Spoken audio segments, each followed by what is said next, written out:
John Paul II. The Redemption of the Body and Sacramentality of Marriage, Theology of the Body. From the weekly audiences of His Holiness September 5, 1979, November 28, 1984. This work contains a series of 129 addresses delivered by Pope John Paul II during his Wednesday audiences over a period of several years from September 5, 1979, November 28, 1984. Each of the addresses is related to the general theme now referred to as the Theology of the Body and is included in this collection with its original title. The date of each address is referenced in a footnote to the title. While the addresses are provided in chronological order, you will notice that there are often more than a 1-week difference in the dates between some consecutive titles. In fact, you may find breaks of several weeks or months. This is because the Wednesday audience schedule of the Pope varies according to the seasons of the church year and summer holiday schedules. Also,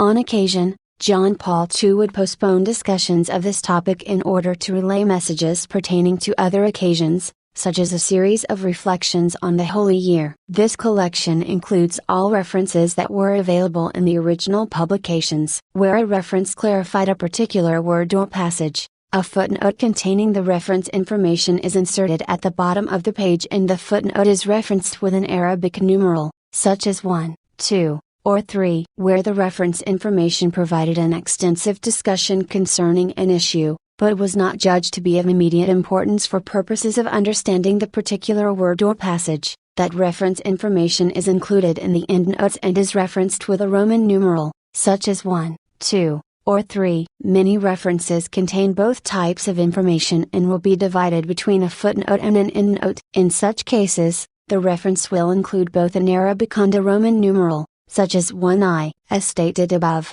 The contents of this work is comprised of the audiences of Pope John Paul II. All rights to his works have been conveyed to the Vatican Library. While the works that were provided did not include a copyright notice, a copyright can be implied. Additionally, some of the works may have been included in the office newspaper of the Vatican, L'Osservatore Romano. While the works that were provided did not include a copyright notice, there is the potentiality of a copyright. Therefore, if this work is cited for academic purposes, please use the 2 copyright notices below. Copyright 2005, Libera Editrice Vaticana. Copyright 1979-1984, L'Osservatore Romano. This electronic format prepared as a courtesy by the Catholic Primer Electronic Edition. Copyright 2006. The Catholic Primer. This electronic edition may be distributed free of charge provided that the contents are not altered and this copyright notice is included with the distributed copy,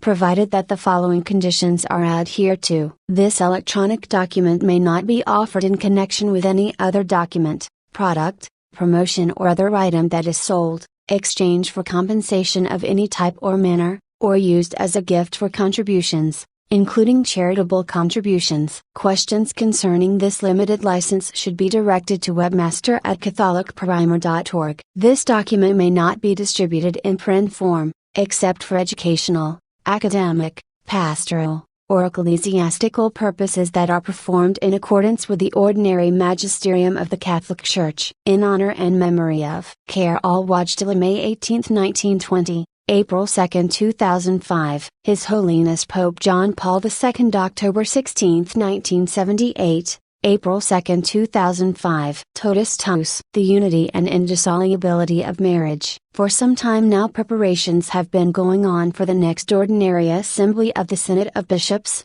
which will take place in Rome in autumn of next year. The theme of the Synod, the role of the Christian family, concentrates our attention on this community of human and Christian life, which has been fundamental from the beginning. The Lord Jesus used precisely this expression from the beginning in the talk about marriage, reported in the Gospels of St. Matthew and St. Mark. We wish to raise the question what this word beginning means. We also wish to clarify why Christ referred to the beginning on that occasion and, therefore, we propose a more precise analysis of the relative text of Holy Scripture. During the talk with the Pharisees, who asked him the question about the indissolubility of marriage, Jesus Christ referred twice to the beginning. The talk took place in the following way, and Pharisees came up to him and tested him by asking, Is it lawful to divorce one's wife for any cause?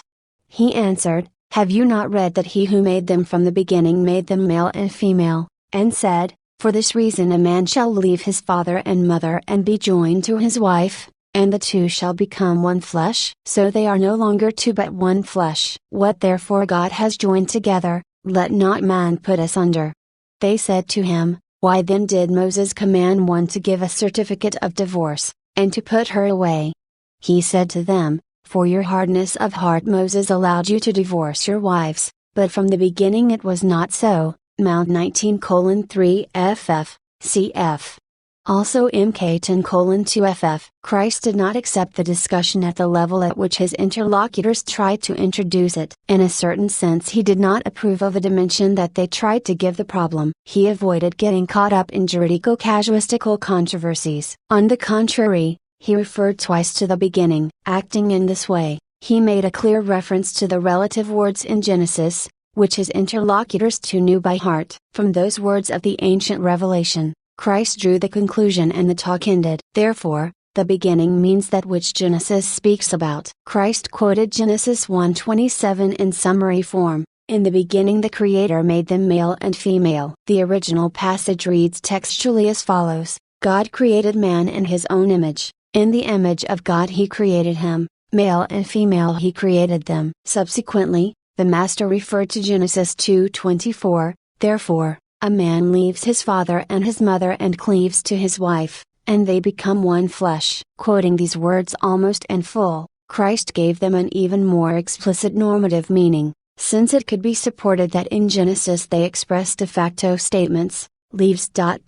cleaves ... they become one flesh. The normative meaning is plausible since Christ did not confine 1 September 5, 1979, 7, himself only to the quotation itself, but added, So they are no longer two but one flesh. What therefore God has joined together, let not man put asunder. That let not man put asunder is decisive. In the light of these words of Christ, Genesis 2:24 sets forth the principle of the unity and indissolubility of marriage as the very content of the Word of God, expressed in the most ancient revelation. It could be maintained at this point that the problem is exhausted, that Jesus Christ's words confirm the eternal law formulated and set up by God from the beginning as the creation of man. It might also seem that the Master, confirming this original law of the Creator, did nothing but establish exclusively his own normative meaning, referring to the authority itself of the first legislator. However, that significant expression from the beginning,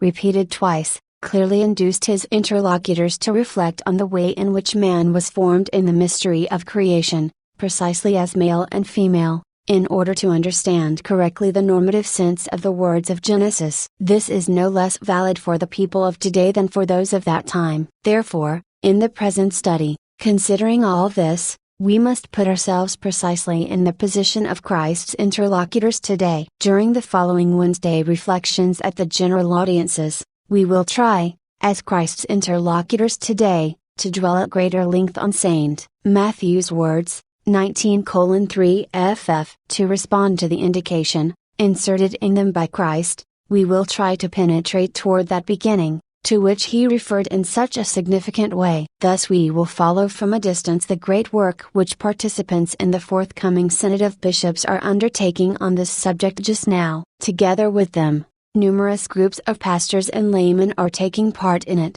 feeling especially responsible with regard to the role which Christ assigned to marriage in the Christian family, the role that he has always given, and still gives in our age, in the modern world. The cycle of reflections we are beginning today, with the intention of continuing it during the following Wednesday meetings, also has the purpose, among other things, of accompanying from afar the work of preparation for the Synod. However, it will not touch its subject directly, but will turn our attention to the deep roots from which this subject springs. Analysis of the biblical account of creation 2. Last Wednesday we began this series of reflections on the reply Christ gave to his questioners on the subject of the unity and indissolubility of marriage. As we recall, the Pharisees who questioned him appealed to the Mosaic law. However, Christ went back to the beginning, quoting the words of Genesis. The beginning in this case concerns what one of the first pages of Genesis treats. If we wish to analyze this reality, We must undoubtedly direct our attention first of all to the text. The words which Christ spoke in his talk with the Pharisees, found in Matthew 19, to September 12, 1979, 8, and Mark 10, constitute a passage which in its turn is set in a well-defined context, without reference to which they can neither be understood nor correctly interpreted. This context is provided by the words, "Have you not read that the Creator from the beginning made them male and female?" Mount 19-4. It referred to the so-called first account of the creation of man inserted in the 7-day cycle of the creation of the world, cf. GN 1-12, 4. However, the context nearest to the other words of Christ, taken from Genesis 2:24, is the so-called second account of the creation of man, GN 2-5:25. But indirectly it is the entire third chapter of Genesis. The second account of the creation of man forms a conceptual and stylistic unity with the description of original innocence,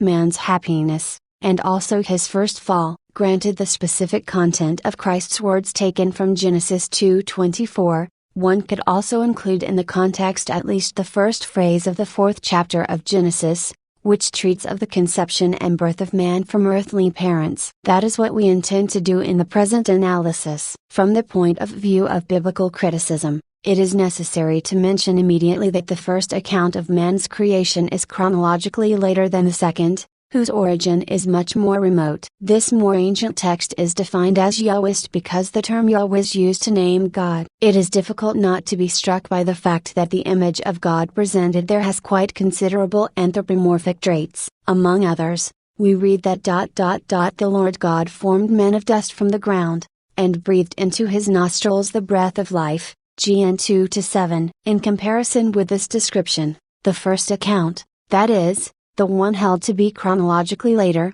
is much more mature both as regards the image of God, and as regards the formulation of the essential truths about man. This account derives from the priestly and Elohist tradition, from Elohim, the term used in that account for God. In this narration man's creation as male and female, to which Jesus referred in his reply according to Matthew 19, is inserted into the 7-day cycle of the creation of the world. A cosmological character could especially be attributed to it. Man is created on earth together with the visible world. But at the same time the Creator orders him to subdue and have dominion over the earth, cf.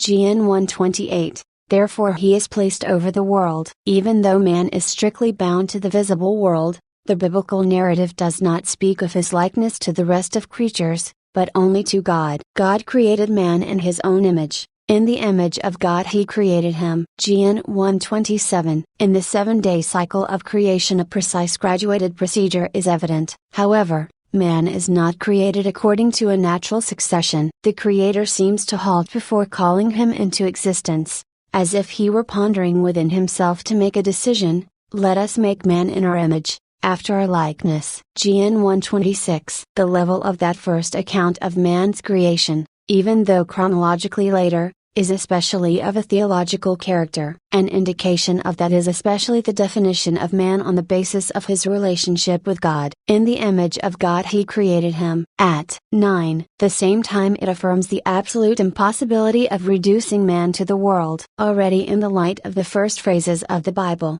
man cannot be either understood or explained completely in terms of categories taken from the world, that is, from the visible complex of bodies. Notwithstanding this, man also is corporeal. Genesis 1:27 observes that this essential truth about man referred both to the male and the female. God created man in his image. Male and female he created them. It must be recognized that the first account is concise, and free from any trace whatsoever of subjectivism. It contains only the objective facts and defines the objective reality, both when it speaks of man's creation, male and female, in the image of God, and when it adds a little later the words of the first blessing, "Be fruitful and multiply, and fill the earth, subdue it and have dominion over it." GN 1:28. The first account of man's creation, which, as we observed, is of a theological nature, conceals within itself a powerful metaphysical content. Let it not be forgotten that this text of Genesis has become the source of the most profound inspirations for thinkers who have sought to understand being and existence. Perhaps only the third chapter of Exodus can bear comparison with this text, notwithstanding certain detailed and plastic expressions of the passage. Man is defined there, first of all, in the dimensions of being and of existence. He is defined in a way that is more metaphysical than physical. To this mystery of his creation, in the image of God he created him, corresponds the perspective of procreation: be fruitful and multiply, fill the earth, of that becoming in the world and in time, of that fiery which is necessarily bound up with the metaphysical situation of creation, of contingent being, contingents. Precisely in this metaphysical context of the description of Genesis 1, it is necessary to understand the entity of the good, namely, the aspect of value. Indeed, this aspect appears in the cycle of nearly all the days of creation and reaches its culmination after the creation of man. God saw everything that he had made, and behold, it was very good. Gen 1:31. For this reason it can be said with certainty that the first chapter of Genesis has established an unassailable point of reference and a solid basis for a metaphysic and also for an anthropology and an ethic, according to which ins ad bonum convertantur, being and the good are convertible. Undoubtedly, all this also has a significance for theology, and especially for the theology of the body. At this point let us interrupt our considerations. In a week's time we shall deal with the second account of creation. According to biblical scholars, it is chronologically more ancient. The expression theology of the body just now used deserves a more exact explanation, but we shall leave that for another occasion. First, we must seek to examine more closely that passage of Genesis which Christ had recourse to. The second account of creation, the subjective definition of man. 3. With reference to Christ's words on the subject of marriage, in which he appealed to the beginning, we directed our attention last week to the first account of man's creation in 3 September 19, 1979. 10. The first chapter of Genesis. Today we shall pass to the second account, which is frequently described as the Yahwist, since it uses the name Yahweh for God. The second account of man's creation, linked to the presentation both of original innocence and happiness and of the first fall, has by its nature a different character. While not wishing to anticipate the particulars of this narrative, because it will be better for us to recall them in later analyses, we should note that the entire text, in formulating the truth about man, amazes us with its typical profundity, different from that of the first chapter of Genesis. This profundity has a specially subjective nature and is therefore, in a certain sense, psychological. The second chapter of Genesis constitutes, in a certain manner, the most ancient description and record of man's self-knowledge. Together with the third chapter it is the first testimony of human conscience. A reflection in depth on this text, through the whole archaic form of the narrative, which manifests its primitive mythical character provides us in nucleo with nearly all the elements of the analysis of man, to which modern, and especially contemporary philosophical anthropology is sensitive. It could be said that Genesis 2 presents the creation of man especially in its subjective aspect. Comparing both accounts, we conclude that this subjectivity corresponds to the objective reality of man created in the image of God. This fact also is, in another way, important for the theology of the body, as we shall see in subsequent analyses. It is significant that in his reply to the Pharisees, in which he appealed to the beginning, Christ indicated first of all the creation of man by referring to Genesis 1:27, the Creator from the beginning created them male and female. Only afterward did he quote the text of Genesis 2:24. The words which directly describe the unity and indissolubility of marriage are found in the immediate context of the second account of creation. Its characteristic feature is the separate creation of woman, cf. Gen 2:1823, while the account of the creation of the first man is found in Genesis 2:5-7. The Bible calls the first human being man, Adam, but from the moment of the creation of the first woman, it begins to call him man, Ish, in relation to Isha, woman, because she was taken from the man, Ish. It is also significant that in referring to Genesis 2:24, Christ not only linked the beginning with the mystery of creation, but also led us, one might say, to the limit of man's primitive innocence and of original sin. Genesis places the second description of man's creation precisely in this context. There we read first of all, "And the rib which the Lord God had taken from the man he made into a woman and brought her to the man. Then the man said, This at last is bone of my bones and flesh of my flesh, she shall be called woman, because she was taken out of man." GN 2:22-23. "Therefore a man leaves his father and his mother and cleaves to his wife,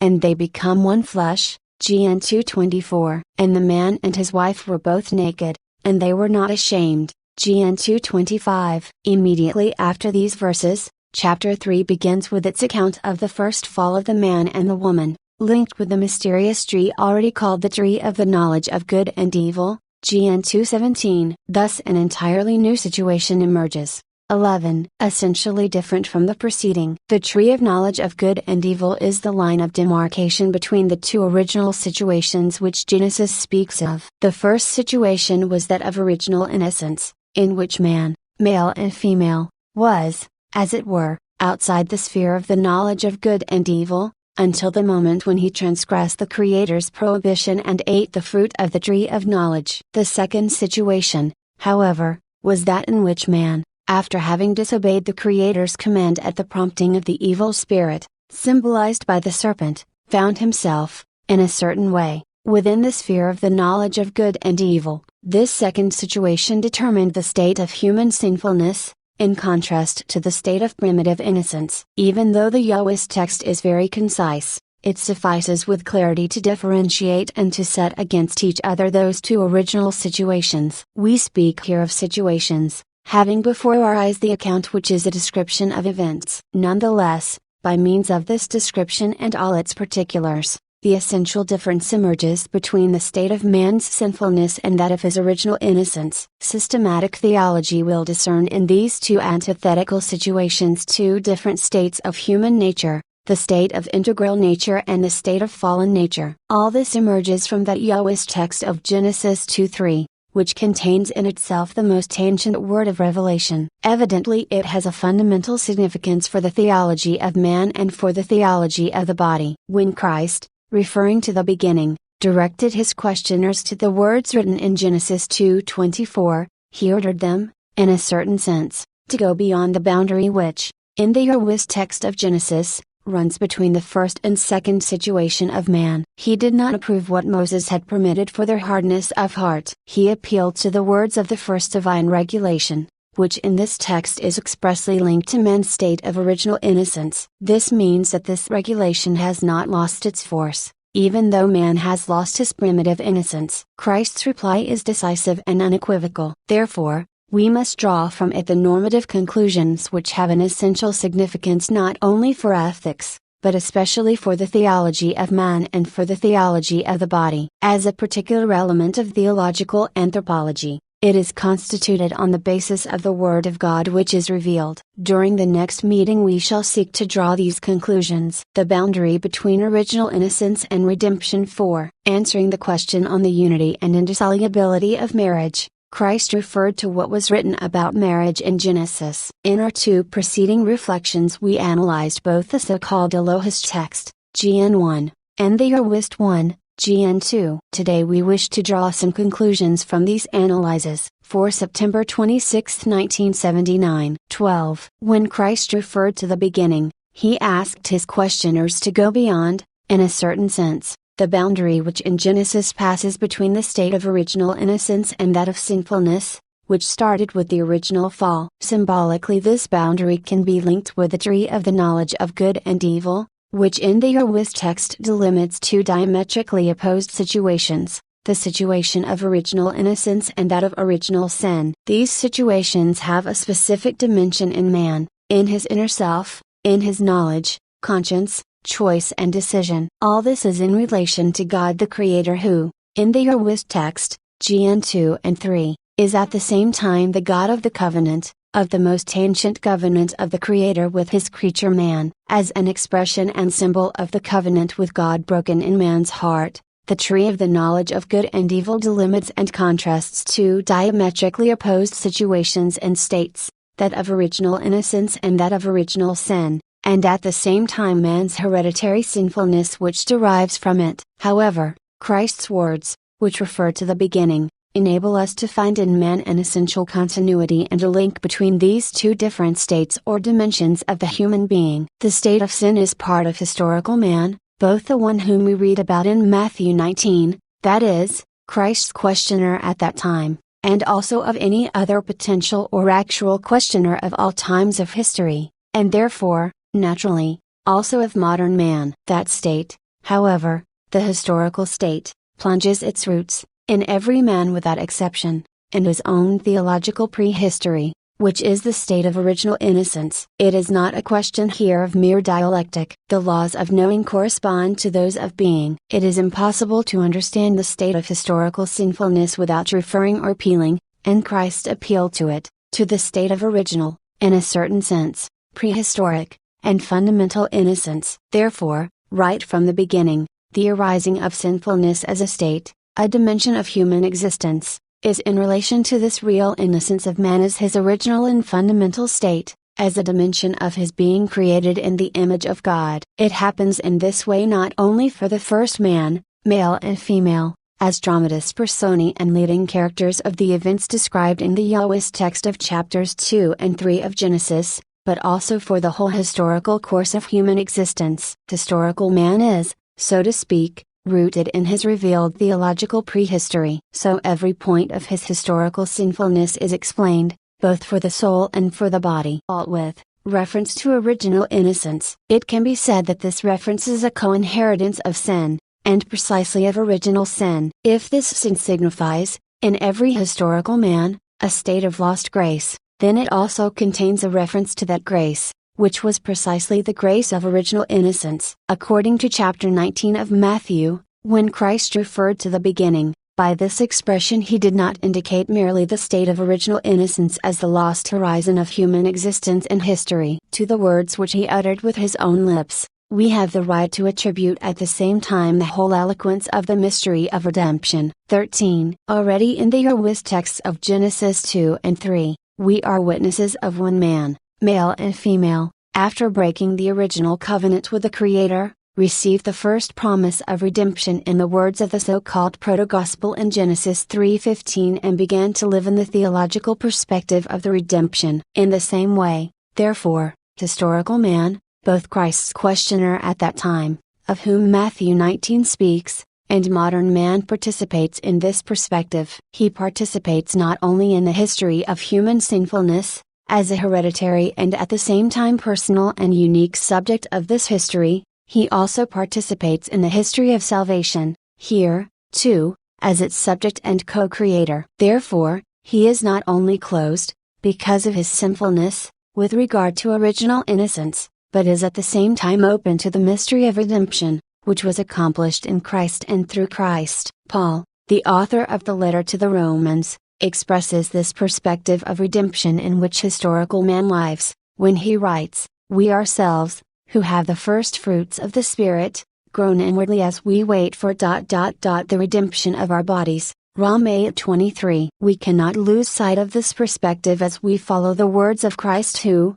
in his talk on the indissolubility of marriage, appealed to the beginning. If that beginning indicated only the creation of man as male and female, if, as we have already mentioned, it brought the questioners only over the boundary of man's state of sin to original innocence, and did not open at the same time the perspective of the redemption of the body, Christ's answer would not at all be adequately understood. Precisely this perspective of the redemption of the body guarantees the continuity and unity between the hereditary state of man's sin and his original innocence, although this innocence was, historically, lost by him irremediably. It is clear, too, that Christ had every right to answer the question posed by the doctors of the law and of the covenant, as we read in Matthew 19 and in Mark 10, in the perspective of the redemption on which the covenant itself rests. In the context of the theology of corporeal man, substantially outlined in this way, we can think of the method of further analysis about the revelation of the beginning,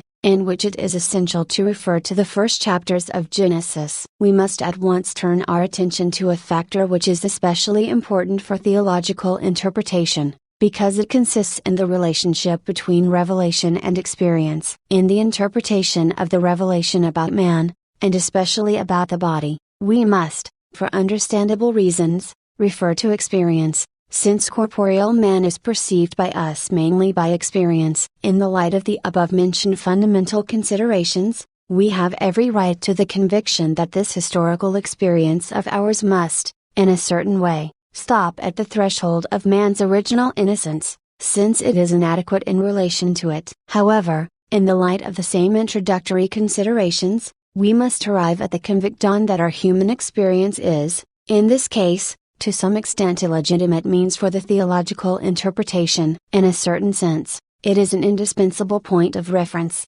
which we must keep in mind for interpreting the beginning. A more detailed analysis of the text will enable us to have a clearer view of it. 14. It seems that the words of Romans 8:23, just quoted, render in the best way the direction of our researches centered on the revelation of that beginning which Christ referred to in his talk on the indissolubility of marriage, cf.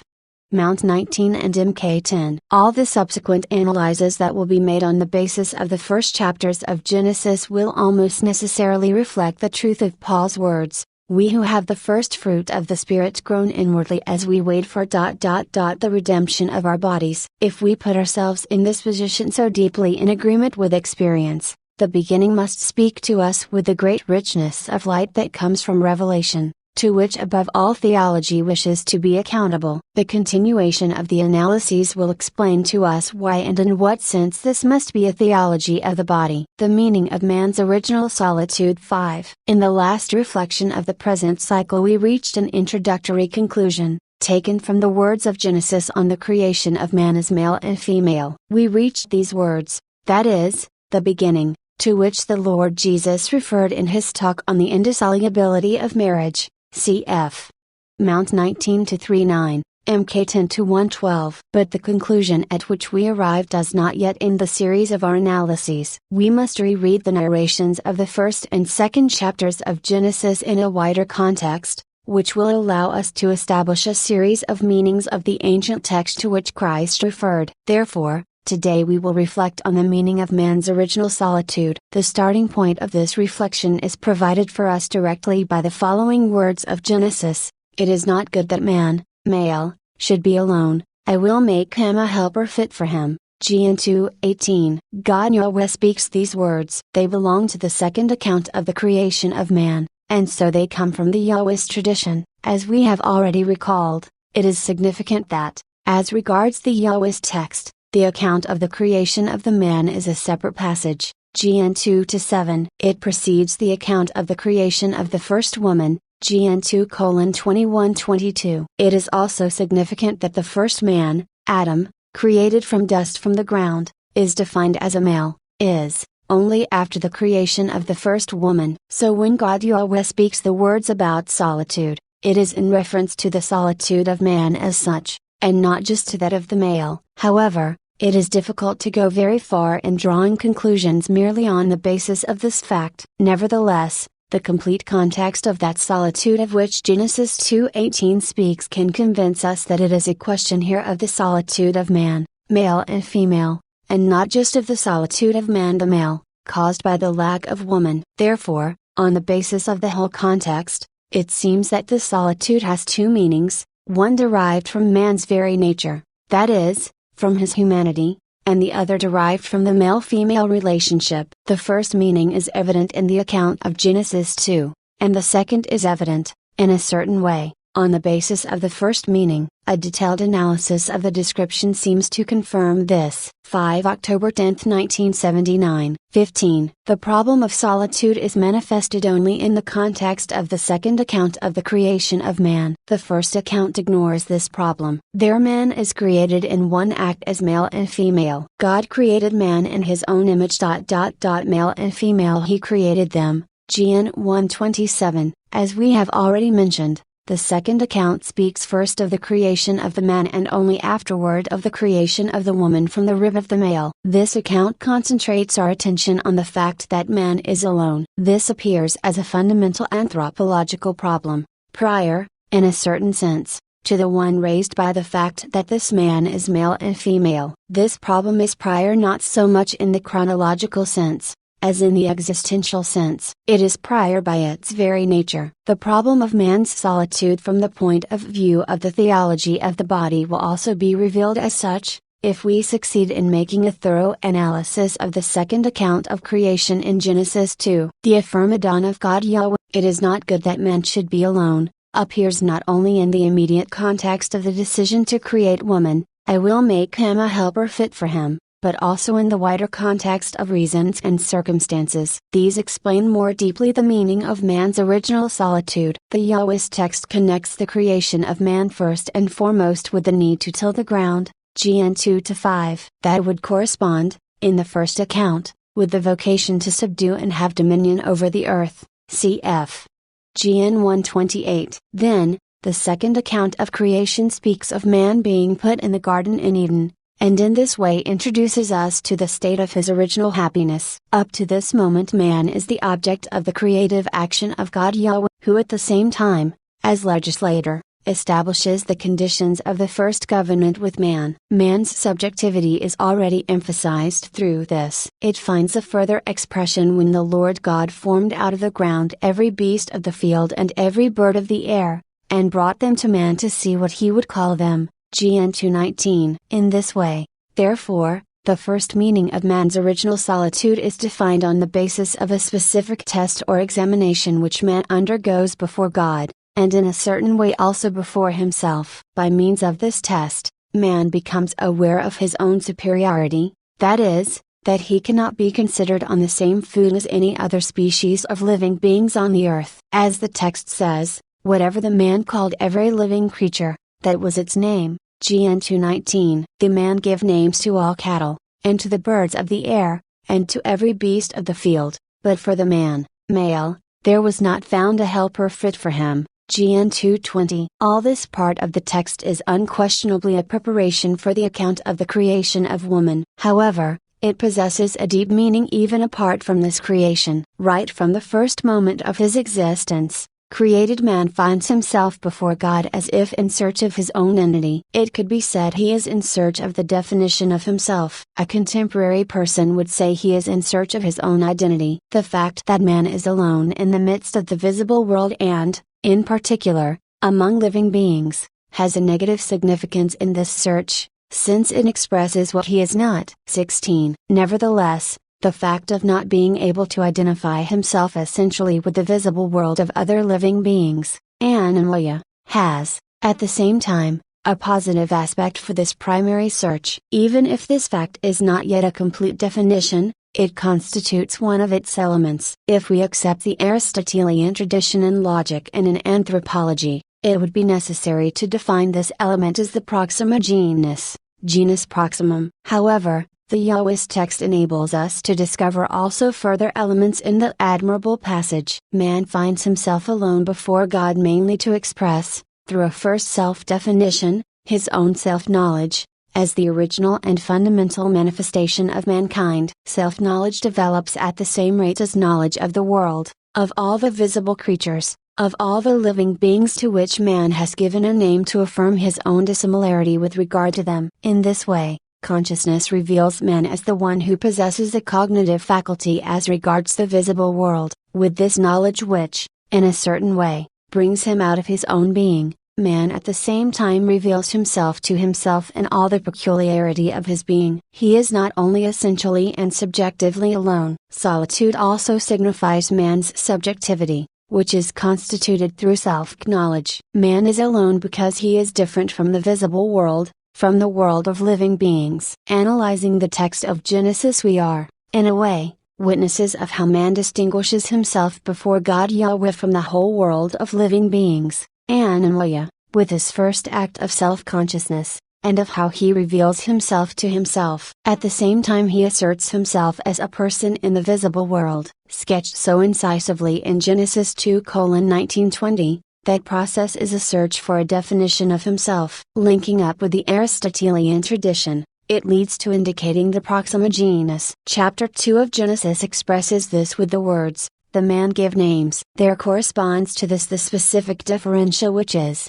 According to Aristotle's definition, nous, zoonoetikon. This process also leads to the first delineation of the human being as a human person with the specific subjectivity that characterizes him. Man's awareness of being a person. 6. In the preceding talk we began to analyze the meaning of man's original solitude. The Yahweh's text gave us the starting point, in particular by the following words: "It is not good that the man should be alone, I will make him a helper fit for him." Gen 2:18. The analysis of the relative passages in the second chapter of Genesis has already brought us to surprising conclusions which concern the anthropology, that is, the fundamental science about man, contained in this book. In relatively few sentences, the ancient text portrays man as a person with the subjectivity that characterizes him. God Yahweh gave this first man, so formed, the order that concerned all the trees that grew in the Garden of Eden, especially the tree of the knowledge of good and evil. This adds to the features of the man, described above, the moment of choice and self-determination, that is, of free will. In this way, the image of man, as a person endowed with a subjectivity of his own, appears before us, completed in his first outline. 6 October 24, 1979. 17. The concept of original solitude includes both self-consciousness and self-determination. The fact that man is alone conceals within it this ontological structure and at the same time indicates true comprehension. Without that, we cannot understand correctly the subsequent words, which constitute the prelude to the creation of the first woman: "I will make a helper." But above all, without that deep significance of man's original solitude, it is not possible to understand and interpret correctly the whole situation of man, created in the image of God, which is the situation of the first, or rather original, covenant with God. The narrative in the first chapter says that this man was created in the image of God. In the second narrative he is manifested as a subject of the covenant, that is, a subject constituted as a person, constituted in the dimension of partner of the Absolute. He must consciously discern and choose between good and evil, between life and death. The words of the first order of God Yahweh, Gen 2:16-17, speak directly of the submission and dependence of man the creature on his Creator. They indirectly reveal precisely this level of humanity as subject of the covenant and partner of the Absolute. Man is alone. That means that he, through his own humanity, through what he is constituted at the same time in a unique, exclusive and unrepeatable relationship with God Himself. On its part, the anthropological definition contained in the Yahweh's text approaches what is expressed in the theological definition of man, which we find in the first narrative of creation: "Let us make man in our image, after our likeness." Gen 1:26. Thus formed, man belongs to the visible world, he is a body among bodies. Taking up again and, in a way, reconstructing the meaning of original solitude, we apply it to man in his totality. His body, through which he participates in the visible created world, makes him at the same time conscious of being alone. Otherwise, he would not have been able to arrive at that conviction which he reached, cf. Gen 2:20, if his body had not helped him to understand it, making the matter evident. Consciousness of solitude might have been shattered precisely because of his body itself. The man, Adam, might have reached the conclusion, on the basis of the experience of his own body, that he was substantially similar to other living beings, animalia. On the contrary, as we read, he did not arrive at this conclusion. He reached the conviction that he was alone. The Yahweh's text never speaks directly of the body. Even when it says that the Lord God formed man of dust from the ground, it speaks of man and not of his body. Nevertheless, the narrative taken as a whole offers us a sufficient basis to perceive this man, created in the visible world, precisely as a body among bodies. The analysis of the Yahweh's text also enables us to link man's original solitude with consciousness of the body. Through it, man is distinguished from all the animalia and is separated from them, and also through it he is a person. It can be affirmed with certainty that man,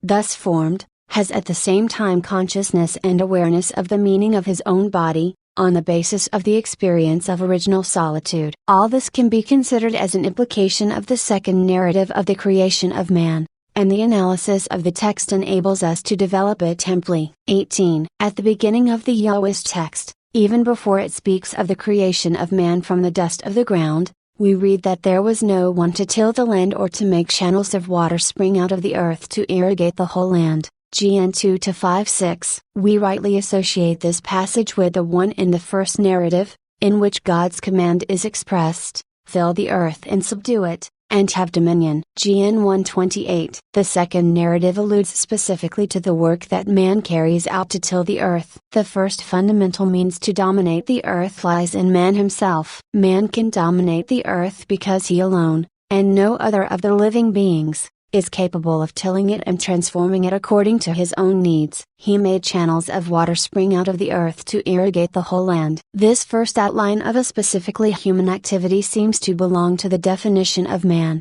as it emerges from the analysis of the Yahwist text. Consequently, it can be affirmed that this outline is intrinsic to the meaning of the original solitude and belongs to that dimension of solitude through which man, from the beginning, is in the visible world as a body among bodies and discovers the meaning of his own corporality. The alternative between death and immortality enters the definition of man 7. Today it is opportune to return to the meaning of man's original solitude, which emerges above all from the analysis of the so-called Yahwist text of Genesis 2. As we have seen in the preceding reflections, the biblical text enables us to stress not only consciousness of the human body, man is created in the visible world as a body among bodies, but also that of its meaning. In view of the great conciseness of the biblical text, it is admittedly not possible to amplify this implication too much. It is certain, however, that here we touch upon the central problem of anthropology. Consciousness of the body seems to be identified in this case with the discovery of the complexity of one's own structure. On the basis of philosophical anthropology, this discovery consists, in short, in the relationship between soul and body. The Yahwist narrative with its own language, that is, with its own terminology, expresses it by saying, "The Lord God formed man of dust from the ground and breathed into his nostrils the breath of life, and man became a living being." GN 2-7. Precisely this man, a living being, distinguishes himself continually from all other living beings in the visible world. The premise of man's distinguishing himself in this way is precisely the fact that only he is capable of tilling the earth, cf. GN 2-5, and subduing it, cf.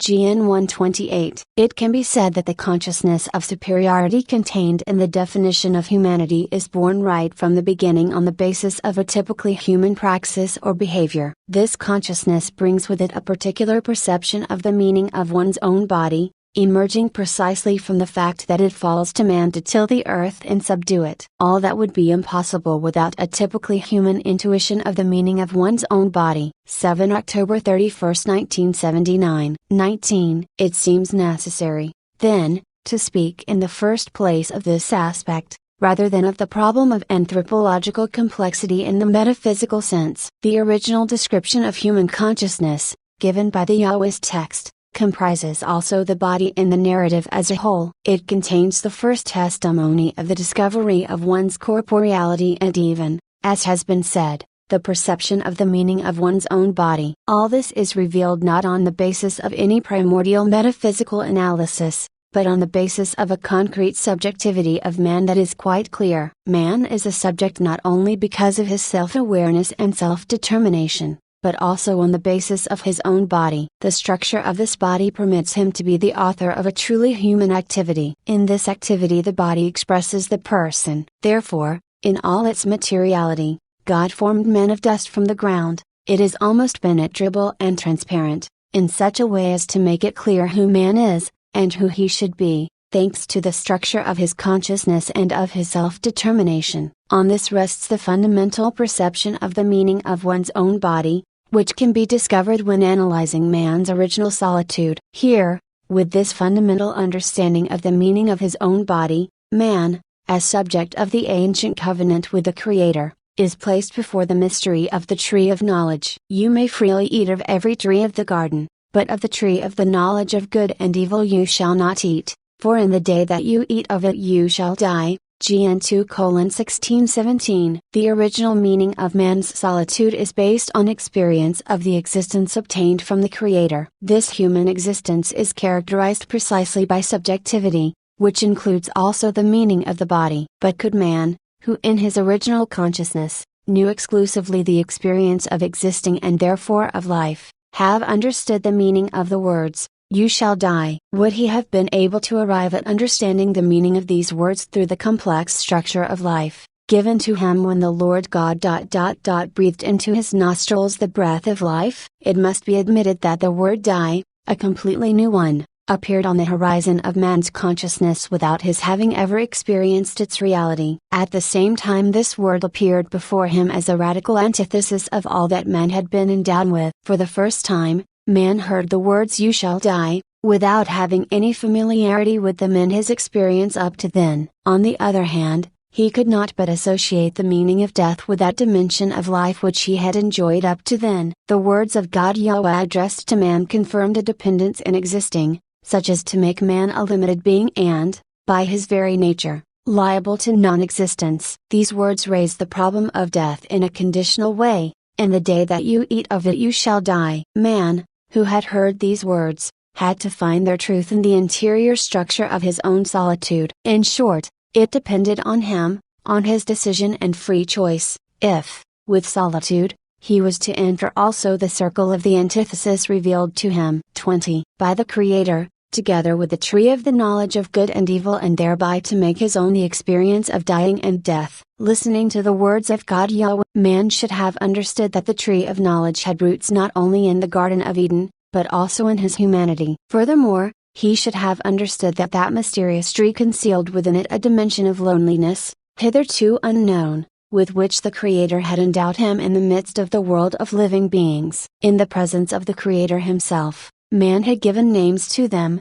in order to understand that none of them was similar to him. The fundamental meaning of his body had already been established through its distinction from all other creatures. It had thereby become clear that the invisible determines man more than the visible. Then, there was presented to him the alternative closely and directly connected by God with the tree of the knowledge of good and evil, the alternative between death and immortality, which emerges from Genesis 2:17, goes beyond the essential meaning of man's body. It grasps the eschatological meaning not only of the body, but of humanity itself, distinguished from all living beings, from bodies. However, this alternative concerns in a quite particular way, the body created from dust from the ground. Not to prolong this analysis, we will merely note that right from the outset the alternative between death and immortality enters the definition of man. It belongs from the beginning to the meaning of his solitude before God himself. This original meaning of solitude, permeated by the alternative between death and immortality, also has a fundamental meaning for the whole theology of the body. With this observation we conclude for the present our reflections on the meaning of man's original solitude. This observation, which emerges in a clear and penetrating way from the texts of Genesis, induces reflection both on the texts and on man. Perhaps he is too little conscious of the truth that concerns him, which is already contained in the first chapters of the Bible. The original unity of man and woman. 8. The words of Genesis, "It is not good that the man should be alone," 2:18, are a prelude to the narrative of the creation of woman. Together with this narrative, the sense of original solitude becomes part of the meaning of original unity, the key point of which seems to be precisely the words of Genesis 2:24. Christ referred to them in his talk with the Pharisees: "A man shall leave his father and mother and be joined to his wife, and the two shall become one flesh." Mount 19:5. If Christ quoted these words referring to the beginning,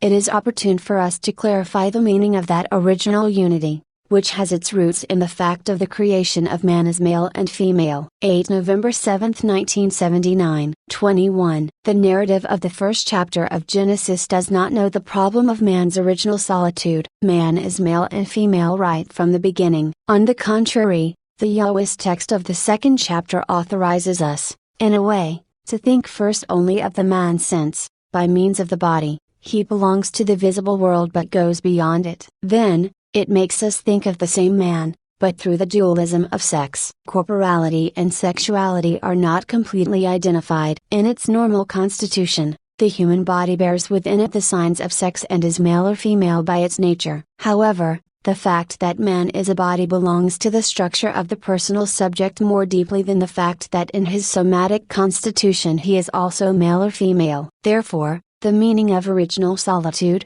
which can be referred simply to man, is substantially prior to the meaning of original unity. The latter is based on masculinity and femininity, as if on two different incarnations, that is, on two ways of being a body of the same human being created in the image of God, Gen 1:27. Following the Yahwist text, in which the creation of woman was described separately, Gen 2:21-22, we must have before our eyes, at the same time, that image of God of the first narrative of creation. In language and in style, the second narrative keeps all the characteristics of the Yahwist text. The way of narrating agrees with the way of thinking and expressing oneself of the period to which the text belongs. Following the contemporary philosophy of religion and that of language, it can be said that the language in question is a mythical one. In this case, the term myth does not designate a fabulous content, but merely an archaic way of expressing a deeper content. Without any difficulty we discover that content, under the layer of the ancient narrative. It is really marvelous as regards the qualities and the condensation of the truths contained in it. Let us add that up to a certain point, the second narrative of the creation of man keeps the form of a dialogue between man and God Creator. That is manifested above all in that stage in which man, Adam, is definitively created as male and female, Isessa. The creation takes place almost simultaneously in two dimensions. The action of God Yahweh who creates occurs in correlation with the process of human consciousness. So, God Yahweh says, "It is not good that the man should be alone, I will make him a helper fit for him." Gen 2:18. At the same time the man confirms his own solitude, cf.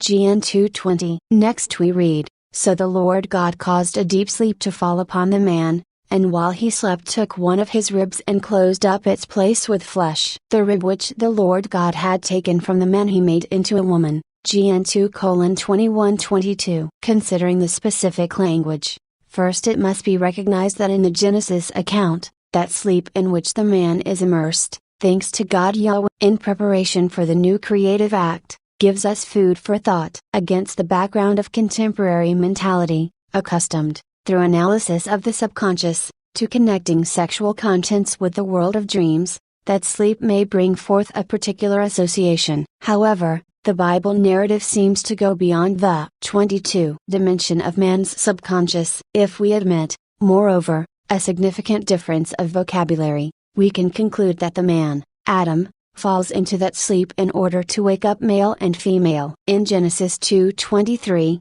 we come across the distinction Isessa for the first time. Perhaps, therefore, the analogy of sleep indicates here not so much a passing from consciousness to subconsciousness, as a specific return to non-being. Sleep contains an element of annihilation of man's conscious existence. That is, it indicates a return to the moment preceding the creation, that through God's creative initiative, solitary man may emerge from it again in his double unity as male and female. In any case, in the light of the context of Genesis 2:18-20, there is no doubt that man falls into that sleep with the desire of finding a being like himself. If, by analogy with sleep, we can speak here also of a dream, we must say that the biblical archetype allows us to admit as the content of that dream a second self. It is also personal and equally referred to the situation of original solitude, that is, to the whole process of the stabilization of human identity in relation to living beings, animalia, as a whole, since it is the process of man's differentiation from this environment. In this way, the circle of the solitude of the man person is broken. Because the first man awakens from his sleep as male and female. The woman is made with the rib that God Yahweh had taken from the man. Considering the archaic, metaphorical and figurative way of expressing the thought, we can establish that it is a question here of homogeneity of the whole being of both. This homogeneity concerns above all the body, the somatic structure. It is also confirmed by the man's first words to the woman who has been created. "This at last is bone of my bones and flesh of my flesh." Gen 2:23. Yet the words quoted refer also to the humanity of the male. They must be read in the context of the affirmations made before the creation of the woman, in which, although the incarnation of the man does not yet exist, she is defined as a helper fit for him, cf. Gen 2:18 and 2:20. In this way, therefore, the woman is created, in a sense, on the basis of the same humanity. Somatic homogeneity, in spite of the difference in constitution bound up with the sexual difference, is so evident that the man, on waking up from the genetic sleep, expresses it at once, when he says, "This at last is bone of my bones and flesh of my flesh, she shall be called woman, because she was taken out of man." GN 2:23. In this way the man manifests for the first time joy and even exaltation, for which he had no reason before, owing to the lack of a being like himself. Joy in the other human being, in the second self, dominates the words spoken by the man on seeing the woman. All this helps to establish the full meaning of original unity. The words here are few, but each one is of great weight. We must take into account, and we will do so also later, the fact that the first woman, made with the rib taken from the man, is at once accepted as a fit helper for him. We shall return to this same subject, that is, the meaning of the original unity of man and of woman in humanity, in the next meditation. 23. By the communion of persons man becomes the image of God. 9. Following the narrative of Genesis, we have seen that the definitive creation of man consists in the creation of the unity of two beings. Their unity denotes above all the identity of human nature. Their duality, on the other hand, manifests what, on the basis of this identity, constitutes the masculinity and femininity of created man. This ontological dimension of unity and duality has, at the same time, an axiological meaning. From the text of Genesis 2:23 and from the whole context, it is clearly seen that man was created as a particular value before God. God saw everything that he had made, and behold, it was very good. GN 1:31. But man was also created as a particular value for himself. First, because he is man; second, because the woman is for the man, and vice versa, the man is for the woman. In this way the meaning of man's original unity, through masculinity and femininity, is expressed as an overcoming of the frontier of solitude. At the same time it is an affirmation, with regard to both human beings, of everything that constitutes man in solitude. In the Bible narrative, solitude is the way that leads to that unity which, following Vatican II, we can define as communio personarum. As we have already seen, in his original solitude man acquires a personal consciousness in the process of distinction from all living beings, animalia. At the same time, in this solitude, he opens up to a being akin to himself, defined in Genesis 2:18, 20, as a helper fit for him. This opening is no less decisive for the person of man; in fact, it is perhaps even more decisive than the distinction itself. In the Erwis narrative,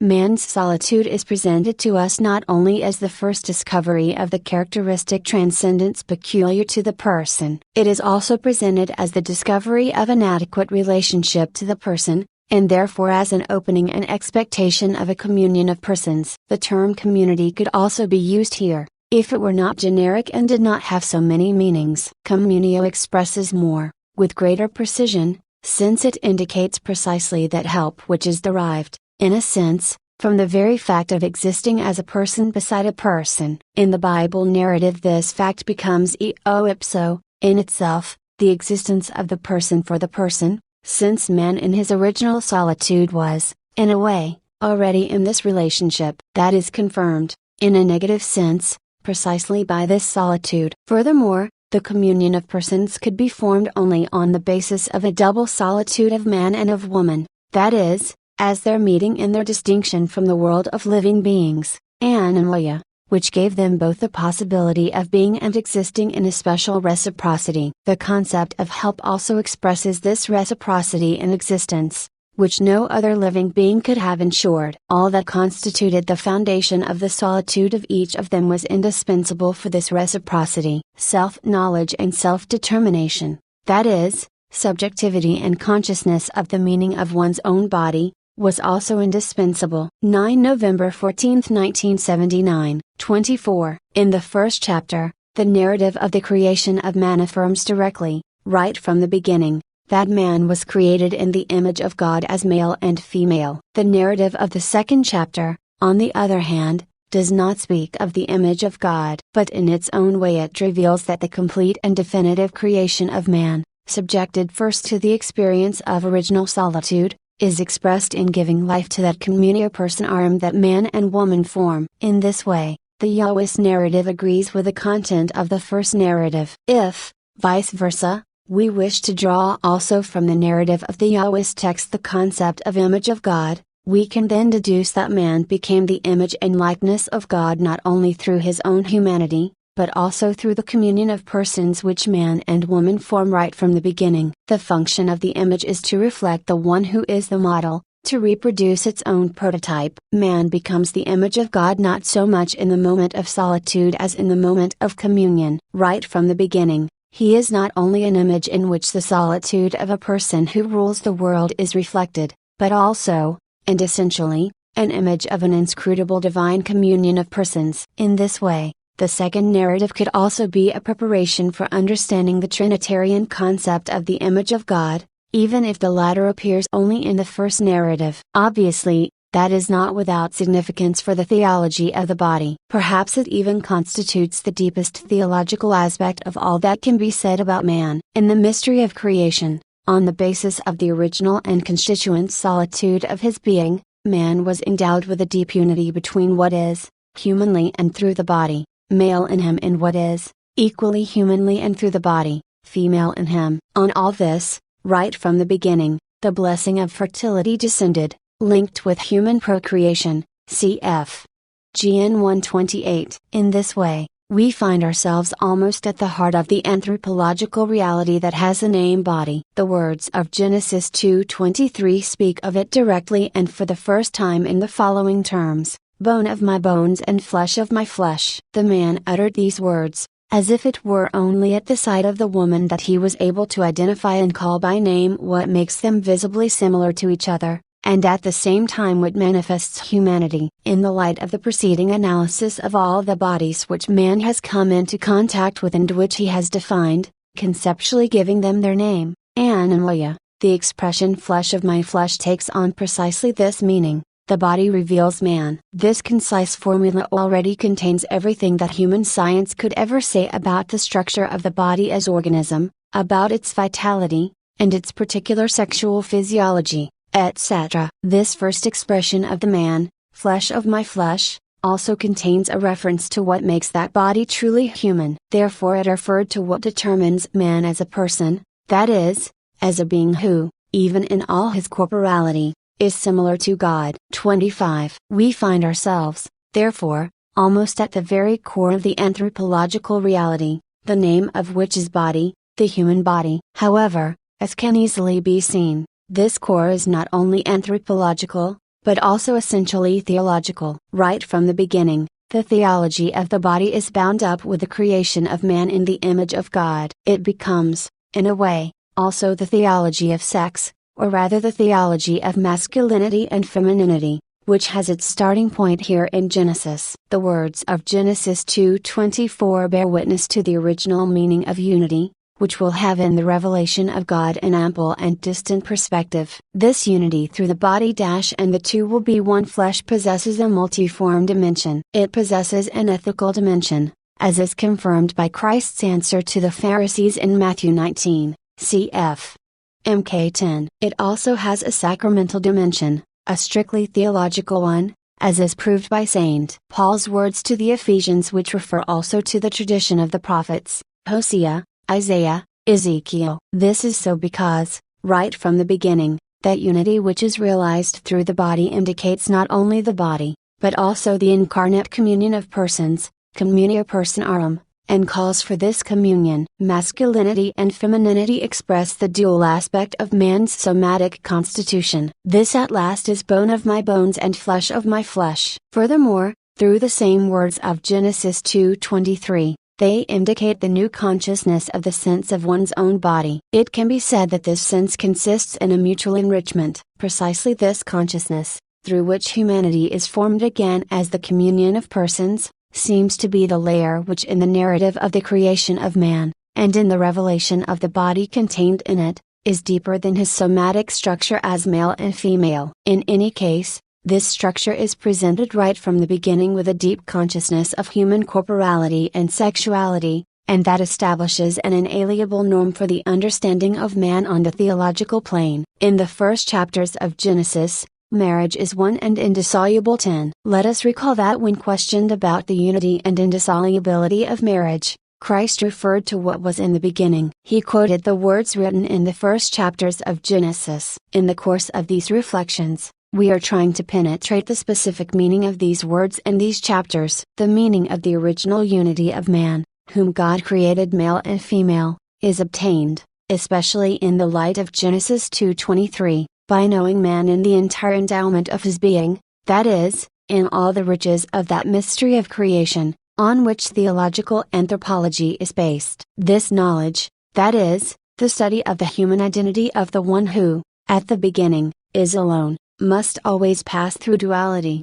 communion. Let us recall the passage of Genesis 2:23, then the man said, "This at last is bone of my bones and flesh of my flesh, she shall be called woman, because she was taken out of." 10 November 21, 1979. 26. Man. In the light of this text, we understand that knowledge of man passes through masculinity and femininity. These are, as it were, two incarnations of the same metaphysical solitude before God and the world. They are two ways of being a body and at the same time a man, which complete each other. They are two complementary dimensions of self-consciousness and self-determination and, at the same time, two complementary ways of being conscious of the meaning of the body. As Genesis 2:23 already shows, femininity finds itself, in a sense, in the presence of masculinity, while masculinity is confirmed through femininity. Precisely the function of sex, which is in a sense, a constituent part of the person,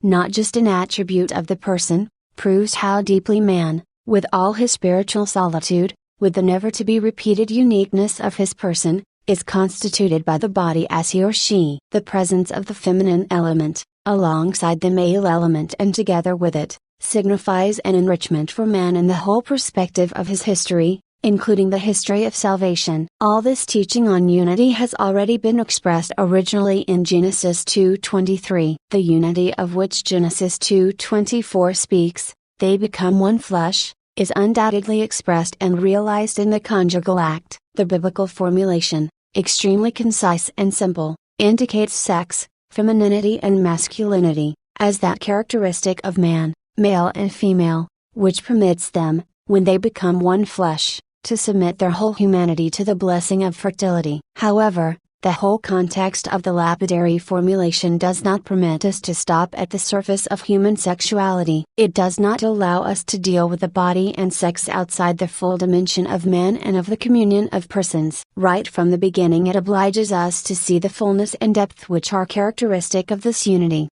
which man and woman must constitute in the light of the revelation of the body. The perspective expression which says, "A man cleaves to his wife so intimately that they become one flesh," always induces us to refer to what the biblical text expresses previously with regard to the union in humanity, which binds the woman and the man in the very mystery of creation. The words of Genesis 2:23, just analyzed, explain this concept in a particular way. Uniting with each other, in the conjugal act, so closely as to become one flesh, man and woman, rediscover, so to speak, every time and in a special way, the mystery of creation. They return in this way to that union in humanity, bone of my bones and flesh of my flesh, which allows them to recognize each other and, like the first time, to call each other by name. This means reliving, in a sense, the original virginal value of man, which emerges from the mystery of his solitude before God and in the midst of the world. The fact that they become one flesh is a powerful bond established by the Creator. Through it they discover their own humanity,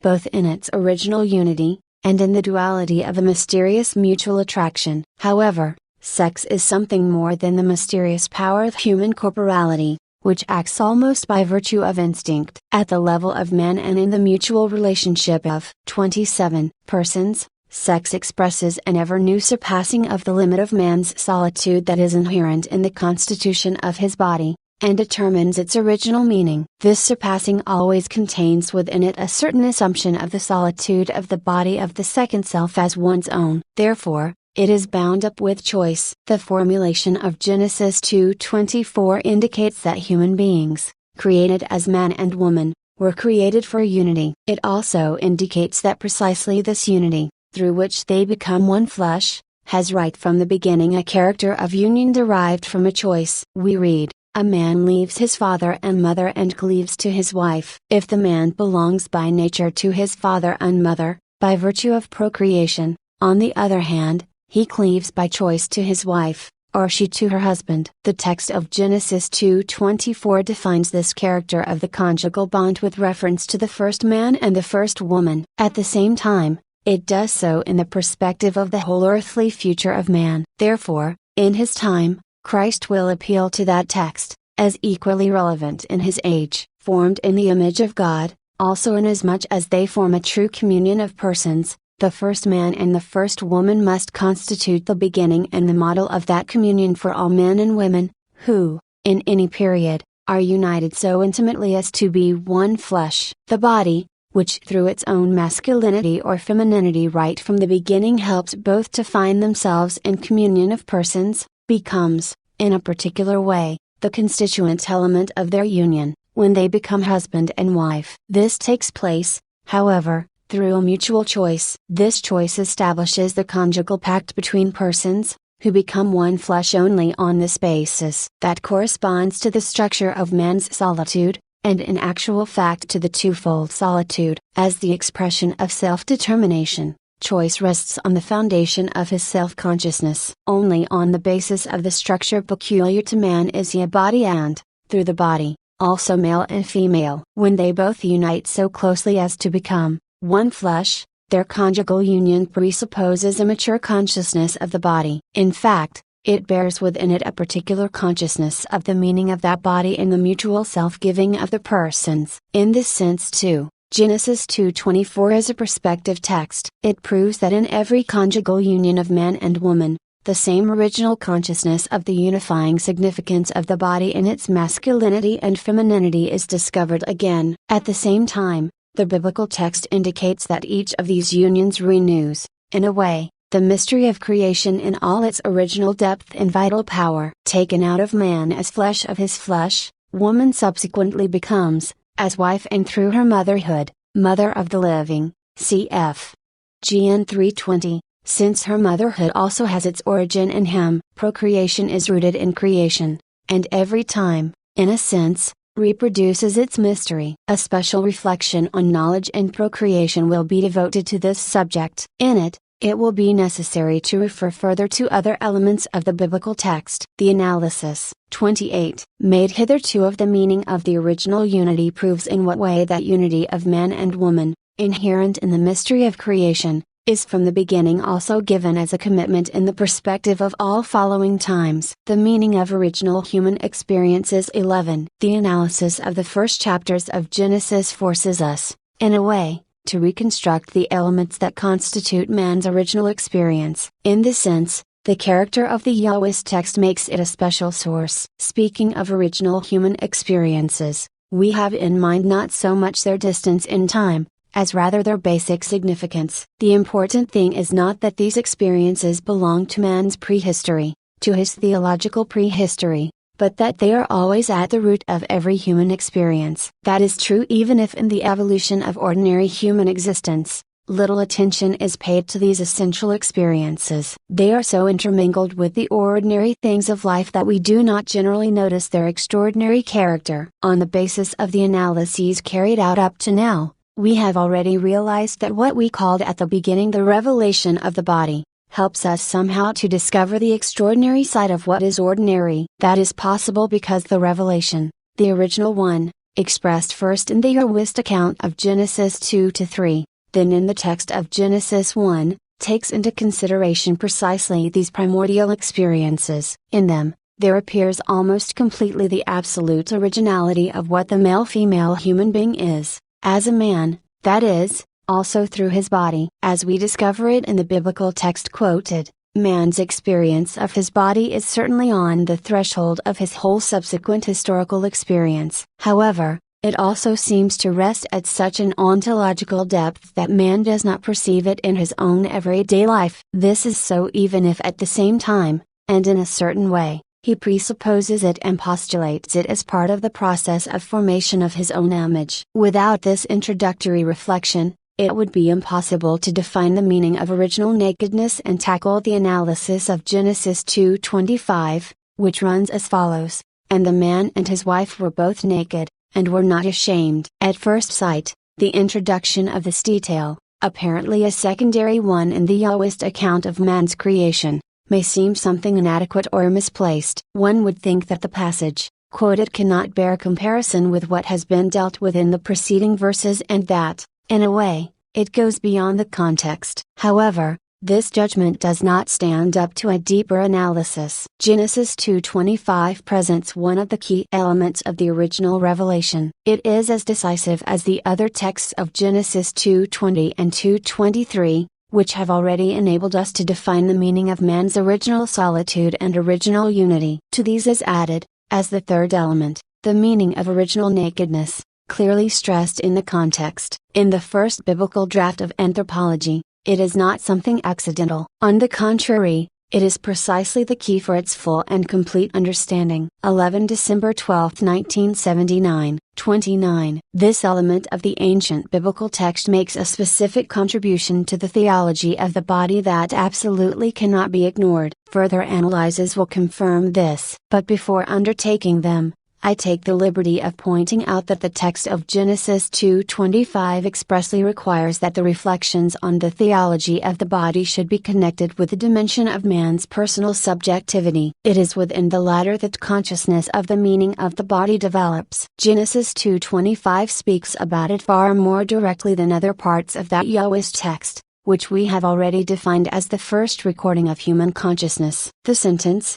according to which the first human beings, man and woman, were naked and yet were not ashamed, unquestionably describes their state of consciousness, in fact, their mutual experience of the body. It describes the experience on the part of the man of the femininity that is revealed in the nakedness of the body and, reciprocally, the similar experience of masculinity on the part of the woman. By saying that they were not ashamed, the author tries to describe this mutual experience of the body with the greatest precision possible for him. It can be said that this type of precision reflects a basic experience of man in the common and pre-scientific sense. But it also corresponds to the requirements of anthropology and in particular of contemporary anthropology, which likes to refer to so-called fundamental experiences, such as the experience of shame, referring here to the precision of the account, such as was possible for the author of the Yahwist text. We are led to consider the degrees of experience of historical man,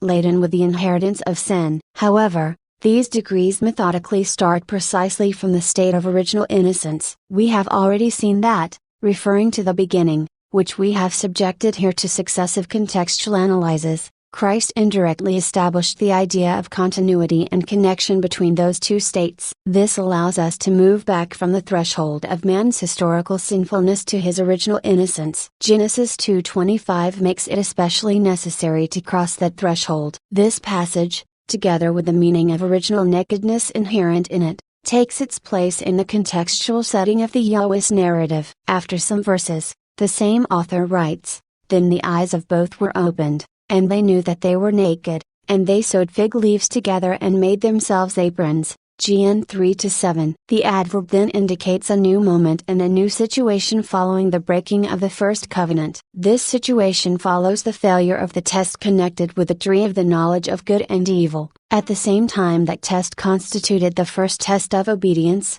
that is, listening to the word in all its truth and accepting love, according to the fullness of the demands of the creative will. This new moment or new situation also implies a new content and a new quality of experience of the body, so that it can no longer be said, "They were naked, but were not ashamed." Here, shame is an experience that is not only original, but a boundary one. The difference of formulations that divides Genesis 2:25 from Genesis 3-7 is significant. In the first case, they were naked, but they were not ashamed. In the second case, they knew that they were naked. Does that mean that, to begin with, they did not 30 know that they were naked, or that they did not see the nakedness of each other's body? The significant change testified by the biblical text about the experience of shame, of which Genesis speaks again, especially in 3:10-12, takes place at a deeper level than the pure and simple use of the sense of sight. A comparative analysis of Genesis 2:25 and Genesis 3 leads necessarily to the conclusion that it is not a question here of passing from not knowing to knowing. Rather, it involves a radical change of the meaning of the original nakedness of the woman before the man and of the man before the woman. It emerges from their conscience, as a fruit of the tree of the knowledge of good and evil. Who told you that you were naked? Have you eaten of the tree of which I commanded you not to eat? Gen 3:11. This change directly concerns the experience of the meaning of one's body before the Creator and creatures. Subsequently, the man's words confirm this. I heard the sound of you in the garden, and I was afraid, because I was naked, and I hid myself. Gen 3:10. That change, which the Yahweh's text portrays so concisely and dramatically, concerns directly, perhaps in the most direct way possible, the man-woman, femininity-masculinity relationship. We will have to return again to the analysis of this change in other parts of our further reflections. Now, having arrived at that border which crosses the sphere of the beginning to which Christ referred, we should ask ourselves if it is possible to reconstruct, in some way, the original meaning of nakedness. In Genesis, nakedness constitutes the immediate context of the doctrine about the unity of the human being as male and female. That seems possible, if we take as a reference point the experience of shame as it was clearly presented in the ancient biblical text as a liminal experience. We shall attempt this reconstruction in our following meditations. The fullness of interpersonal communication. 12. What is shame and how can we explain its absence in the state of original innocence, in the depth of the mystery of the creation of man as male and female? From contemporary analyses of shame, and in particular of sexual modesty, we can deduce the complexity of this fundamental experience, in which man expresses himself as a person according to his own specific structure. In the experience of shame, the human being experiences fear with regard to his second self, for example, woman before man. This is substantially fear for one's own self. With shame, the human being manifests almost instinctively the need of affirmation and acceptance of the self, according to its rightful value. He experiences it at the same time both within himself, and externally, before the other. Shame is a complex experience, almost keeping one human being away from the other, woman from man. It seeks at the same time to draw them closer personally, creating a suitable basis and level to do so. 12 December 19, 1979. 31. For the same reason, it has a fundamental significance as regards the formation of ethos in human society, and especially in the man-woman relationship. The analysis of shame clearly indicates how deeply it is rooted precisely in mutual relations, how exactly it expresses the essential rules for the communion of persons, and likewise how deeply it touches the dimension of man's original solitude. The appearance of shame in the subsequent biblical narration of chapter 3 of Genesis has a pluridimensional significance. It will be opportune to resume the analysis in due time. The meaning of original nakedness. This dimension absolutely cannot be disregarded. This participating in perception of the world, in its exterior aspect, is a direct and almost spontaneous fact. It is prior to any critical complication of knowledge and of human experience and is seen as closely connected with the experience of the meaning of the human body. The original innocence of knowledge could already be perceived in this way. However, it is not possible to determine the meaning of original nakedness considering only man's participation in exterior perception of the world. It is not possible to establish it without going into the depths of man. Genesis 2:25 introduces us specifically to this level and wants us to seek there the original innocence of knowing. The dimension of human interiority is necessary to explain and measure that particular fullness of interpersonal communication, thanks to which man and woman were naked and were not ashamed. In our conventional language, the concept of communication has been practically alienated from its deepest, original semantic matrix. It is connected mainly with the sphere of the media, that is, for the most part, products that serve for understanding, exchange, and bringing closer together. On the other hand, it can be supposed that, in its original and deeper meaning, communication was and is directly connected with subjects. They communicate precisely on the basis of the common union that exists between them, both to reach and to express a reality that is peculiar and pertinent only to the sphere of person subjects. In this way, the human body acquires a completely new meaning, which cannot be placed on the plane of the remaining external perception of the world. It expresses the person in his ontological and existential concreteness, which is something more than the individual. Therefore the body expresses the personal human self, which derives its exterior perception from within. The whole biblical narrative, and in particular the Yahweh's text, shows that the body through its own visibility manifests man. In manifesting him, it acts as intermediary, that is, it enables man and woman, right from the beginning, to communicate with each other according to that communio personarum willed by the Creator precisely for them. It seems that only this dimension enables us to rightly understand the meaning of original nakedness. In this connection, any naturalistic criterion is bound to fail, while, on the contrary, the personalistic criterion can be of great help. Genesis 2:25 certainly speaks of something extraordinary, which is outside the limits of the shame known through 32 human experience. At the same time it decides the particular fullness of interpersonal communication, rooted at the very heart of that communio, which is thus revealed and developed. In this connection, the words "they were not ashamed" can mean in sensu obliquo only an original depth in affirming what is inherent in the person, what is visibly female and male, through which the personal intimacy of mutual communication in all its radical simplicity and purity is constituted. To this fullness of exterior perception, expressed by means of physical nakedness, there corresponds the interior fullness of man's vision in God, that is, according to the measure of the image of God, cf. Gn 1:17. According to this measure, man is really naked, they were naked, Gn 2:25. Even before realizing it, cf.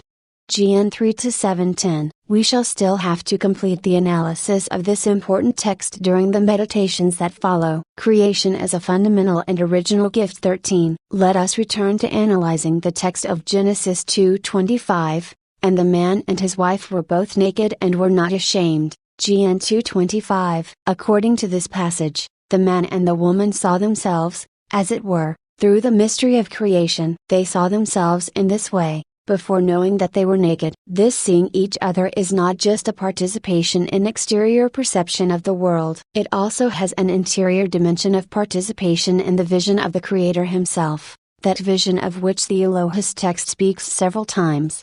God saw everything that He had made, and behold, it was very good. Gn 1:31. Nakedness signifies the original good of God's vision. It signifies all the simplicity and fullness of the vision through which the pure value of humanity as male and female, the pure value of the body and of sex, is manifested. The situation that is indicated, in such a concise and at the same time inspiring way, by the original revelation of the body as seen especially by Genesis 2:25, does not know an interior rupture and opposition between what is spiritual and what is sensible. It does not know a rupture and opposition between what constitutes the person humanly and what in man is determined by sex.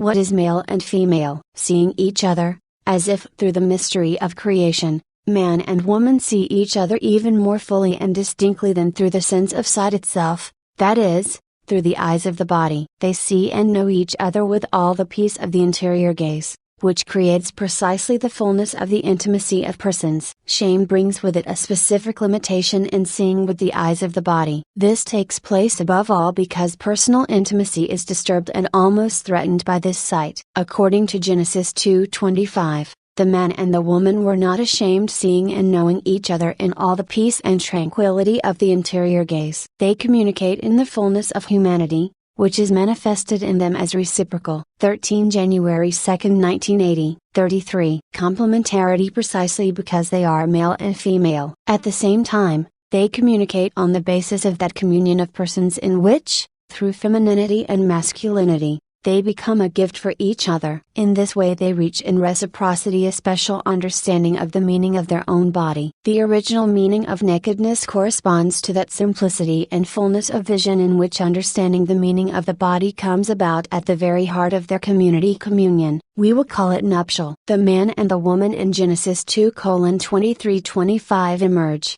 precisely at the beginning, with this consciousness of the meaning of their body. This deserves a careful analysis. The two narratives of the creation of man, the Elohist and the Yahwist, enable us to establish the original meaning of solitude, unity and nakedness. They thereby enable us also to find ourselves on the ground of inadequate anthropology, which tries to understand and interpret man in what is essentially human. The Bible texts contain the essential elements of this anthropology, which are manifested in the theological context of the image of God. This concept conceals within it the root of the truth about man. This is revealed through that beginning, which Christ referred to in the talk with the Pharisees, cf. Mount 19-39, when he treated of the creation of the human male and female. It must be recalled that all the analyses we make here are connected, at least indirectly, precisely with these words of his. Man, whom God created male and female, bears the divine image imprinted on his body from the beginning. Man and woman constitute two different ways of the human being a body in the unity of that image. Now, it is opportune to turn again to those fundamental words which Christ used, that is, the word created and the subject creator. They introduce in the considerations made so far a new dimension, a new criterion of understanding and interpretation, which we will call hermeneutics of the gift. The dimension of the gift decides the essential truth and depth of meaning of the original solitude, unity and nakedness. It is also at the heart of the mystery of creation, which enables us to construct the theology of the body from the beginning, but demands, at the same time, that we should construct it in this way. On Christ's lips, the word created contains the same truth that we find in Genesis. The first account of creation repeats this word several times, from Genesis 1:1, in the beginning God created the heavens and the earth, to Genesis 1:27, so God created man in his own image. God reveals himself above all as creator. Christ referred to that fundamental revelation contained in Genesis. In it, the concept of creation has all its depth, not only metaphysical, but also fully theological. The Creator is He who calls to existence from nothingness, and who establishes the world in existence and man in the world, because He is love. 1 John 4-8. Actually, we do not find this word in the narrative of creation. However, this narrative often repeats, God 34 saw what He had made, and behold, it was very good. Through these words we are led to glimpse in love the divine motive of creation, the source from which it springs. Only love gives a beginning to good and delights in good, cf. 1 Cor 13. As the action of God, the creation signifies not only calling from nothingness to existence and establishing the existence of the world and of man in the world. It also signifies, according to the first narrative, Bereshit bara, giving. It is a fundamental and radical giving, that is, a giving in which the gift comes into being precisely from nothingness. The first chapters of Genesis introduce us to the mystery of creation, that is, the beginning of the world by the will of God, who is omnipotence and love. Consequently, every creature bears within it the sign of the original and fundamental gift. At the same time, however, the concept of giving cannot refer to a nothingness. It indicates the one who gives and the one who receives the gift, and also the relationship that is established between them. Now, this relationship emerges in the account of creation at the moment of the creation of man. This relationship is manifested above all by the expression, God created man in His own image, in the image of God He created him, John 1:27. In the narrative of the creation of the visible world, the giving has a meaning only with regard to man. In the whole work of creation, it can be said only of him that a gift was conferred on him, the visible world was created for him. The biblical account of creation offers us sufficient reasons to understand and interpret in this way. Creation is a gift, because man appears in it. As the image of God, man is capable of understanding the meaning of gift and the call from nothingness to existence. He is capable of answering the Creator with the language of this understanding. Interpreting the narrative of creation with this language, it can be deduced from it that creation constitutes the fundamental and original gift. Man appears in creation as the one who received the world as a gift, and it can also be said that the world received man as a gift. At this point, we must interrupt our analysis. What we have said so far is in close relationship with all the anthropological problems of the beginning. Man appears as created, that is, as the one who, in the midst of the world, receive the other man as a gift. Later we will have to make precisely this dimension of the gift the subject of a deep analysis in order to understand also the meaning of the human body in its rightful extent. That will be the subject of our following meditations. The nuptial meaning of the body. 14. Rereading and analyzing the second narrative of creation, the Yahweh's text, we must ask ourselves if the first man, Adam, in his original solitude, really lived the world as a gift, with an attitude in conformity with the actual condition of one who has received a gift, as is seen from the narrative in the first chapter. The second narrative shows us man in the Garden of Eden, cf. Gn 2-8. Though man was in this situation of original. 14 January 9, 1980. 35. Happiness, the Creator himself, God Yahweh, and then also man, pointed out that man was alone, instead of stressing the aspect of the world as a subjectively beatifying gift created for man, cf. the first narrative and in particular Gn 26 hours 29 minutes. We have already analyzed the meaning of original solitude. Now we must note that a certain lack of good clearly appears for the first time. It is not good that man should be alone. God Yahweh said, I will make him a helper. Gn 2:18. The first man said the same thing, after having become thoroughly aware of his own solitude among all living beings on earth, waited for a helper fit for him, cf. Gn 2:20. None of these beings, Anamaya, offered man the basic conditions which make it possible to exist in a relationship of mutual giving. In this way, these two expressions, namely, the adjective alone and the noun helper, seem to be the key to understand the essence of the gift at the level of man, as existential content contained in the truth of the image of God. The gift reveals, so to speak, a particular characteristic of personal existence, or rather, of the essence of the person. When God Yahweh said, it is not good that man should be alone, Gn 2:18, he affirmed that alone, man does not completely realize this essence. He realizes it only by existing with someone, and even more deeply and completely, by existing for someone. This norm of existence as a person is shown in Genesis as characteristic of creation, precisely by means of the meaning of these two words, alone and helper. These words indicate as fundamental and constitutive for man both the relationship and the communion of persons. The communion of persons means existing in a mutual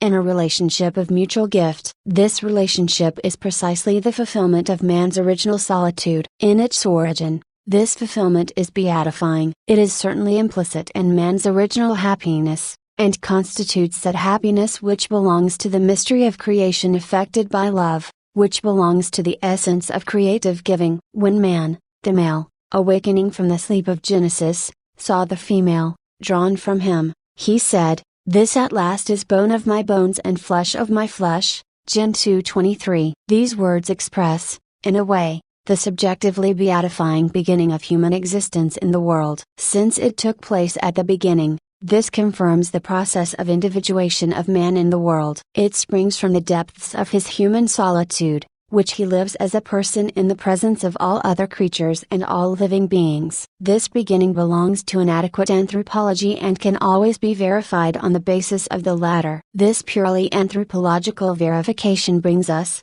at the same time, to the subject of the person and to the subject of the body sex. This simultaneousness is essential. If we dealt with sex without the person, the whole adequacy of the anthropology which we find in Genesis would be destroyed. For our theological study, the essential light of the revelation of the body, which appears so fully in these first affirmations, would then be veiled. 36. There is a deep connection between the mystery of creation, as a gift springing from love, and that beatifying beginning of the existence of man as male and female, in the whole truth of their body and their sex, which is the pure and simple truth of communion between persons. When the first man exclaimed, at the sight of the woman, this is bone of my bones, and flesh of my flesh, Gn 2:23, he merely affirmed the human identity of both. Exclaiming in this way, he seems to say that here is a body that expresses the person. According to a preceding passage of the Yahweh's text, it can also be said that this body reveals the living soul, such as man became when God Yahweh breathed life into him, cf. Gn 2-7. This resulted in his solitude before all other living beings. By traversing the depth of that original solitude, Man now emerged in the dimension of the mutual gift, the expression of that gift, and for that reason the expression of his existence as a person, is the human body in all the original truth of its masculinity and femininity. The body which expresses femininity manifests the reciprocity and communion of persons. It expresses it by means of the gift as the fundamental characteristic of personal existence. This is the body, a witness to creation as a fundamental gift, and so a witness to love as the source from which this same giving springs. Masculinity and femininity namely, sex, is the original sign of a creative donation and an awareness on the part of man, male-female, of a gift lived in an original way. Such is the meaning with which sex enters the theology of the body. That beatifying beginning of man's being and existing,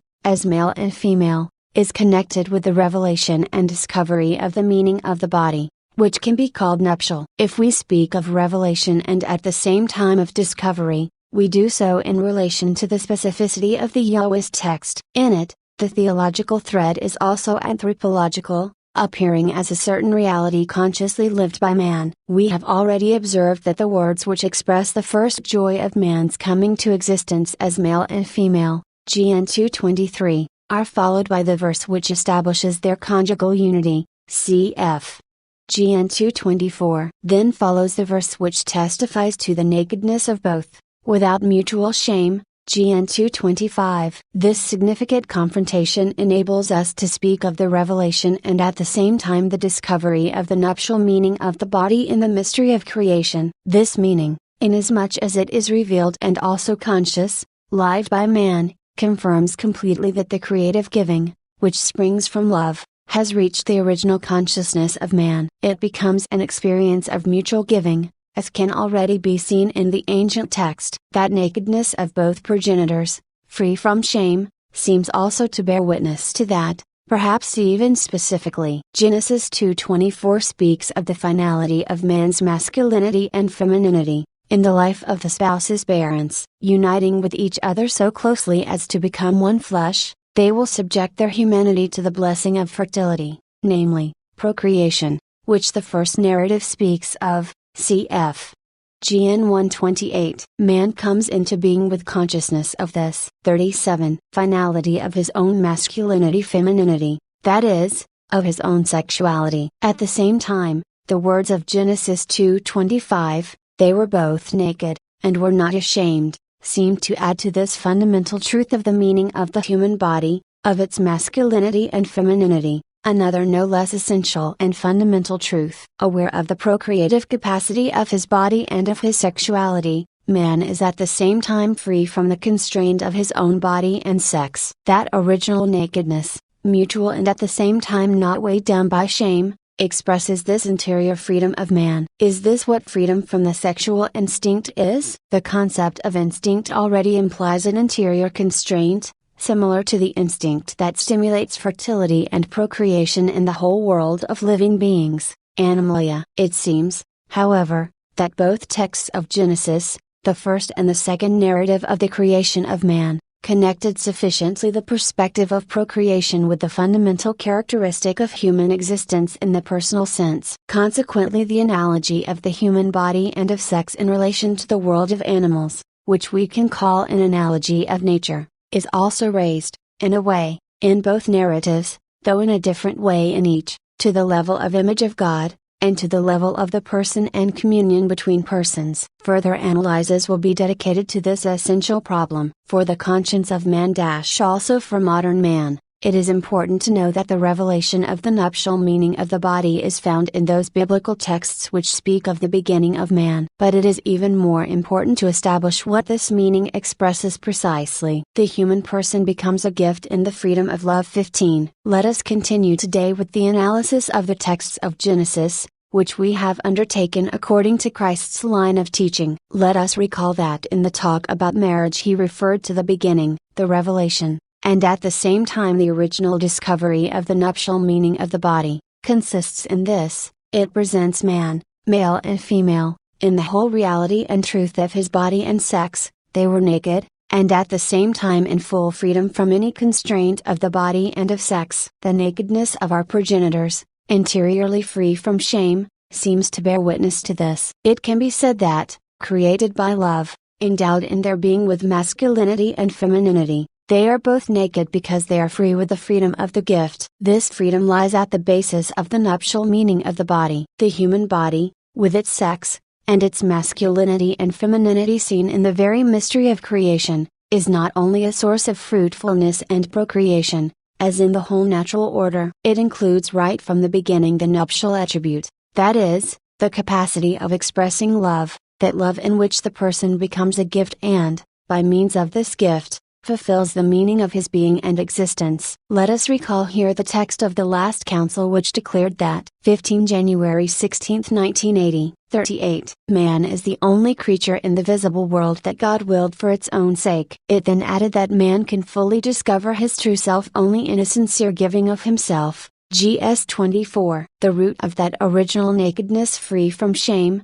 which Genesis 2:25 speaks of, must be sought in that complete truth about man. Man or woman, in the context of their beatifying beginning, are free with the freedom of the gift, to remain in the relationship of the sincere gift of themselves and to become such a gift for each other, through the whole of their humanity made of femininity and masculinity, also in relation to that perspective which Genesis 2:24 speaks of. They must be free precisely in this way. We mean here freedom especially as mastery of oneself, self-control. From this aspect, it is indispensable that man may be able to give himself, that he may become a gift, that he will be able to fully discover his true self in a sincere giving of himself, referring to the words of the council. Thus the words, "They were naked and were not ashamed" can and must be understood as the revelation, and at the same time rediscovery, of freedom. This freedom makes possible and qualifies the nuptial sense of the body. Genesis 2:25 says even more, however. It indicates the possibility and the characteristic of this mutual experience of the body. It enables us also to identify that nuptial meaning of the body in Act 2. When we read, "They were naked and were not ashamed," we directly touch its fruits and indirectly touch almost the root of it. Free interiorly from the constraint of their own bodies and sex, free with the freedom of the gift, man and woman could enjoy the whole truth, the whole self-evidence of man, just as God Yahweh had revealed these things to them in the mystery of creation. This truth about man, which the conciliar text states precisely in the words quoted above, has two main emphases. The first affirms that man is the only creature in the world that the Creator willed for its own sake. The second consists in saying that this same, willed by the Creator in this way right from the beginning, can find himself only in the disinterested giving of himself. Now, this truth about man, which seems in particular to grasp the original condition connected with the very beginning of man in the mystery of creation, can be reread in both directions, on the basis of the conciliar text. This rereading helps us to understand even more the nuptial meaning of the body. This meaning seems inscribed in the original condition of man and woman, according to Genesis 2:23-25. And in particular in the meaning of their original nakedness. As we have noted, at the root of their nakedness is the interior freedom of the gift, the disinterested gift of oneself. This gift enables them both, man and woman, to find one another, since the Creator willed each of them for his, her, own sake, cf. GS 24. Thus man, in the first beatifying meeting, finds the woman, and she finds him. In this way he accepts her interiorly. He accepts her as she is willed for her own sake by the Creator, as she is constituted in the mystery of the image of God through her femininity. Reciprocally, she accepts him in the same way, as he is willed for his own sake by the Creator, and constituted by him by means of his masculinity. The revelation and the discovery of the nuptial meaning of the body consists in this. The Yahweh's narrative, and 39, in particular Genesis 2:25, enables us to deduce that man, as male and female, enters the world precisely with this awareness of the meaning of the body, of masculinity and femininity. The human body, oriented interiorly by the sincere gift of the person, reveals not only its masculinity or femininity on the physical plane, but reveals also such a value and such a beauty as to go beyond the purely physical dimension of sexuality. In this manner awareness of the nuptial meaning of the body,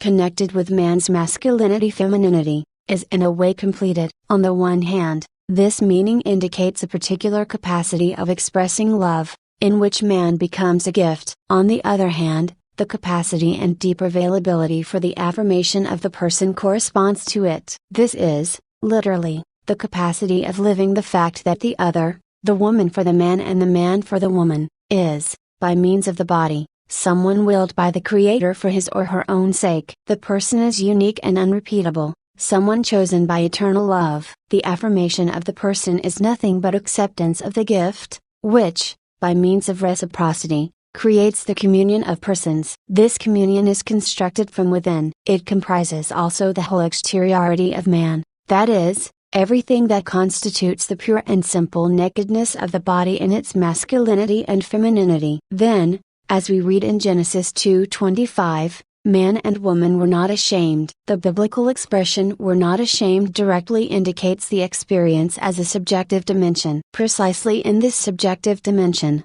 as two human egos determined by their masculinity and femininity, both of them, man and woman, appear in the mystery of their beatifying beginning. We are in the state of man's original innocence and at the same time, original happiness. This is a short appearance, comprising only a few verses in Genesis. However, it is full of a surprising content, theological and anthropological at the same time. The revelation and discovery of the nuptial meaning of the body explain man's original happiness. At the same time, it opens the perspective of his earthly history, in which he will never avoid this indispensable theme of his own existence. The following verses of Genesis, according to the Erwis text of chapter 3, show actually that this historical perspective will be constructed differently from the beatifying beginning, after original sin. It is all the more necessary, however, to penetrate deeply into the mysterious structure, theological and at the same time anthropological,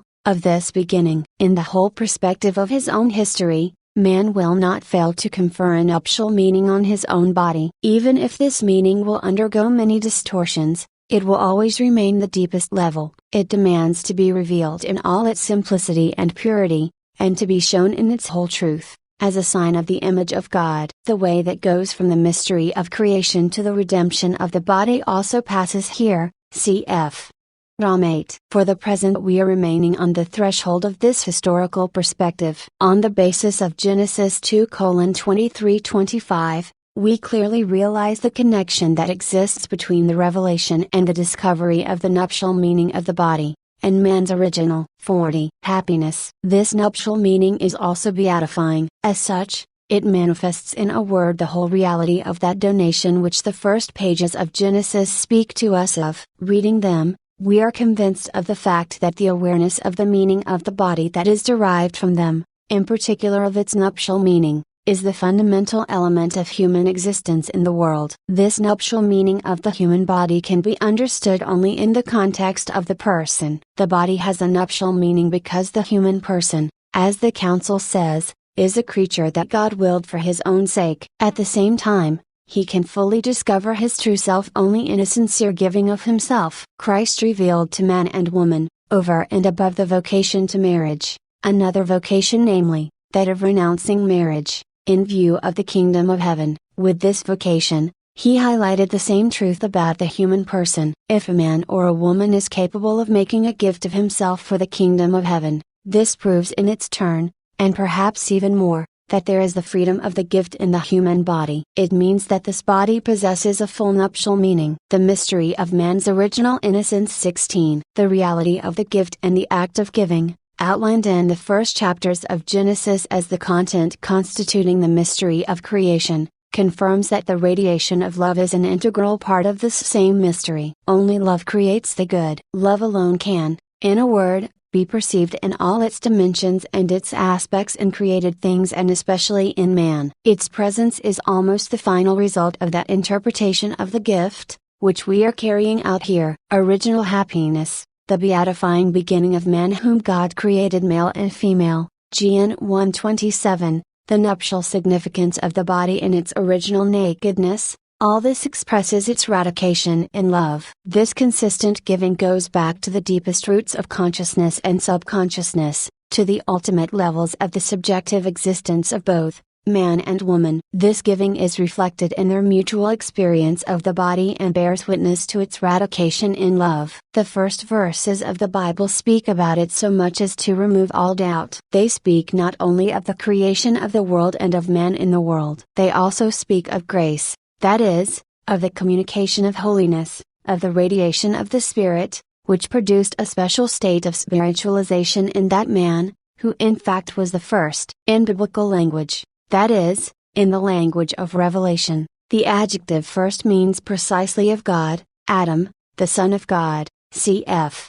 LK 338. Happiness is being rooted in love. Original happiness speaks to us of the beginning of man, who emerged from love and initiated love. That happened in an irrevocable way, despite the subsequent sin and death. In his time, Christ will be a witness to this irreversible love of the Creator and Father, which had already been expressed in the mystery of creation and in the grace of original innocence. The common beginning of 16 January 30, 1980. 41. Man and woman, that is, the original truth of their body in masculinity and femininity, to which Genesis 2:25 draws our attention, does not know shame. This beginning could also be defined as the original and beatifying immunity from shame as the result of love. This immunity directs us toward the mystery of man's original innocence. It is a mystery of his existence, prior to the knowledge of good and evil and almost outside it. The fact that man existed in this way, before breaking the first covenant with his Creator,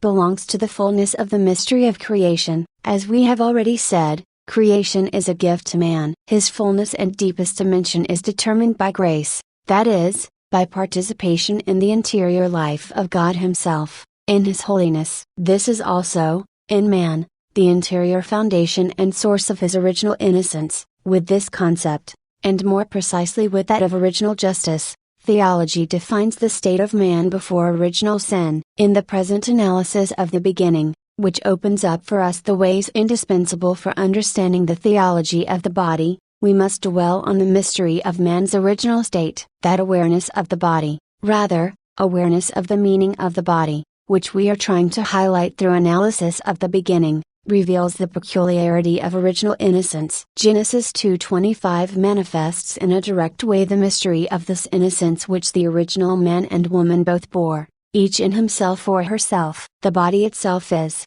in a way, an eyewitness of this characteristic. Significantly, the affirmation contained in Genesis 2:25 about nakedness mutually free from shame is a statement unique in its kind in the whole Bible. It will never be repeated. On the contrary, we can quote many texts in which nakedness will be connected with shame or, in an even stronger sense, with ignominy. In this wide context, the reasons are all the more visible for discovering in Genesis 2:25 a particular trace of the mystery of original innocence and a particular factor of its radiation in the human subject. This innocence belongs to the dimension of grace contained in the mystery of creation, that is, to that mysterious gift made to the inner man, through the human heart. It enables both of them, man and woman, to exist from the beginning in the mutual relationship of the disinterested gift of oneself. This contains the revelation and at the same time the discovery of the nuptial meaning of the body in its masculinity and femininity. It can be understood why we speak,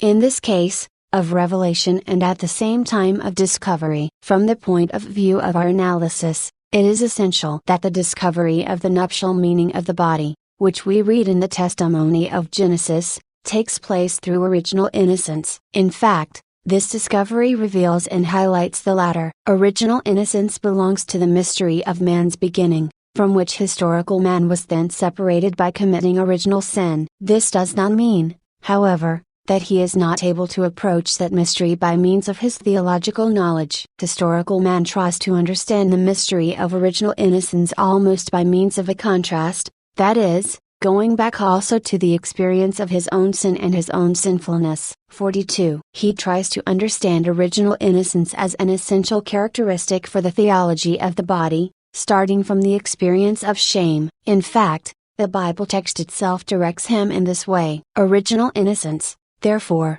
is what radically, that is, at its roots, excludes shame of the body in the man-woman relationship. It eliminates its necessity in man, in his heart, that is, In his conscience, original innocence speaks above all of the Creator's gift. It speaks of the grace that made it possible for man to experience the meaning of the primary donation of the world. In particular, it concerns the meaning of the mutual donation of one to the other through masculinity and femininity in this world. However, this innocence seems to refer above all to the interior state of the human heart, of the human will, at least indirectly. It includes the revelation and discovery of human moral conscience, of the whole dimension of conscience. Obviously, this was before the knowledge of good and evil. In a certain sense, it must be understood as original righteousness. In the prism of our historical a posteriori, we are trying to reconstruct, in a certain way, the characteristic of original innocence. This is understood as the content of the reciprocal experience of the body as experience of its nuptial meaning. According to Genesis 2:23-25, happiness and innocence are part of the framework of the communion of persons, as if it were a question of two convergent threads of man's existence in the mystery of creation. So the beatifying awareness of the meaning of the body, that is, of the nuptial meaning of human masculinity and femininity, is conditioned by original innocence. We can understand that original innocence as a particular purity of heart, which preserves an interior faithfulness to the gift according to the nuptial meaning of the body. Consequently, original innocence, conceived in this way, is manifested as a tranquil testimony of conscience which, in this case, precedes any experience of good and evil. Yet this serene testimony of conscience is something all the more beatifying. It can be said that awareness of the nuptial meaning of the body, in its masculinity and femininity, becomes humanly beatifying only by means of this testimony. We shall devote the next meditation to this subject, that is, to the link which, in the analysis of man's beginning, can be seen between his innocence, purity of heart, and his happiness. Man and woman, a gift for each other. 17. Let us continue the examination of that beginning, which Jesus referred to in his talk with the Pharisees on the subject of marriage. This reflection requires us to go beyond the threshold of man's history and arrive at the state of original innocence. To grasp the meaning of this innocence, we take as our basis, in a way, the experience of historical man, the testimony of his heart and conscience. 17 February 6, 1980. 43. Following the historical a posteriori line, let us try to reconstruct the peculiarity of original innocence enclosed within the mutual experience of the body and its nuptial meaning, according to Genesis 2:23-25. The situation described here reveals the beatifying experience of the meaning of the body. Within the mystery of creation, man attains this in the complementarity of what is male and female in him. However, at the root of this experience there must be the interior freedom of the gift, united above all with innocence. The human will is originally innocent. In this way, the reciprocity and the exchange of the gift of the body, according to its masculinity and femininity, as the gift of the person, is facilitated. Consequently, the innocence to which Genesis 2:25 bears witness can be defined as innocence of the mutual experience of the body. The sentence, "The man and his wife were both naked, and were not ashamed," expresses this innocence in the reciprocal experience of the body. This innocence inspires the interior exchange of the gift of the person. In the mutual relationship, this actualizes concretely the nuptial meaning of masculinity and femininity. To understand the innocence of the mutual experience of the body, we must try to clarify what the interior innocence in the exchange of the gift of the person consists of. This exchange constitutes the real source of the experience of innocence. Interior innocence, that is, righteousness of intention, in the exchange of the gift consists in reciprocal acceptance of the other, such as to correspond to the essence of the gift. In this way, mutual donation creates the communion of persons. It is a question of receiving the other human being and accepting him. This is because in this mutual relationship, which Genesis 2:23-25 speaks of, the man and the woman become a gift for each other, through the whole truth and evidence of their own body in its masculinity and femininity. It is a question, then, of an acceptance or welcome that expresses and sustains, in mutual nakedness, the meaning of the gift. Therefore, it deepens the mutual dignity of it. This dignity corresponds profoundly to the fact that the Creator willed, and continually wills, man, male and female, for his own sake. The innocence of the heart, and consequently, the innocence of the experience, means a moral participation in the eternal and permanent act of God's will. The opposite of this welcoming or acceptance of the other human being as a gift would be a privation of the gift itself. Therefore, it would be a changing and even a reduction of the other to an object for myself, an object of lust, of misappropriation, etc. We will not deal in detail now with this multiform, presumable antithesis of the gift. However, in the context of Genesis 2:23-25, we can note that this extorting of the gift from the other human being, from the woman by the man and vice versa, and reducing him or her interiorly to a mere object for me, should mark the beginning of shame. The latter corresponds to a threat inflicted on the gift in its personal intimacy and bears witness to the interior collapse of innocence in the mutual experience. According to Genesis 2:25, the man and his wife were not ashamed. We can conclude that the exchange of the gift, in which the whole of their humanity participated, body and 44 soul, femininity and masculinity, was actualized by preserving the interior characteristic, that is, precisely, innocence, of the donation of oneself and of the acceptance of the other as a gift. These two functions of mutual exchange are deeply connected in the whole process of the gift of oneself. The giving and the accepting of the gift interpenetrate, so that the giving itself becomes accepting, and the acceptance is transformed into giving. Genesis 2:23-25 enables us to deduce that woman, who in the mystery of creation is given to man by the Creator, is received, thanks to original innocence. That is, she is accepted by man as a gift. The Bible text is quite clear and limpid at this point. At the same time, the acceptance of the woman by the man and the very way of accepting her, become, as it were, a first donation. In giving herself, from the very first moment in which, in the mystery of creation, she was given to the man by the Creator, the woman rediscovers herself at the same time. This is because she has been accepted and welcomed, and because of the way in which she has been received by the man. So she finds herself again in the very fact of giving herself through a sincere gift of herself. Cf. Gs 24, when she is accepted in the way in which the Creator wished her to be, that is, for her own sake, through her humanity and femininity. When the whole dignity of the gift is ensured in this acceptance, through the offer of what she is in the whole truth of her humanity and in the whole reality of her body and sex, of her femininity, she reaches the inner depth of her person and full possession of herself. Let us add that this finding of oneself and giving oneself becomes the source of a new giving of oneself. This grows by virtue of the interior disposition to the exchange of the gift, and to the extent to which it meets with the same and even deeper acceptance and welcome is the fruit of a more and more intense awareness of the gift itself. It seems that the second narrative of creation has assigned to man from the beginning the function of the one who, above all, receives the gift, cf. especially Gn 2:23. From the beginning the woman is entrusted to his eyes, to his consciousness, to his sensitivity,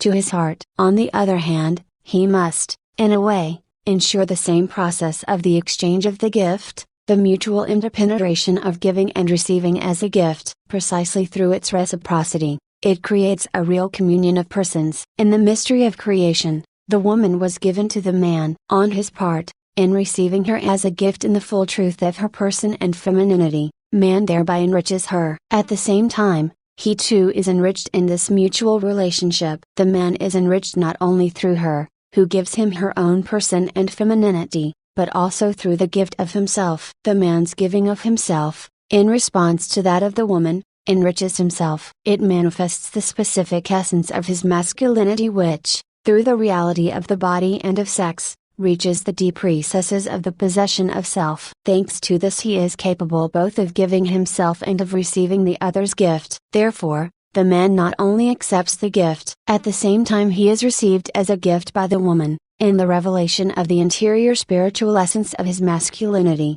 together 45, with the whole truth of his body and sex. Accepted in this way, he is enriched through this acceptance and welcoming of the gift of his own masculinity. Subsequently, this acceptance, in which the man finds himself again through the sincere gift of himself, becomes in him the source of a new and deeper enrichment of the woman. The exchange is mutual. In it the reciprocal effects of the sincere gift and of the finding oneself again are revealed and grow. In this way, following the trail of the historical a posteriori, and above all, following the trail of human hearts, we can reproduce and, as it were, reconstruct that mutual exchange of the gift of the person, which was described in the ancient text of Genesis, so rich and deep, original innocence and man's historical state. 18. Today's meditation presupposes what has already been established by the various analyses made up to now. They sprang from the answer Jesus gave to his interlocutors, cf. Mount 19-39.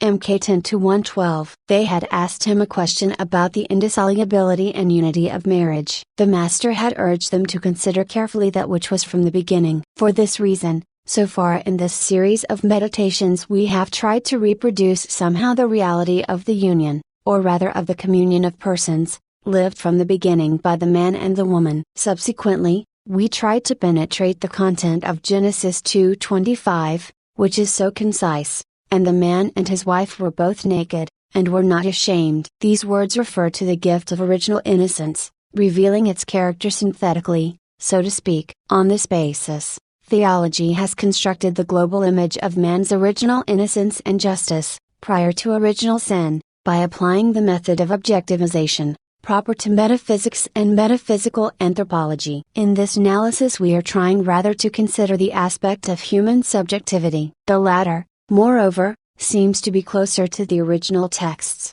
especially the second narrative of creation, the Yahweh's text. Apart from a certain diversity of interpretation, it seems quite clear that the experience of the body, such as it can be inferred from the ancient text of Genesis 2:23 and even more from Genesis 2:25, indicates a degree of spiritualization of man. This is different from that which the same text speaks of after original sin, cf. Gn 3, and which will run from the experience of historical man. It is a different measure of spiritualization. It involves another composition of the interior forces of man himself. It involves almost another body-soul relationship, and other inner proportions between sensitivity, spirituality and affectivity. That is, another degree of interior sensitiveness to the gifts of the Holy Spirit. All this conditions man's state of original innocence and at the same time determines it, permitting us also to understand the narrative of Genesis. Theology and also the magisterium of the Church have given these fundamental truths a specific form. 18 February 13, 1980. 46. Undertaking the analysis of the beginning according to the dimension of the theology of the body, we do so on the basis of Christ's words in which he himself referred to that beginning. When he said, "Have you not read that he who made them from the beginning made them male and female?" Mount 19-4. He ordered us and he still orders us to return to the depth of the mystery of creation. We do so, fully aware of the gift of original innocence, characteristic of man before original sin. An insuperable barrier divides us from what man then was as male and female, by means of the gift of grace united with the mystery of creation, and from what they both were for each other, as a mutual gift. Yet we try to understand that state of original innocence in its connection with man's historical state after original sin, status naturae lapsissimul et redempti. Through the category of the historical a posteriori, we try to arrive at the original meaning of the body. We try to grasp the connection existing between it and the nature of original innocence in the experience of the body, as it is highlighted in such a significant way in the Genesis narrative. We conclude that it is important and essential to define this connection, not only with regard to man's theological prehistory, in which the life of the couple was almost completely permeated by the grace of original innocence. We must also define this connection in relation to its possibility of revealing to us the permanent roots of the human and especially the theological aspect of the ethos of the body. Man enters the world and enters the most intimate pattern of his future and his history with awareness of the nuptial meaning of his own body, of his own masculinity and femininity. Original innocence says that that meaning is conditioned ethically, and furthermore, that on its part, it constitutes the future of the human ethos. This is very important for the theology of the body. It is the reason why we must construct this theology from the beginning, carefully following the indication of Christ's words. In the mystery of creation, Man and woman were given in a special way to each other by the Creator. That was not only in the dimension of that first human couple and of that first communion of persons, but in the whole perspective of the existence of the human family. The fundamental fact of human existence at every stage of its history is that God created them male and female. He always creates them in this way and they are always such. Understanding of the fundamental meanings contained in the mystery of creation, such as the nuptial meaning of the body, and of the fundamental conditionings of this meaning, is important. It is indispensable in order to know who man is and who he should be, and therefore how he should mold his own activity. It is an essential and important thing for the future of the human ethos. Genesis 2:24 notes that the two, man and woman, were created for marriage. Therefore, a man leaves his father and his mother and cleaves to his wife, and they become one flesh. In this way a great creative perspective is opened. It is precisely the perspective of man's existence, which is continually renewed by means of procreation, or, we could say, self-reproduction. 47. This perspective is deeply rooted in the consciousness of humanity, cf.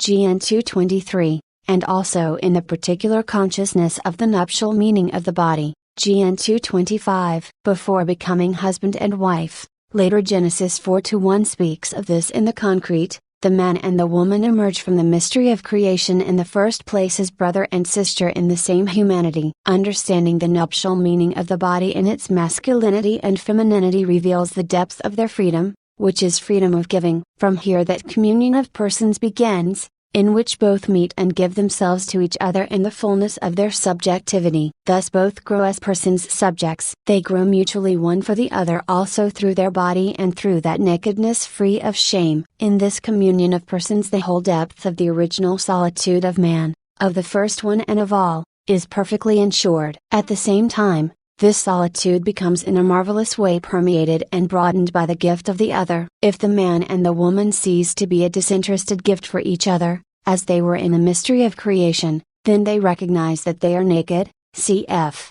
GN 3. Then the shame of that nakedness, which they had not felt in the state of original innocence, will spring up in their hearts. Original innocence manifests and at the same time constitutes the perfect ethos of the gift. Man enters the world as a subject of truth and love. 19. Genesis points out that man and woman were created for marriage. A man leaves his father and his mother and cleaves to his wife, and they become one flesh. GN 224. This opens the great creative perspective of human existence, which is always renewed by means of procreation, which is self-reproduction. This perspective is rooted in the consciousness of mankind and also in the particular understanding of the nuptial meaning of the body, with its masculinity and femininity. In the mystery of creation, man and woman are a mutual gift. Original innocence manifests and at the same time determines the perfect ethos of the gift. We spoke about that at the preceding meeting. Through the ethos of the gift the problem of the subjectivity of man, who is a subject made in the image and likeness of God, is partly outlined. In the narrative of creation, especially in Genesis 2:23-25, the woman is certainly not merely an object for the man. They both remain in front of each other in all the fullness of their objectivity as creatures, as bone of my bones and flesh of my flesh, as male and female, both naked. Only the nakedness that makes woman an object for man, or vice versa, is a source of shame. The fact that they were not ashamed means that the woman was not an object for the man nor he for her. Interior innocence as purity of heart made it impossible somehow for one to be reduced by the other to the level of a mere object. The fact that they were not ashamed means that they were united by awareness of the gift. They were mutually conscious of the nuptial. 19 February 20th 1980. 48. Meaning of their bodies, in which the freedom of the gift is expressed and all the interior riches of the person as subject are manifested. This mutual interpenetration of the self of the human persons, of the man and of the woman, seems to exclude subjectively any reduction to an object. This reveals the subjective profile of that love. It can be said that this love is objective to the depths, since it is nourished by the mutual objectivity of the gift. After original sin, man and woman will lose the grace of original innocence. The discovery of the nuptial meaning of the body will cease to be for them a simple reality of revelation and grace. However, this meaning will remain as a commitment given to man by the ethos of the gift, inscribed in the depths of the human heart, as a distant echo of original innocence. From that nuptial meaning human love in its interior truth and its subjective authenticity will be formed. Through the veil of shame, man will continually rediscover himself as the guardian of the mystery of the subject, that is, of the freedom of the gift. This is so as to defend it from any reduction to the position of a mere object. For the present, however, we are before the threshold of man's earthly history. The man and the woman have not yet crossed it toward knowledge of good and evil. They are immersed in the mystery of creation. The depth of this mystery hidden in their hearts is innocence, grace, love and justice. And God saw everything that He had made, and behold, it was very good. Gen 1:31. Man appears in the visible world as the highest expression of the divine gift, because he bears within him the interior dimension of the gift. With it he brings into the world his particular likeness to God, with which he transcends and dominates also his visibility in the world, his corporality, his masculinity or femininity, his nakedness. A reflection of this likeness is also the primordial awareness of the nuptial meaning of the body, pervaded by the mystery of original innocence. Thus, in this dimension, a primordial sacrament is constituted, understood as a sign that transmits effectively in the visible world the invisible mystery hidden in God from time immemorial. This is the mystery of truth and love, the mystery of divine life, in which man really participates. In the history of man, original innocence begins this participation, and it is also a source of original happiness. The sacrament,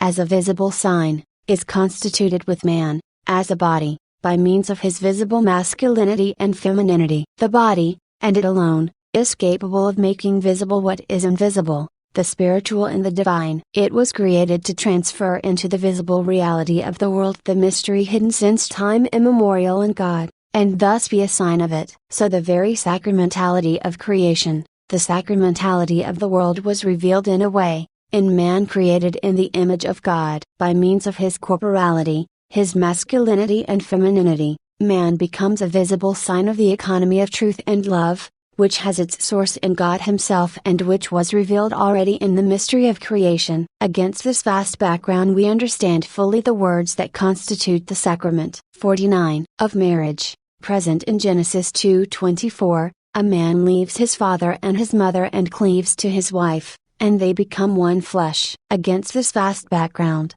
we further understand that the words of Genesis 2:25, they were both naked, and were not ashamed, through the whole depth of their anthropological meaning, express the fact that, together with man, holiness entered the visible world, created for him. The sacrament of the world, and the sacrament of man in the world, comes from the divine source of holiness, and at the same time is instituted for holiness. Connected with the experience of the nuptial meaning of the body, original innocence is the same holiness that enables man to express himself deeply with his own body. That happens precisely by means of the sincere gift of himself. In this case, awareness of the gift conditions the sacrament of the body. In his body as male or female, man feels he is a subject of holiness. With this consciousness of the meaning of his own body, man, as male and female, enters the world as a subject of truth and love. It can be said that Genesis 2:23-25 narrates the first feast of humanity in all the original fullness of the experience of the nuptial meaning of the body. It is a feast of humanity,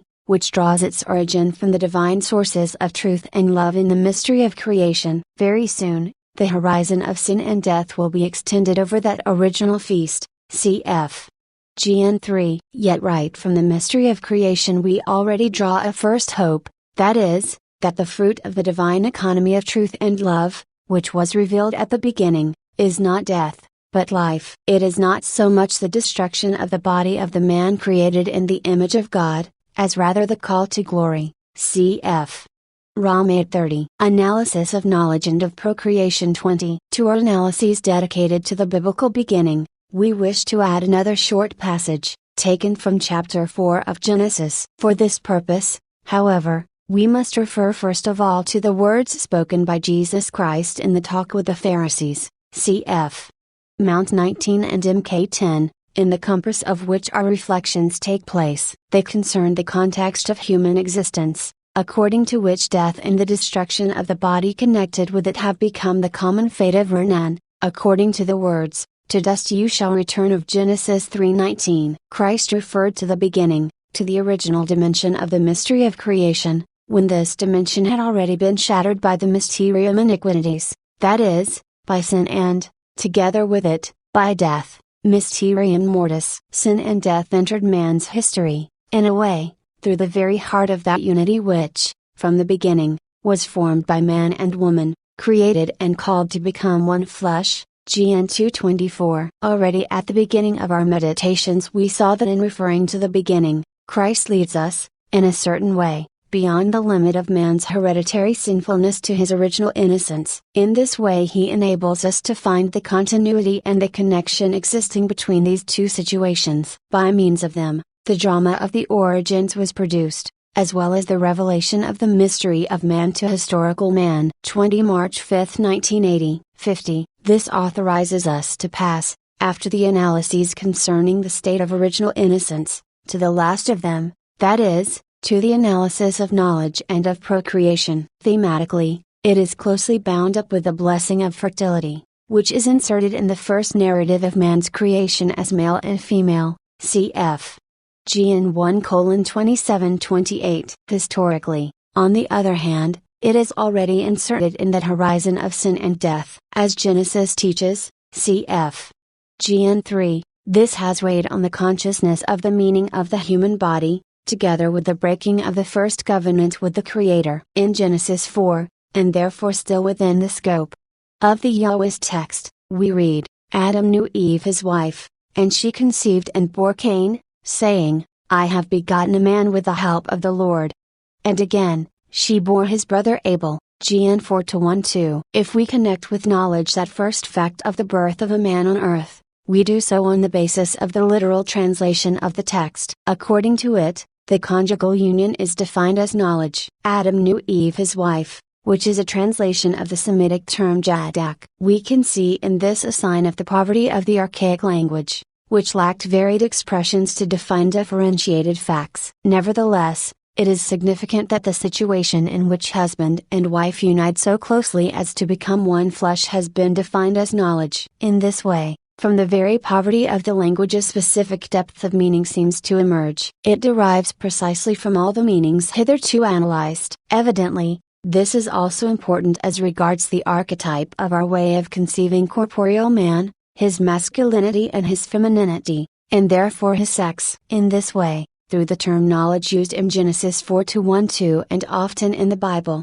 the conjugal relationship of man and woman, that they become, through the duality of sex, one flesh, was raised and introduced into the specific dimension of persons. Genesis 4:1-2 speaks only of knowledge of the woman by the man, as if to stress above all the activity of the latter. It is also possible, however, to speak of the reciprocity of this knowledge, in which men and women participate by means of their body and their sex. Let us add that a series of subsequent biblical texts, as, moreover, the same chapter of Genesis, cf.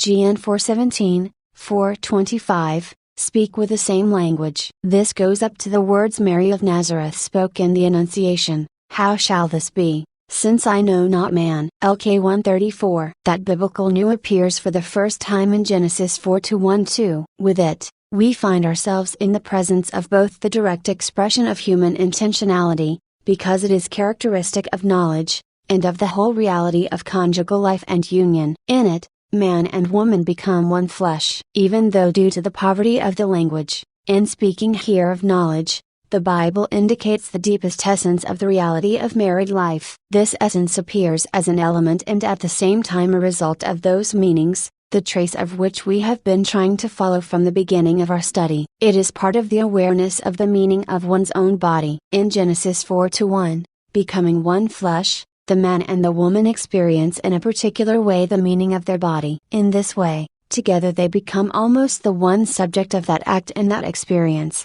while remaining, in 51, this unity, two really different subjects. In a way, this authorizes the statement that the husband knows his wife or that both know each other. Then they reveal themselves to each other, with that specific depth of their own human self. Precisely this self is revealed also by means of their sex, their masculinity and femininity. Then, in a unique way, the woman is given to the man to be known, and he to her. To maintain continuity with regard to the analyses made up to the present, especially the last ones, which interpret man in the dimension of a gift, it should be pointed out that, according to Genesis, datum and donum are equivalent. However, Genesis 4:1-2 stresses datum above all. In conjugal knowledge, the woman is given to the man and he to her, since the body and sex directly enter the structure and the content of this knowledge. In this way, the reality of the conjugal union, in which the man and the woman become one flesh,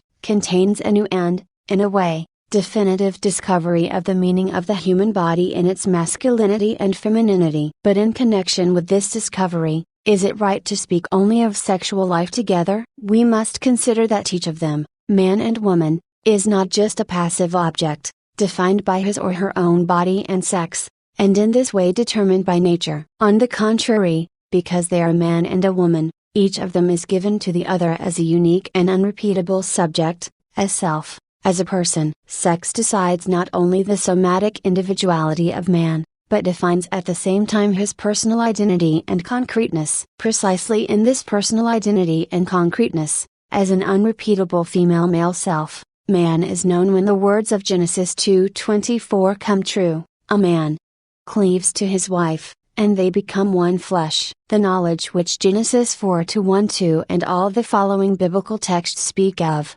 arrives at the deepest roots of this identity and concreteness, which man and woman know to their sex. This concreteness means both the uniqueness and the unrepeatability of the person. It was worthwhile, therefore, to reflect on the eloquence of the biblical text quoted and of the word new. In spite of the apparent lack of terminological precision, it allows us to dwell on the depth and dimension of a concept, which our contemporary language, precise though it is, often deprives us of. The mystery of woman is revealed in Motherhood 21. In the preceding meditation, we analyzed the sentence of Genesis 4:1 and, in particular, the term new. The original text used this word to define conjugal union. We also pointed out that this biblical knowledge establishes a kind of personal archetype of corporality and human sexuality that seems absolutely fundamental in order to understand man, who, from the beginning, searches for the meaning of his own body. This meaning is at the basis of the theology of the body itself. The term new, cf. GN 4:1-2, synthesizes the whole density of the biblical text analyzed so far. 21 March 12, 1980, 52. According to Genesis 4:1, the man knows the woman, his wife, for the first time in the act of conjugal union. He is that same man who, by imposing names, that is, also by knowing, differentiated himself from the whole world of living beings or animalia, affirming himself as a person and subject. The knowledge of which Genesis 4:1 speaks does not and cannot take him away from the level of that original and fundamental self-awareness. Whatever a one-sidedly naturalistic mentality might say about it, in Genesis 4:1 it cannot be a question of passive acceptance of one's own determination by the body and by sex, precisely because it is a question of knowledge. On the contrary, it is a further discovery of the meaning of one's own body. It is a common and reciprocal discovery, just as the existence of man, whom God created male and female, is common and reciprocal from the beginning. Knowledge, which was at the basis of man's original solitude, is now at the basis of this unity of the man and the woman. The Creator enclosed a clear perspective of this in the mystery of creation, cf. GN 1:27, 2:23. In this knowledge, man confirms the meaning of the name Eve, given to his wife, because she was the mother of all the living, GN 3:20. According to Genesis 4:1, the one who knows is the man, and the one who is known is the woman wife. It is as if the specific determination of the woman, through her own body and sex, hit what constitutes the depth of her femininity. On the other hand, after the sin, the man was the first to feel the shame of his nakedness. He was the first to say, I was afraid, because I was naked, and I hid myself, GN 3:10. It will be necessary to return separately to the state of mind of them both after the loss of original innocence. However, in the knowledge which Genesis 4:1 speaks of, the mystery of femininity is manifested and revealed completely by means of motherhood, as the text says, she conceived and bore. The woman stands before the man as a mother, the subject of the new human life that is conceived and develops in her, and from her is born into the world. Likewise, the mystery of man's masculinity, that is, the generative and fatherly meaning of his body, is also thoroughly revealed. The theology of the body contained in Genesis is concise and sparing of words. At the same time, fundamental contents, in a certain sense primary and definitive, find expression in it. Everyone finds himself again in his own way, in that biblical knowledge. The constitution of the woman is different, as compared with the man. We know today that it is different even in the deepest biophysiological determinants. It is manifested externally only to a certain extent, in the construction and form of her body. Maternity manifests this constitution internally, as the particular potentiality of the female organism. With creative peculiarity it serves for the conception and begetting of the human being, with the help of man. Knowledge conditions begetting. Begetting is a perspective, which man and woman insert in their mutual knowledge. The latter goes beyond the limits of subject-object, such as man and woman seem to be mutually. Knowledge indicates on the one side him who knows and on the other side her who is known, or vice versa. The consummation of marriage, the specific consummatum, is also enclosed in this knowledge. In this way the reaching of the objectivity of the 53 body, hidden in the somatic potentialities of the man and of the woman, is obtained, and at the same time the reaching of the objectivity of the man who is this body. By means of the body, the human person is husband and wife. At the same time, in this particular act of knowledge, mediated by personal femininity and masculinity, the discovery of the pure subjectivity of the gift, that is, mutual self-fulfillment in the gift, seems to be reached. Procreation brings it about that the man and the woman, his wife, know each other reciprocally in the third, sprung from them both. Therefore, this knowledge becomes a discovery. In a way it is a revelation of the new man, in whom both of them, man and woman, again recognize themselves, their humanity, their living image. In everything that is determined by both of them through the body and sex, knowledge inscribes a living and real content. So knowledge in the biblical sense means that the biological determination of man, by his body and sex, stops being something passive. It reaches the specific level and content of self-conscious and self-determinate persons. Therefore, it involves a particular consciousness of the meaning of the human body, bound up with fatherhood and motherhood. The whole exterior constitution of woman's body, its particular aspect, the qualities which, with the power of perennial attractiveness, are at the beginning of the knowledge, which Genesis 4:1-2 speaks of, Adam knew Eve his wife, are in close union with motherhood. The Bible, and subsequently the liturgy, with its characteristic simplicity, honors and praises throughout the centuries the womb that bore you and the breasts that you sucked, LK 11:27. These words constitute a eulogy of motherhood, of femininity, of the female body in its typical expression of creative love. In the Gospel these words are referred to the mother of Christ, Mary, the second Eve. The first woman, on the other hand, at the moment when the maternal maturity of her body was revealed for the first time, when she conceived and bore, said, I have begotten a man with the help of the Lord, Gn 4:1. These words express the whole theological depth of the function of begetting procreating. The woman's body becomes the place of the conception of the new man. In her womb, the conceived man assumes his specific human aspect before being born. The somatic homogeneousness of man and woman, which found its first expression in the words, This is bone of my bones and flesh of my flesh, Gn 2:23, is confirmed in turn by the words of the first woman mother,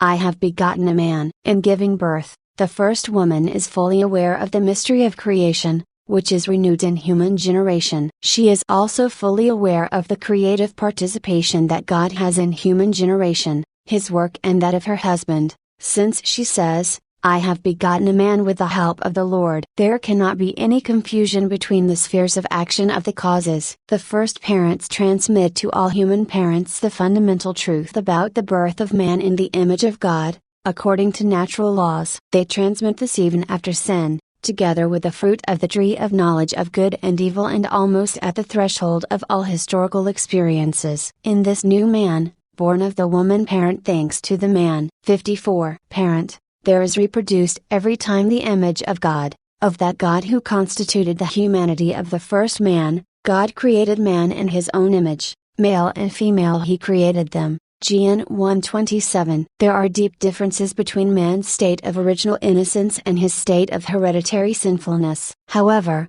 that image of God constitutes a basis of continuity and unity. The knowledge which Genesis 4:1 speaks of is the act which originates being. Rather, in union with the Creator, it establishes a new man in his existence. In his transcendental solitude, the first man took possession of the visible world, created for him, knowing and imposing names on living beings, animalia. The same man, as male and female, knowing each other in this specific communion of persons, in which they are united so closely with each other as to become one flesh, constitutes humanity. That is, they confirm and renew the existence of man as the image of God. This happens every time both of them, man and woman, take up again, so to speak, this image from the mystery of creation and transmit it with the help of the Lord God. The words of Genesis are a testimony of the first birth of man on earth. They enclose within them at the same time everything that can and must be said of the dignity of human generation, the knowledge generation cycle and the perspective of death. 22. We are drawing to the end of the cycle of reflections wherein we have tried to follow Christ's appeal handed down to us by Matthew 19:2-3-9 and by Mark 10:1-12.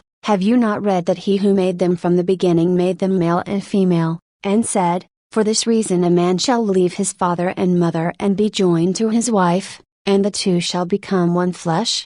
Apostrophe. Mount 19:4-5. In Genesis, conjugal union is defined as knowledge. Adam knew Eve his wife, and she conceived and bore ...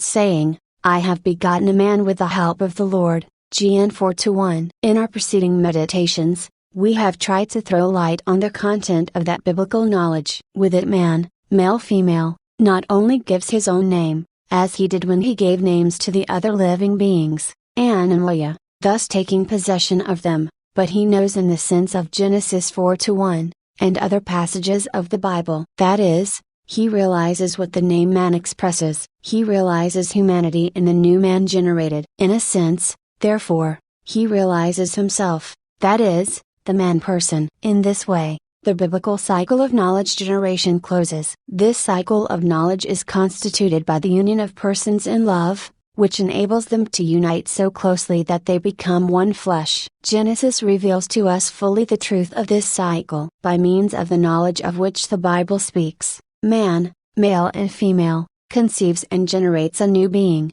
like himself, to whom he can give the name of man. I have begotten a man. Thus man takes possession of his humanity, or rather retakes possession of it. However, that happens in a different way from the manner in which he had taken possession of all other living beings when he had given them their names. On that occasion, he had, 22 March 26, 1980, 55, become their master. He had begun to carry out the content of the Creator's mandate, subdue the earth and have dominion over it, cf. Gen 1:28. However, the first part of the same command, be fruitful and multiply, and fill the earth, Gen 1:28, conceals another content and indicates another element. In this knowledge, the man and the woman give rise to a being similar to them. They can say of it, this is bone of my bones and flesh of my flesh, Gen 2:24. In this knowledge they are almost carried off together. They are both taken possession of by the humanity which they, in union and in mutual knowledge, wish to express again. They wish to take possession of it again, deriving it from themselves, from their own humanity. They derive it from the marvelous male and female maturity of their bodies. Finally, through the whole sequence of human conceptions and generations right from the beginning, they derive it from the mystery of creation. In this sense, biblical knowledge can be explained as possession. Is it possible to see in it some biblical equivalent of eros? It is a question here of two conceptual spheres, of two languages, biblical and Platonic. Only with great caution can they be used to interpret each other. However, it seems that in the original revelation the idea of man's possession of the woman, or vice versa, as of an object, is not present. On the other hand, it is well known that as a result of the sinfulness contracted after original sin, man and woman must reconstruct, with great effort, the meaning of the disinterested mutual gift. This will be the subject of our further analyses. The revelation of the body, contained in Genesis, especially in chapter 3, shows with impressive clearness the cycle of knowledge generation. It shows that this cycle, so deeply rooted in the potentiality of the human body, was subjected, after sin, to the law of suffering and death. God Yahweh says to the woman, I will greatly multiply your pain in childbearing. In pain you shall bring forth children. GN 3:16. The horizon of death opens up before man, together with revelation of the generative meaning of the body in the spouse's act of mutual knowledge. The first man gives his wife the name Eve, because she was the mother of all living. GN 3:20. When he had already heard the words of the sentence which determined the whole perspective of human existence within the knowledge of good and evil, this perspective is confirmed by the words, You shall return to the ground, for out of it you were taken. You are dust, and to dust you shall return. GN 3:19. The radical character of this sentence is confirmed by the evidence of the experiences of man's whole earthly history. The horizon of death extends over the whole perspective of human life on earth. Life that was inserted in that original biblical cycle of knowledge generation. Man has broken the covenant with his Creator by picking the fruit of the tree of the knowledge of good and evil. He is detached by God Yahweh from the tree of life. Now, let him not put forth his hand and take also of the tree of life, and eat,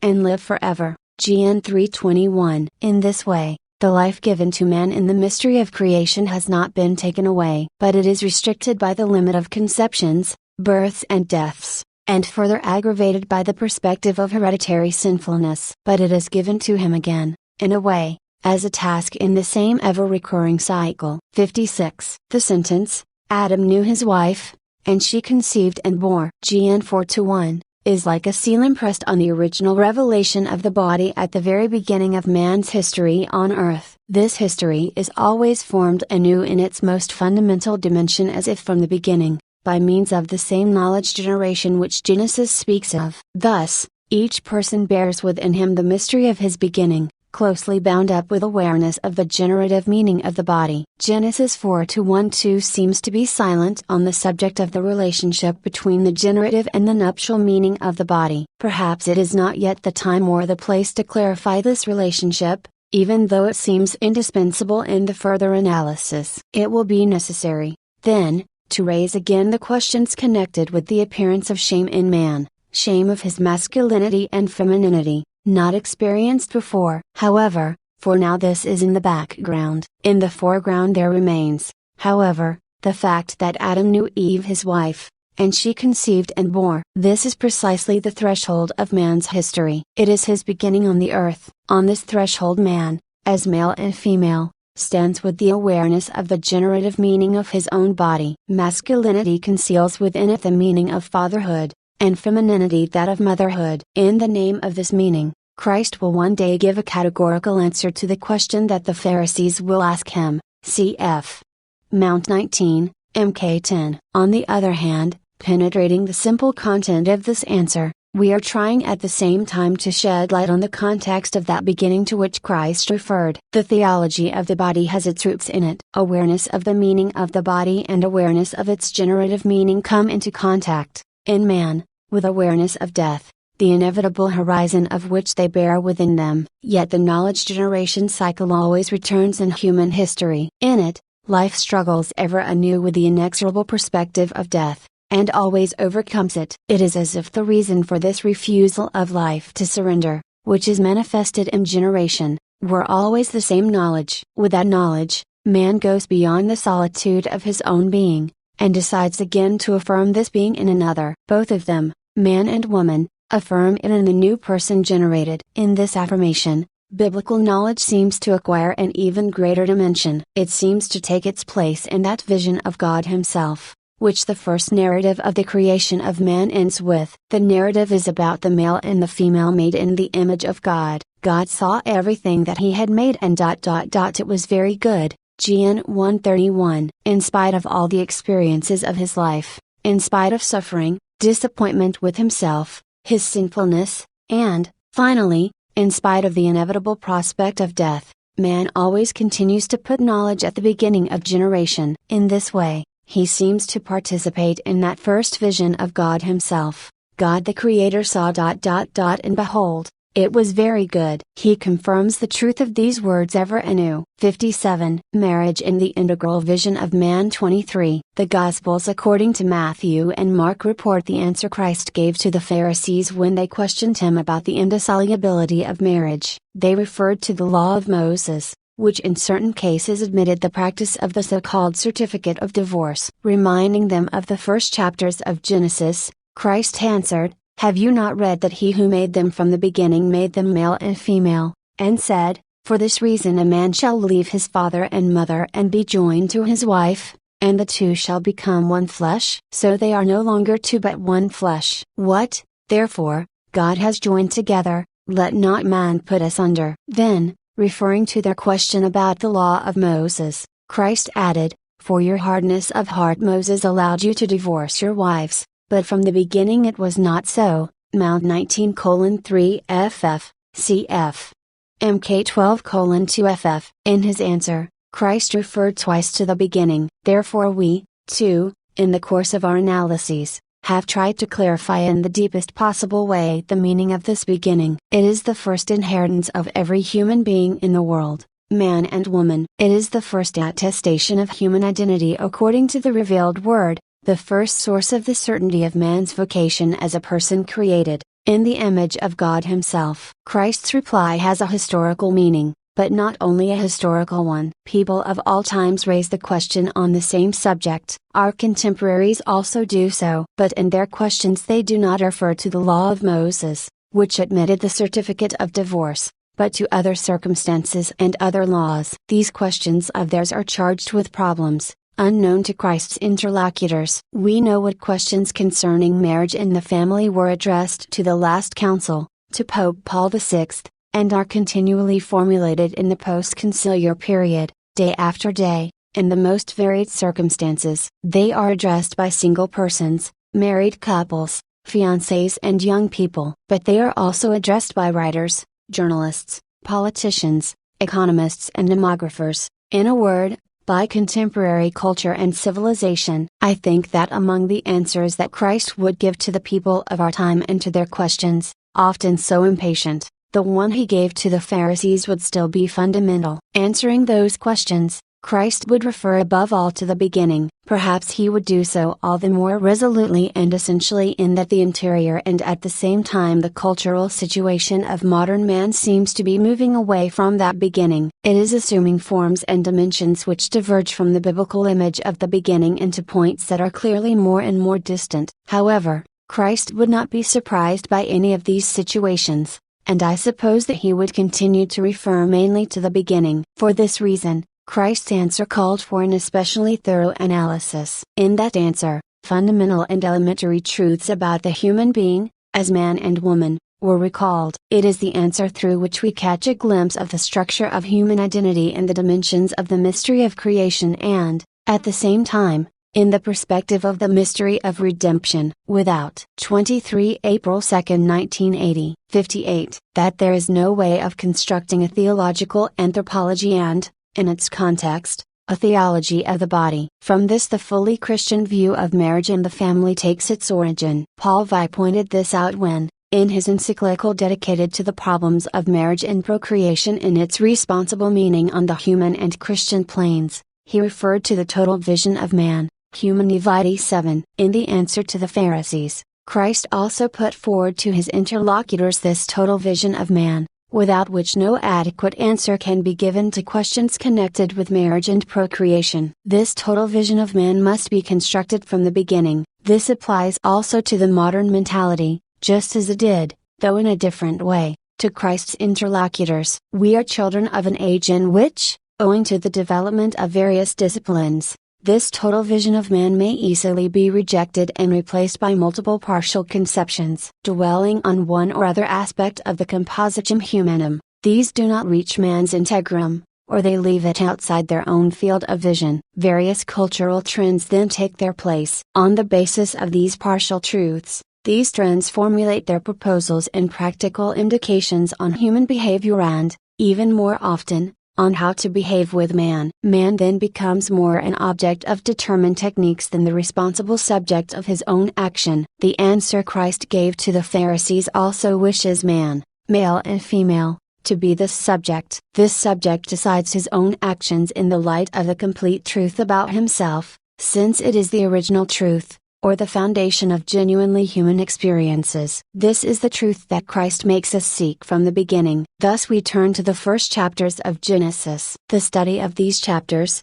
perhaps more than of others, makes us aware of the meaning and the necessity of the theology of the body. The beginning tells us relatively little about the human body, in the naturalistic and modern sense of the word. From this point of view, in our study we are at a completely pre-scientific level. We know hardly anything about the interior structures and the regularities that reign in the human organism. However, at the same time, perhaps precisely because of the antiquity of the text, the truth that is important for the total vision of man is revealed in the most simple and full way. This truth concerns the meaning of the human body and the structure of the personal subject. Subsequently, reflection on those archaic texts enables us to extend this meaning of the whole sphere of human intersubjectivity, especially in the perennial man-woman relationship. Thanks to that, we acquire with regard to this relationship a perspective which we must necessarily place at the basis of all modern science on human sexuality, in the biophysiological sense. That does not mean that we must renounce this science or deprive ourselves of its results. On the contrary, it can teach us something about the education of man, in his masculinity and femininity, and about the sphere of marriage and procreation. If it is to do so, it is necessary, through all the single elements of contemporary science, always to arrive at what is fundamental and essentially personal, both in every individual, man or woman, and in their mutual relations. It is precisely at this point that reflection on the ancient text of Genesis is irreplaceable. It is the beginning of the theology of the body. The fact that theology also considers the body should not astonish or surprise anyone who is aware of the mystery and reality of the incarnation. Theology is that science whose subject is divinity. Through the fact that 59, the Word of God became flesh, the body entered theology through the main door. The incarnation and the redemption that springs from it became also the definitive source of the sacramentality of marriage, which we will deal with at greater length in due time. The questions raised by modern men are also those of Christians,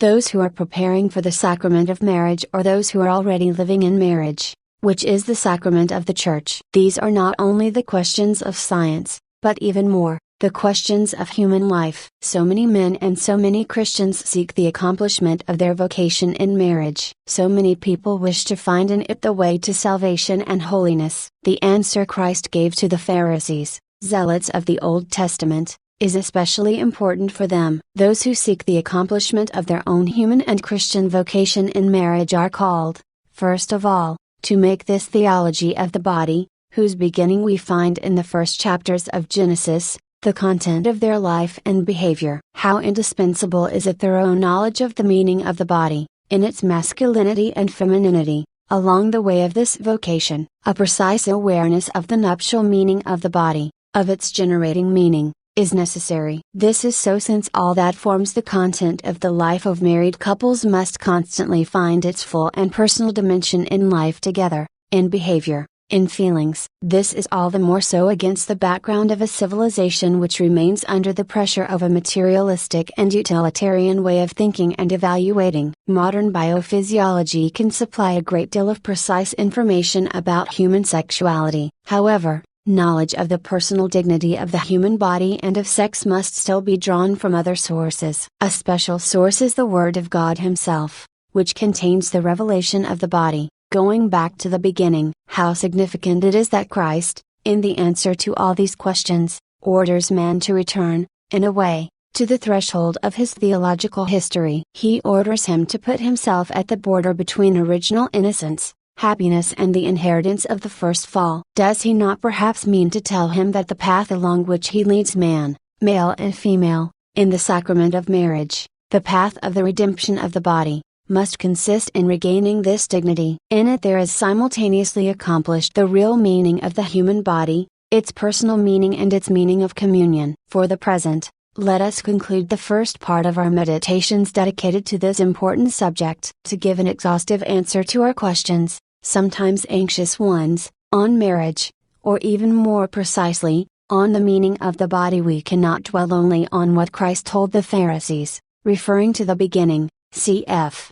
Mount 19:3 ff, Mk 10:2 ff. We must also consider all his other statements. Two of them, of an especially comprehensive character, emerge especially. The first one is from the Sermon on the Mount, on the possibilities of the human heart in relation to the lust of the body, cf.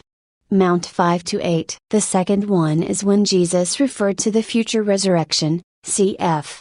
Mount 22:24-30, Mk 12:18-27, Lk 20:27-36. We intend to make these two statements the subject of our following reflections. 60. Christ appeals to man's heart. 24. 1. As the subject of our future reflections, at the Wednesday meetings, I wish to develop the following statement of Christ, which is part of the Sermon on the Mount. You have heard that it was said, "You shall not commit adultery."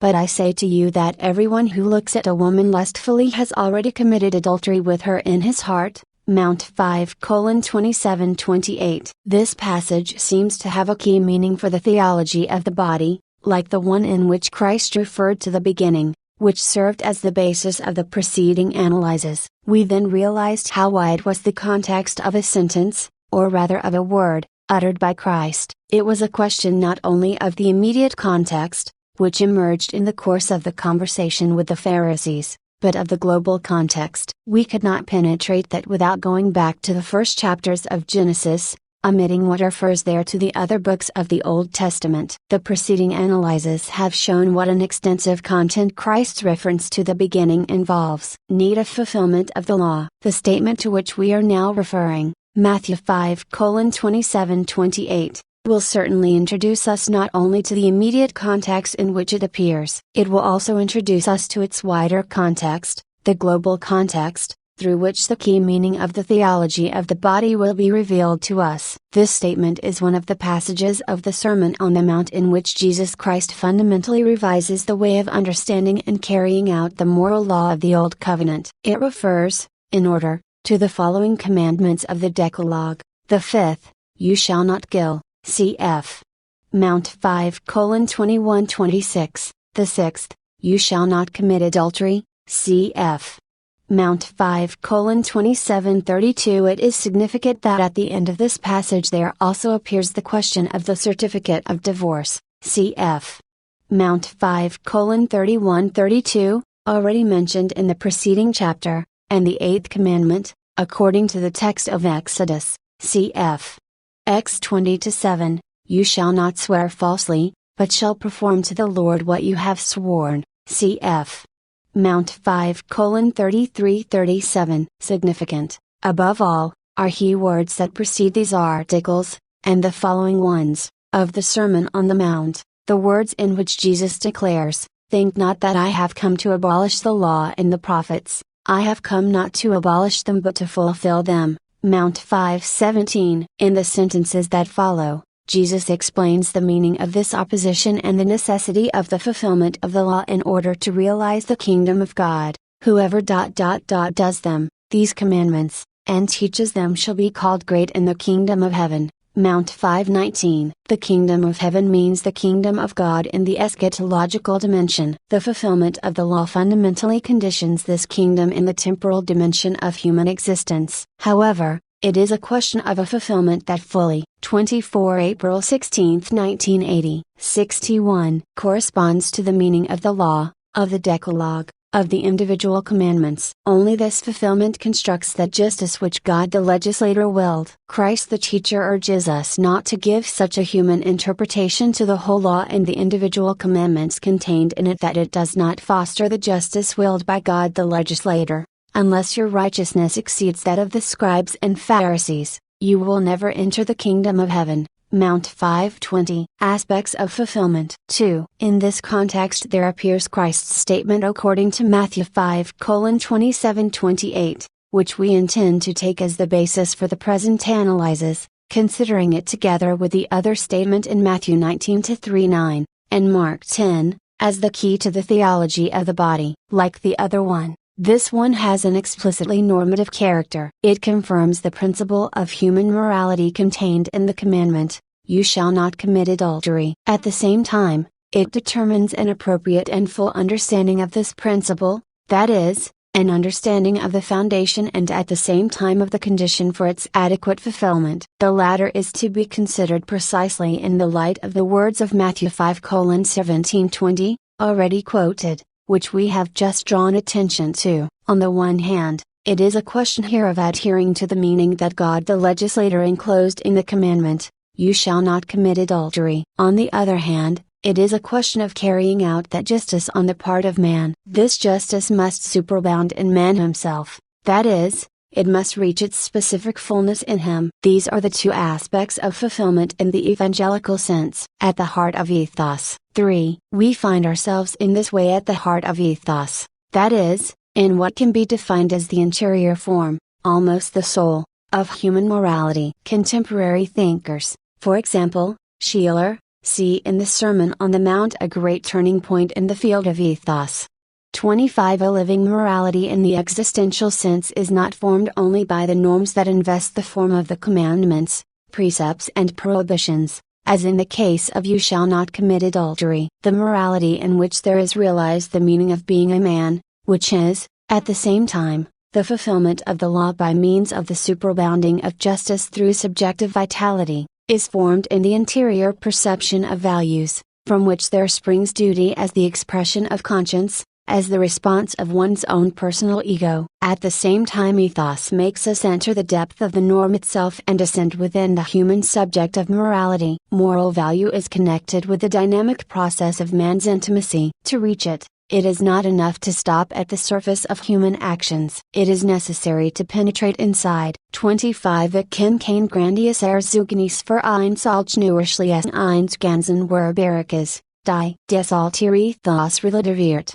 als die Bergpredigt, die auch in ihrer Form als Zeugnis solcher neuerliches Unterlativierung der Alteren Gesetzes wird sich überall kundget. Ich habe sage, Max Scheler, der Formalismus in der Ethik und die Materialwörterethik, Halle ads, Verlag M. Niemeyer, 1921, p. 316, No. 1, 62. Interior Justice. 4. In addition to the commandment, you shall not commit adultery, the Decalogue has also, you shall not covet your neighbor's wife.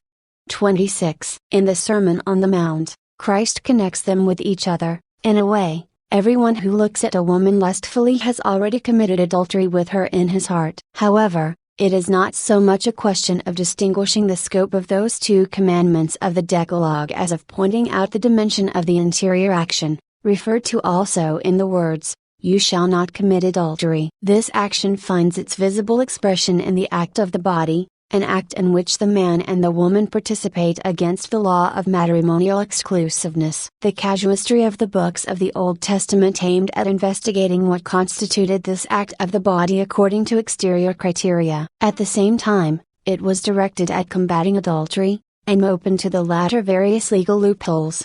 27. In this way, on the basis of the multiple compromises for hardness of heart, Mount 19-8, the meaning of the commandment as willed by the legislator underwent a distortion. People kept to legalistic observance of the formula, which did not superabound in the interior justice of hearts. Christ shifts the essence of the problem to another dimension when he says, everyone who looks at a woman lustfully has already committed adultery with her in his heart. According to ancient translations, the text is has already made her an adulteress in his heart, a formula which seems to be more exact.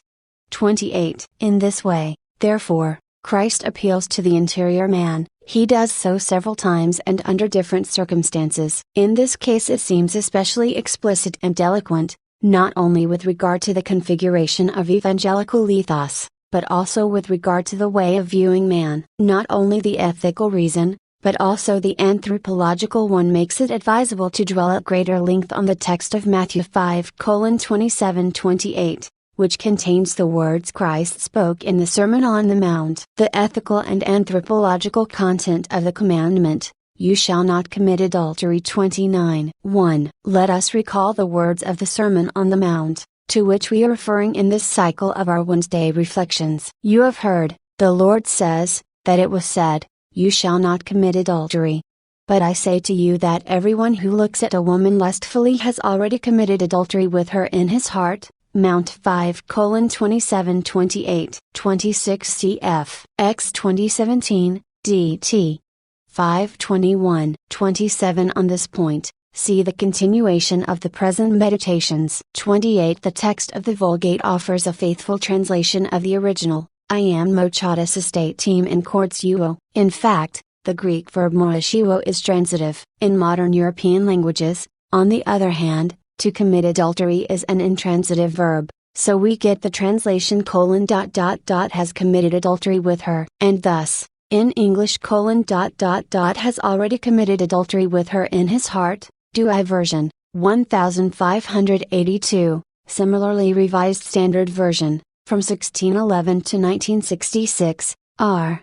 Knox, New English Bible, Jerusalem Bible, 1966, 29 April 23, 1980, 63. The man to whom Jesus refers here as precisely historical man, the one whose beginning and theological prehistory we traced in the preceding series of analyses. Directly, it is the one who hears with his own ears the Sermon on the Mount. But together with him, there is also every other man, set before that moment of history, both in the immense space of the past, and in the equally vast one of the future. To this future, confronted with the Sermon on the Mount, our present, our contemporary age also belongs. This man is, in a way, every man, each of us. Both the man of the past and also the man of the future can be the one who knows the positive commandment, "You shall not commit adultery," as contained in the law, cf.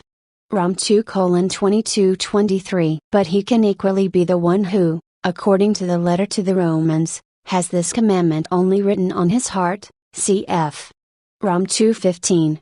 30. In the light of the previous reflections, he is the man who from his beginning has acquired a precise sense of the meaning of the body. He has acquired it even before crossing the threshold of his historical experiences, in the mystery of creation, since he emerged from it as male and female, cf.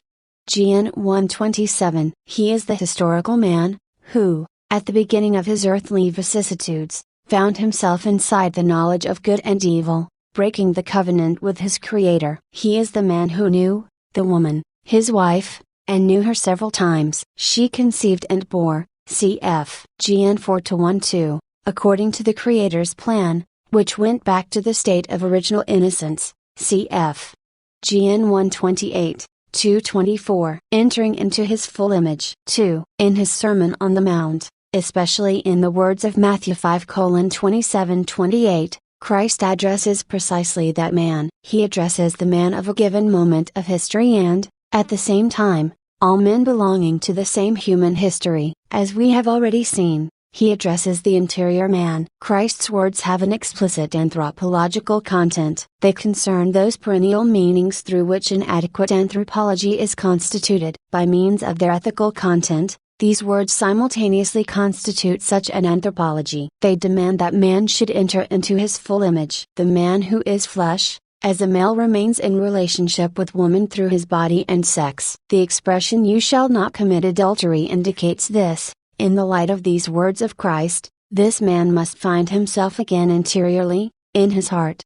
31. The heart is this. 30. In this way, the content of our reflections shifts, in a way, to the field of natural law. The words quoted from the letter to the Romans, 2:15, have always been considered, in Revelation, as a source of confirmation for the existence of natural law. Thus the concept of natural law also acquires a theological meaning. 31. The typically Hebraic usage reflected in the New Testament implies an understanding of man as unity of thought, will and feeling. It depicts man as a whole, viewed from his intentionality. The heart as the center of man is thought of as source of will, emotion, thoughts and affections. This traditional Judaic conception was related by Paul to Hellenistic categories, such as mind, attitude, thoughts and desires. Such a coordination between the Judaic and Hellenistic categories is found in Phil. 64. Dimension of humanity with which the sense of the meaning of the human body, and the order of this sense,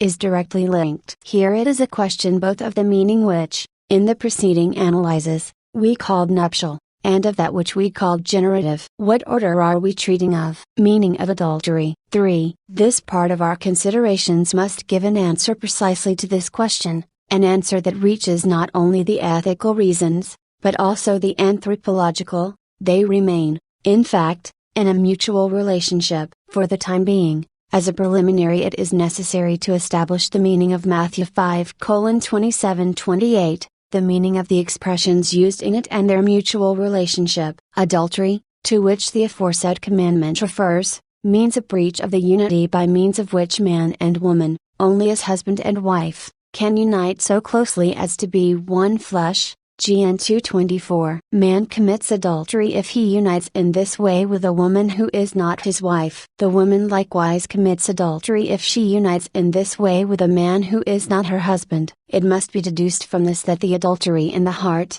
committed by the man when he looks at a woman lustfully, means a quite definite interior act. It concerns a desire directed, in this case, by the man toward a woman who is not his wife, in order to unite with her as if she were. That is, using once more the words of Genesis 2:24, in such a way that they become one flesh. This desire, as an interior act, is expressed by means of the sense of sight, that is, with looks. This was the case of David and Bathsheba, to use an example taken from the Bible, cf. 2 Sam 11-2. 3. The connection of lust with the sense of sight has been highlighted especially in Christ's words. Man's interior act. 4. These words do not say clearly whether the woman, the object of lust, is the wife of another or whether simply she is not the wife of the man who looks at her in this way. She may be the wife of another, or even not bound by marriage. Rather, it is necessary to intuit it, especially on the basis of the expression which precisely defines as adultery what man has committed in his heart with his look. It must be correctly deduced that this lustful look, if addressed to his own wife, is not adultery in his heart. This is precisely because the man's interior act refers to the woman who is his wife, with regard to whom adultery cannot take place. The conjugal act is an exterior act, in which they become one flesh, is lawful in the relationship of the man in question with a woman who is his wife. In like manner, the interior act in the same relationship is in conformity with morality. Clarifying the text. 1-7, 4-7. Rom 1:21-24, where heart is thought of as the center from which these things flow, are Jewett, Paul's Anthropological Terms, a study of their use in conflict settings, Leiden, Brill, 1971, p.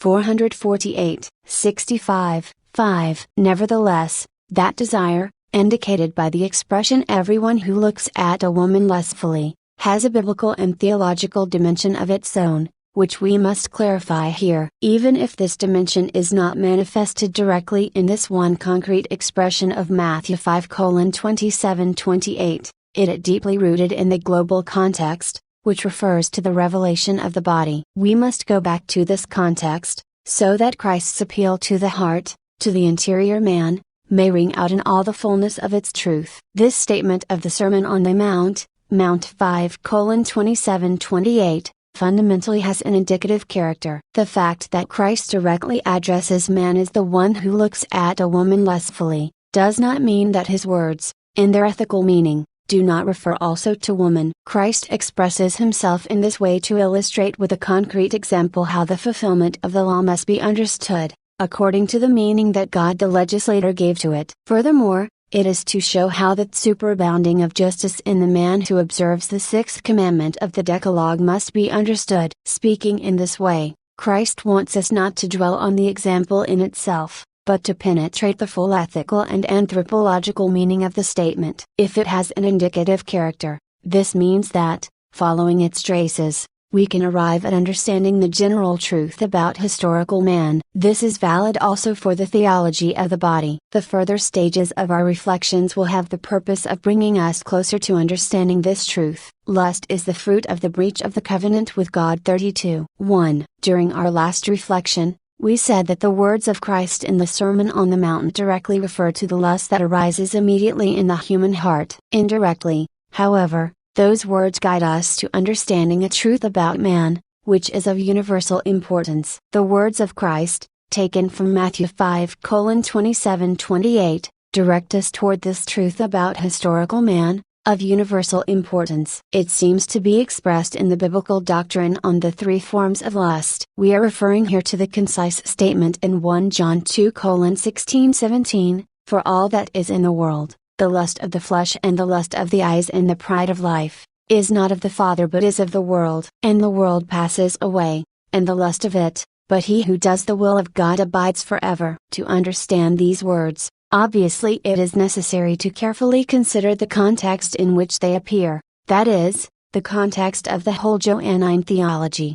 3. However, the same words are inserted, at the same time, in the context of the whole Bible. They belong to the whole revealed truth about man, and are important for the theology of the body. They do not explain lust itself in its threefold form, since they seem to assume that the lust of the flesh and the lust of the eyes and the pride of life, are, in some way, a clear and known concept. However, they explain the genesis of lust in its threefold form, indicating its origin which is not of the Father, but of the world. 32 April 30, 1980. 66. 2. The lust of the flesh and, together with it, the lust of the eyes and the pride of life, is in the world. At the same time it is of the world, not as the fruit of the mystery of creation, but as the fruit of the tree of knowledge of good and evil in man's heart, cf.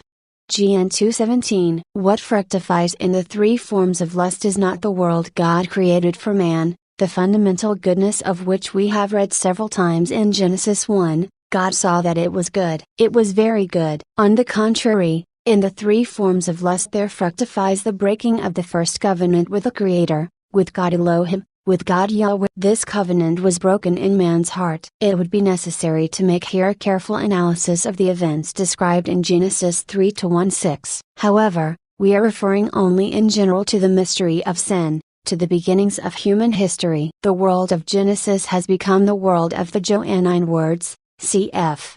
1 Jn 2:15-16, the place and source of lust, only as the consequence of sin, as the fruit of the breaking of the covenant with God in the human heart, in the inner recesses of man. In this way, therefore, the statement that lust is not of the Father but is of the world, seems to direct us once more to the biblical beginning. The genesis of lust in its three forms presented by John finds in this beginning its first and fundamental elucidation. This explanation is essential for the theology of the body. To understand that truth of universal importance about historical man, contained in Christ's words in the Sermon on the Mount, Mount 5:27-28, we must return once more to Genesis. We must linger once more at the threshold of the revelation of historical man. This is all the more necessary, since this threshold of the history of salvation proves to be at the same time the threshold of authentic human experiences. As we will see in the following analyses, the same fundamental meanings that we drew from the preceding analyses will come to life in them again,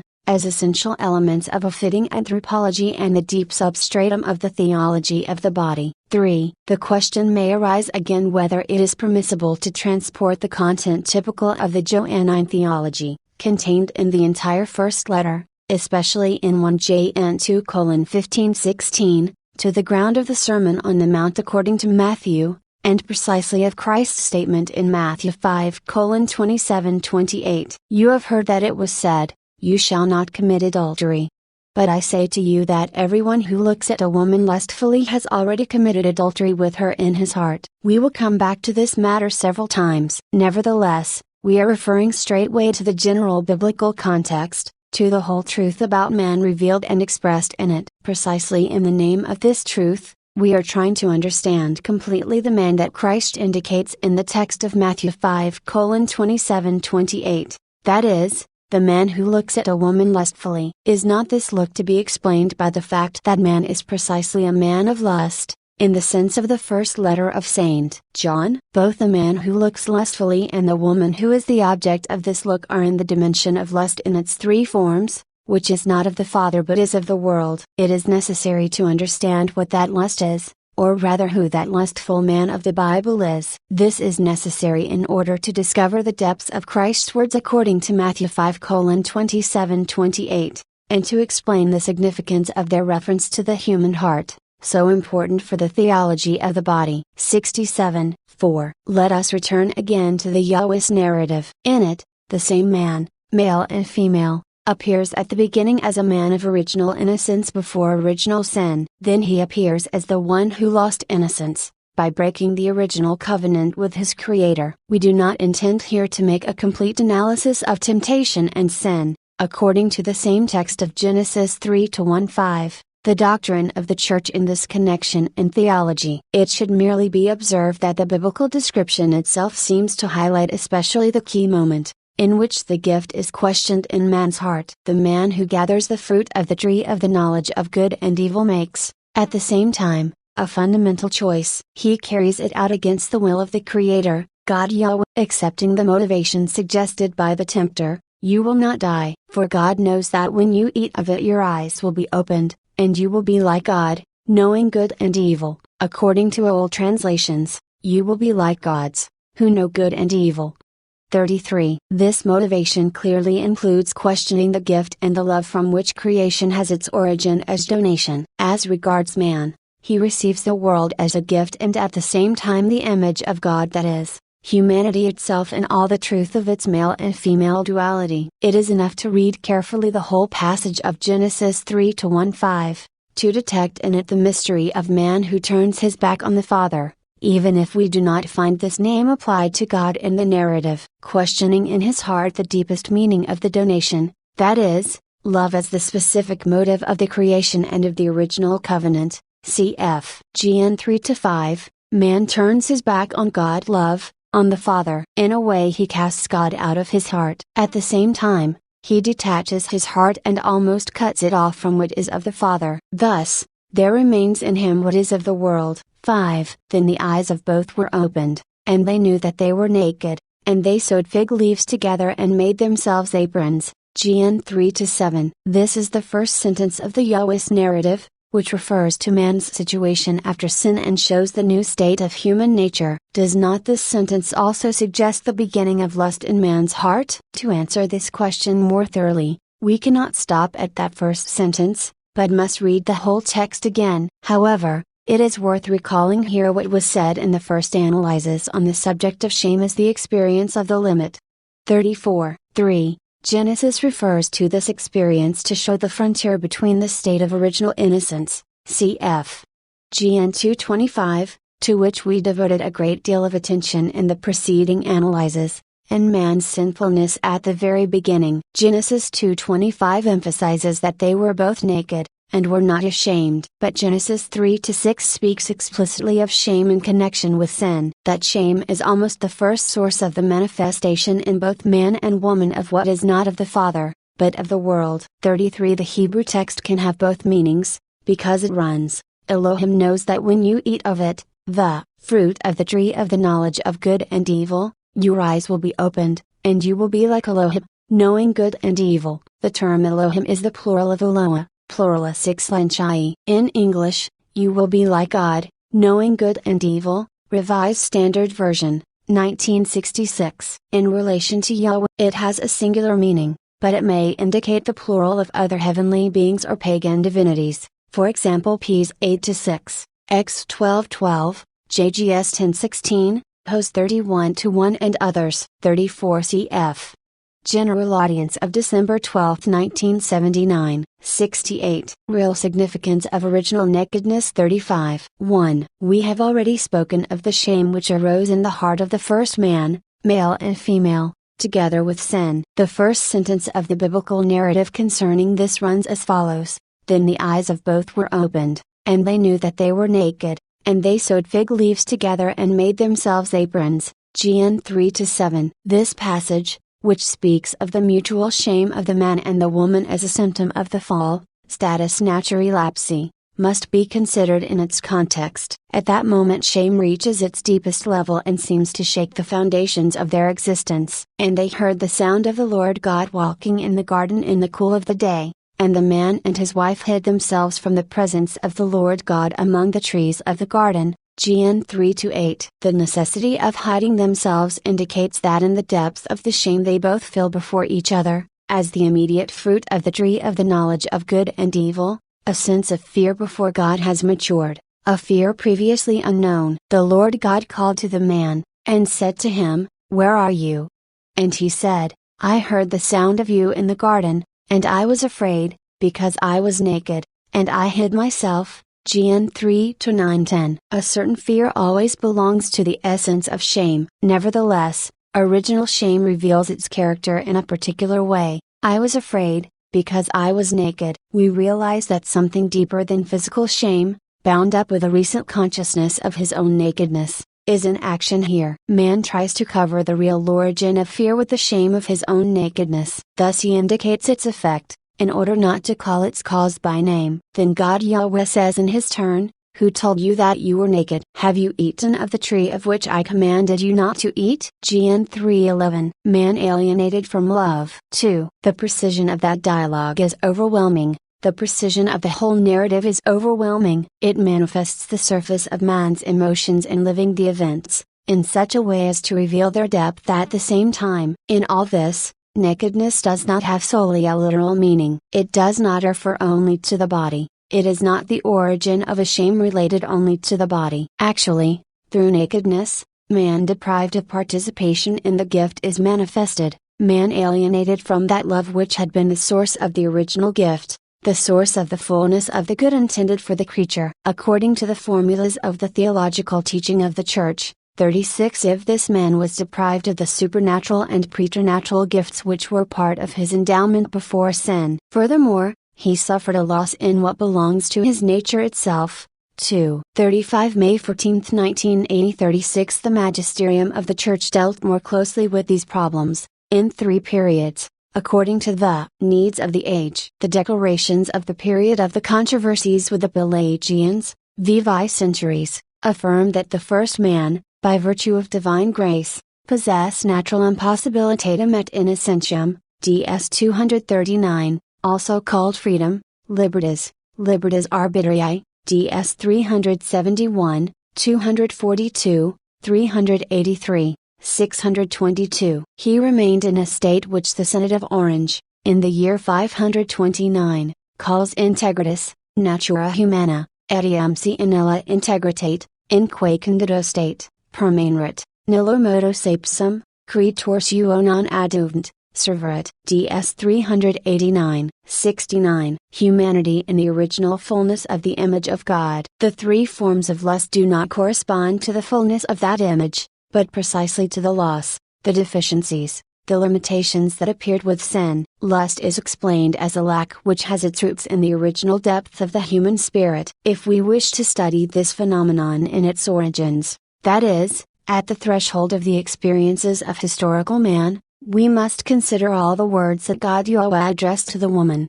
Gen 3:16, and to the man, Gen 3:17-19. Furthermore, we must examine the state of their consciousness. The Yahweh's text expressly enables us to do so. We have already called attention to the literary specificity of the text in this connection. A radical change. 3. What state of consciousness can be manifested in the words, "I was afraid, because I was naked, and I hid myself"? What interior truth do they correspond to? What meaning of the body do they testify to? Certainly this new state differs a great deal from the original one. The words of Genesis 3:10 witness directly to a radical change of the meaning of original nakedness. As we pointed out previously, in the state of original innocence, nakedness did not express a lack. Rather, it represented full acceptance of the body in all its human and therefore personal truth. The body, as the expression of the person, was the first sign of man's presence in the visible world. In that world,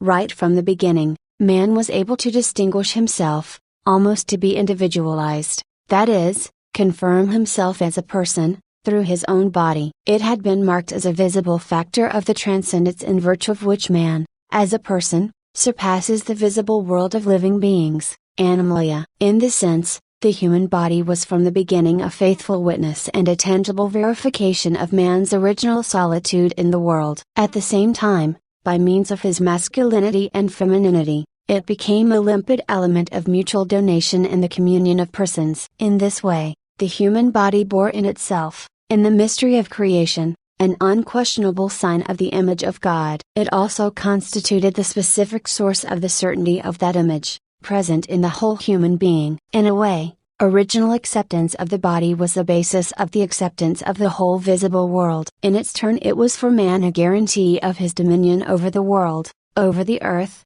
which he was to subdue. Cf. GN 128. Loss of God's image. 4. The words "I was afraid, because I was naked, and I hid myself," GN 310, witness to a radical change in this relationship. In a way, man loses the original certainty of the image of God, expressed in his body. He also loses to some extent the sense of his right to participate in the perception of the world, which he enjoyed in the mystery of creation. This right had its foundation in man's inner self, in the fact that he himself participated in the divine vision of the world and of his own humanity. This gave him deep peace and joy in living the truth and value of his own body, in all its simplicity, transmitted to him by the Creator. God saw that it was very good. GN 131, 70. The words of Genesis 3:10, "I was afraid, because I was naked, and I hid myself," confirm the collapse of the original acceptance of the body as a sign of the person in the visible world. At the same time,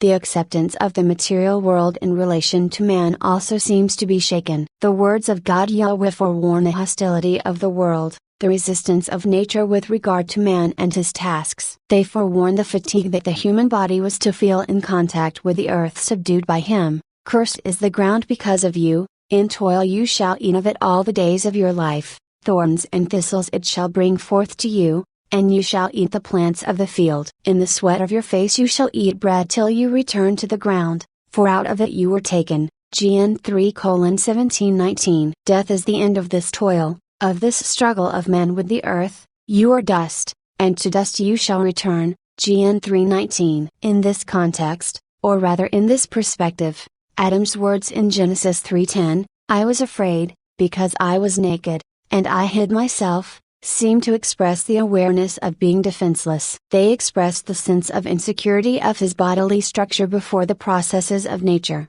operating with inevitable determinism. Perhaps in this overwhelming statement a certain cosmic shame is implicit. In it, man's being created in the image of God and called to subdue the earth and dominate it, cf.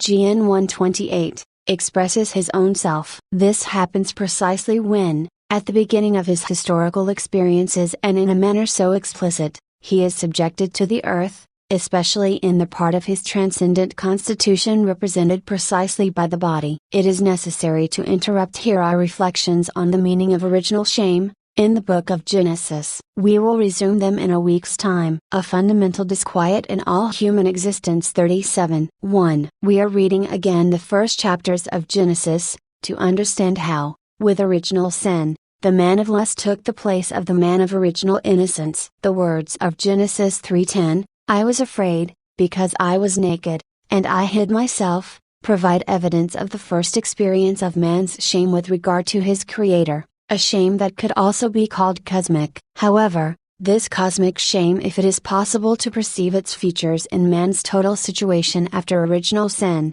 makes way in the biblical text for another form of shame. It is the shame produced in humanity itself. It is caused by the deep disorder in that reality on account of which man, in the mystery of creation, was God's image. He was God's image both in his personal ego and in the interpersonal relationship, through the original communion of persons, constituted by the man and the woman together. That shame, the cause of which is in humanity itself, is at once immanent and relative. It is manifested in the dimension of human interiority and at the same time refers to the other. This is the woman's shame with regard to the man, and also the man's with regard to the woman. This mutual shame obliges them to cover their own nakedness.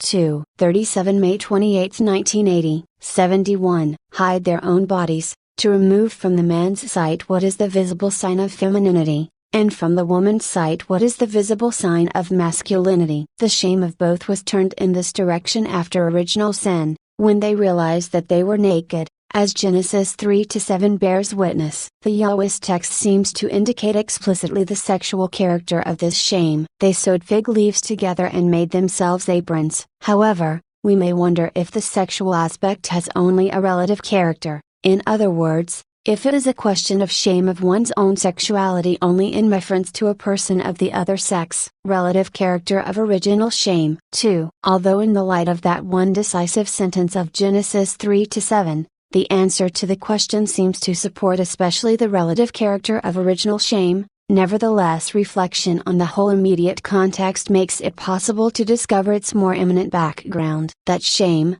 which is certainly manifested in the sexual order, reveals a specific difficulty in perceiving the human essentiality of one's own body. Man had not experienced this difficulty in the state of original innocence. The words, "I was afraid, because I was naked," can be understood in this way. They show clearly the consequences in the human heart of the fruit of the tree of the knowledge of good and evil. Through these words a certain constitutive break within the human person is revealed, which is almost a rupture of man's original spiritual and somatic unity. He realizes for the first time that his body has ceased drawing upon the power of the Spirit, which raised him to the level of the image of God. His original shame bears within it the signs of a specific humiliation mediated by the body. It conceals the germ of that contradiction, which will accompany historical man in his whole earthly path, as St. Paul writes, "For I delight in the law of God, in my inmost self, but I see in my members another law at war with the law of my mind." Rom 7:22-23. Center of resistance. 3. In this way, that shame is imminent. It contains such a cognitive acuteness as to create a fundamental disquiet in all human existence. This is not only in face of the prospect of death, but also before that on which the value and dignity of the person in his ethical significance depends. In this sense the original shame of the body, "I am naked," is already fear, "I was afraid," and announces the uneasiness of conscience connected with lust. The body is not subordinated to the spirit as in the state of original innocence. It bears within it a constant center of resistance to the spirit. It threatens, in a way, the unity of the person, that is, of the moral nature, which is firmly rooted in the constitution of the person. Lust, especially the lust of the body, is a specific threat to the structure of self-control and self-mastery, through which the human person is formed. It also constitutes a specific challenge for it. In any case, the man of lust does not control his own body in the 72 same way, with equal simplicity and naturalness, as the man of original innocence did. The structure of self-mastery, essential for the person, is shaken to the very foundations in him. He again identifies himself with it in that he is continually ready to win it. Interior imbalance. 4. Imminent shame is connected with this interior imbalance. It has a sexual character, because the very sphere of human sexuality seems to highlight especially that imbalance, which springs from lust and especially from the lust of the body. From this point of view, that first impulse which Genesis 3-7 speaks of is very eloquent. They knew that they were naked, and they sewed fig leaves together and made themselves aprons. It is as if the man of lust, man and woman in the act of knowledge of good and evil, felt that he had just stopped, also through his own body and sex, being above the world of living beings or animalia. It is as if he felt a specific break of the personal integrity of his own body,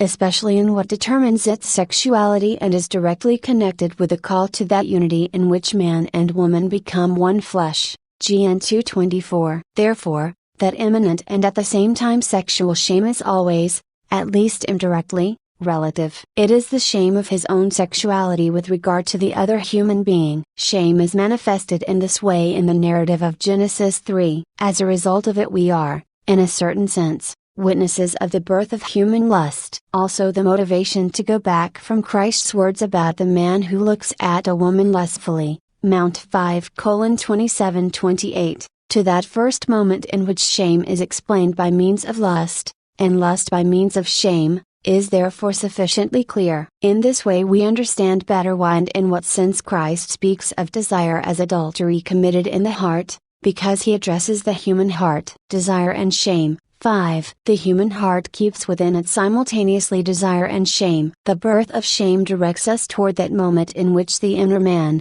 the heart, closing himself to what comes from the Father, opens to what comes from the world. The birth of shame in the human heart keeps pace with the beginning of lust, of the threefold concupiscence according to Johannine Theology, cf.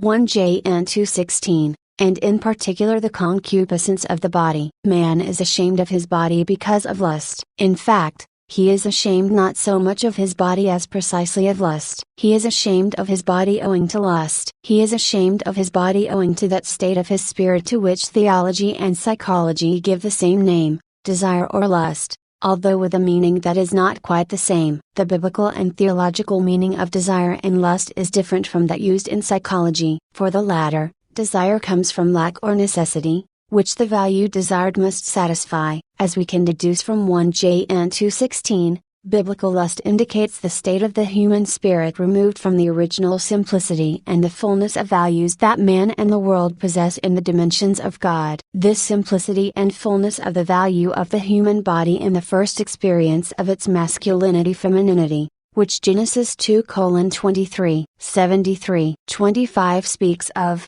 has subsequently undergone, in the dimensions of the world, a radical transformation. Then, together with the lust of the body, shame was born. Double meaning. 6. Shame has a double meaning. It indicates the threat to the value and at the same time preserves this value interiorly.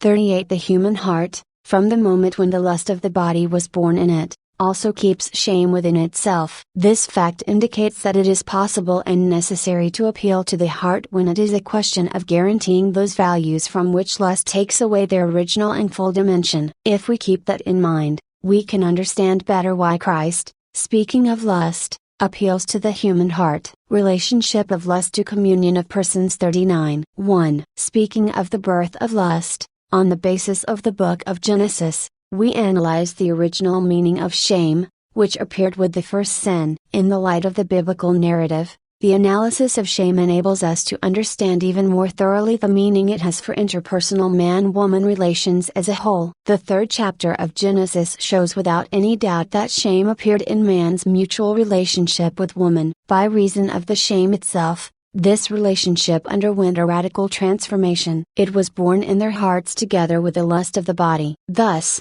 the analysis of original shame enables us at the same time to examine what relationship this lust remains in with regard to the communion of persons. This communion was granted and assigned from the beginning as the task of the man and woman, owing to the fact that they had been created in the image of God. Therefore, the further stage of the study of lust, which had been manifested at the beginning through the man and woman's shame, according to Genesis 3, is the analysis of the insatiability of the union. That is, of the communion of persons. This was to be expressed also by their bodies, according to their specific masculinity and femininity. Changes in man-woman relationship. 2. According to the biblical narrative, this shame induces man and woman to hide from each other their bodies and especially their sexual differentiation. This shame confirms that the original capacity of communicating themselves to each other, which Genesis 2:25 speaks of, has been shattered. The radical change of the meaning of original nakedness leads us to presume negative changes in the whole interpersonal man-woman relationship. That mutual communion in humanity itself by means of the body and by means of its masculinity and femininity, which resounded so strongly in the preceding passage of the Yahweh's narrative, cf. Gn 2:23-25, is upset at this moment. It is as if the body, in its masculinity and femininity, no longer constituted the trustworthy substratum of the communion of persons, as if its original function were called in question in the consciousness of man and woman. 38 cf. Care al Wajdala, Amori Responsabilità, Turin, 1978, chapter, Metafisica del Pudor, pages 161-178, 39 June 4, 1980, 74. Having facilitated an extraordinary fullness in their mutual communication, the simplicity and purity of the original experience disappear. Obviously, our first progenitors did not stop communicating with each other through the body and its movements, gestures and expressions. But that simple and direct communion with each other, connected with the original experience of reciprocal nakedness, disappeared. Almost unexpectedly, an insuperable threshold appeared in their consciousness. It limited the original giving of oneself to the other, in full confidence in what constituted their own identity and, at the same time, their diversity, female on the one side, male on the other. The diversity, that is, the difference of the male sex and the female sex, was suddenly felt and understood as an element of mutual confrontation of persons. The concise expression of Genesis 3-7 and its immediate context testify to this. They knew that they were naked. All that is also part of the analysis of the first shame. The book of Genesis not only portrays its origin in the human being, but also makes it possible to reveal its degrees in both man and woman. Loss of that original certainty. 3. The ending of the capacity of a full mutual communion, which is manifested as sexual shame, enables us to understand better the original value of the unifying meaning of the body. It is not possible to understand otherwise that respective closure to each other, or shame, unless in relation to the meaning that the body, in its femininity and masculinity, previously had for man in the state of original innocence. That unifying meaning is understood with regard to the unity that man and woman, as spouses, were to constitute, becoming one flesh, Gen 2:24, through the conjugal act. It is also understood in reference to the communion of persons itself, which had been the specific dimension of man and woman's existence in the mystery of creation. The body in its masculinity and femininity constituted the peculiar substratum of this personal communion. Sexual shame, with which Genesis 3-7 deals, bears witness to the loss of the original certainty that the human body, through its masculinity and femininity, is precisely that substratum of the communion of persons, that expresses it simply, that it serves the purpose of realizing it, and thus also of completing the image of God in the visible world. This state of consciousness in both has strong repercussions in the further context of Genesis 3, with which we shall deal shortly. If after original sin, man had lost the sense of the image of God in himself, that loss was manifested with shame of the body, cf. Gen 3:10-11. That shame, encroaching upon the man-woman relationship in its totality, was manifested with the imbalance of the original meaning of corporeal unity, that is, of the body as the peculiar substratum of the communion of persons, as if the personal profile of masculinity and femininity, which before highlighted the meaning of the body for a full communion of persons, had made way only for the sensation of sexuality with regard to the other human being. It is as if sexuality became an obstacle in the personal relationship of man and woman, concealing it from each other. According to Genesis 3-7, they both express it almost instinctively. 75. Second discovery of sex. 4. At the same time, this is the second discovery of sex, which in the biblical narrative differs radically from the first one. The whole context of the narrative confirms that this new discovery distinguishes historical man with his lust, with the three forms of lust, from the man of original innocence. What relationship does lust have, especially the lust of the flesh, with regard to the communion of persons mediated by the body, by its masculinity and femininity, that is, to the communion assigned from the beginning to man by the Creator? This question must be posed, precisely with regard to the beginning, about the experience of shame, which the biblical narrative refers to. As we have already observed, shame is manifested in Genesis 3 as a symptom of man's detachment from the love in which he participated in the mystery of creation according to the Johannine expression, the love that comes from the Father. The love that is in the world, that is, lust, brings with it an almost constitutive difficulty of identification with one's own body. This is not only in the sphere of one's own subjectivity, but even more with regard to the subjectivity of the other human being, of woman for man, of man for woman. Collapse of original communion. 5. Hence the necessity of hiding before the other with one's own body,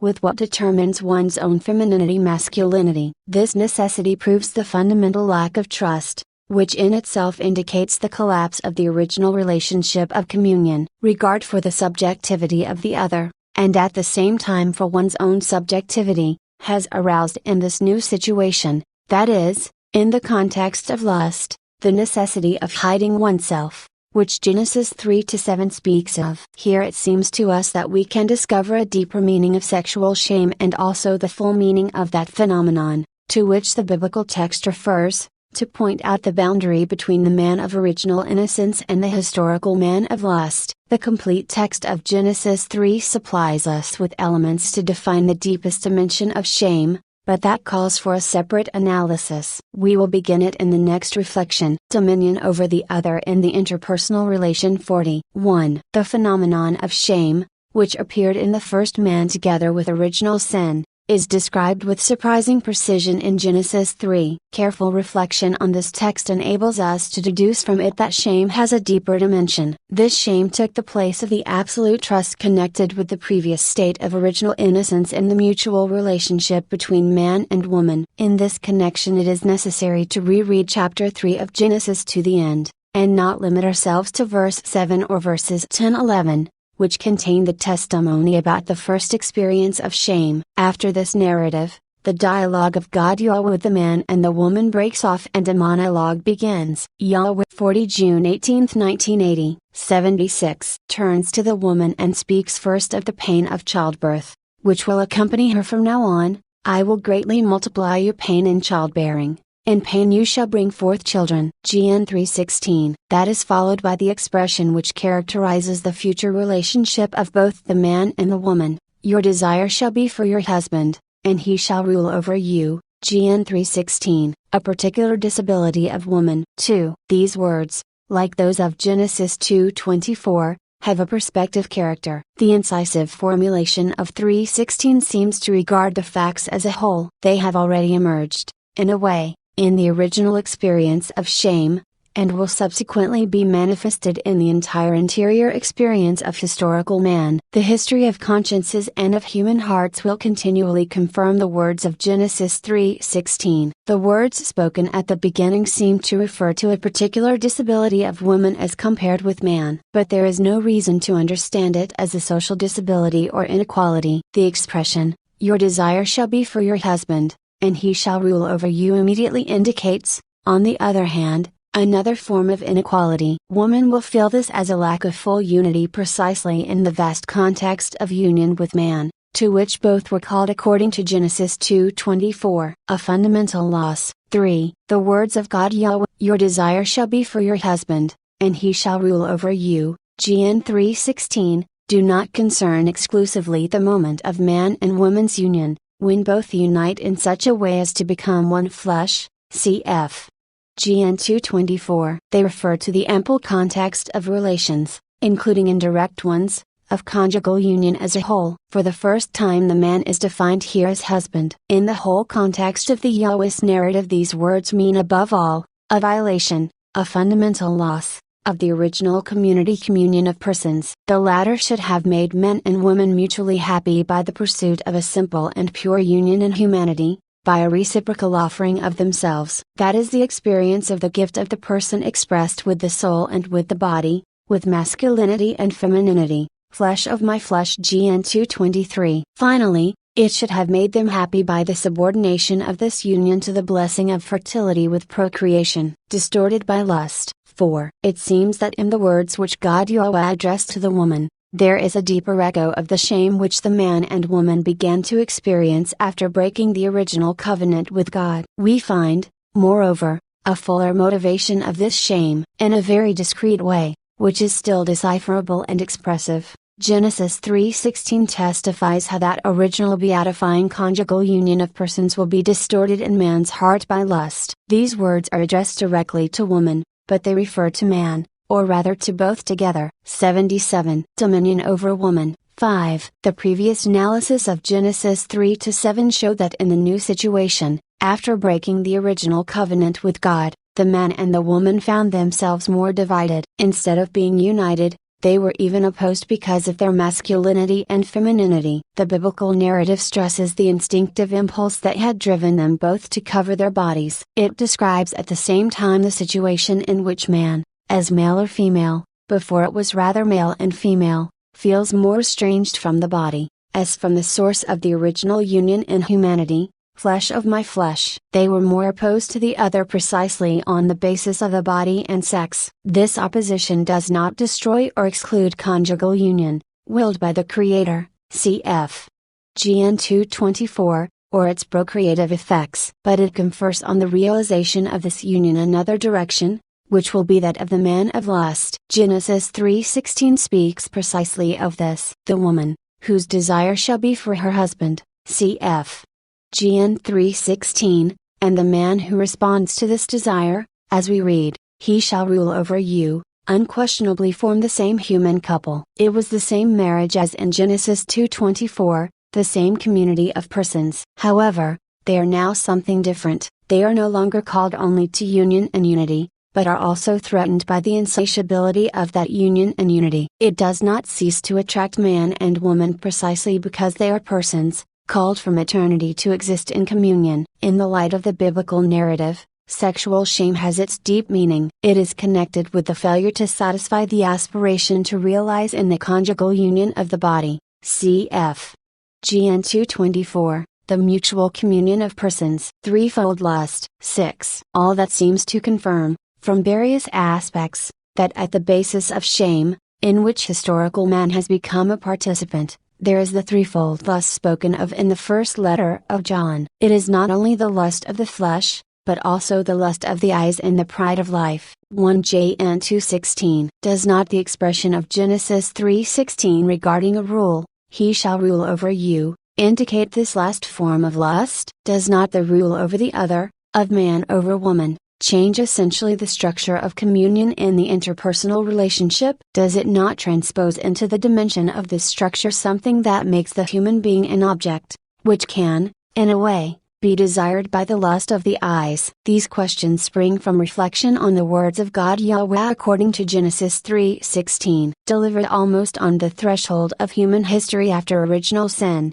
those words reveal to us not only the exterior situation of man and woman, but enable us also to penetrate into the deep mysteries of their hearts. Lust limits nuptial meaning of the body. 41. 1. The analysis we made during the preceding reflection was centered on the words which God Yahweh addressed to the first woman after original sin: "Your desire shall be for your husband, and he shall rule over you." GN 3:16. We concluded that these words, 41 June 25, 1980, 78, contain an adequate clarification and a deep interpretation of original shame, cf. GN 3-7, which became part of man and of woman together with lust. The explanation of this shame is not to be sought in the body itself, in the somatic sexuality of both. It goes back to the deeper changes undergone by the human spirit. This spirit is especially aware of how insatiable it is with regard to the mutual unity between man and woman. This awareness blames the body, so to speak, and deprives it of the simplicity and purity of the meaning connected with the original innocence of the human being. In relation to this awareness, shame is a secondary experience. If it reveals the moment of lust, at the same time it can protect from the consequences of the three forms of lust. It can even be said that man and woman, through shame, almost remain in the state of original innocence. They continually become aware of the nuptial meaning of the body and aim at preserving it from lust. Similarly, they try to maintain the value of communion, that is, of the union of persons in the unity of the body. Better understanding. 2. Genesis 2:24 speaks with discretion but also with clarity of the union of bodies in the sense of the authentic union of persons. A man cleaves to his wife, and they become one flesh. From the context it is seen that this union comes from a choice, since the man leaves his father and mother to unite with his wife. Such a union of persons entails that they should become one flesh. Starting from this sacramental expression, which corresponds to the communion of persons, of the man and the woman, in their original call to conjugal union, we can understand better the specific message of Genesis 3:16, that is, we can establish and, as it were, reconstruct what the imbalance, in fact the peculiar distortion of the original interpersonal relationship of communion, to which the sacramental words of Genesis 2:24 refer, consists of. Impulse to dominate. 3. It can therefore be said, studying Genesis 3:16, that while on the one hand the body, constituted in the unity of the personal subject, does not cease to stimulate the desires of personal union, precisely because of masculinity and femininity, "Your desire shall be for your husband," on the other hand, and at the same time, lust directs these desires in its own way. That is confirmed by the expression, "He shall rule over you." The lust of the flesh directs these desires, however, to satisfaction of the body, often at the cost of a real and full communion of persons. In this sense, attention should be paid to the way in which semantic accentuations are distributed in the verses of Genesis 3. Although there are few of them, they reveal interior consistency. The man seems to feel ashamed of his own body with particular intensity. I was afraid, because I was naked, and I hid myself. GN 3:10. These words emphasize the metaphysical character of shame. At the same time, for the man, shame united with lust will become an impulse to dominate the woman. He shall rule over you. Subsequently, the experience of this domination is manifested more directly in the woman as the insatiable desire for a different union. From the moment when the man, 79, dominates her, the communion of persons, made of the full spiritual union of the two subjects giving themselves to each other, is followed by a different mutual relationship. This is the relationship of possession of the other as the object of one's own desire. If this impulse prevails on the part of the man, the instincts that the woman directs to him, according to the expression of Genesis 3:16, can, and do, assume a similar character. Sometimes, perhaps, they precede the man's desire, or even aim at arousing it and giving it impetus and interior dimension. 4. The text of Genesis 3:16 seems to indicate the man especially as the one who desires. This is similar to the text of Matthew 5:27-28, the starting point of these meditations. Nevertheless, both the man and the woman have become a human being subject to lust. Therefore the lot of both is shame. With its deep resonance, it touches the innermost recesses both of the male and of the female personality, even though in a different way. What we learn from Genesis 3 enables us barely to outline this duality, but even the mere references are very significant. Since it is a question of such an archaic text, it is surprisingly eloquent and acute. Similar experiences. 5. An adequate analysis of Genesis 3 leads to the conclusion that the three forms of lust, including that of the body, bring with them a limitation of the nuptial meaning of the body itself, in which man and woman participated in the state of original innocence. When we speak of the meaning of the body, we refer first to the full awareness of the human being, but we also include all actual experience of the body in its masculinity and femininity, and, in any case, the constant predisposition to this experience. The meaning of the body is not just something conceptual. We have already drawn attention to this sufficiently in the preceding analyses. The meaning of the body is at the same time what determines the attitude, it is the way of living the body. It is a measure which the interior man, that is, that heart which Christ referred to in the Sermon on the Mount, applies to the human body with regard to his masculinity, femininity, therefore with regard to his sexuality. That meaning does not change the reality in itself, what the human body is and does not cease to be in the sexuality that is characteristic of it, independently of the states of our conscience and our experiences. However, this purely objective significance of the body and of sex, outside the system of real and concrete interpersonal relations between man and woman, is, in a certain sense, ahistorical. In the present analysis, on the contrary, in conformity with the biblical sources, we always take man's historicity into account, also because we start from his theological prehistory. Obviously it is a question here of an interior dimension, which eludes the external criteria of historicity, but which, however, can be considered historical. It is precisely at the basis of all the facts which constitute the history of man, also the history of sin and of salvation, and thus reveal the depth and very root of his historicity. 80. Linked with Sermon on the Mount. 6. When, in this vast context, we speak of lust as a limitation, infraction or even distortion of the nuptial meaning of the body, we are referring above all to the preceding analyses regarding the state of original innocence, that is, the theological prehistory of man. At the same time, we have in mind the measure that historical man, with his heart, applies to his own body in relation to male, female sexuality. This measure is not something exclusively conceptual. It determines the attitudes and decides in general the way of living the body. Certainly, Christ refers to that in his Sermon on the Mount. We are trying here to link the words taken from Matthew 5:27-28 to the threshold of man's theological history, considering them in the context of Genesis 3. Lust as a limitation,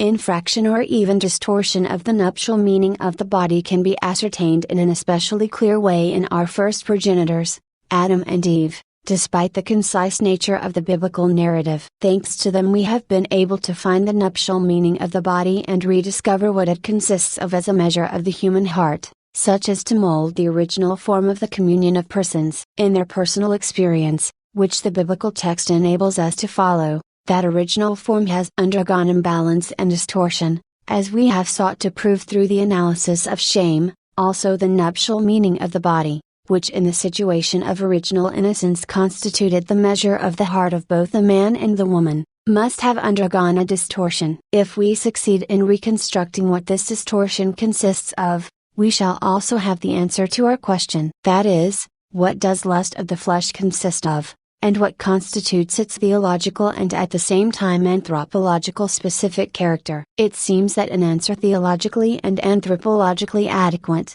important as regards the meaning of Christ's words in the Sermon on the Mount, cf. Mount 5:27-28 can already be obtained from the context of Genesis 3 and from the whole Yahweh's narrative, which previously enabled us to clarify the nuptial meaning of the human body. The heart, a battlefield between love and lust. 42. 1. The human body in its original masculinity and femininity, according to the mystery of creation, as we know from the analysis of Genesis 2:23-25, is not only a source of fertility, that is, of procreation, but right from the beginning it has a nuptial character, that is to say, it is capable of expressing the love with which the man person becomes a gift, thus fulfilling the deep meaning of his being and his existence. In this peculiarity, the body is the expression of the spirit and is called, in the mystery of creation, to exist in the communion of persons in the image of God. The concupiscence that comes from the world. Here it is directly a question of the concupiscence of the body, limits and distorts the body's objective way of existing, of which man has become a participant. The human heart experiences the degree of this limitation or distortion, especially in the sphere of man-woman mutual relations. Precisely in the experience of the heart. 42 July 23, 1980. 81. Femininity and masculinity, in their mutual relations, no longer seem to express the spirit which aims at personal communion. They remain only an object of attraction, in a certain sense, as happens in the world of living beings, which, like man, have received the blessing of fertility. Cf.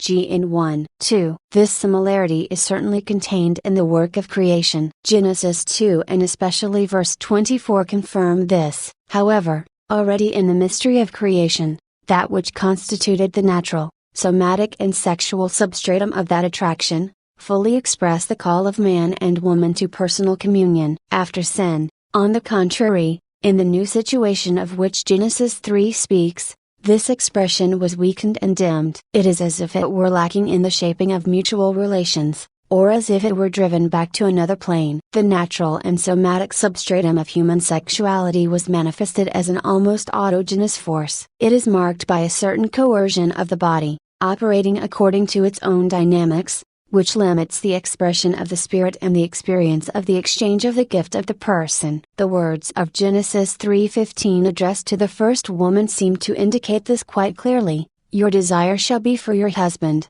and he shall rule over you. 3. The human body in its masculinity and femininity has almost lost the capacity of expressing this love. In it, the man person becomes a gift, in conformity with the deepest structure and finality of his personal existence, as we have already observed in preceding analyses. Here we do not formulate this judgment absolutely and we add the adverb almost. We do so because the dimension of the gift, namely, the capacity of expressing love with which man, by means of femininity or masculinity, becomes a gift for the other, has continued to some extent to permeate and mold the love that is born in the human heart. The nuptial meaning of the body has not been completely suffocated by concupiscence, but only habitually threatened. The heart has become a battlefield between love and lust. The more lust dominates the heart, the less the heart experiences the nuptial meaning of the body. It becomes less sensitive to the gift of the person, which expresses that meaning in the mutual relations of man and woman. Certainly, that lust which Christ speaks of in Matthew 5:27-28 appears in many forms in the human heart. It is not always plain and obvious. Sometimes it is concealed, so that it passes itself off as love, although it changes its true profile and dims the limpidity of the gift and the mutual relationship of persons. Does this mean that it is our duty to distrust the human heart? No. It only means that we must keep it under control. 4. The image of the concupiscence of the body, which emerges from the present analysis, has a clear reference to the image of the person, with which we connected our preceding reflections on the nuptial meaning of the body. Man as a person is the only creature on earth that God has willed for its own sake and, at the same time, he is the one who can fully discover his true self only in a sincere giving of himself. 43. Lust in general, and 43 Gaudium et Spes, number 24. Indeed, the Lord Jesus, when he prayed to the Father that all may be one. Even as we are one, JN 17:21-22, opened up vistas close to human reason, for he implied a certain likeness between the union of the divine persons, and the unity of God's sons in truth and charity. This, 82. The lust of the body in particular, attacks the sincere giving. It deprives man of the dignity of giving, which is expressed by his body through femininity and masculinity. In a way it depersonalizes man, making him an object for the other. Instead of being together with the other a subject in unity, in the sacramental unity of the body, man becomes an object for man, the female for the male and vice versa. Genesis 3:16 and Genesis 3-7 bear witness to this, with all the clearness of the contrast, as compared with Genesis 2:23-25. 5. Violating the dimension of the mutual giving of the man and the woman, concupiscence also calls in question the fact that each of them was willed by the Creator for his own sake. In a certain sense,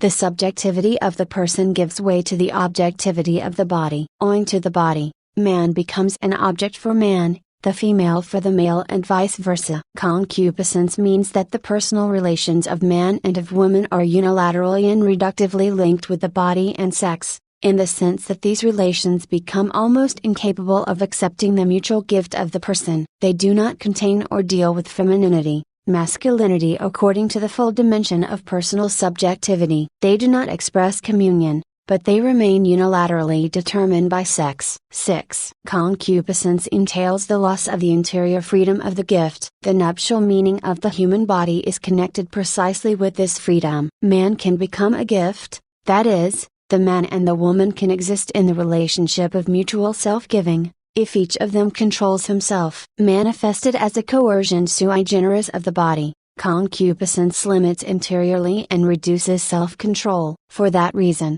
in a certain sense it makes impossible the interior freedom of giving. Together with that, the beauty that the human body possesses in its male and female aspect, as an expression of the spirit, is obscured. The body remains as an object of lust and, therefore, as a field of appropriation of the other human being. In itself, concupiscence is not capable of promoting union as the communion of persons. By itself, it does not unite, but appropriates. The relationship of the gift is changed into the relationship of appropriation. At this point, let us interrupt our reflections today. The last problem dealt with has such great importance, and is so subtle, from the point of view of the difference between authentic love, that is, between the communion of persons, and lust, that we shall have to take it up again at our next meeting. Opposition in the human heart between the spirit and the body. 44. 1. The reflections we are developing in the present cycle refer to the words which Christ uttered in the Sermon on the Mount on man's lust for woman. In the attempt to proceed with a thorough examination of what characterizes the man of lust, we went back again to Genesis. Here, the situation that came into being in the mutual relationship of man and woman is portrayed with great delicacy. The single sentences of Genesis 3 are very eloquent. In Genesis 3:16 God Yahweh addressed the woman, "Your desire shall be for." Likeness reveals that man, who is the only creature on earth which God willed for itself, cannot fully find himself except through a sincere gift of himself. 44 July 30th 1980. 83. Your husband, and he shall rule over you. Upon a careful analysis, these words seem to reveal in what way the relationship of mutual giving, which existed between them in a state of original innocence, changed after original sin to a relationship of mutual appropriation. If man in his relationship with woman considers her only as an object to gain possession of and not as a gift, he condemns himself thereby to become also for her only an object of appropriation, and not a gift. It seems that the words of Genesis 3:16 deal with this bilateral relationship, although the only thing they say directly is, "He shall rule over you." Furthermore, in unilateral appropriation, which indirectly is bilateral, the structure of communion between persons disappears. Both human beings become almost incapable of attaining the interior measure of the heart, directed to the freedom of the giving of oneself and the nuptial meaning of the body, which is intrinsic to it. Genesis 3:16 seems to suggest that it is often at the expense of the woman that this happens, and that in any case she feels it more than man. 2. It is worth turning our attention now to this detail at least. It is possible to perceive a certain parallelism between the words of God Yahweh according to Genesis 3:16, "Your desire shall be for your husband, and he shall rule over you," and those of Christ according to Matthew 5:27-28.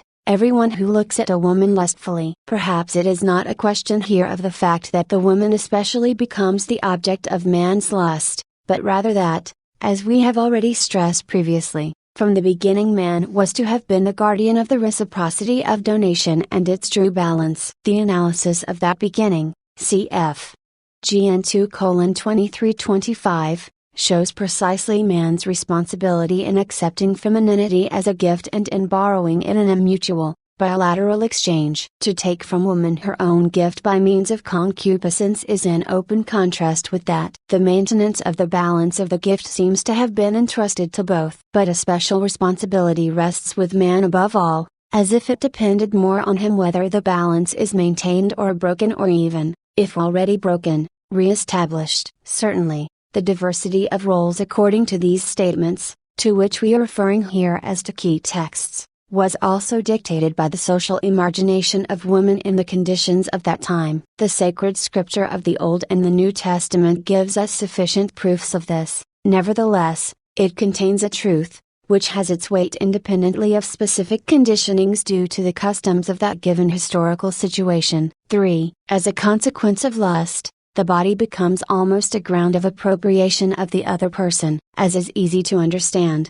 That entails the loss of the nuptial meaning of the body. Together with that, the mutual belonging of persons, who, uniting so as to become one flesh, GN 2:24, are called at the same time to belong to each other, acquires another meaning. The particular dimension of the personal union of man and woman through love is expressed in the word my. This pronoun, which has always belonged to the language of human love, often recurs in the verses of the Song of Songs 84 and in other biblical texts. 45. In its material meaning, this pronoun denotes a relationship of possession, but in our case it indicates the personal analogy of this relationship. The mutual belonging of man and woman, especially when they belong to each other as spouses in the unity of the body, is formed according to this personal analogy. As is well known, an analogy indicates at the same time a similarity and also the lack of identity, namely, a substantial dissimilarity. We can speak of persons belonging to each other only if we consider such an analogy. In its original and specific meaning, belonging presupposes the relationship of the subject to the object, a relationship of possession and ownership. This relationship is not only objective, but above all material, the belonging of something, and therefore of an object to someone. 4. In the eternal language of human love, the term I certainly does not have this meaning. It indicates the reciprocity of the donation. It expresses the equal balance of the gift, perhaps precisely this, in the first place, namely, that in which the mutual communio personarum is established. If this is established by the mutual gift of masculinity and femininity, the nuptial meaning of the body is also preserved in it. In the language of love, the word my seems a radical negation of belonging in the sense in which an object thing belongs to the subject person. The analogy preserves its functions until it falls into the meaning set forth above. Triple lust, and in particular the lust of the flesh, takes away from the mutual belonging of man and woman the specific dimension of the personal analogy, in which the term my preserves its essential meaning. This essential meaning lies outside the law of ownership, outside the meaning of object of possession. On the contrary, concupiscence is directed toward the latter meaning. From possessing, A further step goes toward enjoyment. The object I possess acquires a certain meaning for me since it is at my disposal and I avail myself of it.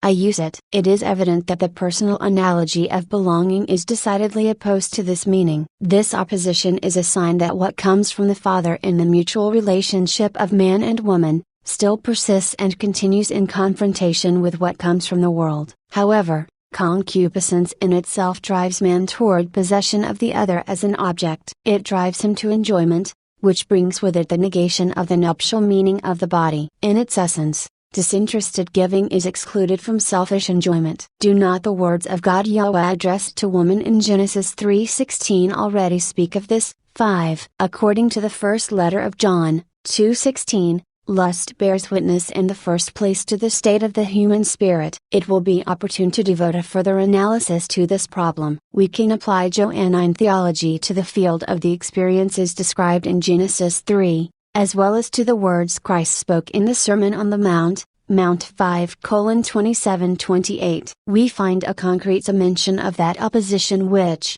together with sin, was born in the human heart between the spirit and the body. 45 cf. For example, Song of Songs, 1-9, 13, 14, 15, 16, 2-2, 3, 8, 9, 10, 13, 14, 16, 17, 3-2, 4, 5, 4-1, 10, 5-1, 2, 4, 6-2, 3, 4, 9, 7-11, 8-12, 14 cf.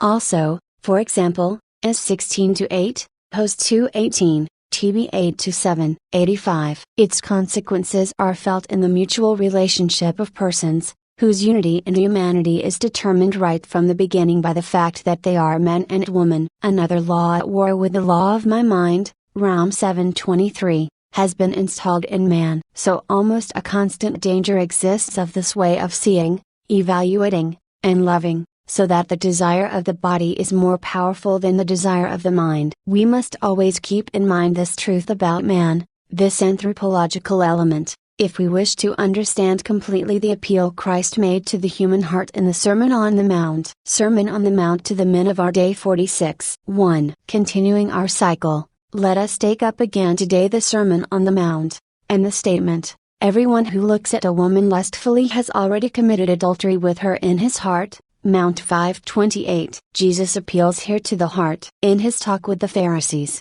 referring to the beginning, cf.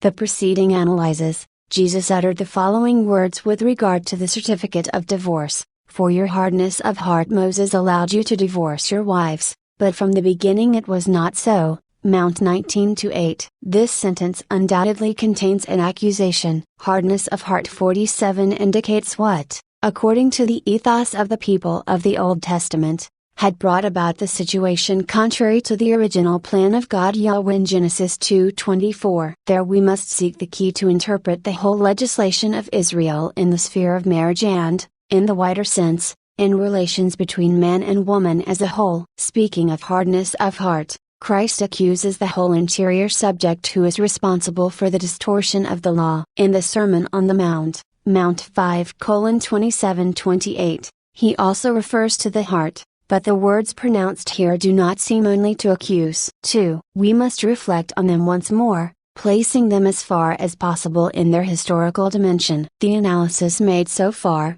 aimed at highlighting the man of lust in his genetic moment, almost at the initial point of his history interwoven with theology, constitutes an ample introduction, especially an anthropological one, to the work that must still be undertaken. The following stage of our analysis will have an ethical character. The Sermon on the Mount, and in particular that passage we have chosen as the center of our analyses, is part of the proclamation of the new ethos, the ethos of the Gospel. In the teaching of Christ, it is deeply connected with awareness of the beginning, namely with the mystery of creation in its original simplicity and richness. At the same time, the ethos that Christ proclaims in the Sermon on the Mount is realistically addressed to historical. 46 August 6, 1980. 47 The Greek term sclerocardia was formed by the authors of the Septuagint to express what in the Hebrew meant, non-circumcision of the heart, cf.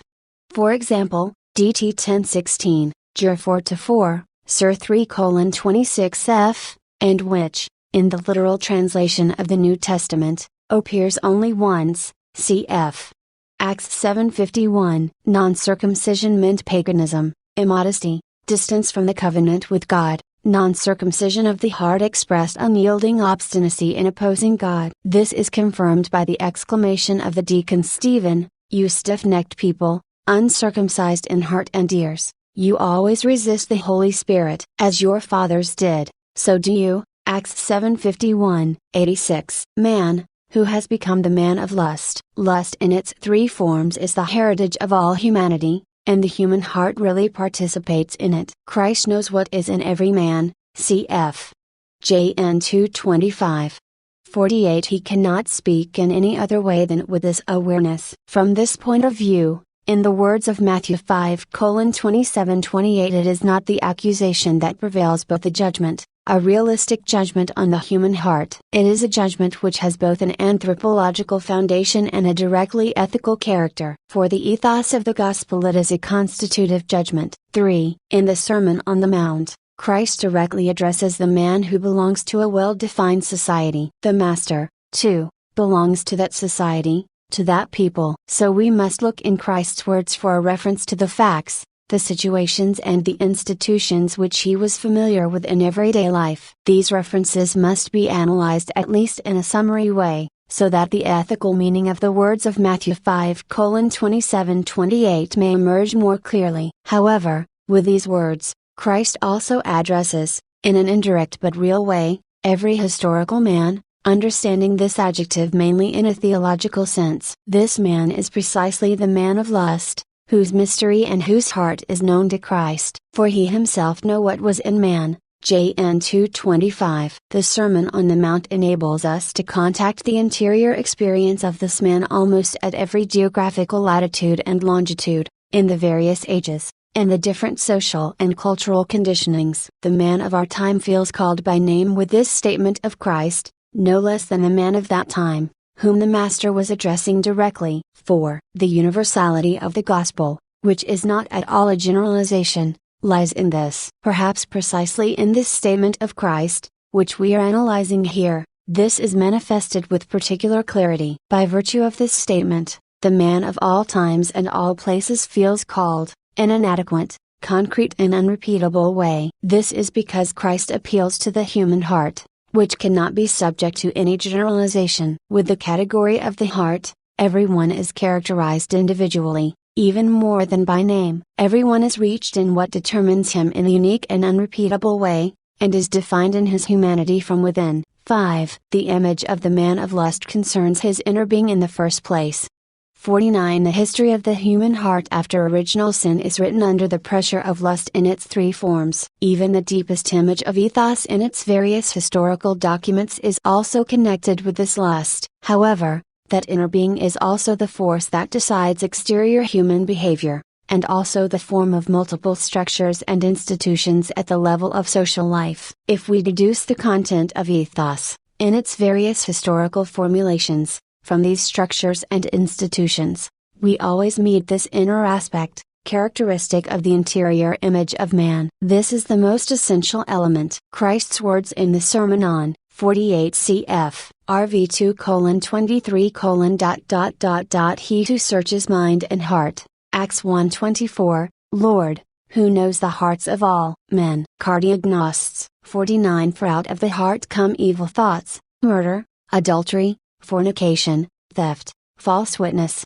slander. These are what defile a man. Mount 15:19-20. 87. The Mount, especially those of Matthew 5:27-28, indicate it unmistakably. No study on human ethos can regard it with indifference. Therefore, in our subsequent reflections, we shall try to analyze in a more detailed way that statement of Christ which says, "You have heard that it was said, you shall not commit adultery. But I say to you that everyone who looks at a woman lustfully has already committed adultery with her in his heart, or has already made her adulteress in his heart." To understand this text better, we shall first analyze its single parts, so as to obtain afterward a deeper overall view. We shall take into consideration not only those for whom it was intended at that time, those who actually heard the Sermon on the Mount, but also, as far as possible, modern men, the men of our time. The content of the commandment, "You shall not commit adultery." 51. The affirmation Christ made during the Sermon on the Mount regarding adultery and desire, which he called adultery of the heart, must be analyzed from the very beginning. Christ said, "You have understood that it was said, 'You shall not commit adultery,' Mount 5:27. He had in mind God's commandment, the sixth in the Decalogue, included in the so-called second table of the law which Moses received from God Yahweh. First of all, let's place ourselves in the situation of the audience present during the Sermon on the Mount, those who actually heard the words of Christ. They are sons and daughters of the chosen people, people who had received the law from God, Yahweh himself. These people had also received the prophets. Time and time again throughout the centuries, the prophets had reproved the people's behavior regarding this commandment, and the way in which it was continually broken. Christ also speaks of similar transgressions, but he speaks more precisely about a certain human interpretation of the law, which negates and does away with the correct meaning of right and wrong as specified by the will of the divine legislator. Above all, the law is a means, an indispensable means if justice is to abound. Mount 5:20. Christ desires such justice to be superior to that of the scribes and Pharisees. He does not accept the interpretation they gave to the authentic content of the law through the centuries. In a certain way, this interpretation subjected this content, or rather the purpose and will of the legislator, to the varied weaknesses and limits of human willpower deriving precisely from the threefold concupiscence. This was a casuistic interpretation which was superimposed on the original version of right and wrong connected with the law of the Decalogue. If Christ tends to transform the ethos, he does so mainly to recover the fundamental clarity of the interpretation. Do not think that I have come to abolish the law or the prophets. I have not come to abolish but to fulfill. Mount 5:17. Fulfillment is conditioned by a correct understanding, and this is applied, among others, also to the commandment, "You shall not commit adultery." 50 August 13, 1980. 88. 2. Those who follow the history of the chosen people in the Old Testament from the time of Abraham will find many facts which witness to how this commandment was put into practice. As a result of such practice, the casuistic interpretation of the law developed. First,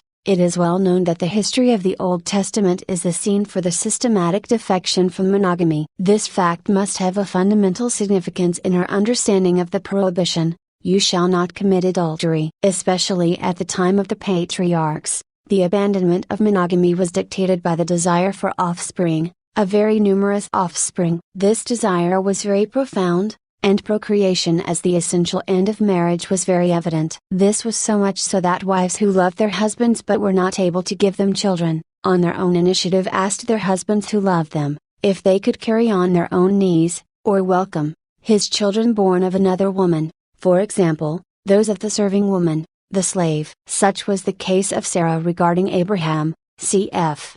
Gen 16-2, or the case of Rachel and Jacob, cf. Gen 30-3. These two narratives reflect the moral atmosphere in which the Decalogue was practiced. They illustrate the way in which the Israelite ethos was prepared to receive the commandment, "You shall not commit adultery," and how such a commandment was applied in the most ancient tradition of this people. The authority of the patriarchs was the highest in Israel and had a religious character. It was strictly bound to the covenant and to the promise. The commandment, "You shall not commit adultery," did not change this tradition. Everything points to the fact that its further development was not limited by the motives, however exceptional, which had guided the behavior of Abraham and Sarah, or of Jacob and Rachel. For example, the lives of the most renowned Israelites after Moses, the kings of Israel, David and Solomon, show the establishing of real polygamy, which was undoubtedly for reasons of concupiscence. 3. In the history of David, who also had other wives, we are struck not only by the fact that he had taken the wife of one of his subjects, but also by the fact that he was clearly aware of having committed adultery. This fact, as well as the king's repentance, is described in a detailed and evocative way, cf.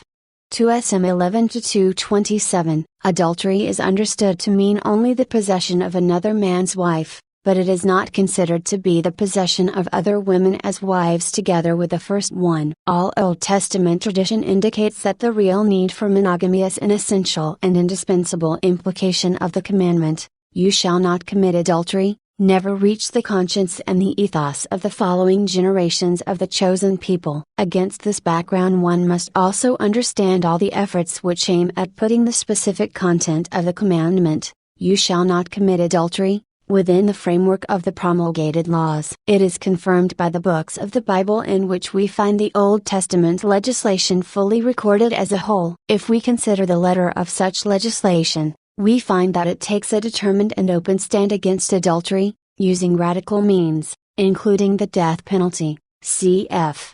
LV 2010, DT 2222. It does so, however, by effectively supporting polygamy, even fully legalizing it, at least indirectly. Therefore, adultery was opposed only within special limits and within the sphere of definitive premises which make up the essential form of the Old Testament ethos. 89. Adultery is understood above all, and perhaps exclusively, as the violation of man's right of possession regarding each woman who may be his own legal wife, usually, one among many. On the contrary, adultery is not understood as it appears from the point of view of monogamy as established by the Creator. We know now that Christ referred to the beginning precisely in regard to this argument, Mount 19-8, 4. Furthermore, the occasion in which Christ took the side of the woman caught in adultery and defended her from being stoned to death is most significant. He said to the accusers, "Whoever of you is without sin, let him throw the first stone."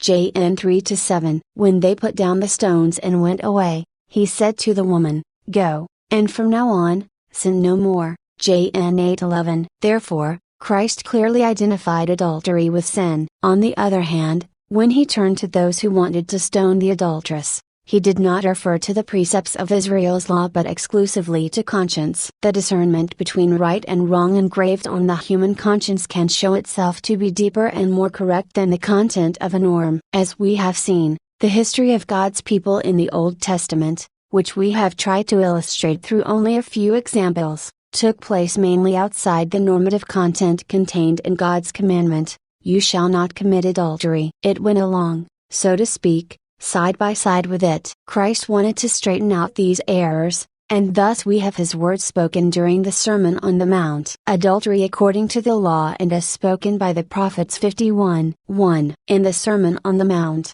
Christ said, "You have heard that it was said, 'You shall not commit adultery,' Mount 5:27. He referred to what each person present knew perfectly well, and by which everyone felt himself bound by virtue of the commandment of God Yahweh. However, the history of the Old Testament shows us that both the life of the people bound to God Yahweh by a special covenant, and the life of each person, often wanders away from this commandment. A brief look at the legislation which the Old Testament comprehensively documents also shows this. The precepts of the law of the Old Testament were very severe. They were also very detailed and entered into the smallest details of the daily life of the people.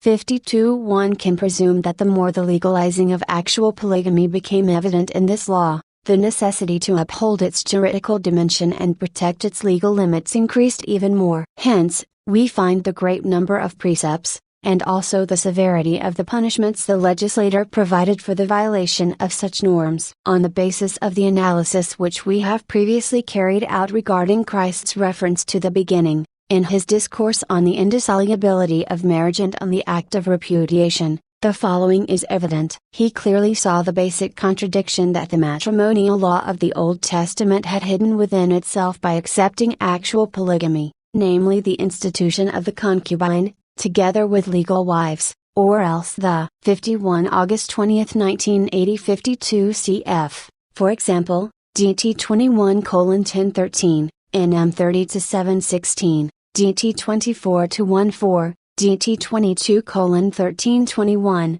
LV 20:1021 and others. 90. Right of cohabitation with a slave. 53. Such a right, while it combated sin, at the same time contained within itself, or rather protected, the social dimension of sin, which it actually legalized. In these circumstances it became necessary for the fundamental ethical sense of the commandment, "You shall not commit adultery," to also undergo a basic reassessment. In the Sermon on the Mount, Christ revealed that sense again, namely by going beyond its traditional and legal restrictions. Old Testament's matrimonial law. 2. It is worth adding that in the interpretation of the Old Testament, to the extent that the prohibition of adultery is balanced, you could say, by the compromise with bodily concupiscence, the more the position regarding sexual deviations is clearly determined. This is confirmed by the relevant precepts which provide the death penalty for homosexuality and bestiality. Onanism had already been condemned in the tradition of the patriarchs, cf. GN 38-810. The behavior of Onan, son of Judah, from where we have the origin of the word onanism, was displeasing in the sight of the Lord, and he slew him also. GN 38 hours 10 minutes. The matrimonial law of the Old Testament, in its widest and fullest meaning, puts in the foreground the procreative end of marriage. In certain cases it tries to be juridically equitable in the treatment of the woman and the man. For example, it says explicitly, regarding the punishment for adultery, if a man commits adultery with his neighbor's wife, both the adulterer and the adulteress shall be put to death. LV 2010. But on the whole, it judges the woman with greater severity. Judgment marked by an objectivism. 3. Perhaps the terminology of this legislation should be emphasized. As always in such cases, the terminology tends to make objective the sexuality of that time. This terminology is important for the completeness of reflections on the theology of the body. We find the specific confirmation of the characteristic of shame which surrounds what pertains to sex in man. More than that,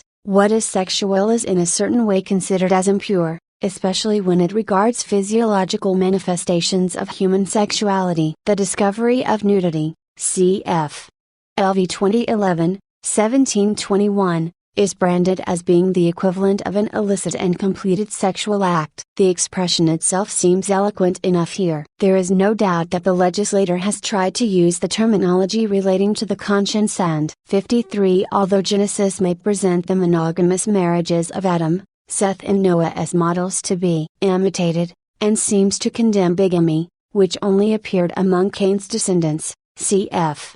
GN 419. The lives of the patriarchs provide other examples to the contrary. Abraham observed the precepts of the law of Hammurabi, which allowed the taking of a second wife in marriage if the first wife was sterile, and Jacob had 2 wives and 2 concubines, cf.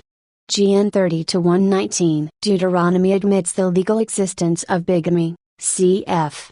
DT 21:15-17, and even of polygamy, warning the king not to have too many wives. Cf. DT 1717, it also confirms the institution of concubines, prisoners of war, cf. DT 21:10-14, or even slaves, cf. Estate 21-711, cf. R. De Vaux, Ancient Israel, Its Life and Institutions, London, Darton, Longman, Todd, 1976. Pages 24-25, 83. In the Old Testament there is no explicit mention of the obligation of monogamy, although the picture given in the following books shows that it prevailed in the social practice, cf. For example, the Wisdom books, except Sirach 37 hours 11 minutes, Tobit 91. Customs of contemporary society. Therefore, the terminology of the legislation of the Old Testament confirms our conviction that, not only are the physiology of sex and the bodily manifestations of sexual life known to the legislator, but also that these things are evaluated in a specific way. It is difficult to avoid the impression that such an evaluation was of a negative character. Certainly this in no way nullifies the truths which we know from Genesis, nor does it lay the blame on the Old Testament, and, among others, on the books of laws, as forerunners of a type of Manichaeism. The judgment expressed therein regarding the body and sex is not so much negative or severe, but rather marked by an objectivism, motivated by a desire to put this area of human life in order. This is not concerned directly with putting some order in the heart of man, but with putting order in the entire social life, at the base of which stands, as always, Marriage and the family. Practical precepts. 4. If we consider the sexual problem as a whole, perhaps we should briefly turn our attention again to another aspect, that is the existing bond among morality, law and medicine, emphasized in the respective books of the Old Testament. These contain many practical precepts regarding hygiene, or medicine, drawn rather from experience than from science, according to the level reached at that time. 54. Besides, the link between experience and science is distinctly still valid today. In this vast sphere of problems, medicine is always closely accompanied by ethics. As theology does, ethics seeks ways of collaborating with it. Prophet's present analogy. 5. When Christ said in the Sermon on the Mount, "You have heard that it was said, 'You shall not commit adultery,' he immediately added, 'But I say to you.'" It is clear that he wanted to restore in the conscience of his audience the ethical significance of this commandment. He was disassociating himself from the interpretation of the doctors of the law, official experts in it. But other than the interpretation derived from tradition, the Old Testament offers us still another tradition to understand the commandment, "Do not commit adultery." This is the tradition of the prophets. In reference to adultery, they wanted to remind Israel and Judah that their greatest sin was in abandoning the one true God in favor of the cult of various idols. In contact with other peoples, the chosen people had easily and thoughtlessly adopted such cults. Therefore, a precise characteristic of the language of the prophets is the analogy with adultery, rather than adultery itself. Section 54. Although Genesis may present the monogamous marriages of Adam, Seth and Noah as models to be imitated, and seems to condemn bigamy, which only appeared among Cain's descendants, cf. GN 419, the lives of the patriarchs provide other examples to the contrary. Abraham observed the precepts of the law of Hammurabi, which allowed the taking of a second wife in marriage if the first wife was sterile, and Jacob had 2 wives and 2 concubines, cf.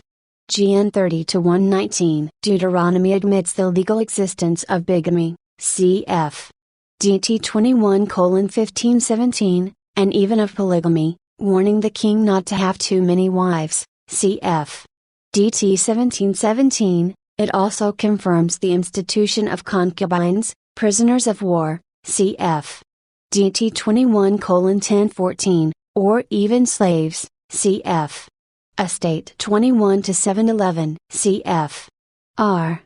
De Vaux, Ancient Israel, Its Life and Institutions, London, Darton, Longman, Todd, 1976, pages 24-25, 83. In the Old Testament there is no explicit mention of the obligation of monogamy, although the picture given in the following books shows that it prevailed in the social practice, cf. For example, the Wisdom books, except Sirach 37 hours 11 minutes, Tobit 92. Analogy also helps to understand the commandment, "Do not commit adultery," and the relevant interpretation, the absence of which is noted in the legislative documents. In the pronouncements of the prophets, especially Isaiah, Hosea and Ezekiel, the God of the covenant, Yahweh, is often represented as a spouse. The love which united him to Israel can and must be identified with the nuptial love of a married couple. Because of its idolatry and abandonment of God the spouse, in regard to him Israel commits a betrayal which can be compared to that of a woman in regard to her husband. Israel commits adultery. 6. The prophets, using eloquent words, and often by means of images and extraordinarily flexible metaphors, show both the love of Yahweh's spouse and the betrayal of Israel's spouse who gives itself over to adultery. This theme must be taken up again in our meditations when we will analyze the question of the sacrament. However, we must already touch on the subject, inasmuch as it is necessary to understand the words of Christ in Matthew 5:27-28, to appreciate that renewal of the ethos, implied in these words, "But I say unto you," on the one hand, Isaiah 55 and his texts emphasizes, above all, the love of Yahweh's spouse who always takes the first step toward his spouse, passing over all her infidelities. On the other hand, Hosea and Ezekiel abound in comparisons which clarify primarily the ugliness and mortal evil of the adultery by Israel's spouse. In the next meditation we will try to penetrate still more profoundly the texts of the prophets, to further clarify the content which, in the conscience of those present during the Sermon on the Mount, corresponded to the commandment, You shall not commit adultery. Adultery, a breakdown of the personal covenant. 56:1. In the Sermon on the Mount Christ said, "Think not that I have come to abolish the law and the prophets, I have come not to abolish them but to fulfill them." Mount 5:17. In order to understand clearly what such a fulfillment consists of, he then passes on to each single commandment. He also refers to the one which says, "You shall not commit adultery." Our previous meditation aimed at showing in what way the correct content of this commandment, desired by God, was obscured by the numerous compromises in the particular legislation of Israel. The prophets point out such content in a very true way. In their teachings they often denounce the abandonment of the true God Yahweh by the people, comparing it to adultery. Hosea, not only with words, but, as it seems, also in his behavior, is anxious to reveal to us, 57, that the people's betrayal is similar to that in marriage, or rather, even more, to adultery practiced as prostitution. Go, take to yourself a wife of harlotry, and have children of harlotry, for the land commits great harlotry by forsaking the Lord. Hos 1-2. The prophet heeds this command within himself and accepts it as coming from God Yahweh. The Lord said to me, "Go again, love a woman who is beloved of a paramour and is an adulteress." Hos 3-1. Although Israel may be so unfaithful with regard to its 55 cf. For example, is 54:62-15. 56 August 27, 1980. 57 cf. Hos 1-3. 93. God, like the wife who went after her lovers and forgot me. Hos 2:13. Yahweh never ceases to search for his spouse. He does not tire of waiting for her conversion and her return,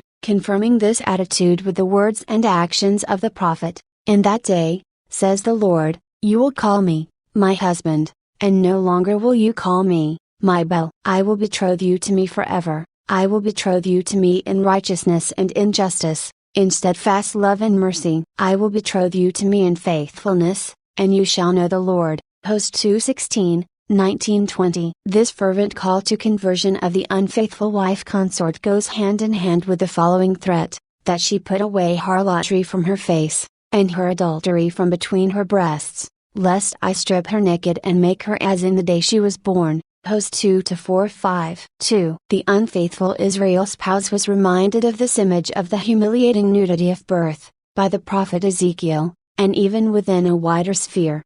58.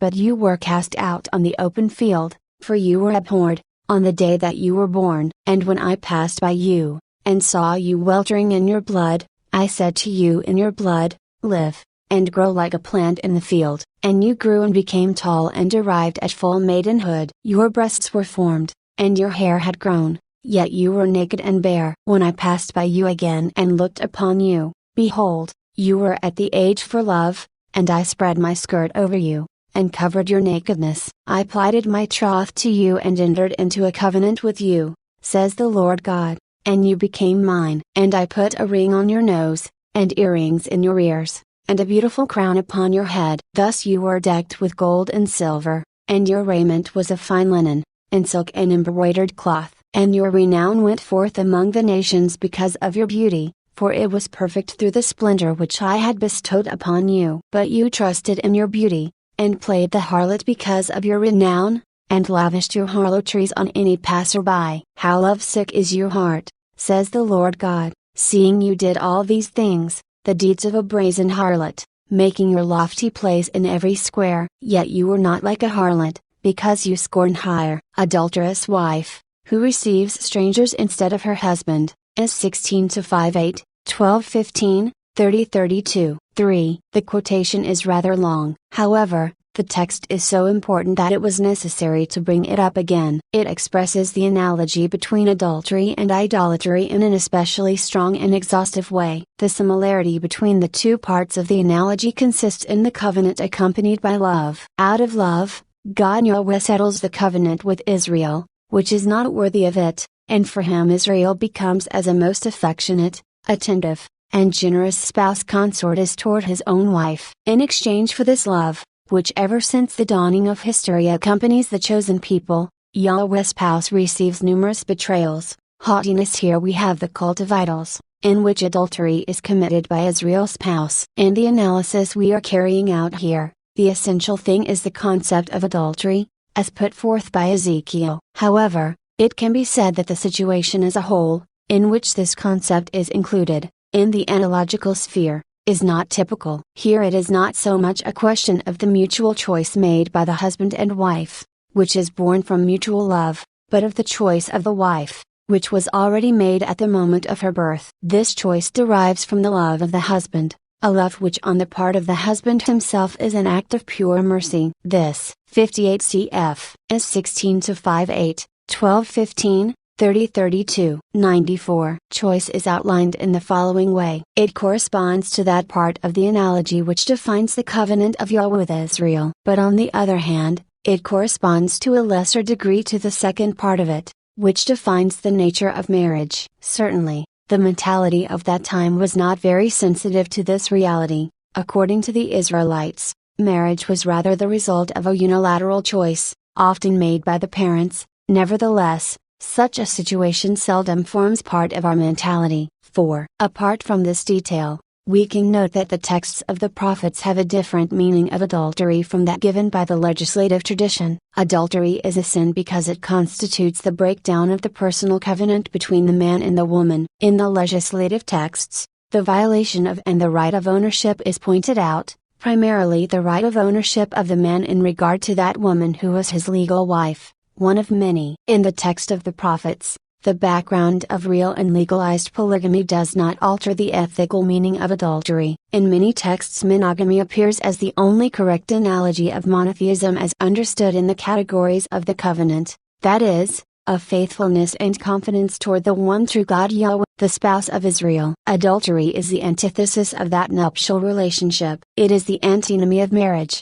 even as an institution. Inasmuch as the monogamous marriage accomplishes within itself the interpersonal alliance of the man and the woman, it achieves the alliance born from love and received by both parties, precisely as marriage, and, as such, is recognized by society. This type of covenant between two people constitutes the foundation of that union when man cleaves to his wife and they become one flesh, GN 2:24. In the above-mentioned context, one can say that such bodily union is their right, bilateral. But above all, it is the regular sign of the communion of the two people, a union formed between the man and the woman in the capacity of husband and wife. Adultery committed by either one of them is not only the violation of this right, which is exclusive to the other marriage partner, but at the same time it is a radical falsification of this sign. It seems that in the pronouncements of the prophets, this aspect of adultery is expressed in a sufficiently clear manner.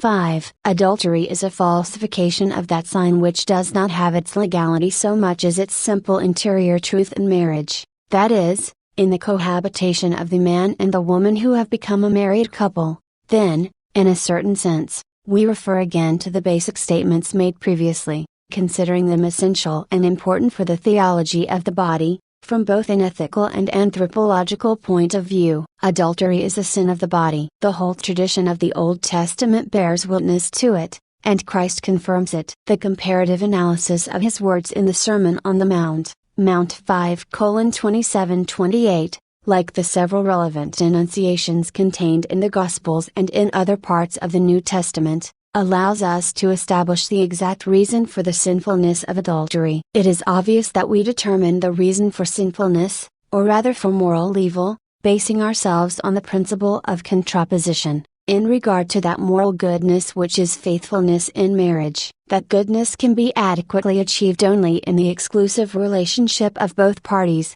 that is, in the marriage relationship between a man and a woman. Such a relationship needs precisely nuptial love. As we have already pointed out, the interpersonal structure of this love is governed by the interior normativity of the communion of the two people concerned. Precisely this gives a fundamental 95 significance to the covenant, either in the relationship of man-woman, or, analogously, in the relationship of Yahweh Israel. One can judge on the basis of the contraposition of the marriage pact as it is understood, with adultery, its sinfulness, and the moral evil contained in it. 6. All this must be kept in mind when we say that adultery is a sin of the body. The body is considered here in the conceptual bond with the words of Genesis 2:24. This speaks of the man and the woman, who, as husband and wife, unite so closely as to form one body only. Adultery indicates an act through which a man and a woman, who are not husband and wife,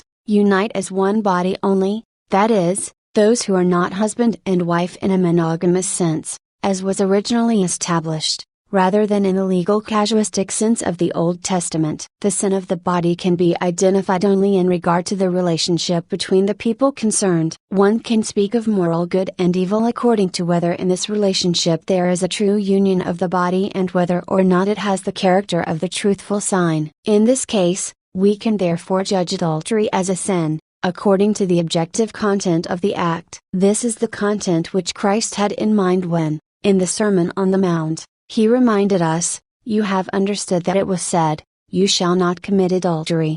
However, Christ did not dwell on such an aspect of the problem. Meaning of adultery transferred from the body to the heart. 59:1. In the Sermon on the Mount, Christ limited himself to recalling the commandment, "You shall not commit adultery," without evaluating the relative behavior of his listeners. What we previously said concerning this theme comes from other sources, especially from Christ's discussion with the Pharisees, in which he hearkened back to the beginning, cf.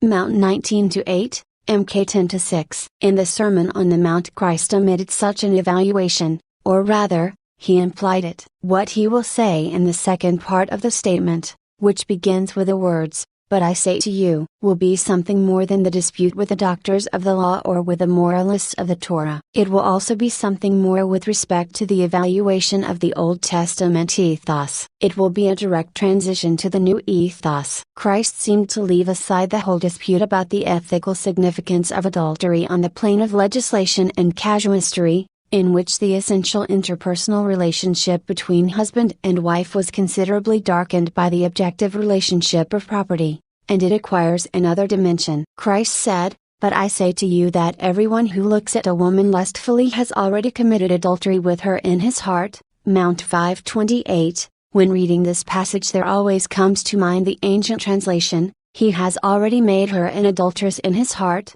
a version that perhaps better than the present text. This version expresses the fact that here it deals with a purely interior and unilateral act. Thus, adultery committed in the heart is in a certain sense counterbalanced with adultery committed in the body. We should ask ourselves why the point of gravity of sin is shifted, and what is the authentic significance of the analogy. If according to its fundamental meaning, adultery can only be a sin. 59 September 3, 1980. 96. Committed in the body. In what sense does that which man commits in his heart deserve to be called adultery also? Christ posed the foundation of the new ethos with words which for their part demand a thorough grounding in anthropology. Before answering these queries, let us pause for a while on the expression that, according to Matthew 5:27-28, in a certain way affects the transfer or rather the shifting of the significance of adultery of the body to the heart. These are words which concern desire, require special analysis. 2. Christ spoke of concupiscence, "Whoever looks lustfully." This expression requires a special analysis in order to understand the statement in its entirety. Here it is necessary to go back to the preceding analysis that aims, I would say, at reconstructing the image of the lustful man dating back to the beginning of history, cf. Gn 3. In the Sermon on the Mount, Christ spoke about the man who looks lustfully, who is without doubt the concupiscent man. For this reason, because it is part of bodily concupiscence, he desires and looks lustfully. The figure of the concupiscent man, reconstructed in the preceding aspect, will aid us now in interpreting desire, which Christ spoke about according to Matthew 5:27-28. This concerns here not only a psychological interpretation, but at the same time a theological interpretation. Christ spoke in the context of human experience and simultaneously in the context of the work of salvation. These two contexts in a certain way are superimposed upon and pervade one another. This has an essential and elemental significance for the entire ethos of the gospel, and in particular for the content of the word lust or looking lustfully, relevant in every time and place. 3. Using such expressions, the master first referred to the experience of his direct listeners. Then he also referred to the experience and conscience of the man of every time and place. Evangelical language may have a universal communicativeness. Yet for a direct listener, whose conscience was formed on the Bible, lust must be linked with many precepts and warnings. These are present in the first place in the wisdom books, which contain repeated admonitions about concupiscence of the body and also advice on how to preserve oneself from it. 4. As we know, the wisdom tradition had a special interest for the ethics and morality of Israelite society. What strikes us immediately in these admonitions and advice, appearing for example in Proverbs 60, Sirach 61, nor even Ecclesiastes 62, is a certain one-sidedness they have in that the admonitions are above all directed to men. This can mean that for them they are particularly necessary. As far as woman is concerned, it is true that in these warnings and advices she appears most often as an occasion of sin or as a downright seducer of whom to beware. Yet one must recognize that besides the warning to beware of woman and the seduction of her charm which lead man to sin, cf. PRV 5-16. 6:24-29, Sir 26-9-12. Both Proverbs and Sirach also praise woman who is the perfect life. 60 cf. For example, PRV 5-36, 15-20, 6:24-7-27, 21-9, 19, 22-14, 30 hours 20 minutes. 61 cf. For example, Sir 7-19, 24-26. 9-19, 23:22-27, 25 hours 13 minutes minus 26, 18, 36 hours 21 minutes minus 25, 42-6, 9-14, 62 cf. For example, Eccles 7:26-28, 9-9, 97. Companion of her own husband, cf. PRV 31:10 ff. They likewise praise the beauty and graciousness of a good wife who can make her husband happy. A modest wife adds charm to charm, and no balance can weigh the value of a chaste soul. Like the sun rising in the heights of the Lord, so is the beauty of a good wife in her well-ordered home. Like the shining lamp on the holy lampstand, so is a beautiful face on a stately figure. Like pillars of gold on a base of silver, so are beautiful feet with a steadfast heart. A wife's charm delights her husband, and her skill puts fat on his bones. Sir 26 hours 15 minutes minus 18, 13. Warning against temptation. 5. In wisdom tradition, a frequent admonition contrasts with the above praise of the woman wife. It is the one that refers to the beauty and graciousness of the woman who is not one's own wife and is the cause of temptation and an occasion for adultery. Do not desire her beauty in your heart. PRV 6:25. In Sirach the same warning is expressed in a more peremptory manner. Turn away your eyes from a shapely woman, and do not look intently at beauty belonging to another. Many have been misled by a woman's beauty, and by it passion is kindled like a fire. Sir 9-8-9. The sense of the wisdom texts has a prevalent pedagogical significance. They teach virtue and seek to protect the moral order, going back to God's law and to widely understood experience. Moreover, they are distinguished for their special knowledge of the human heart. We can say that they develop a specific moral psychology, yet without falling into psychologism. In a certain sense, they are close to that call of Christ to the heart that Matthew has handed down to us, cf. 5:27-28. Even though it cannot be affirmed that they reveal any tendency to change ethos in a fundamental way. The authors of these books use the conscience of human inner life to teach morals somewhat in the sphere of ethos historically in action, and substantially confirmed by them. Sometimes one of them, such as Ecclesiastes, synthesizes this confirmation with its own philosophy of human existence. However, if it has an influence on the method with which warnings and advices are formulated, it does not change the fundamental structure of ethical evaluation. Wisdom, a tradition of preparation. 98. 6. For such transformation it is necessary to wait until the Sermon on the Mount. Nonetheless, This very sagacious knowledge of human psychology present in wisdom tradition was certainly not without significance for the circle of personal and immediate hearers of this sermon. If by virtue of the prophetic tradition these listeners were in a certain sense prepared for adequately understanding the concept of adultery, likewise by virtue of the wisdom tradition they were prepared to understand the words that referred to the lustful liquor alternatively to adultery committed in the heart. It will be well for us to come back again to analyze the concept of concupiscence in the Sermon on the Mount. Concupiscence as a separation from matrimonial significance of the body. 63. 1. Let us reflect on the following words of Jesus from the Sermon on the Mount. Everyone who looks at a woman lustfully has already committed adultery with her in his heart, has already made her an adulteress in his heart. Mount 5:28. Christ said this before listeners who, on the basis of the books of the Old Testament, were in a certain sense prepared to understand the significance of the look that comes from concupiscence. Last Wednesday we referred to the texts taken from the so-called wisdom books. Here is, for example, another passage in which the biblical author analyzes the state of the soul of the man dominated by concupiscence of the flesh. The soul heated like a burning fire will not be quenched until it is consumed. A man who commits fornication will never cease until the fire burns him up. To a fornicator all bread tastes sweet. He will never cease until he dies. A man who breaks his marriage vows says to himself, "Who sees me? Darkness surrounds me, and the walls hide me. No one sees me. Why should I fear? The Most High will not take notice of my sins."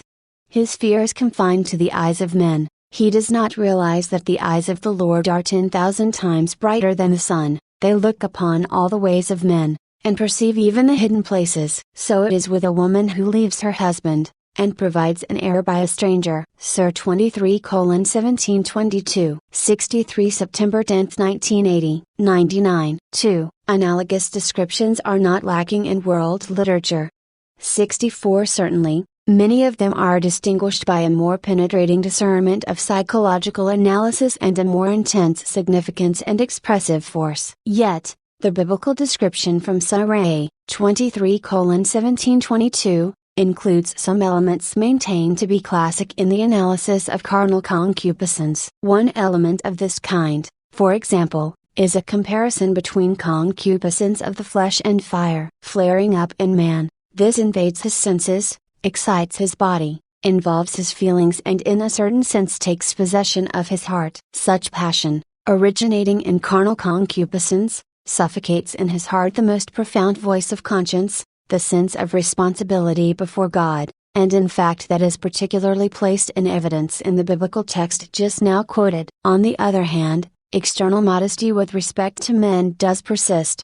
Or rather an appearance of decency. It shows itself as fear of the consequences rather than of the evil in itself. In suffocating the voice of conscience, passion carries with itself a restlessness of the body and the senses. It is the restlessness of the external man. When the internal man has been reduced to silence, then passion, once it has been given freedom of action, exhibits itself as an insistent tendency to satisfy the senses and the body. This gratification, according to the criterion of the man dominated by passion, should put out the fire, but on the contrary, it does not reach the source of internal peace and it only touches the outermost level of the human individual. And here the biblical author rightly observes that man, whose will is committed to satisfying the senses, finds neither peace nor himself, but, on the contrary, is consumed. Passion aims at satisfaction, therefore it blunts reflective activity and pays no attention to the voice of conscience. Thus, without itself having any principle of indestructibility, it wears out. The dynamism of usage is natural for its continuity, but it tends to exhaust itself. Where passion enters into the whole of the most profound energies of the spirit, it can also become a creative force. In this case, however, it must undergo a radical transformation. If instead it suppresses the deepest forces of the heart and conscience, as occurs in the text of Sirach 23:1722, it wears out and indirectly, man, who is its prey, is consumed. 3. When Christ in the Sermon on the Mount spoke of the man who lusts, who looks lustfully, it can be presumed that he had before his eyes also the images known to his listeners from the wisdom tradition. Yet, At the same time he referred to every man who on the basis of his own internal experience knows the meaning of lust, looking at lustfully. The master did not analyze this experience nor did he describe it, as Sirah had, for example, cf. 23:1722. He seemed to presuppose, I would say, an adequate knowledge of that interior fact, to which he called the attention of his listeners, present and potential. Is it possible that some of them did not know what it is all about? If they really know nothing about it, the content of Christ's words would not apply to him, nor would any analysis or description be capable of explaining it to him. If instead he knows, this in fact in such case deals with a knowledge completely internal, intrinsic to the heart and the conscience, he will immediately understand when the quoted words refer to him. 64 cf. Confessions of Saint Augustine, by 12, 21, 22, 7, 17, 8, 11, Dante, The Divine Comedy, Inferno. V. 3743, c. S. Lewis, The Four Loves, New York, Harcourt, Brace, 1960, p.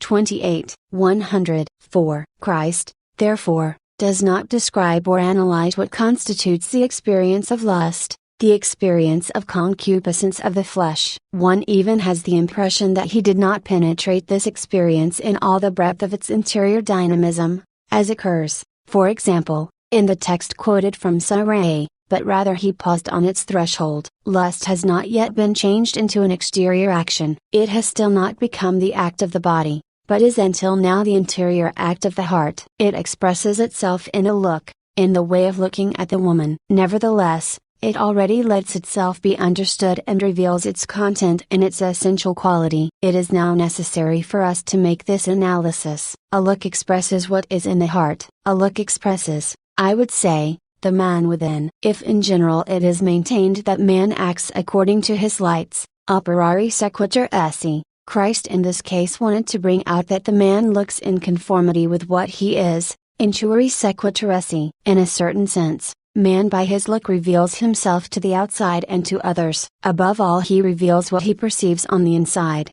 65, 5. Christ, then, teaches us to consider a look almost like the threshold of inner truth. In a look, in the way in which one looks, it is already possible to single out completely what concupiscence is. Let us try to explain it. Lust, looking at lustfully, indicates an experience of value to the body, in which its nuptial significance ceases to be that, just because of concupiscence. Its procreative meaning likewise ceases. We spoke about this in our previous considerations. When it concerns the conjugal union of man and woman, it is rooted in the nuptial meaning of the body and almost organically emerges from it. Now then, man, lusting, looking at lustfully, as we read in Mount 5:27-28, attempts in a more or less explicit way the separation of that meaning of the body. As we have already observed in our reflections, this is at the basis of the communion of persons, whether outside of marriage,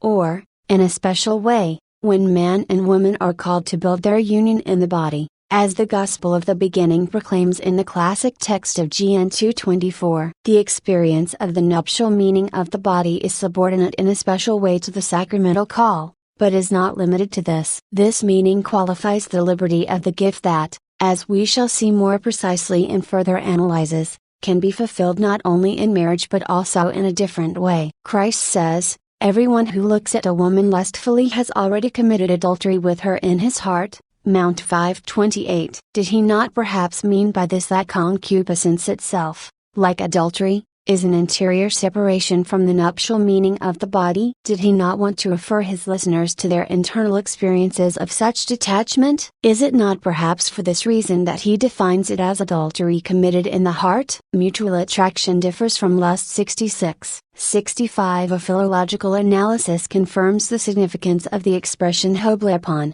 one who looks, Mount 5:28. If blepo of Mount 5:28 has the value of internal perception, equivalent to I think, I pay attention to, I look, A more precise and more sublime evangelical teaching may result regarding the interpersonal relationship among the disciples of Christ. According to Jesus, not just a lustful glance makes a person adulterous, but a thought in the heart suffices. Adinolfi, the desire of a woman in Matthew 5:28, Fondamenti Biblici della Teologia Morale, Proceedings of 22nd Italian Biblical Week, Brescia 1973, Peta, p. 279, 66 September 17, 1980, 101. 1. During our last reflection, we asked ourselves what the lust was which Christ spoke of in the Sermon on the Mount, Mount 5:27-28. Let us recall that he spoke of it in relation to the commandment, do not commit adultery. Lust itself, more exactly, looking at lustfully, is defined as adultery committed in the heart, that gives much food for thought. In the preceding reflections we said that by expressing himself in that way, Christ wanted to indicate to his listeners the separation from the matrimonial significance of the body felt by a human being, in this case the man, when concupiscence of the flesh is coupled with the interactive lust. The separation of the matrimonial significance of the body causes at the same time a conflict with his personal dignity, a veritable conflict of conscience. At this point it appears that the biblical, hence also theological, meaning of lust is different from the purely psychological. The latter describes lust as an intense inclination toward the object because of its particular value, and in the case considered here, its sexual value. As it seems, we will find such a definition in most of the works dealing with similar themes. Yet the biblical interpretation, while not underestimating the psychological aspect, places that ethic in relief above all, since a value is being impaired. I would say that lust is a deception of the human heart in the perennial call of man and woman, a call revealed in the mystery of creation, to communion by means of mutual giving. In the Sermon on the Mount, Mount 5:27-28, Christ referred to the heart or the internal man. His words do not cease being charged with the truth concerning the principle to which, in replying to the Pharisees, cf.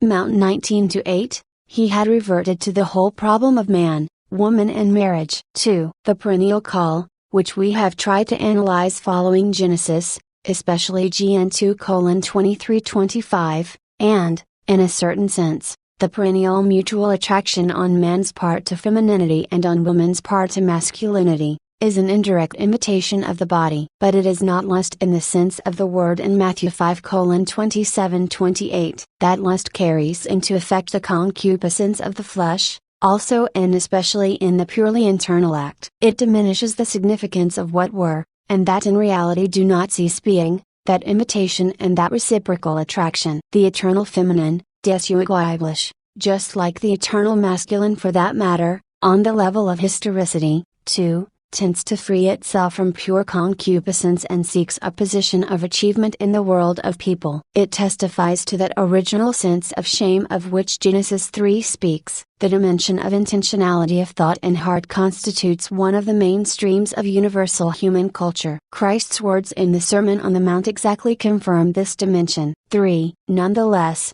these words clearly assert that lust is a real part of the human heart. When compared with the original mutual attraction of masculinity and femininity, lust represents a reduction. In stating this, we have in mind an intentional reduction, almost a restriction or closing down of the horizon of mind and heart. It is one thing to be conscious that the value of sex is a part of all the rich storehouse of values with which the female appears to the man. It is another to reduce all the personal riches of femininity to that single value, that is, of sex, as a suitable object for the gratification of sexuality itself. The same reasoning can be valid concerning what masculinity is for the woman.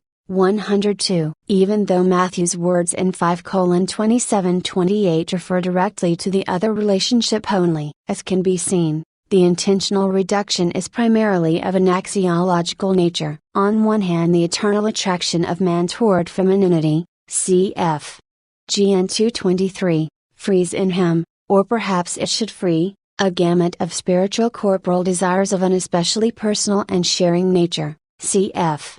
The analysis of the beginning, to which a proportionate pyramid of values corresponds. On the other hand, lust limits this gamut, obscuring the pyramid of values that marks the perennial attraction of male and female. 4. Lust has the internal effect, that is, in the heart, on the interior horizon of man and woman, of obscuring the significance of the body, of the person itself. Femininity thus ceases being above all else an object for the man. It ceases being a specific language of the spirit. It loses its character of being a sign. I would say that it ceases bearing in itself the wonderful matrimonial significance of the body. It ceases its correlation to this significance in the context of conscience and experience. Lust arising from concupiscence of the flesh itself, from the first moment of its existence within the man, its existence in his heart, passes in a certain sense close to such a context. Using an image, one could say that it passes on the ruins of the matrimonial significance of the body and all its subjective parts,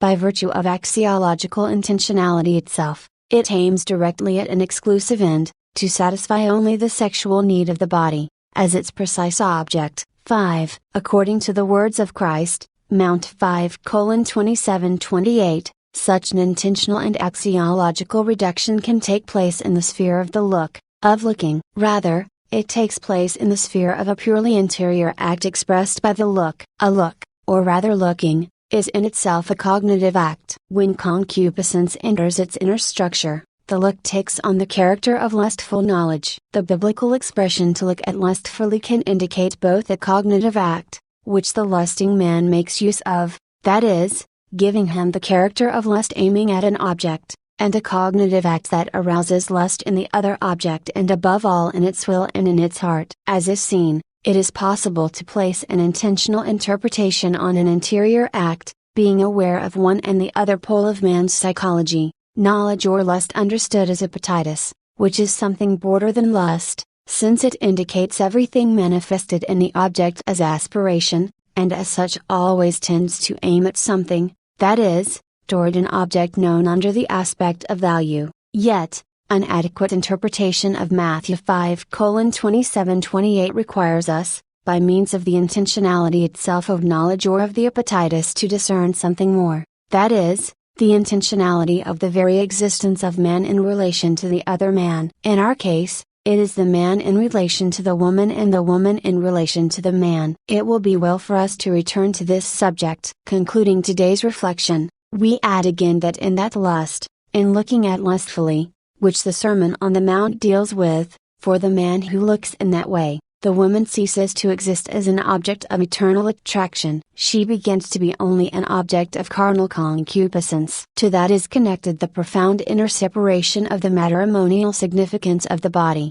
about which we spoke in the preceding reflection. 103. Depersonalizing effect of concupiscence. 67. 1. In the Sermon on the Mount Christ said, "You have heard that it was said, 'You shall not commit adultery.' But I say to you that everyone who looks at a woman lustfully has already committed adultery with her in his heart." Mount 5:27-28. We have been trying for some time to penetrate the meaning of this statement, analyzing the single elements in order to understand better the text as a whole. When Christ spoke of a man who looks lustfully, he indicated not only the dimension of intentionality in looking, thus indicating lustful knowledge, the psychological dimension, but also the dimension of the intentionality of man's very existence. In the situation Christ described, that dimension passes unilaterally from the man, who is the subject, to the woman, who has become the object. This does not mean, however, that such a dimension is only unilateral. For the present we will not reverse the situation analyzed, or extend it to both parties, to both subjects. Let us dwell on the situation outlined by Christ, stressing that it is a question of a purely interior act,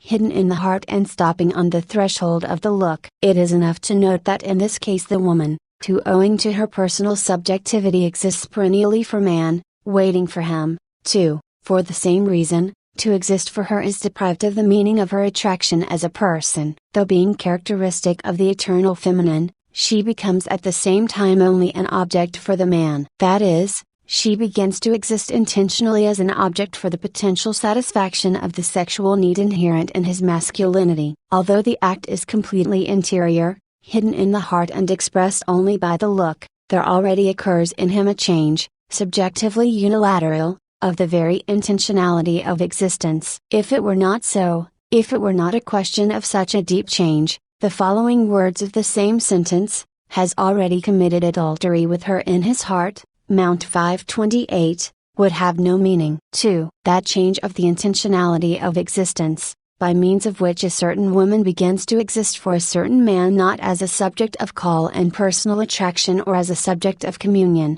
but exclusively as an object for the potential satisfaction of the sexual need, is carried out in the heart, since it is carried out in the will. Cognitive intentionality itself does not yet mean enslavement of the heart. Only when the intentional reduction, illustrated previously, sweeps the will along into its narrow horizon, when it brings forth the decision of a relationship with another human being, in our case, with a woman, according to the specific scale of values of lust, only then can it be said that desire has also gained possession of the heart. Only when lust has gained possession of the will is it possible to say that it is dominant over the subjectivity of the person and that it is at the basis of the will, and of the possibility of choosing and deciding, through which, by virtue of self-decision or self-determination, the very way of existing with regard to another person is established. The intentionality of this existence then acquires a full subjective dimension. 67 September 24, 1980, 104, 3. Only then,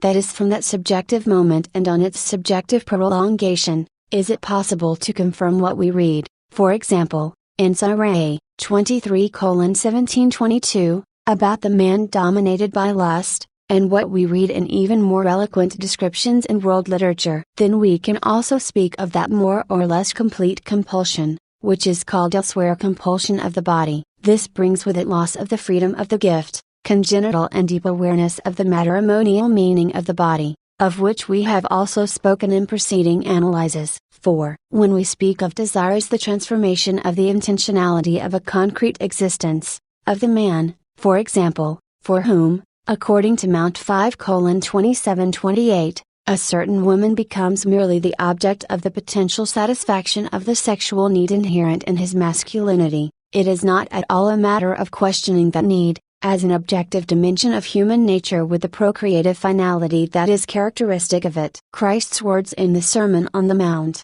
in its whole context, are far from Manichaeism, as the true Christian tradition also is. In this case, there cannot arise, therefore, objections of the kind. It is a question, on the contrary, of the man's and the woman's way of existing as persons, that is, of that existing in a mutual for, which, also on the basis of what, according to the objective dimension of human nature, can be defined as the sexual need, can and must serve the building up of the unity of communion in their mutual relations. Such is the fundamental meaning characteristic of the perennial and reciprocal attraction of masculinity and femininity, contained in the very reality of the constitution of man as a person, body and sex together. 5. The possible circumstance that one of the two persons exists only as the subject of the satisfaction of the sexual need, and the other becomes exclusively the object of this satisfaction, does not correspond to the union or personal communion to which man and woman were mutually called from the beginning.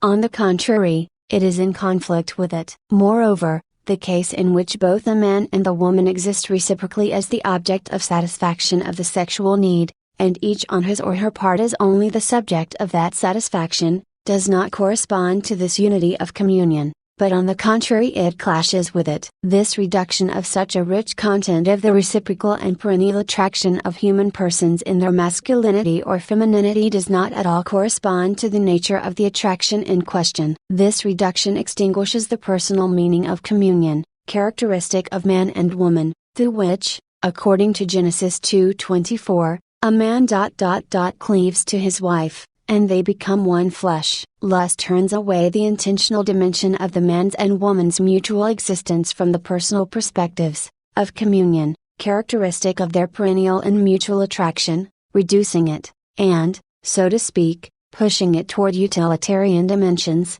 within which the human being uses the other human being, for the sake merely of satisfying his own needs. 6. It seems possible to find this content again, charged with the human interior experience characteristic of different ages and environments, in Christ's concise affirmation in the Sermon on the Mount. At the same time, we cannot in any case lose sight of the meaning that this affirmation attributes to man's interiority, to the integral dimension of the heart as the dimension of the inner man. Here lies the core of the transformation of ethos aimed. 105. At by Christ's words according to Matthew 5:27-28, expressed with powerful forcefulness and at the same time with admirable simplicity. Establishing the ethical sense. 68. 1. We arrive in our analysis at the third part of Christ's enunciation in the Sermon on the Mount. Mount 5:27-28. The first part was, "You have heard that it was said, you shall not commit adultery."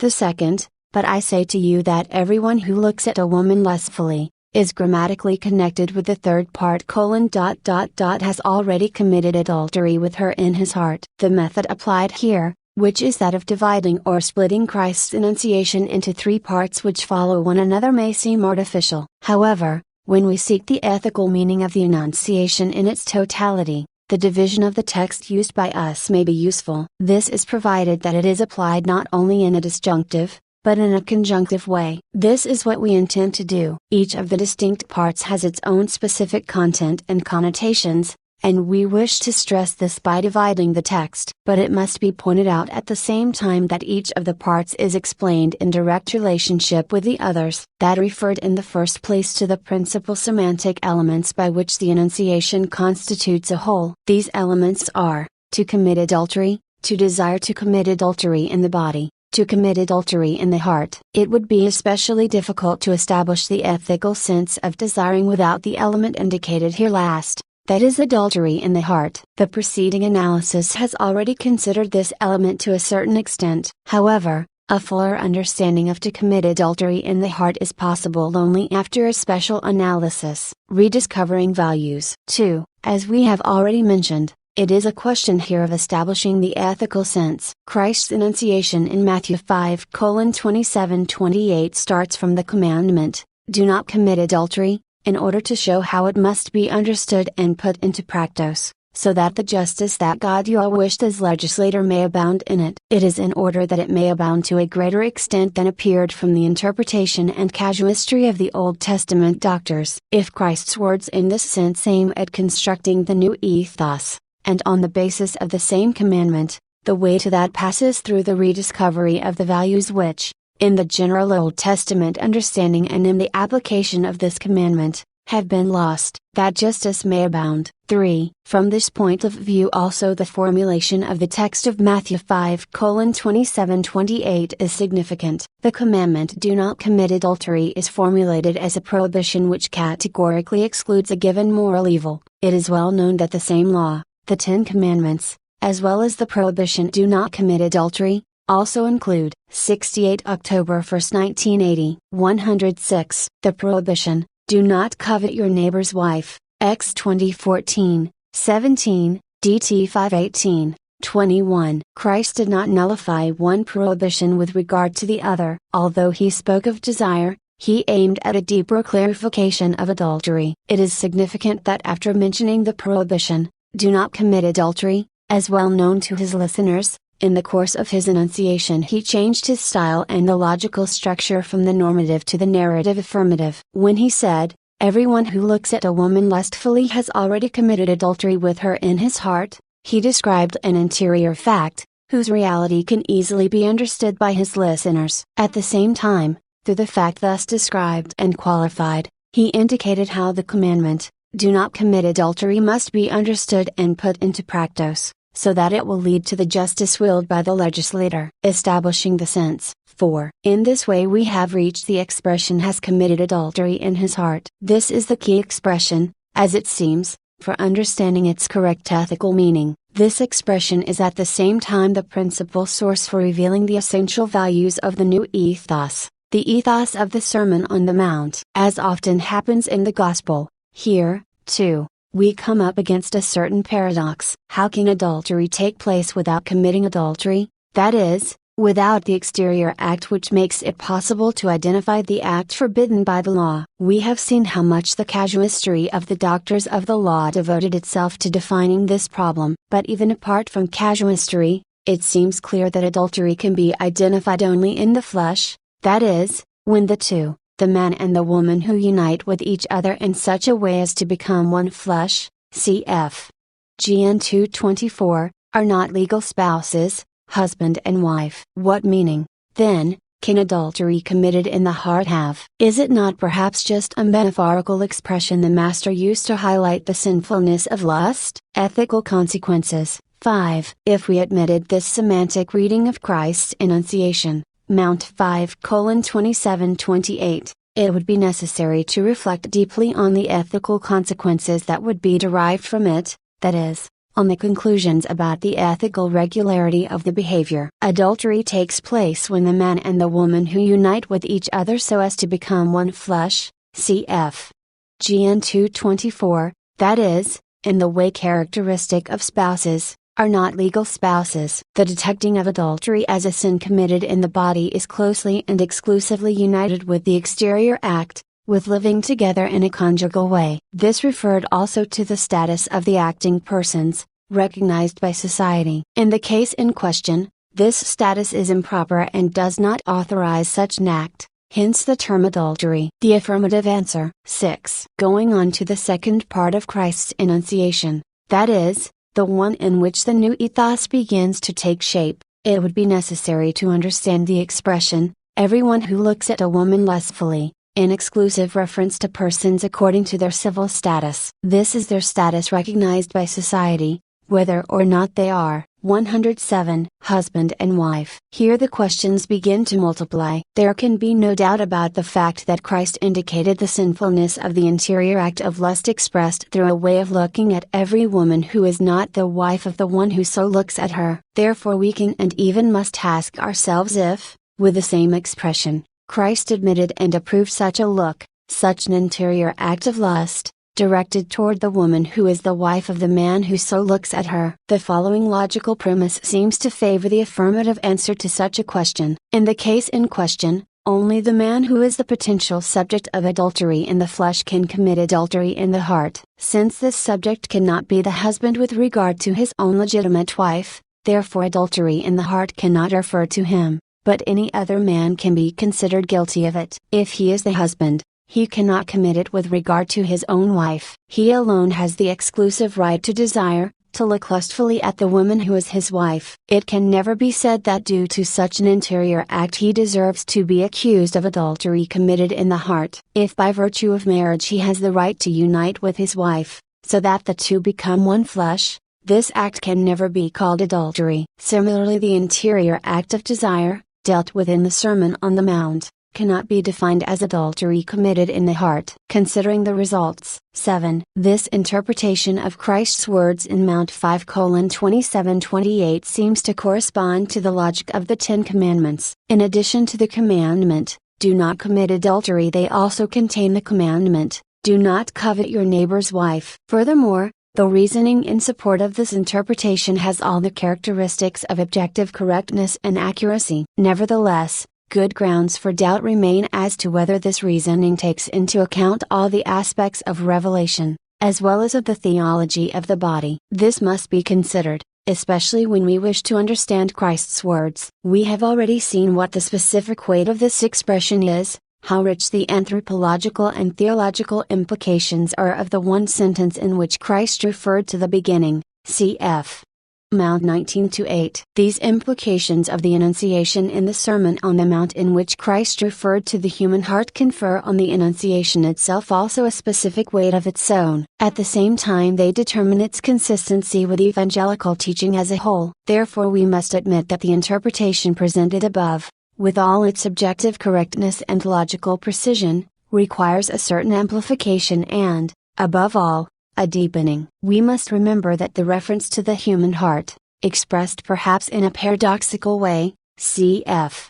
Mount 5:27-28, comes from him who knew what was in man, JN 225. If his words confirm the Decalogue, not only the sixth, but also the ninth commandment, at the same time they express that knowledge of man, which, as we have pointed out elsewhere, enables us to unite awareness of human sinfulness with the perspective of the redemption of the body. cf. Rom 8:23. This knowledge lies at the basis of the new ethos which emerges from the words of the Sermon on the Mount. Taking all that into consideration, we conclude that, as in understanding adultery in the flesh, Christ criticized the erroneous and one-sided interpretation of adultery, that is, 108, derived from the failure to observe monogamy, that is, marriage understood as the indefectible covenant of persons. So also in understanding adultery in the heart, Christ takes into consideration not only the real juridical status of the man and woman in question. Christ also makes the moral evaluation of the desire depend above all on the personal dignity itself of the man and the woman,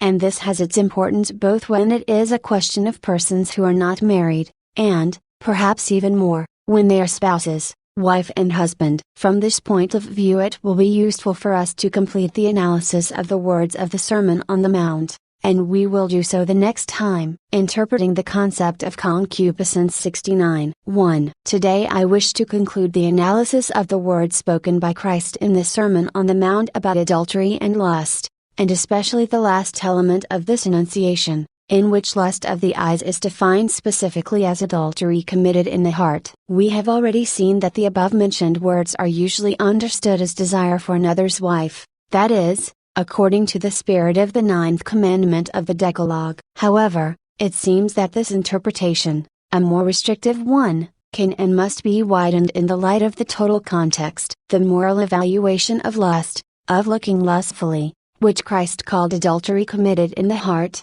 seems to depend above all on the personal dignity itself of man and of woman. This holds true both for those who are not united in marriage, and, perhaps even more, for those who are husband and wife. Need to amplify, 2. The analysis which we have made so far of Matthew 5:27-28 indicates the necessity of amplifying and above all deepening the interpretation presented previously, with regard to the ethical meaning that this enunciation contains. You have heard that it was said, "You shall not commit adultery." But I say to you that everyone who looks at a woman lustfully has already committed adultery with her in his heart. Let us dwell on the situation described by the Master, a situation in which the one who commits adultery in his heart by means of an interior act of lust, expressed by the look, is the man. It is significant that in speaking of the object of this act, Christ did not stress that it is another man's wife, or a woman who is not his own wife, but says generically, a woman. Adultery committed in the heart is not circumscribed in the limits of the interpersonal relationship which make it possible to determine adultery committed in the body. It is not these limits that decide exclusively and essentially about adultery committed in the heart, but the very nature of lust. It is expressed in this case by a look, that is, by the fact that that man, of whom Christ speaks, for the sake of example, looks lustfully. Adultery in the heart is committed not only because man looks in this way at a woman who is not his wife,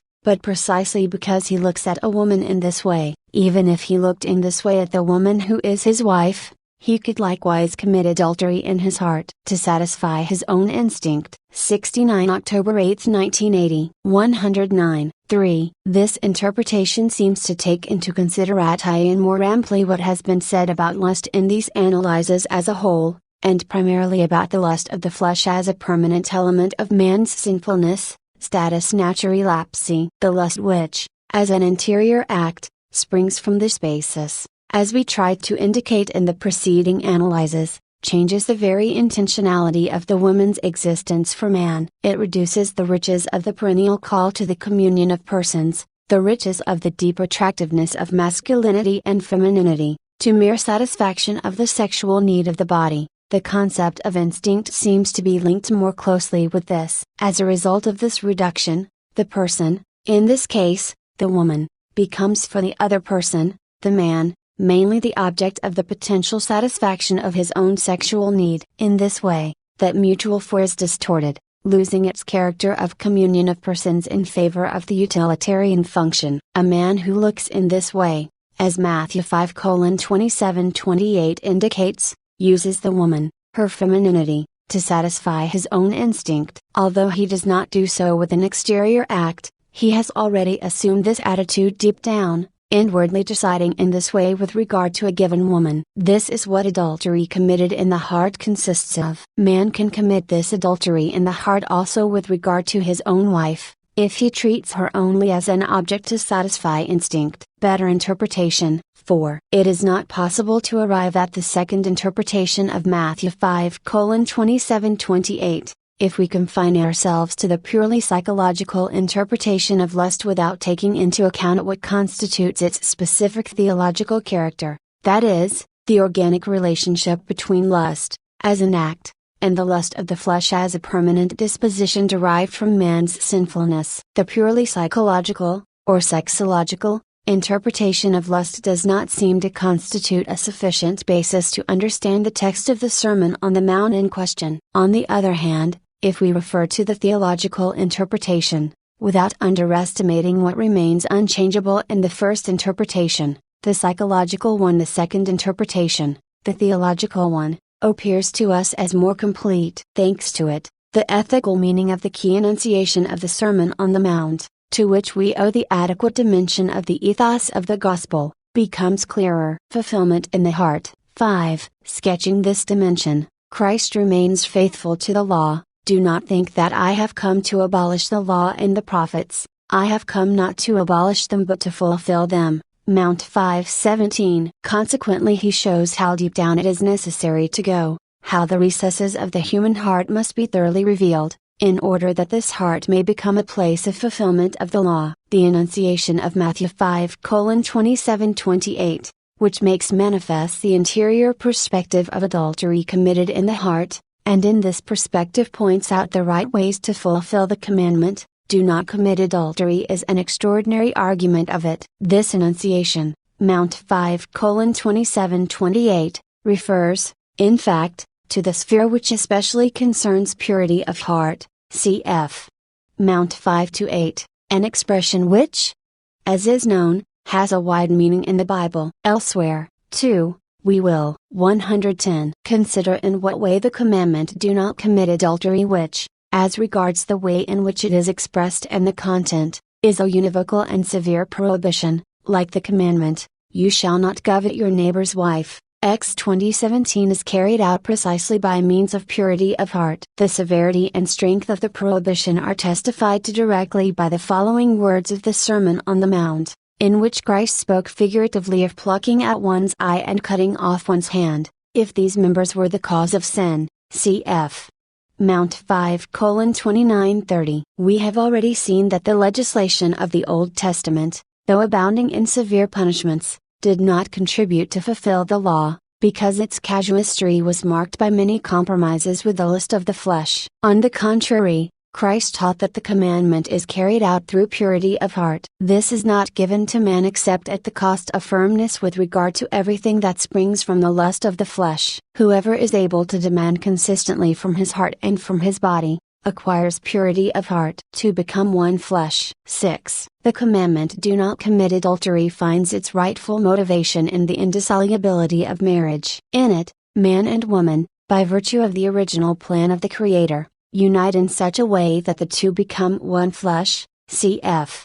Gen 2:24. By its essence, adultery conflicts with this unity, in the sense in which this unity corresponds to the dignity of persons. Christ not only confirms this essential ethical meaning of the commandment, but aims at strengthening it in the depth of the human person. The new dimension of ethos is always connected with the revelation of that depth, which is called heart, and with its liberation from lust. This is in order that man, male and female, in all the interior truth of the mutual four, may shine forth more fully in that heart, freed from the constraint and from the impairment of the spirit that the lust of the flesh brings with it. The human being, male and female, finds himself mutually in the freedom of the gift. This gift is the condition of all life together in truth, and, in particular, in the freedom of mutual giving. Both husband and wife must form the sacramental unity willed, as Genesis 2:24 says, by the Creator Himself. Mutual relationship. 7. As is plain,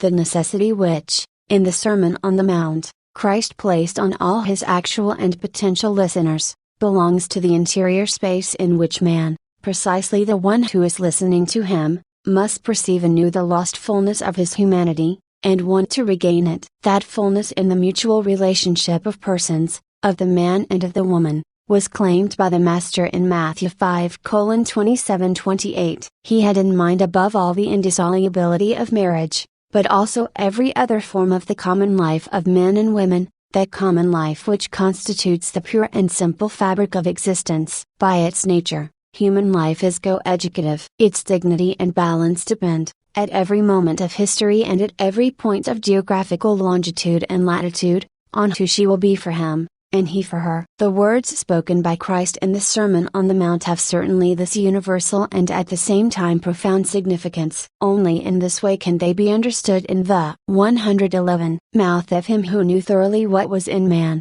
and who, at the same time, bore within him the mystery of the redemption of the body, as St. Paul puts it. Are we to fear the severity of these words, or rather have confidence in their salvific content, in their power? In any case, the analysis carried out of the words spoken by Christ in the Sermon on the Mount opens the way to further indispensable reflections in order to reach full awareness of historical man, and above all of modern man, of his conscience and he for her. Gospel values and duties of the human heart. 71. During our Wednesday meetings, we have analyzed in detail the words of the Sermon on the Mount, in which Christ referred to the human heart. As we now know, his words are exacting. Christ said, "You have heard that it was said, 'You shall not commit adultery.'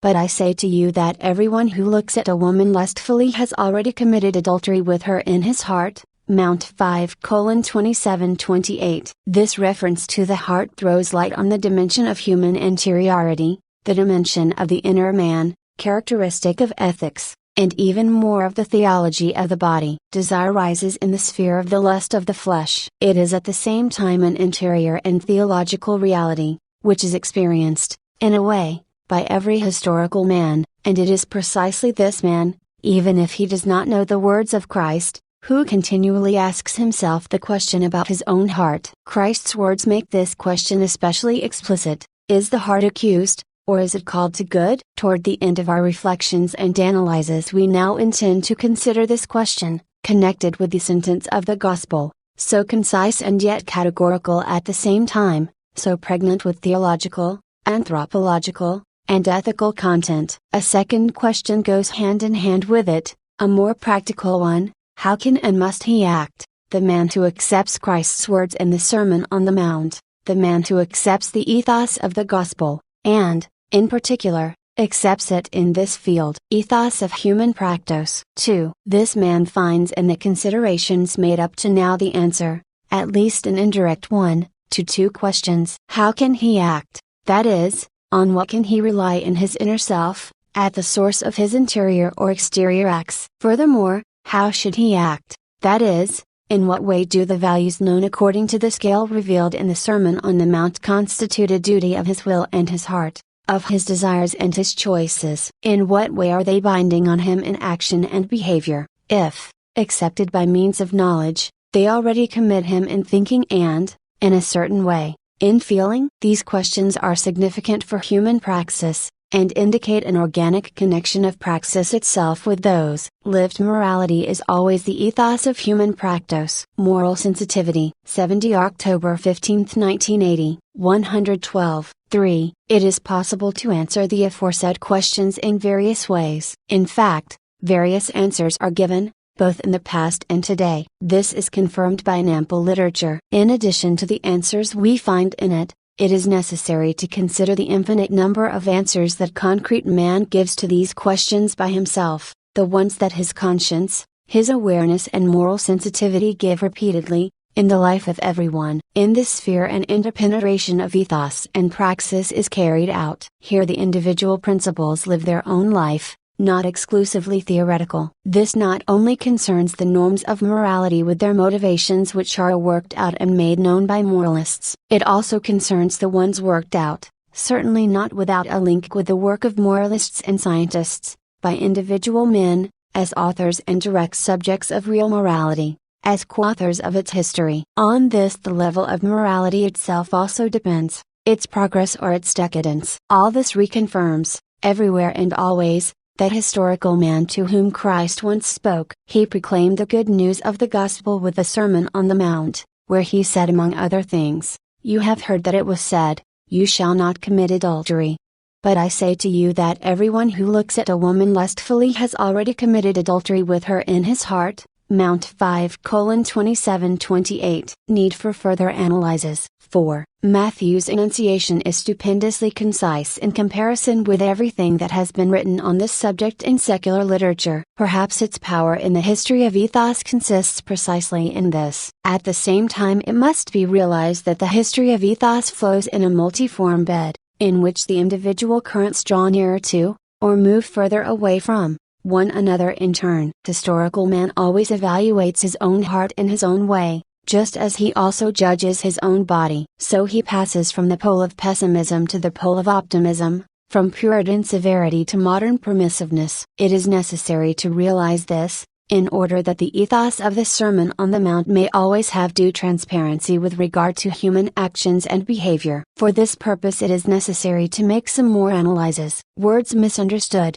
5. Our reflections on the meaning of the words of Christ according to Matthew 5:27-28 would not be complete if they did not dwell, at least briefly, on what can be called the echo of these words in the history of human thought and of the evaluation of ethos. The echo is always a transformation of the voice and of the words that the voice expresses. We know from experience that this transformation is sometimes full of mysterious fascination. In the case in question, the opposite happened. Christ's words have been stripped of their simplicity and depth, a meaning has been conferred far removed from the one expressed in them, a meaning that even contradicts them. We have in mind here all that happened outside Christianity under the name of Manichaeism, 71v, and that also, 71 Manichaeism contains and brings to maturation the characteristic elements of all gnosis, that is, the dualism of two co-eternal and radically opposed principles and the concept of a salvation which is realized only through knowledge, gnosis, or self-understanding. In the whole Manichaean myth there is only one. 113. Tried to enter the ground of Christianity as regards theology itself and the ethos of the body. Manichaeism arose in the East outside the biblical environment and sprang from Mazdaistic dualism. It is well known that, in its original form, Manichaeism saw the source of evil in matter, in the body, and therefore condemned everything that is corporeal in man. Since corporeity is manifested in man mainly through sex, the condemnation was extended to marriage and to conjugal life, as well as to other spheres of being and acting in which corporeity is expressed. Affirmation of the body. 6. To an unaccustomed ear, the evident severity of that system might seem in harmony with the severe words of Matthew 5:29-30, in which Christ spoke of plucking out one's eye or cutting off one's hand, if these members were the cause of scandal. Through the purely material interpretation of these expressions, it was also possible to obtain a Manichaean view of Christ's enunciation, in which he spoke of a man who has committed adultery in his heart by looking at a woman lustfully. In this case, too, the Manichaean interpretation aims at condemning the body, as the real source of evil, since the ontological principle of evil, according to Manichaeism, is concealed and at the same time manifested in it. The attempt was made, therefore, to see this condemnation in the Gospel, and sometimes it was perceived, where actually only a particular requirement addressed to the human spirit had been expressed. Note that the condemnation might, and may always be, a loophole to avoid the requirements set in the Gospel by him who knew what was in man. JN 225. History has no lack of proofs. We have already partially had the opportunity, and we will certainly have it again, to show to what extent such a requirement may arise solely from an affirmation, and not from a denial or a condemnation,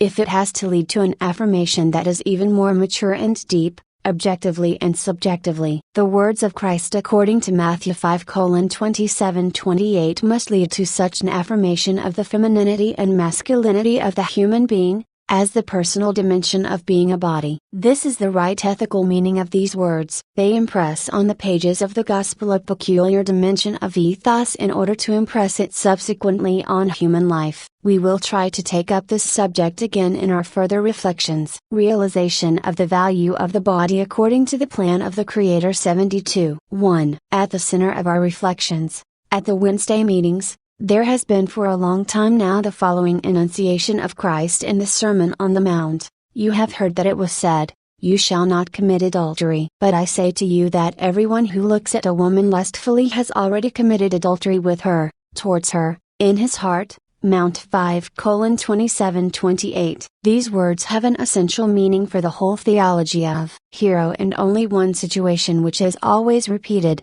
the fallen soul is imprisoned in matter and is liberated by knowledge. 72 October 22, 1980. 114. The body contained in Christ's teaching. Therefore, we rightly attribute great importance to their correct understanding and interpretation. In our preceding reflection we noted that the Manichaean doctrine, both in its primitive and in its later expressions, contradicts these words. It is not possible, in fact, to see in the sentence of the Sermon on the Mount, analyzed here, a condemnation or an accusation of the body. If anything, one could catch a glimpse of a condemnation of the human heart. However, the reflections we have made so far show that, if the words of Matthew 5:27-28 contain an accusation, it is directed above all at the man of lust. With those words the heart is not so much accused as subjected to a judgment. Or better, it is called to a critical, in fact a self-critical, examination, whether or not it succumbs to the lust of the flesh. Penetrating into the deep meaning of Matthew 5:27-28,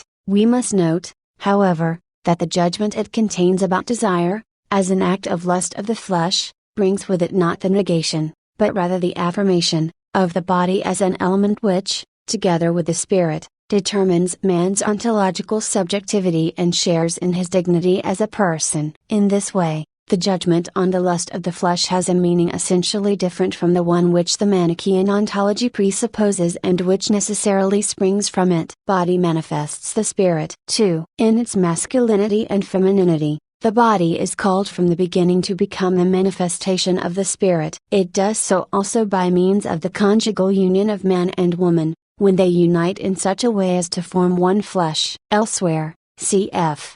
Mount 19-5-6, Christ defended the inviolable rights of this unity, by means of which the body, in its masculinity and femininity, assumes the value of a sign, in a way, a sacramental sign. Furthermore, by warning against the lust of the flesh, he expressed the same truth about the ontological dimension of the body and confirmed its ethical meaning, consistent with his teaching as a whole. This ethical meaning has nothing in common with the Manichaean condemnation. On the contrary, it is deeply penetrated by the mystery of the redemption of the body, which St. Paul will write of in Romans, cf.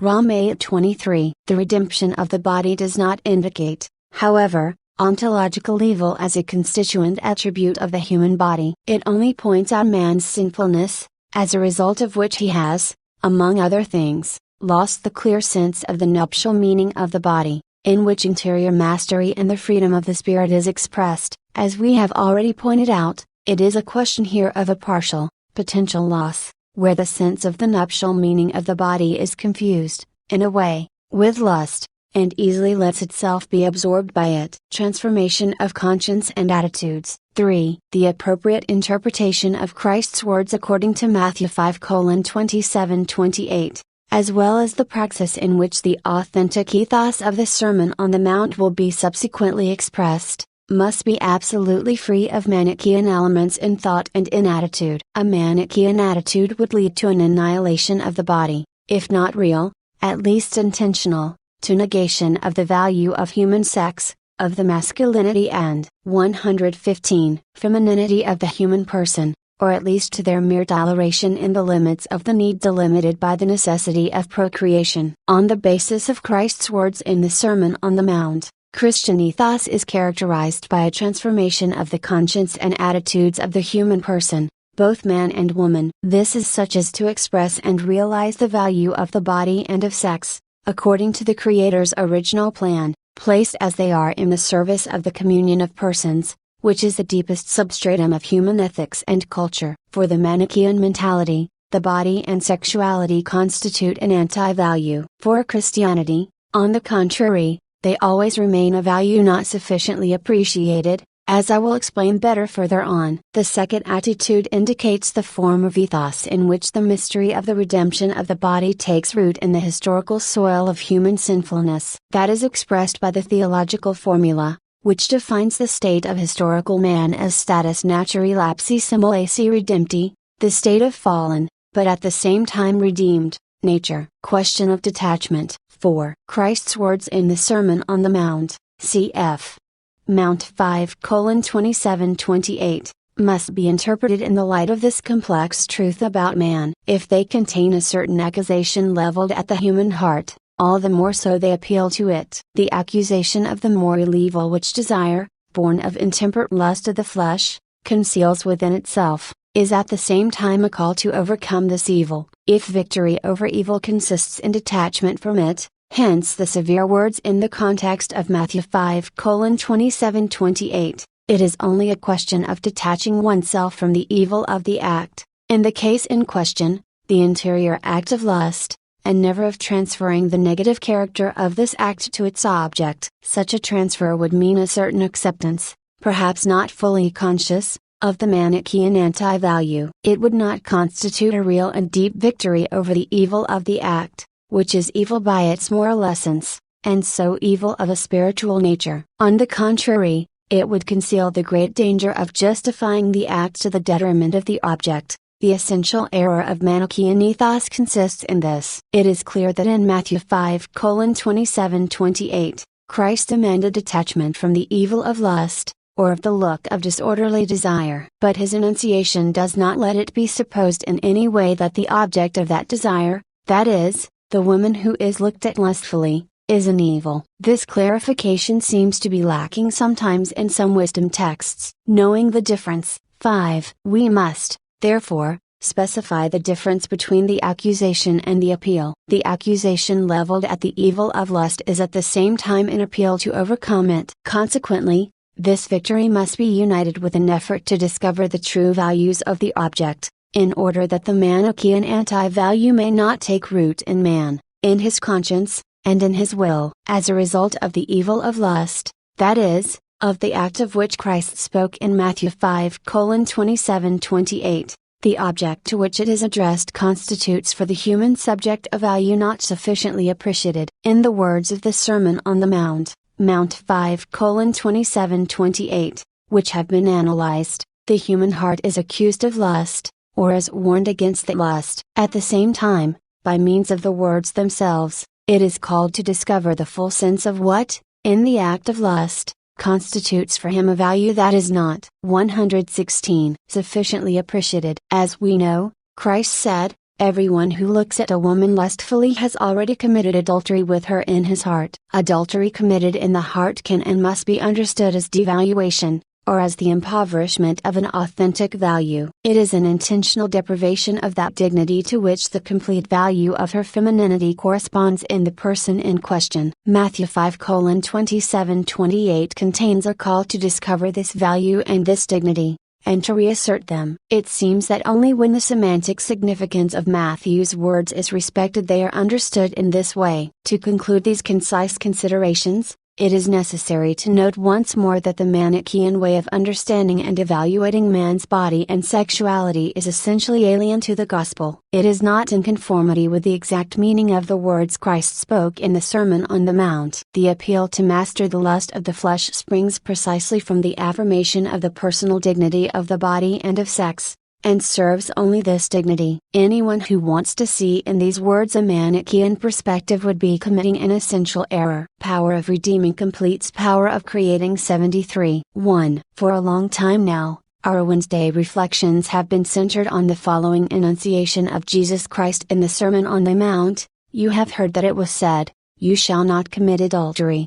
But I say to you that everyone who looks at a woman lustfully has already committed adultery with her in his heart." Mount 5:27-28. We have recently explained that these words cannot be understood or interpreted in a Manichaean way. They do not in any way condemn the body and sexuality. They merely contain a call to overcome the three forms of lust, especially the lust of the flesh. This call springs precisely from the affirmation of the personal dignity of the body and of sexuality, and merely confirms this affirmation. To clarify this formulation, that is, to determine the specific meaning of the words of the Sermon on the Mount, in which Christ appeals to the human heart, cf.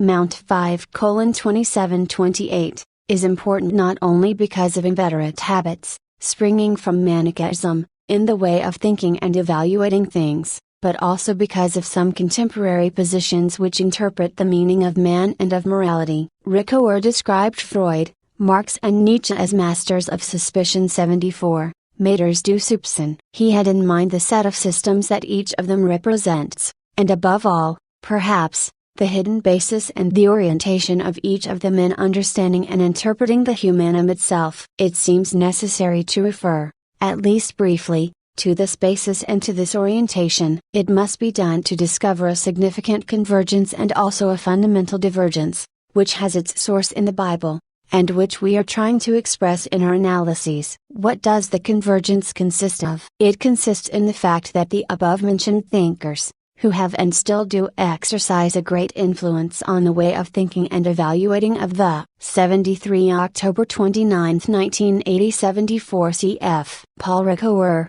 Le Conflit des Interpretations, Paris, Sil. 1969, pages 149 to 150. 117. Men of our time, seem substantially also to judge and accuse man's heart. Even more, they seem to judge it and accuse it because of what biblical language, especially Johannine, calls lust, the three forms of lust. The pride of life. 2. Here a certain distribution of the parts could be made. In the Nicene interpretation, the judgment and accusation of the human heart correspond, in a way, to what is called in biblical language the pride of life. In the Marxist interpretation, to what is called the lust of the eyes. In the Freudian interpretation, to what is called the lust of the flesh. The convergence of these conceptions with the interpretation of man founded on the Bible lies in the fact that, discovering the three forms of lust in the human heart, we, too, could have limited ourselves to putting that heart in a state of continual suspicion. However, the Bible does not allow us to stop here. The words of Christ according to Matthew 5:27-28 are such that, while manifesting the whole reality of desire and lust, they do not permit us to make this lust the absolute criterion of anthropology and ethics, that is, the very core of the hermeneutics of man. In the Bible, lust in its three forms does not constitute the fundamental and perhaps even unique and absolute criterion of anthropology and ethics, although it is certainly an important coefficient to understand man, his actions, and their moral value. The analysis we have carried out so far also shows this. To the man of lust, 3. Though wishing to arrive at a complete interpretation of Christ's words on the man who looks lustfully, cf.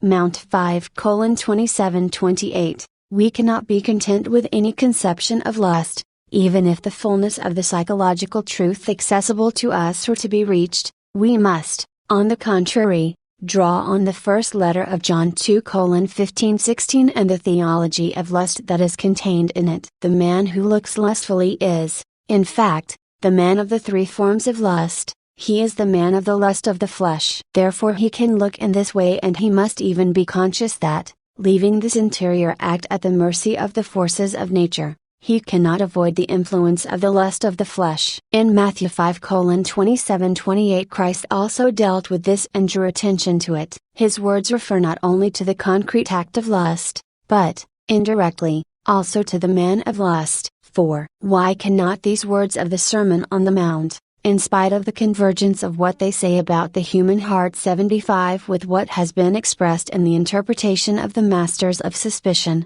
why cannot they be considered as the foundation of the aforesaid interpretation or a similar one? Why do they constitute an expression, a configuration, of a completely different ethos, different not only from the Manichaean one, but also from the Freudian one? I think that the analyses and reflections made so far answer this question. Summing up, it can be said briefly that Christ's words according to Matthew 5:27-28 do not allow us to stop at the accusation of the human heart and to regard it continually with suspicion, but they must be understood and interpreted above all as an appeal to the heart. This derives from the nature of the ethos of redemption. On 75 cf. Also Mount 5:1920, 118. The basis of this mystery, which St. Paul defines as the redemption of the body, Rom 8:23, on the basis of the reality called redemption and, consequently, on the basis of the ethos of the redemption of the body, We cannot stop only at the accusation of the human heart on the basis of desire and lust of the flesh. Man cannot stop at putting the heart in a state of continual and irreversible suspicion due to the manifestations of the lust of the flesh and libido, which, among other things, a psychoanalyst perceives by analyzing the unconscious. 76. Redemption is a truth, a reality, in the name of which man must feel called, and called with efficacy. He must realize this call also through Christ's words according to Matthew 5:27-28, reread in the full context of the revelation of the body. Man must feel called to rediscover, nay more, to realize the nuptial meaning of the body. He must feel called to express in this way the interior freedom of the gift, that is, of that spiritual state and that spiritual power which are derived from mastery of the lust of the flesh. That good beginning. 5. Man is called to this by the word of the gospel, therefore from outside, but at the same time he is also called from inside. The words of Christ, who in the Sermon on the Mount appealed to the heart, induce the listener, in a way, to this interior call. If he lets them act in him, he will be able to hear within him at the same time almost the echo of that beginning. Christ referred to that good beginning on another occasion, to remind his listeners who man is, who woman is, and who we are for each other in the work of creation. The words Christ uttered in the Sermon on the Mount are not a call hurled into emptiness, they are not addressed to the man who is completely absorbed in the lust of the flesh. This man is unable to seek another form of mutual relations in the sphere of the perennial attraction, which accompanies the history of man and woman precisely from the beginning. Christ's words bear witness that the original power, therefore also the grace, of the mystery of creation becomes for each of them power, that is, grace, of the mystery of redemption. That concerns the very nature, the very substratum of the humanity of the person, the deepest impulses of the heart. Does not man feel, at the same time as lust, a deep need to preserve the dignity of the mutual relations, which find their expression in the body, thanks to his masculinity and femininity? Does he not feel the need to impregnate them with everything that is noble and beautiful? Does he not feel the need to confer on them the supreme value which is love, real meaning of life? 6. Rereading it, this appeal contained in Christ's words in the Sermon on the Mount cannot be an act detached from the context of concrete existence. It always means, though only in the dimension of the act to which it referred, the rediscovery of the meaning of the whole of existence, the meaning of life, which also contains that meaning. 76 cf. For example, the characteristic affirmation of Freud's last work, S. Freud, a Brief der Psychoanalyse, des Unbehagen der Kultur, Frankfurt am Hamburg, Fischer, 1955, pages 74-75. Then that core or heart of man would be dominated by the union between the erotic instinct and the destructive one, and life would consist in satisfying them. 119. Of the body which here we call nuptial. The meaning of the body is, in a sense, the antithesis of Freudian libido. The meaning of life is the antithesis of the interpretation of suspicion. This interpretation is radically different from what we rediscover in Christ's words in the Sermon on the Mount. These words reveal not only another ethos, but also another vision of man's possibilities. It is important that he, precisely in his heart, should not only feel irrevocably accused and given as a prey to the lust of the flesh, but that he should feel forcefully called in this same heart. He is called precisely to that supreme value that is love. He is called as a person in the truth of his humanity,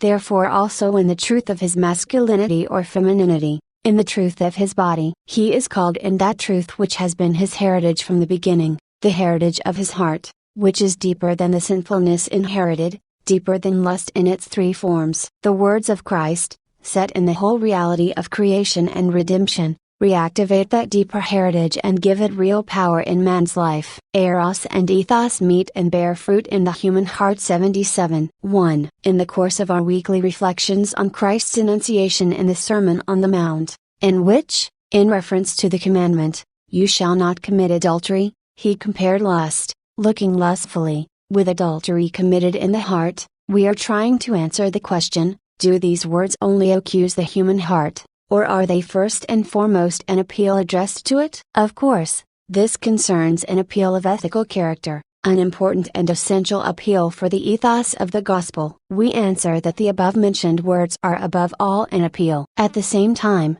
we are trying to bring our reflections nearer to the roots taken, in its sphere, by the conscience of contemporary men. In the preceding cycle of our considerations we mentioned eros, this Greek term, which passed from mythology to philosophy, then to the literary language and finally to the spoken language, unlike the word ethos, is alien and unknown to biblical language. If, in the present analyses of biblical texts, we use the term ethos, known to the Septuagint and to the New Testament, we do so because of the general meaning it has acquired in philosophy and theology, embracing in its content the complex spheres of good and evil, depending on human will and subject to the laws of conscience and the sensitivity of the human heart. Besides being the proper name of the mythological character, the term eros has a philosophical meaning in the writings of Plato, which seems to be different from the common meaning and also from what is usually attributed to it in literature. Obviously, we must consider here the vast range of meanings. They differ from one another in their finer shades, as regards both the mythological character and the philosophical content, and above all the somatic or sexual point of view. Taking into account such a vast range of meanings, it is opportune to evaluate, in an equally differentiated way, what is related to Eros 78 and is defined as erotic. 77 November 5, 1980 78 cf. For example, C. S. Lewis, Eros, The Four Loves, New York, Harcourt, Brace, 1960, pages 131 to 133, 152, 159 160, p. Chalkard, Vices des Vertus, Vertus des Vices, Paris, May, 1965, p. 147, 120. Connotation of the term eros. 2. According to Plato, eros represents the interior force that drags man toward everything good, true and beautiful. This attraction indicates, in this case, the intensity of a subjective act of the human spirit. In the common meaning, on the contrary, as also in literature, this attraction seems to be first and foremost of a sensual nature. It arouses the mutual tendency of both the man and the woman to draw closer to each other, to the union of bodies, to that union of which Genesis 2:24 spoke. It is a question here of answering the question whether eros connotes the same meaning in the biblical narrative, especially in GN 2:23-25. This narrative certainly bears witness to the mutual attraction and the perennial call of the human person, through masculinity and femininity, to that unity in the flesh which, at the same time, must realize the union of persons. Precisely because of this interpretation of eros, as well as of its relationship with ethos, the way in which we understand the lust spoken about in the Sermon on the Mount takes on fundamental importance. Danger of reductivism and exclusivism. 3. As it seems, common language considers above all that meaning of lust which we previously defined as psychological and which could also be called sexological. This is done on the basis of premises which are limited mainly to the naturalistic, somatic and sensualistic interpretation of human eroticism. It is not a question here, in any way, of reducing the value of scientific researches in this field, but we wish to call attention to the danger of reductivism and exclusivism. Well, in the psychological and sexological sense, lust indicates the subjective intensity of straining toward the object because of its sexual character, sexual value. That straining has its subjective intensity due to the specific attraction which extends its dominion over man's emotional sphere and involves his corporeity, his somatic masculinity or femininity. In the Sermon on the Mount we hear of the concupiscence of the man who looks at a woman lustfully. These words, understood in the psychological, sexological, sense, refer to the sphere of phenomena which in common language are, precisely, described as erotic. Within the limits of Matthew 5:27-28, it is a question only of the interior act. It is mainly those ways of acting and of mutual behavior of the man and the woman, which are the external manifestation of these interior acts, that are defined erotic. Nevertheless, there seems to be no doubt that, reasoning in this way, it is almost necessary to put the sign of equality between erotic and what derives from desire, and serves to satisfy the lust of the flesh. If this were so, then the words of Christ according to Matthew 5:27-28 would express a negative judgment about what is erotic and, addressed to the human heart, would constitute at the same time a severe warning against eros. Many shades of meaning of eros. 4. However, we have already mentioned that the term eros has many semantic shades of meaning. Therefore, wishing to define the relationship of the enunciation of the Sermon on the Mount, Mount 5:27-28, with the wide sphere of erotic phenomena, that is, those mutual actions and ways of behaving through which man and woman approach each 121 other ununited so as to be one flesh, cf. GN 224, it is necessary to take into account the multiplicity of the semantic shades of meaning of eros. It seems possible, in fact, that in the sphere of the concept of eros, taking into account its Platonic meaning, there is room for that ethos, for those ethical and indirectly even theological contents which, in the course of our analyses, have been seen from Christ's appeal to the human heart in the Sermon on the Mount. Also knowledge of the multiple semantic nuances of eros and of what, in the differentiated experience and description of man, at various periods and various points of geographical and cultural longitude and latitude, is defined as erotic, can help in understanding the specific and complex riches of the heart, to which Christ appealed in Matthew 5:27-28. The ethos of redemption. 5. If we admit that eros means the interior force that attracts man toward what is true, good and beautiful, then, within the sphere of this concept, the way toward what Christ wished to express in the Sermon on the Mount, could also be seen to open. The words of Matthew 5:27-28, if they are an accusation of the human heart, are at the same time, even more, an appeal to it. This appeal is the specific category of the ethos of redemption. The call to what is true, good and beautiful means at the same time, in the ethos of redemption, the necessity of overcoming what is derived from lust in its three forms. It also means the possibility and the necessity of transforming what has been weighed down by the lust of the flesh. Furthermore, if the words of Matthew 5:27-28 represent this call, then they mean that, in the erotic sphere, eros and ethos do not differ from each other, they are not opposed to each other, but are called to meet in the human heart, and, in this meeting, to bear fruit. What is worthy of the human heart is that the form of what is erotic should be at the same time the form of ethos,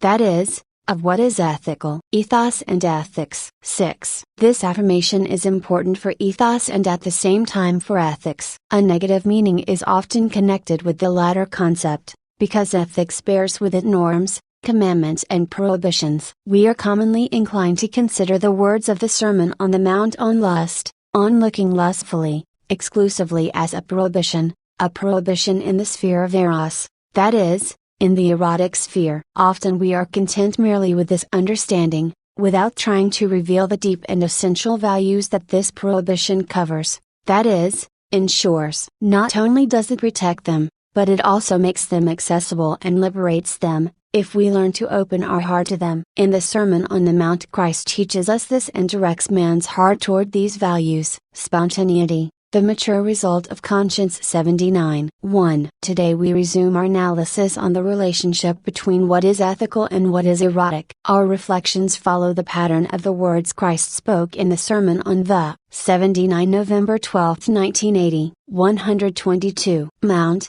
with which he referred to the commandment "You shall not commit adultery." At the same time he defined lust, looking lustfully, as adultery committed in the heart. We see from these reflections that ethos is connected with the discovery of a new order of values. It is necessary to rediscover continually in what is erotic the nuptial meaning of the body and the true dignity of the gift. This is the role of the human spirit, a role of an ethical nature. If it does not assume this role, the attraction of the senses and the passion of the body may stop at mere lust devoid of ethical value. Then man, male and female, does not experience that fullness of eros, which means the aspiration of the human spirit toward what is true, good and beautiful, so that what is erotic also becomes true, good and beautiful. Therefore it is indispensable that ethos should become the constituent form of eros. Fruit of discernment. 2. The above-mentioned reflections are closely connected with the problem of spontaneity. It is often thought that ethos itself takes away spontaneity from what is erotic in man's life and behavior. For this reason, detachment from ethos is demanded for the benefit of eros. Also, the words of the Sermon on the Mount would seem to hinder this good, but this opinion is erroneous and,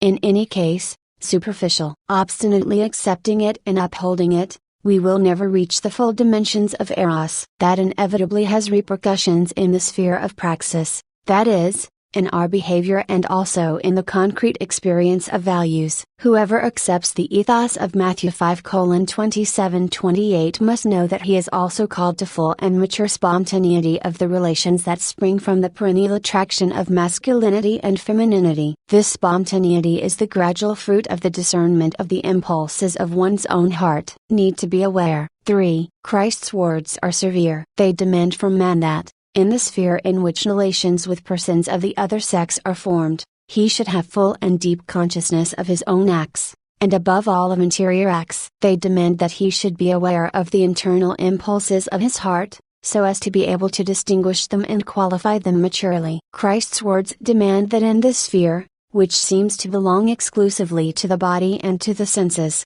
that is, to exterior man, he should succeed in being an interior man. He should be able to obey correct conscience, and to be the true master of his own deep impulses, like a guardian who watches over a hidden spring. Finally, he should draw from all those impulses what is fitting for purity of heart, building with conscience and consistency that personal sense of the nuptial meaning of the body, which opens the interior space of the freedom of the gift. Well, if man wishes to respond to the call expressed by Matthew 5:27-28, he must learn, with perseverance and consistency, what the meaning of the body is, the meaning of femininity and masculinity. He must learn this not only through an objectivizing abstraction, although this, too, is necessary, but above all in the sphere of the interior reactions of his own heart. This is a science, which cannot be learned only from books, because it is a question here in the first place of deep knowledge of human interiority. In 123, the sphere of this knowledge, man learns to distinguish between what composes the multiform riches of masculinity and femininity in the signs that come from their perennial call and creative attraction, and what bears only the sign of lust. These variants and nuances of the internal movements of the heart can, within a certain limit, be confused with one another. However, it must be said that interior man has been called by Christ to acquire a mature and complete evaluation, leading him to discern and judge the various movements of his heart. It should be added that this task can be carried out and is worthy of man. In fact, the discernment which we are speaking of has an essential relationship with spontaneity. The subjective structure of man shows, in this area, a specific richness and a clear distinction. Consequently, a noble gratification, for example, is one thing, while sexual desire is another. When sexual desire is linked with a noble gratification, it differs from desire pure and simple. Similarly, as regards the sphere of the immediate reactions of the heart, sexual excitement is very different from the deep emotion with which not only interior sensitivity, but sexuality itself reacts to the total expression of femininity and masculinity. It is not possible here to develop this subject further, but it is certain that, if we affirm that Christ's words according to Matthew 5:27-28 are severe, they are also severe in the sense that they contain within them the deep requirements concerning human spontaneity. At the price of self-control. 5. There cannot be such spontaneity in all the movements and impulses that arise from mere carnal lust, devoid as it is of a choice and of an adequate hierarchy. It is precisely at the price of self-control that man reaches that deeper and more mature spontaneity with which his heart, mastering his instincts, rediscovers the spiritual beauty of the sign constituted by the human body in its masculinity and femininity. Since this discovery is enhanced in the conscience as conviction, and in the will as guidance both of possible choices and of mere desires, the human heart becomes a participant in another spontaneity, of which carnal man knows nothing or very little. There is no doubt that through Christ's words according to Matthew 5:27-28, we are called precisely to such spontaneity. Perhaps the most important sphere of praxis concerning the more interior acts, is precisely that which gradually prepares the way toward such spontaneity. This is a vast subject which will be opportune for us to take up another time in the future, when we will dedicate ourselves to showing what the real nature of the evangelical purity of heart is. We conclude for the present, saying that the words of the Sermon on the Mount, with which Christ called the attention of his listeners, at that time and today, to lust, looking lustfully, indirectly indicate the way toward a mature spontaneity of the human heart. This does not suffocate its noble desires and aspirations, but on the contrary frees them and, in a way, facilitates them. Let what we said about the mutual relationship between what is ethical and what is erotic, according to the ethos of the Sermon on the Mount, suffice for the present. 124. Christ calls us to rediscover the living forms of the new man. 81. At the beginning of our considerations on Christ's words in the Sermon on the Mount, Mount 5:27-28, we saw that they contain a deep ethical and anthropological meaning. It is a question here of the passage in which Christ recalled the commandment, "You shall not commit adultery," and added, "Everyone who looks at a woman lustfully has already committed adultery with her in his heart." We speak of the ethical and anthropological meaning of these words, because they allude to the two closely connected dimensions of ethos and historical man. In the course of the preceding analyses, we tried to follow these two dimensions, always keeping in mind that Christ's words are addressed to the heart, that is, to the interior man. Interior man is the specific subject of the ethos of the body, with which Christ wishes to imbue the conscience and will of his listeners and disciples. It is certainly a new ethos. It is new in comparison with the ethos of the Old Testament, as we have already tried to show in more detailed analyses. It is new also with regard to the state of historical man, subsequent to original sin, that is, with regard to the man of lust. It is, therefore, a new ethos in a universal sense and significance. It is new in relation to any man, independently of any geographical and historical longitude and latitude, towards the redemption of the body. 2. We have already called this new ethos, which emerges from the perspective of Christ's words in the Sermon on the Mount, the ethos of redemption and, more precisely, the ethos of the redemption of the body. Here we followed St. Paul. In the letter to the Romans he contrasts bondage to decay, Rom 8:21, and submission to futility, Rom 8:20, in which the whole of creation has become participant owing to sin, with the desire for the redemption of our bodies, Rom 8:23. In this context, the apostle spoke of the groans of the whole creation, which waits with eager longing to be set free from its bondage to decay and obtain the glorious liberty of the children of God, Rom 8:20-21. In this way, St. Paul reveals the situation of all creation, especially that of man after sin. The aspiration which, together with the new adoption as sons, Rom 8:23, strives precisely toward the redemption of the body, is significant for this situation. The redemption of the body is presented as the end, the eschatological and mature fruit of the mystery of the redemption of man and of the world, carried out by Christ. Perspective of redemption alone justifies. 3. In what sense, therefore, can we speak of the ethos of redemption and especially of the ethos of the redemption of the body? We must recognize that in the context of the words of the Sermon on the Mount, Mount 5:27-28, which we have analyzed, this meaning does not yet appear in all its fullness. It will be manifested more completely when we examine other words of Christ, the ones, that is, in which he referred to the resurrection, cf. Mount 22:30, Mk 12:25, Lk 20:35-36. However, there is no doubt that also in the Sermon on the Mount, Christ spoke in the perspective of the redemption of man and of the world, and, therefore, precisely of the redemption of the body. This is the perspective of the 80 December 3, 1980, 125 whole gospel, of the whole teaching, of the whole mission of Christ. The immediate context of the Sermon on the Mount indicates the law and the prophets as the historical reference point, characteristic of the people of God of the Old Covenant. Yet we can never forget that in Christ's teaching the fundamental reference to the question of marriage and the problem of the relations between man and woman referred to the beginning. Such a reference can be justified only by the reality of the redemption. Outside it, there would remain only the three forms of lust or that bondage to decay, which Paul writes of, Rom 8:21. Only the perspective of the redemption justifies the reference to the beginning, that is, the perspective of the mystery of creation in the totality of Christ's teaching on the problems of marriage, man and woman and their mutual relationship. The words of Matthew 5:27-28 are set, in a word, in the same theological perspective, rediscovering what is truly human. 4. In the Sermon on the Mount, Christ did not invite man to return to the state of original innocence, because humanity has irrevocably left it behind. But he called him to rediscover, on the foundation of the perennial and indestructible meanings of what is human, the living forms of the new man. In this way a link, or rather a continuity, is established between the beginning and the perspective of redemption. In the ethos of the redemption of the body, the original ethos of creation will have to be taken up again. Christ did not change the law, but confirm the commandment, "You shall not commit adultery." At the same time, he led the intellect and the heart of listeners toward that fullness of justice,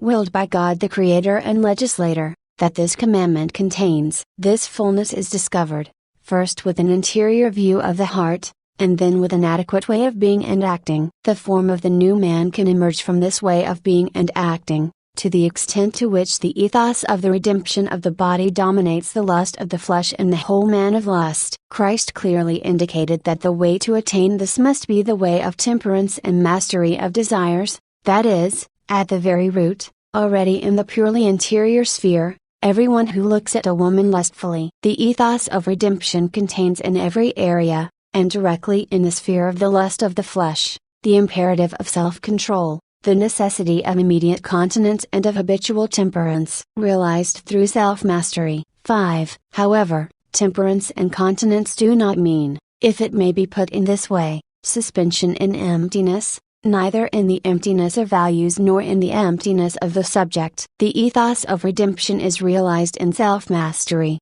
by means of temperance, that is, continence of desires. In this behavior the human heart remains bound to the value from which, through desire, it would otherwise have moved away, turning toward pure lust deprived of ethical value. As we said in the preceding analysis, in the field of the ethos of redemption, union with that value by means of an act of mastery is confirmed or re-established with an even deeper power and firmness. It is a question here of the value of the nuptial meaning of the body, of the value of a transparent sign. By means of this the Creator, together with the perennial mutual attraction of man and woman through masculinity and femininity, has written in the heart of them both the gift of communion. 126. That is, the mysterious reality of His image and likeness. It is a question of this value in the act of self-mastery and temperance, to which Christ referred in the Sermon on the Mount, Mount 5:27-28, experiencing freedom. 6. This act may give the impression of suspension in the emptiness of the subject. It may give this impression especially when it is necessary to make up one's mind to carry it out for the first time,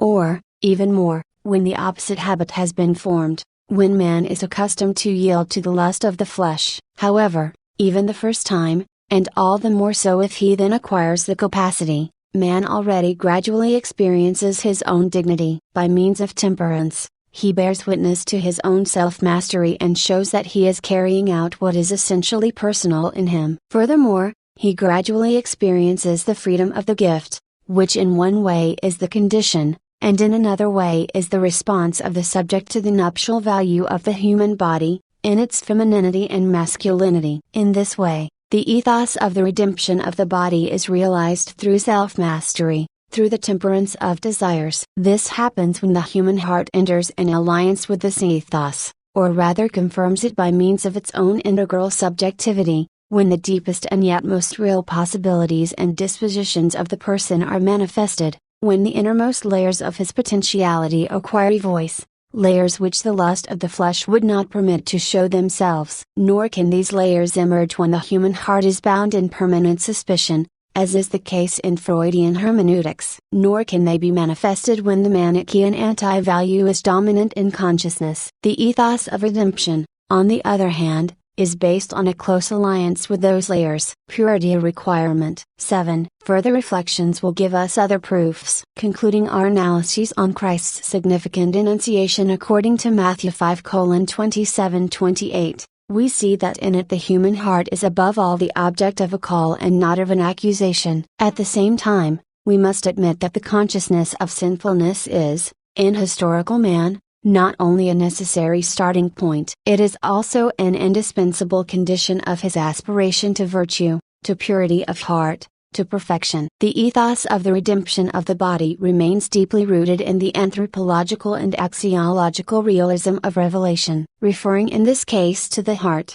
Christ formulated his words in the most concrete way. Man is unique and unrepeatable above all because of his heart, which decides his being from within. The category of the heart is, in a way, the equivalent of personal subjectivity. The way of appeal to purity of heart, as it was expressed in the Sermon on the Mount, is in any case a reminiscence of the original solitude, from which the man was liberated through opening to the other human being, woman. Purity of heart is explained, finally, with regard for the other subject, who is originally and perennially co-called. Purity is a requirement of love. It is the dimension of its interior truth in man's heart. 127. Purity of heart 81. 1. The analysis of purity is an indispensable completion of the words Christ spoke in the Sermon on the Mount, which our present reflections are centered on. When explaining the correct meaning of the commandment, "You shall not commit adultery," Christ appealed to the interior man. At the same time he specified the fundamental dimension of purity that marks the relations between man and woman both in marriage and outside it. The words, "But I say to you that everyone who looks at a woman lustfully has already committed adultery with her in his heart," Mount 5:27-28, express what is opposed to purity. At the same time, these words demand the purity which, in the Sermon on the Mount, is included in the list of the Beatitudes. "Blessed are the pure in heart, for they shall see God," Mount 5-8. In this way Christ appealed to the human heart. He called upon it and did not accuse it, as we have already clarified. Ritual ablutions. 2. Christ sees in the heart, in man's inner self, the source of purity, but also of moral impurity, in the fundamental and most generic sense of the word. That is confirmed, for example, by the answer he gave to the Pharisees, who were scandalized by the fact that his disciples transgress the tradition of the elders. "For they do not wash their hands when they eat," Mount 15-2. Jesus then said to those present, "Not what goes into the mouth defiles a man, but what comes out of the mouth defiles a man," Mount 15:11. Answering Peter's question, he explained these words to his disciples as follows: "What comes out of the mouth proceeds from the heart, and this defiles a man. For out of the heart come evil thoughts, murder, adultery, fornication, theft, false witness, slander. These are what defile a man, but to eat with unwashed hands does not defile a man." Cf.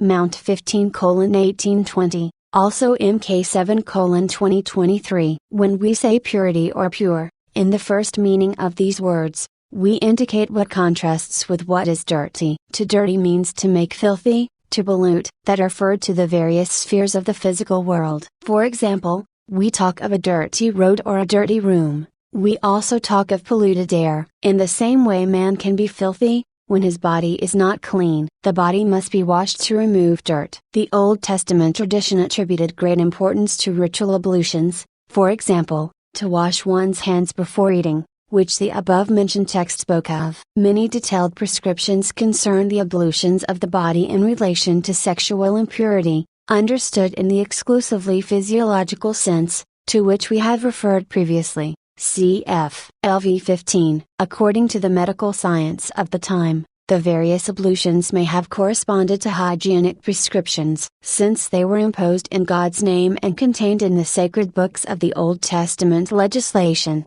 their observance indirectly acquired a religious meaning. They were ritual ablutions and, in the life of the people of the Old Covenant, they served ritual purity. 81 December 10, 1980. 128. Purity in the moral sense. 3. In relation to the aforesaid juridico-religious tradition of the Old Covenant, an erroneous way of understanding moral purity developed.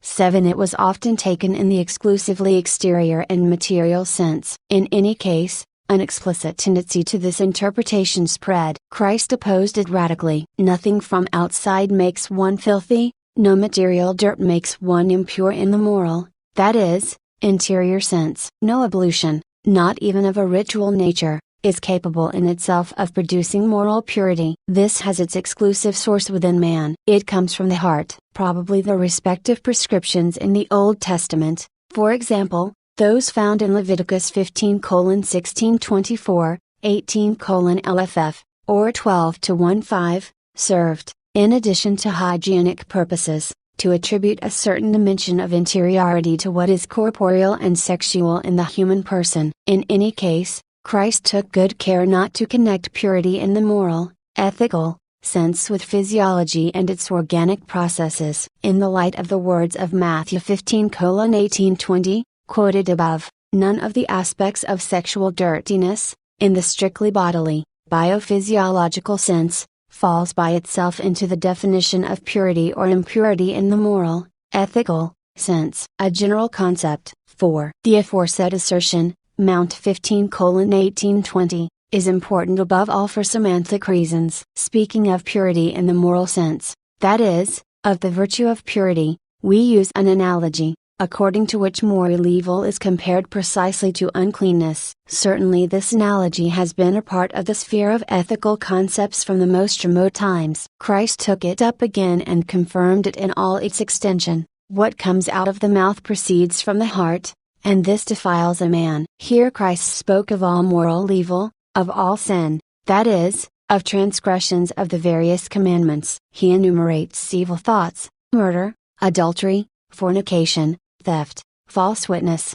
slander, without confining himself to a specific kind of sin. It follows that the concept of purity and impurity in the moral sense is in the first place a general concept, not a specific one. All moral good is a manifestation of purity, and all moral evil is a manifestation of impurity. Matthew 15:18-20 does not limit purity to one area of morality, namely, to the one connected with the commandment, "You shall not commit adultery and do not covet your neighbor's wife," that is, to the one that concerns the relations between man and woman, linked to the body and to the relative concupiscence. Similarly, we can understand the beatitude of the Sermon on the Mount, addressed to the pure in heart, both in the general and in the more specific sense. Only the actual context will make it possible to delimit and clarify this meaning. The flesh and the spirit. 5. The wider and more general meaning of purity is present also in St. Paul's letters. In them we shall gradually pick at the contexts which explicitly limit the meaning of purity to the bodily and sexual sphere,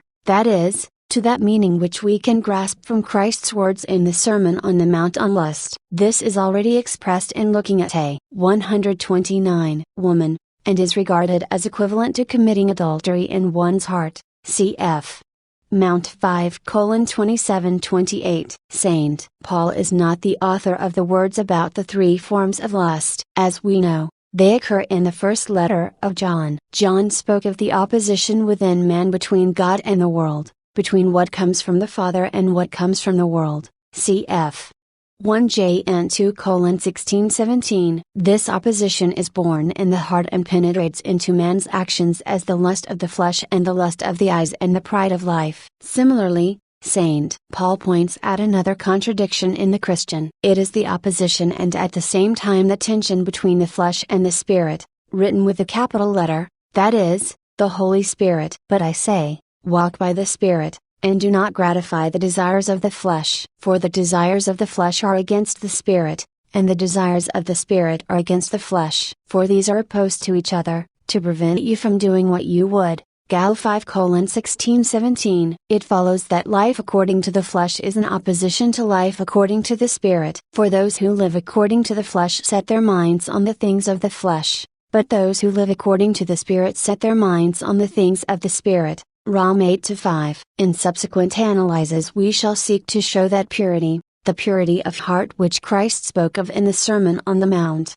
is realized precisely in life according to the Spirit. Justification in Christ 82:1. The desires of the flesh are against the Spirit, and the desires of the Spirit are against the flesh. Today we wish to study further these words of St. Paul in Galatians 5:17, with which we ended our reflections last week on the correct meaning of purity. Paul has in mind the tension existing within man, precisely in his heart. It is not a question here only of the body, matter, and of the spirit, the soul, as of two essentially different anthropological elements which constitute from the beginning the essence of man. But it presupposes that disposition of forces formed in man with original sin, in which every historical man participates. In this disposition, formed within man, the body opposes the spirit and easily prevails over it. 8. The Pauline terminology, however, means something more. Here the prevalence of the flesh seems almost to coincide with the threefold lust of the world, according to Johannite terminology. In the language of St. Paul's letters, 9. The flesh indicates not only the exterior man, but also the man who is interiorly subjected to the world. He is closed, in a way, in the area of those values that belong only to the world and of those ends that it is capable of imposing on man, values, therefore, to which man as flesh is sensitive. Thus Paul's language seems to link with the essential contents of John. The language of both denotes what is defined by various terms of modern ethics and anthropology, such as humanistic autarky, secularism, or also, in a general sense, sensualism. The man who lives according to the flesh is ready only for what is of the world. He is the man of the senses, the man of the threefold lust. His actions confirm this, as we shall say shortly. 82 December 17, 1980. 130. What the Spirit wants. 2. This man lives almost at the opposite pole as compared with what the Spirit wants. The Spirit of God wants a different reality from the one desired by the flesh. He aspires to a reality different from the one which the flesh aspires to, and that already within man, already at the interior source of man's aspirations and actions, to prevent you from doing what you would. Gal 5:17. Paul expresses that in an even more explicit way. Elsewhere he writes of the evil he did, though he did not want to do it, and of the impossibility, or rather the limited possibility, of carrying out the good he wants. Cf. Rom 7:19. Without going into the problems of a detailed exegesis of this text, it could be said that the tension between the flesh and the spirit is imminent. Even if it is not reduced to this level, it is manifested in his heart as a fight between good and evil, that desire of which Christ spoke in the Sermon on the Mount, cf.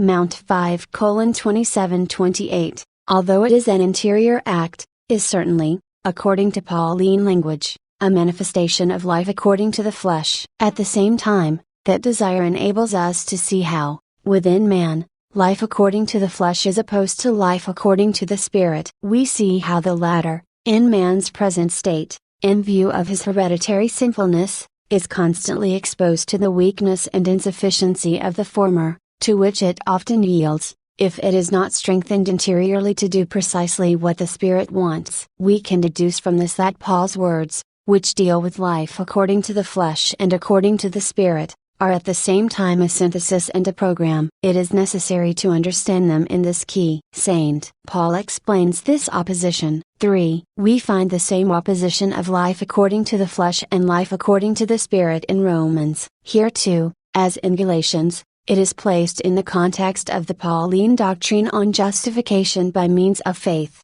that is, by the power of Christ Himself operating within man by the Holy Spirit. In this context Paul takes that opposition to its extreme consequences when he writes, "Those who live according to the flesh set their minds on the things of the flesh, but those who live according to the Spirit set their minds on the things of the Spirit. To set the mind on the flesh is death, but to set the mind on the Spirit is life and peace. For the mind that is set on the flesh is hostile to God, it does not submit to God's law. Indeed it cannot. Those who are in the flesh cannot please God. But you are not in the flesh. You are in the Spirit, if in fact the Spirit of God dwells in you. Anyone who does not have the Spirit of Christ does not belong to Him. But if Christ is in you, although your bodies are dead because of sin, your spirits are alive because of righteousness." Rom 8-5:10. Final victory over sin and death. 4. The horizons that Paul delineates in this text can clearly be seen. He goes back to the beginning, that is, in this case, to the first sin from which life according to the flesh originated. It created in man the heritage of a predisposition to live only such a life. 131. Together with the legacy of death. At the same time Paul anticipates the final victory over sin and death. The resurrection of Christ is a sign and announcement of this. He who raised Christ Jesus from the dead will give life to your mortal bodies also through His Spirit who dwells in you. Rom 8:11. In this eschatological perspective, St. Paul stresses justification in Christ. This is already intended for historical man, for every man of yesterday, today and tomorrow in the history of the world and also in the history of salvation. This justification is essential for the interior man. It is destined precisely for that heart to which Christ appealed, when speaking of purity and impurity in the moral sense. This justification by faith is not just a dimension of the divine plan for our salvation and sanctification, but according to St. Paul, is a real power that operates in man and is revealed and asserts itself in his actions. Works of the flesh. 5. Here again are the words of Galatians, now the works of the flesh are plain, fornication, impurity, licentiousness, idolatry, sorcery, enmity, strife, jealousy, anger, selfishness, dissension, party spirit, envy, drunkenness, carousing, and the like. 5:19-21. But the fruit of the Spirit is love, joy, peace, patience, kindness, goodness, faithfulness, gentleness, self-control. 5:22-23. In the Pauline doctrine, life according to the flesh is opposed to life according to the Spirit. This is not only within man, in his heart, but, as can be seen, it finds an ample and differentiated field to express itself in works. Paul speaks of the works which spring from the flesh, it could be said, from the works in which the man who lives according to the flesh is manifested. He also speaks of the fruit of the Spirit,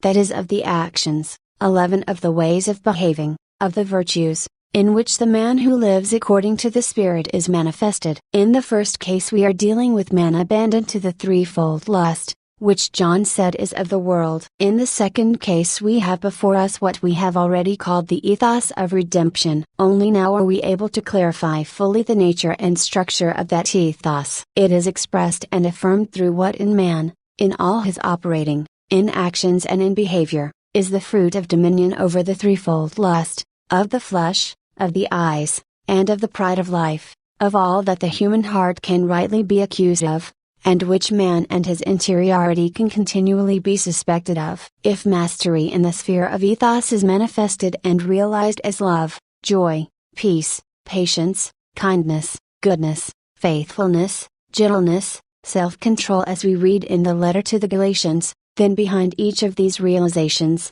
these ways of behaving, these moral virtues, there is a specific choice, that is, an effort of the will, the fruit of the human spirit permeated by the Spirit of God, which is manifested in choosing good. Speaking with the language of Paul, the desires of the Spirit are against the flesh. Gal 5:17. In these desires the Spirit shows himself to be stronger than the flesh and the desires brought forth by the threefold lust. In this struggle between good and evil, man proves himself stronger, thanks to the power of the Holy Spirit, who, operating within man's spirit, causes his desires to bear fruit in good. Therefore, these are not only, and not so much, works of man, as fruit, that is, the effect of the action of the Spirit in man. Therefore Paul speaks of the fruit of the Spirit, intending this word with a capital letter. 132. Without penetrating the structures of human interiority by means of the subtle differentiations furnished to us by systematic theology, especially from Thomas Aquinas, we limit ourselves to a summary exposition of the biblical doctrine. This enables us to understand, in an essential and sufficient way, the distinction and the opposition of the flesh and the Spirit. We have pointed out that among the fruits of the Spirit the Apostle also puts self-control. This must not be forgotten, because in our further reflections we will take up this subject again to deal with it in a more detailed way. Opposition between the flesh and the Spirit. 83. 1. What does the statement mean? The desires of the flesh are against the Spirit, and the desires of the Spirit are against the flesh. Gal 5:17. This question seems important, even fundamental, in the context of our reflections on purity of heart, which the Gospel speaks of. However, in this regard the author of Galatians opens before us even wider horizons. This contrast between the flesh and the Spirit, Spirit of God, and between life according to the flesh and life according to the Spirit, contains the Pauline theology about justification. This is the expression of faith in the anthropological and ethical realism of the redemption carried out by Christ, which Paul, in the context already known to us, also calls the redemption of the body. According to Romans 8:23, the redemption of the body also has a cosmic dimension, referred to the whole of creation, but at its center, there is man constituted in the personal unity of spirit and body. It is precisely in this man, in his heart, and consequently in all his behavior, that Christ's redemption bears fruit, thanks to those powers of the Spirit which bring about justification, that is, which enable justice to abound in man, as is inculcated in the Sermon on the Mount, cf. Mount 520, that is, to abound to the extent that God Himself willed and which He expects. Effects of the lust of the flesh. 2. It is significant that speaking of the works of the flesh, cf. Gal 5:1921, Paul mentions not only fornication, impurity, licentiousness. Drunkenness, carousing. This is everything that, according to an objective way of understanding, takes on the character of carnal sins and of the sensual enjoyment connected with the flesh. He names other sins too, to which we would not be inclined to also attribute a carnal and sensual character: idolatry, sorcery, enmity, strife, jealousy, anger, selfishness, dissension, party spirit, envy. Gal 5:2021. According to our anthropological and ethical categories, we would rather be inclined to call all the works listed here sins of the spirit, rather than sins of the flesh. Not without reason we might have glimpsed in them the effects of the lust of the eyes or of the pride of life, rather than the effects of the lust of the flesh. However, Paul describes them all as works of the flesh. That is intended exclusively against the background of that wider meaning, in a way a metonymical one, which the term flesh assumes in the Pauline letters. It is opposed not only and not so much to the human spirit as to the Holy Spirit who works in man's soul, spirit. 83 January 7, 1981. 133. Purity comes from the heart. 3. There exists, therefore, a significant analogy between what Paul defines as works of the flesh and the words Christ used to explain to His disciples what He had previously said to the Pharisees about ritual purity and impurity, cf. Mount 15-220. According to Christ's words, real purity, as also impurity, in the moral sense is in the heart and comes from the heart of man. Impure works in the same sense are defined not only as adultery and fornication, and so the sins of the flesh in the strict sense, but also evil thoughts. Theft, false witness, slander. As we have already noted, Christ uses here both the general and the specific meaning of impurity, and, indirectly also of purity. Saint Paul expresses himself in a similar way. The works of the flesh are understood in the Pauline text both in the general and in the specific sense. All sins are an expression of life according to the flesh, which contrasts with life according to the Spirit. In conformity with our linguistic convention, which is partially justified, what is considered as a sin of the flesh is, in Paul's list, one of the many manifestations, or species, of what he calls works of the flesh. In this sense,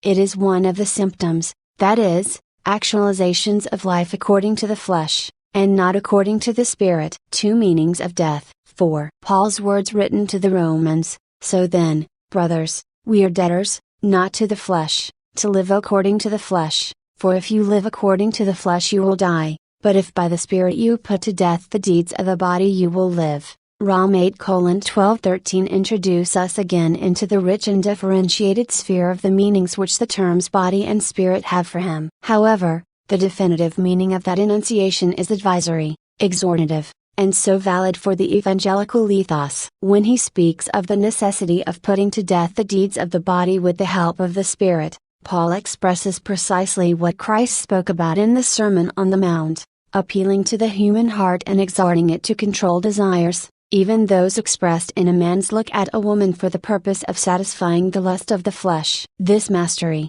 or as Paul writes, putting to death the works of the body with the help of the Spirit, is an indispensable condition of life according to the Spirit, that is, of the life which is an antithesis of the death spoken about in the same context. Life according to the flesh has death as its fruit. That is, it involves as its effect the death of the Spirit. So the term death does not mean only the death of the body, but also sin, which moral theology will call mortal. In Romans and Galatians, the Apostle continually widens the horizon of sin death, both toward the beginning of human history, and toward its end. Therefore, after listing the multiform works of the flesh, he affirms that those who do such things shall not inherit the kingdom of God, Gal 5:21. Elsewhere he will write with similar firmness, "Be sure of this, that no fornicator or impure man, or one who is covetous, that is, an idolater, has any inheritance in the kingdom of God," if 5:5. In this case,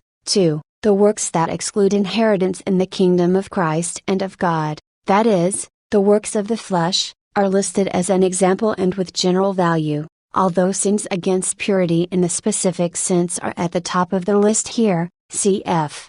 5237, 134. To set us free. 5. To complete the picture of the opposition between the body and the fruit of the Spirit, it should be observed that in everything that manifests life and behavior according to the Spirit, Paul sees at once the manifestation of that freedom for which Christ has set us free, Gal 5:1. He writes, "For you are called to freedom, brethren, only do not use your freedom as an opportunity for the flesh, but through love be servants of one another. For the whole law is fulfilled in one word, you shall love your neighbor as yourself." Gal 5:13-14. As we have already pointed out, the opposition body, spirit, life according to the flesh/life according to the Spirit, deeply permeates the whole Pauline doctrine on justification. With exceptional force of conviction, the Apostle of the Gentiles proclaims that justification is carried out in Christ and through Christ. Man obtains justification in faith working through love, Gal 5-6, and not only by means of the observance of the individual prescriptions of Old Testament law, in particular, that of circumcision. Justification comes therefore from the Spirit, of God, and not from the flesh. Paul exhorts the recipients of his letter to free themselves from the erroneous carnal concept of justification, to follow the true one, that is, the spiritual one. In this sense he exhorts them to consider themselves free from the law, and even more to be free with the freedom for which Christ has set us free. In this way, following the Apostle's thought, we should consider and above all realize evangelical purity, that is, the purity of the heart, according to the measure of that freedom for which Christ has set us free. Life in the Spirit based on true freedom. 84:1. Saint Paul writes in the letter to the Galatians, "For you are called to freedom, brethren, only do not use your freedom as an opportunity for the flesh, but through love be servants of one another. For the whole law is fulfilled in one word,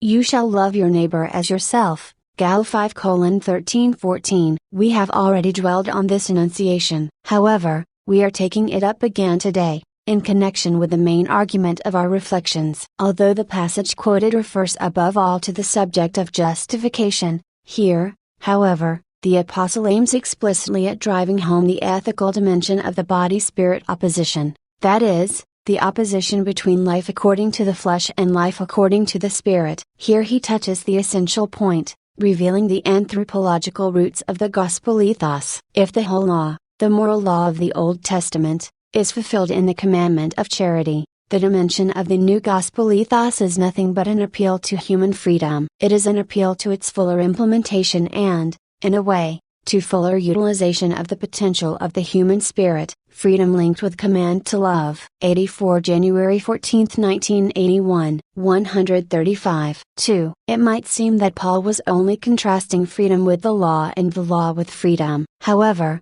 a deeper analysis of the text shows that in Galatians St. Paul emphasizes above all the ethical subordination of freedom to that element in which the whole law is fulfilled, that is, to love, which is the content of the greatest commandment of the gospel. Christ set us free in order that we might remain free, precisely in the sense that he manifested to us the ethical, and theological, subordination of freedom to charity, and that he linked freedom with the commandment of love. To understand the vocation to freedom in this way, you are called to freedom, brethren, Gal 5:13, means giving a form to the ethos in which life according to the Spirit is realized. The danger of wrongly understanding freedom also exists. Paul clearly points this out, writing in the same context, "Only do not use your freedom as an opportunity for the flesh, but through love be servants of one another." Ibid. Bad use of freedom. 3. In other words, Paul warns us of the possibility of making a bad use of freedom. Such a use is in opposition to the liberation of the human spirit carried out by Christ and contradicts that freedom with which Christ set us free. Christ realized and manifested the freedom that finds its fullness in charity,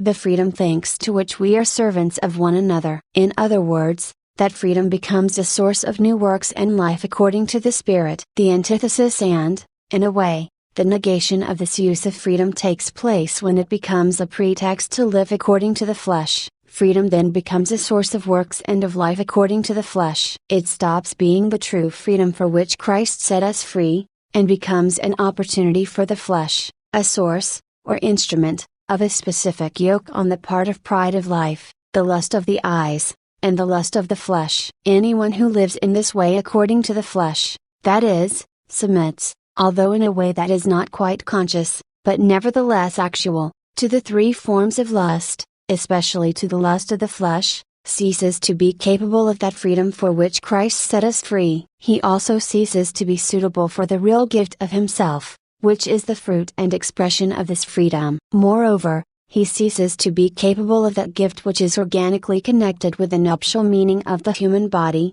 with which we dealt in the preceding analyses of Genesis, cf.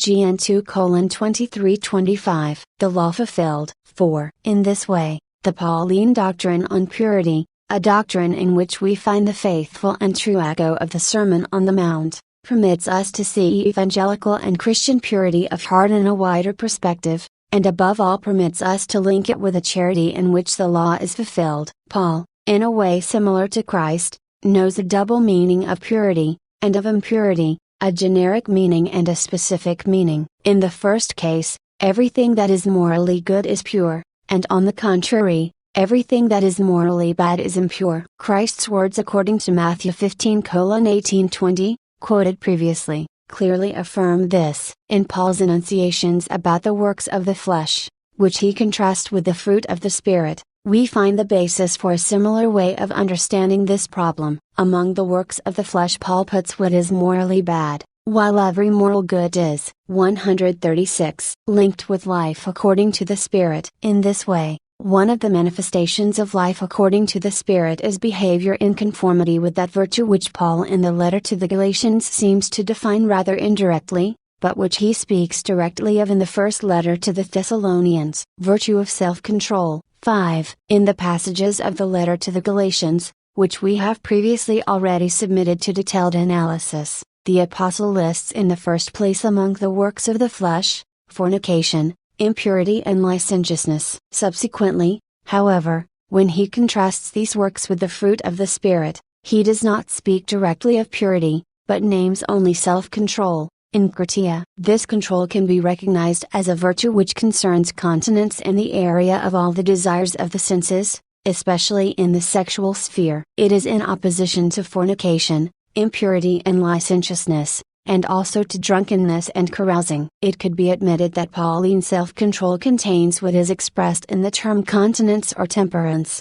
which corresponds to the Latin term temperantia. In this case, we would find ourselves in the presence of the well-known system of virtues which later theology, especially scholasticism, will borrow from the ethics of Aristotle. However, Paul certainly does not use this system in his text. Since purity must be understood as the correct way of treating the sexual sphere according to one's personal state, and not necessarily absolute abstention from sexual life, then undoubtedly this purity is included in the Pauline concept of self-control or enkratia. Therefore, within the Pauline text we find only a generic and indirect mention of purity. Now and again the author contrasts these works of the flesh, such as fornication, impurity and licentiousness, with the fruit of the Spirit, that is, new works, in which life according to the Spirit is manifested. It can be deduced that one of these new works is precisely purity, that is the one that is opposed to impurity and also to fornication and licentiousness. Called to holiness. 6. But already in 1 Thessalonians, Paul writes on this subject in an explicit and unambiguous way. We read, "For this is the will of God, your sanctification, that you abstain from unchastity, that each one of you know how to control his own body 85 in holiness and honor, not in the passion of lust like heathens who do not know God, 1th 4-3-5. Then, God has not called us for uncleanness, but in holiness. Therefore whoever disregards this, disregards not man but God, who gives His Holy Spirit to you. 1th 4-7-8. In this text we also have before us the generic meaning of purity, identified in this case with holiness, since uncleanness is named as the antithesis of holiness. Nevertheless, the whole context indicates clearly what purity or impurity it is a question of, that is, the content of what Paul calls here uncleanness, and in what way purity contributes to the holiness of man. And therefore, in the following reflections, it will be useful to take up again the text of the first letter to the Thessalonians, which has just been quoted. 85. Without going into the detailed discussions of the exegetes, it should, however, be pointed out that the Greek expression to skios can refer also to the wife, cf. 1.3-7, 137. Saint Paul's teaching on the sanctity and respect of the human body. 86. 1. Saint Paul writes in the first letter to the Thessalonians: This is the will of God, your sanctification, that you abstain from unchastity, that each one of you know how to control his own body in holiness and honor, not in the passion of lust like heathens who do not know God. 1th 4-3-5. After some verses, he continues, God has not called us for uncleanness, but in holiness. Therefore whoever disregards this, disregards not man but God, who gives His Holy Spirit to you. Ibid. 4-7-8. We referred to these sentences of the Apostle during our last meeting. We take them up again today because they are especially important for the subject of our meditations. Purity, a capacity. 2. The purity which Paul speaks of in 1 Thessalonians 4-3-5, 7-8, is manifested in the fact that man knows how to control his own body in holiness and honor, not in the passion of lust. In this formulation every word has a particular meaning and therefore deserves an adequate comment. In the first place, purity is a capacity, that is, in the traditional language of anthropology and ethics, an aptitude. In this sense it is a virtue. If this ability, that is, virtue, leads to abstaining from unchastity, that happens because the man who possesses it knows how to control his own body in holiness and honor, not in the passion of lust. It is a question here of a practical capacity which makes man capable of acting in a given way, and at the same time of not acting in the opposite way. For purity to be such a capacity or aptitude, it must obviously be rooted in the will, in the foundation of man's willing and conscious acting. In his teaching on virtues, Thomas Aquinas sees in an even more direct way the object of purity in the faculty of sensitive desire, which he calls appetitus concupiscibilis. Precisely this faculty must be particularly mastered, subordinated and made capable of acting in a way that is in conformity with virtue, in order that purity may be attributed to man. According to this concept, purity consists in the first place in containing the impulse of sensitive desire, which has as its object what is corporeal and sexual in man. Purity is a different form of the virtue of temperance, requires mastering. 3. The text of the first letter to the Thessalonians, 4-3-5, shows that in Paul's concept, the virtue of purity consists also in the mastery and overcoming of the passion of lust.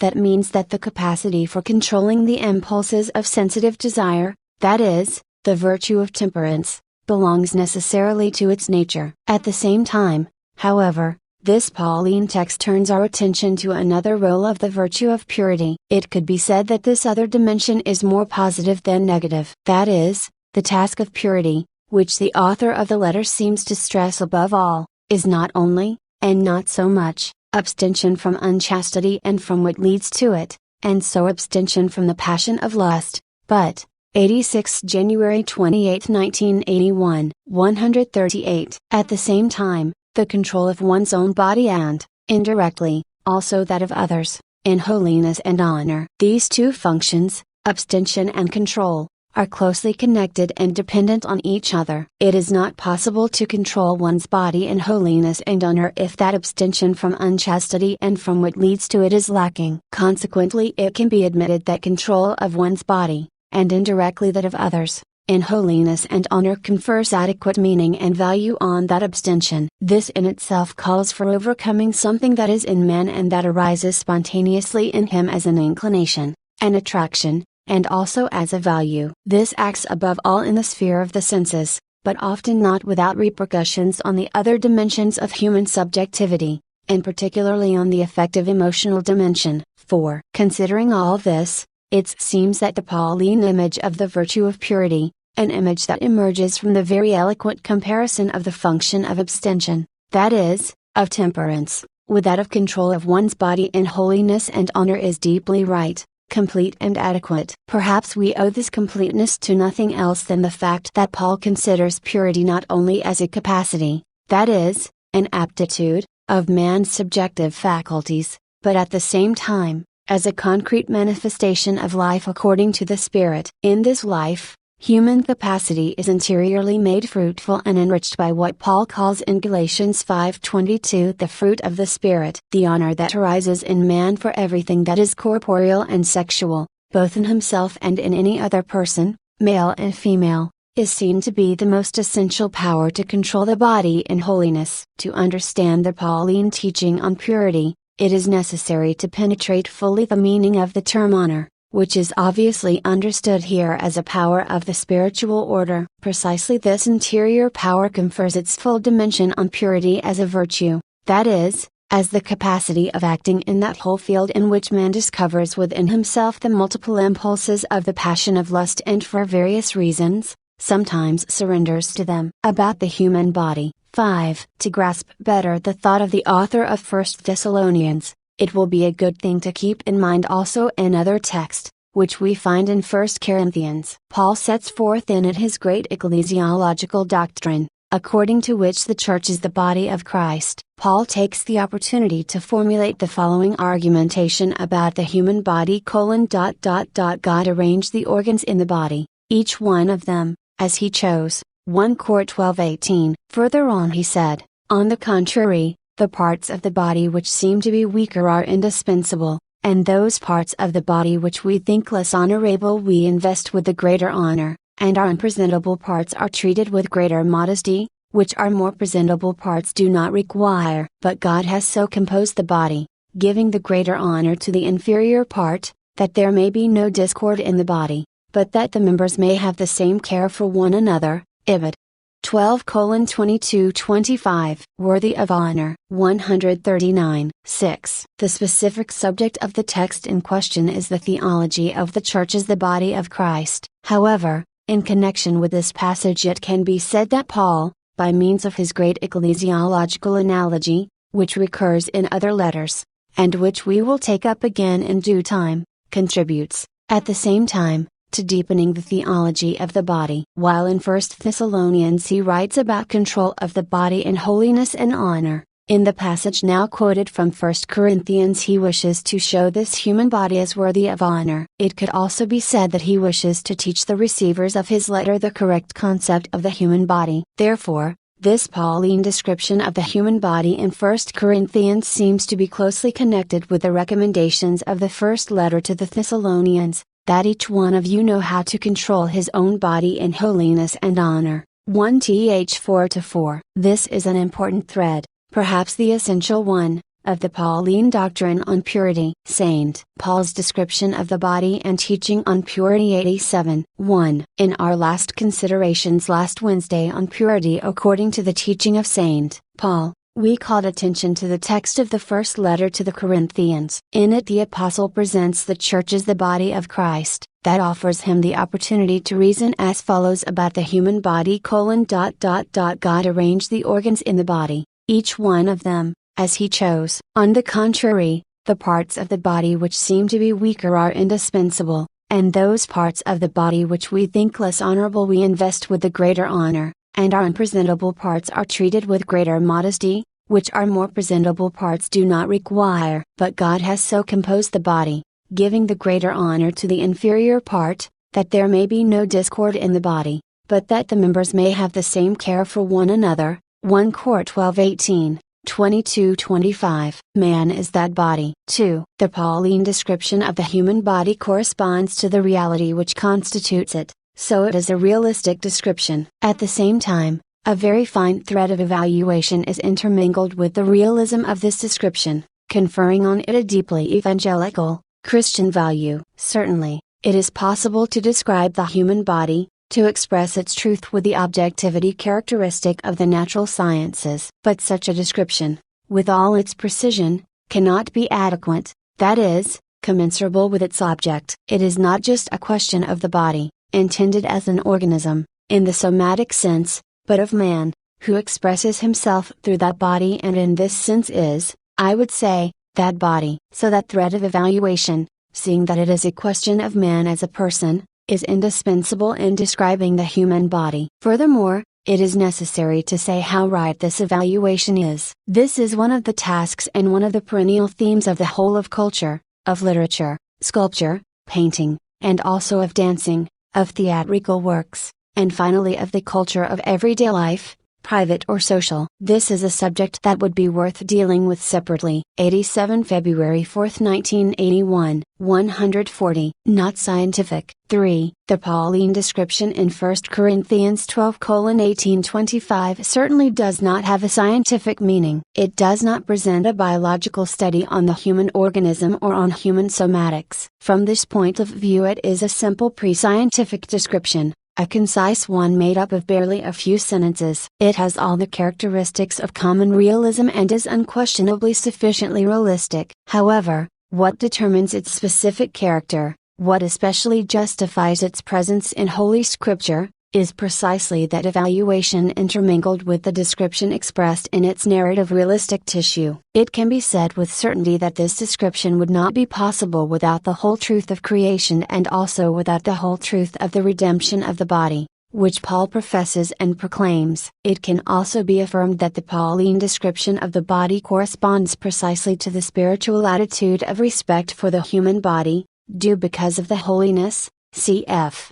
1th 4-3 5-7-8, which springs from the mysteries of creation and redemption. The Pauline description is equally far from Manichaean contempt for the body and from the various manifestations of a naturalistic cult of the body. Echo of Innocence. 4. The author of the first letter to the Corinthians 12:18-25 has before his eyes the human body in all its truth, and so the body permeated in the first place, if it can be expressed in this way, by the whole reality of the person and of his dignity. At the same time, it is the body of historical man, male and female, that is, of that man who, after sin, was conceived, so to speak, within and by the reality of the man who had had the experience of original innocence. In Paul's expressions about the unpresentable parts of the human body, as also about the ones which seem to be weaker or the ones which we think less honorable, we seem to find again the testimony of the same shame that the first human beings, male and female, had experienced after original sin. This shame was imprinted on them and on all the generations of historical man as the fruit of the three forms of lust, with particular reference to the lust of the flesh. And at the same time there is imprinted on this shame, as has already been highlighted in the preceding analyses, a certain echo of man's original innocence itself, a negative, as it were, of the image whose positive had been precisely original innocence. Respect springs from shame. 5. The Pauline description of the human body seems to confirm perfectly our previous analyses. There are, in the human body, unpresentable parts, not because of their somatic nature, since a scientific and physiological description deals with all the parts and organs of the human body in a neutral way, with the same objectivity, but only and exclusively because there exists in man himself that shame which perceives some parts of the body as unpresentable and causes them to be considered such. At the same time, that shame seems to be at the basis of what the Apostle writes in the first letter to the Corinthians: those parts of the body which we think less honorable we invest with the greater honor, and our unpresentable parts are treated with greater modesty. 1 Cor 141 12-23. Hence it can be said that from shame springs respect for one's own body, respect which Paul, in 1 Thessalonians 4-4, urges us to keep. This control of the body in holiness and honor is considered essential for the virtue of purity. Interior harmony. 6. Returning again to the Pauline description of the body in 1 Corinthians 12:18-25, We wish to draw attention to the following fact. According to Paul, that particular effort which aims at respecting the human body, and especially its weaker or unpresentable parts, corresponds to the Creator's original plan, that is, to that vision which Genesis speaks of. God saw everything that He had made,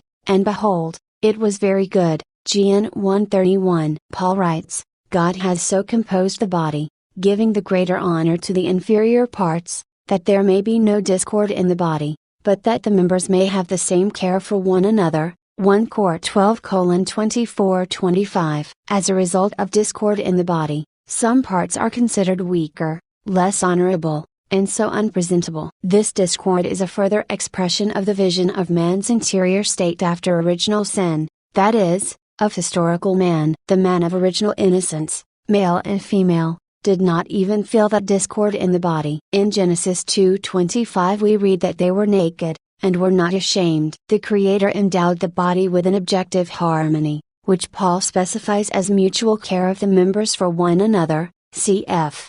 1 Cor 12:25. This harmony corresponded to a similar harmony within man, the harmony of the heart. This harmony, that is precisely purity of heart, enabled man and woman in the state of original innocence to experience simply, and in a way that originally made them both happy, the uniting power of their bodies, which was, so to speak, the unsuspected substratum of their personal union or communio personarum, in holiness and honor. 7. As can be seen in the first letter to the Corinthians 12:18-25, the Apostle links his description of the human body with the state of historical man. At the threshold of this man's history there is the experience of shame connected with discord in the body, with a sense of modesty regarding that body, especially those parts of it that somatically determine masculinity and femininity. However, in the same description, Paul also indicates the way which, precisely on the basis of the sense of shame, leads to the transformation of this state to the point of gradual victory over that discord in the body. This victory can and must take place in man's heart. This is the way to purity, that is, to control one's own body in holiness and honor. Paul connects 1 Corinthians 12:18-25 with the honor which 1 Thessalonians 4:3-5 deals with. He uses some equivalent expressions when he speaks of honor, that is, esteem for the less honorable, weaker parts of the body, and when he recommends greater modesty with regard to what is considered unpresentable in man. These expressions more precisely characterize that honor, especially in the sphere of human relations and behavior with regard to the body. This is important both as regards one's own body, and of course also in mutual relations, especially between man and woman, although not limited to them. 142. We have no doubt that the description of the human body in 1 Corinthians has a fundamental meaning for the Pauline doctrine on purity as a whole. The virtue of purity is the expression and fruit of life according to the Spirit. 88. 1. During our recent Wednesday meetings we have analyzed two passages taken from the first letter to the Thessalonians 4:3-5 and the first letter to the Corinthians 12:18-25. This was with a view to showing what seems to be essential in St. Paul's doctrine on purity,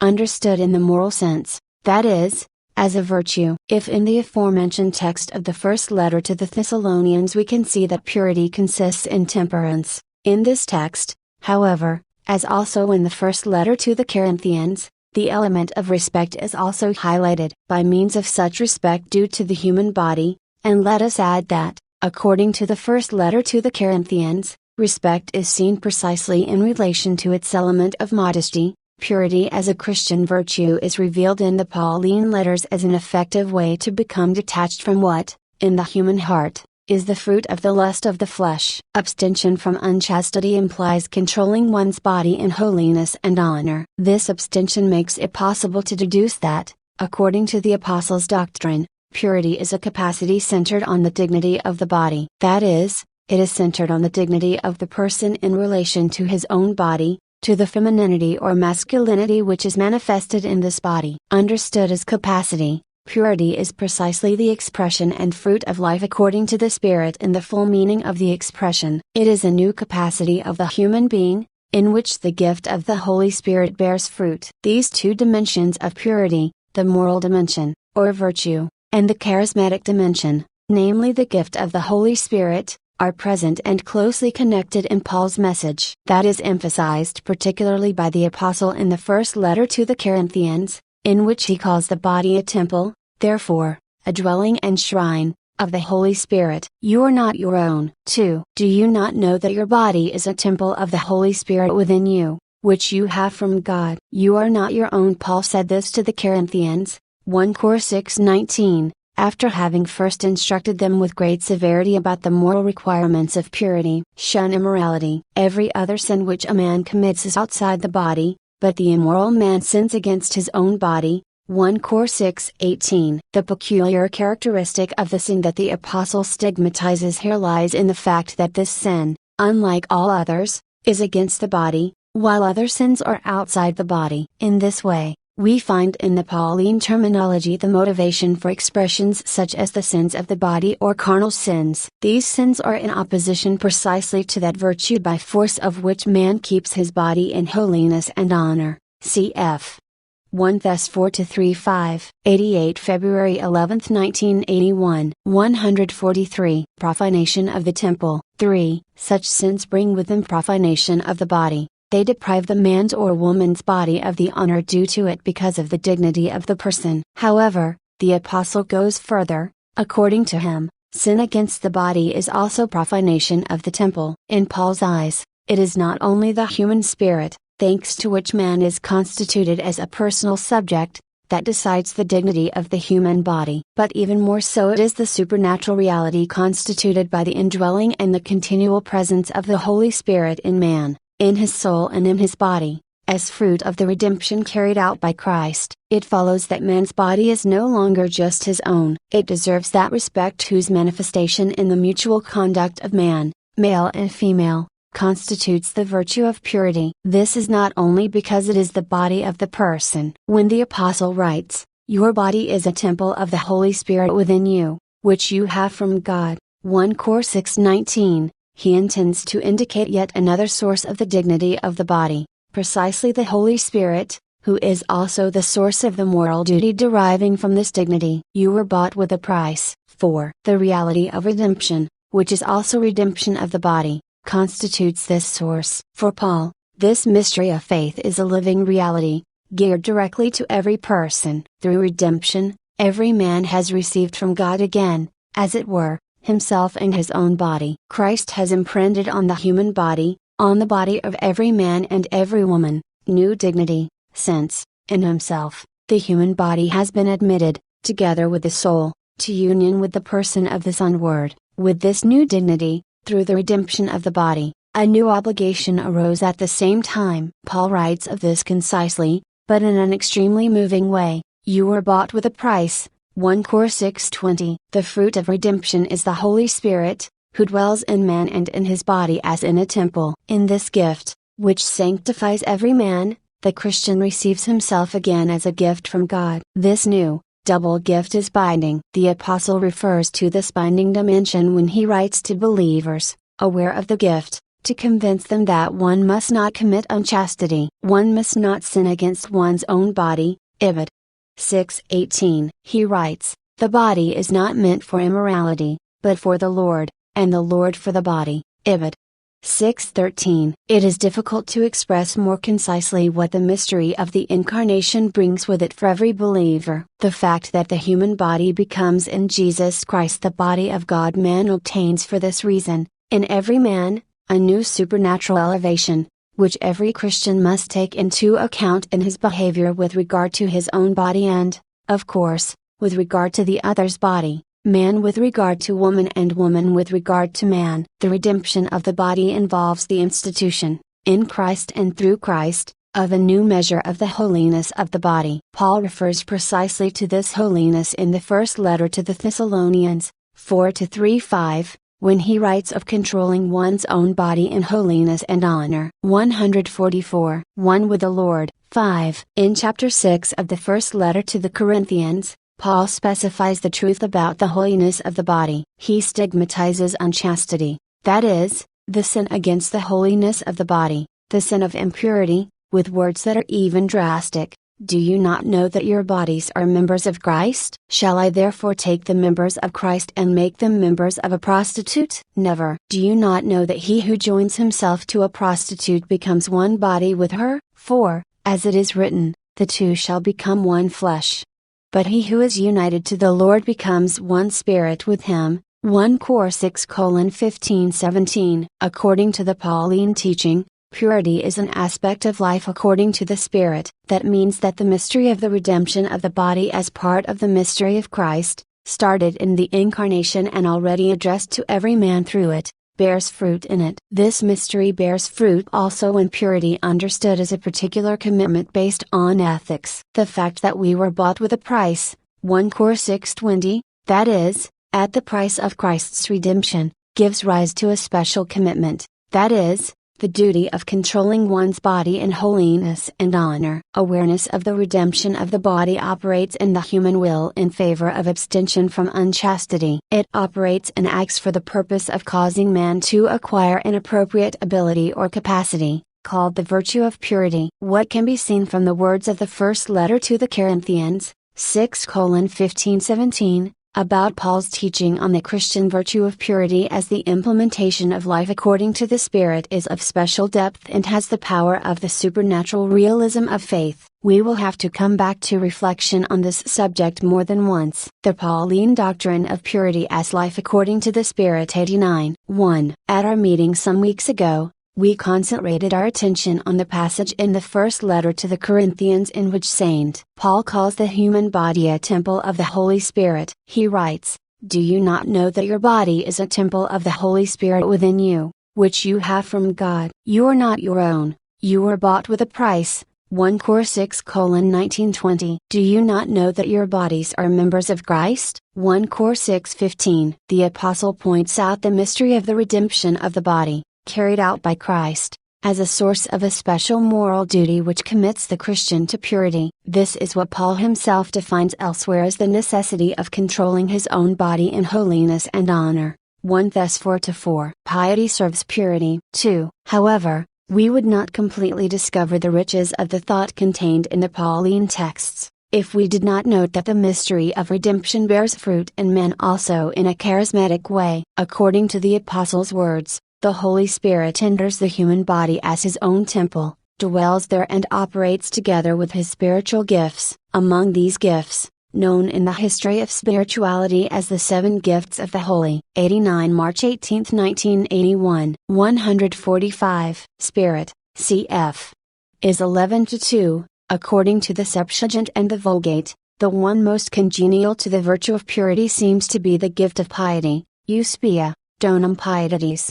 90 If purity prepares man to control his own body in holiness and honor. 1 Th 4-3-5, piety, which is a gift of the Holy Spirit, seems to serve purity in a particular way. It makes the human subject sensitive to that dignity which is characteristic of the human body by virtue of the mystery of creation and redemption. Do you not know that your body is a temple of the Holy Spirit within you? You are not your own.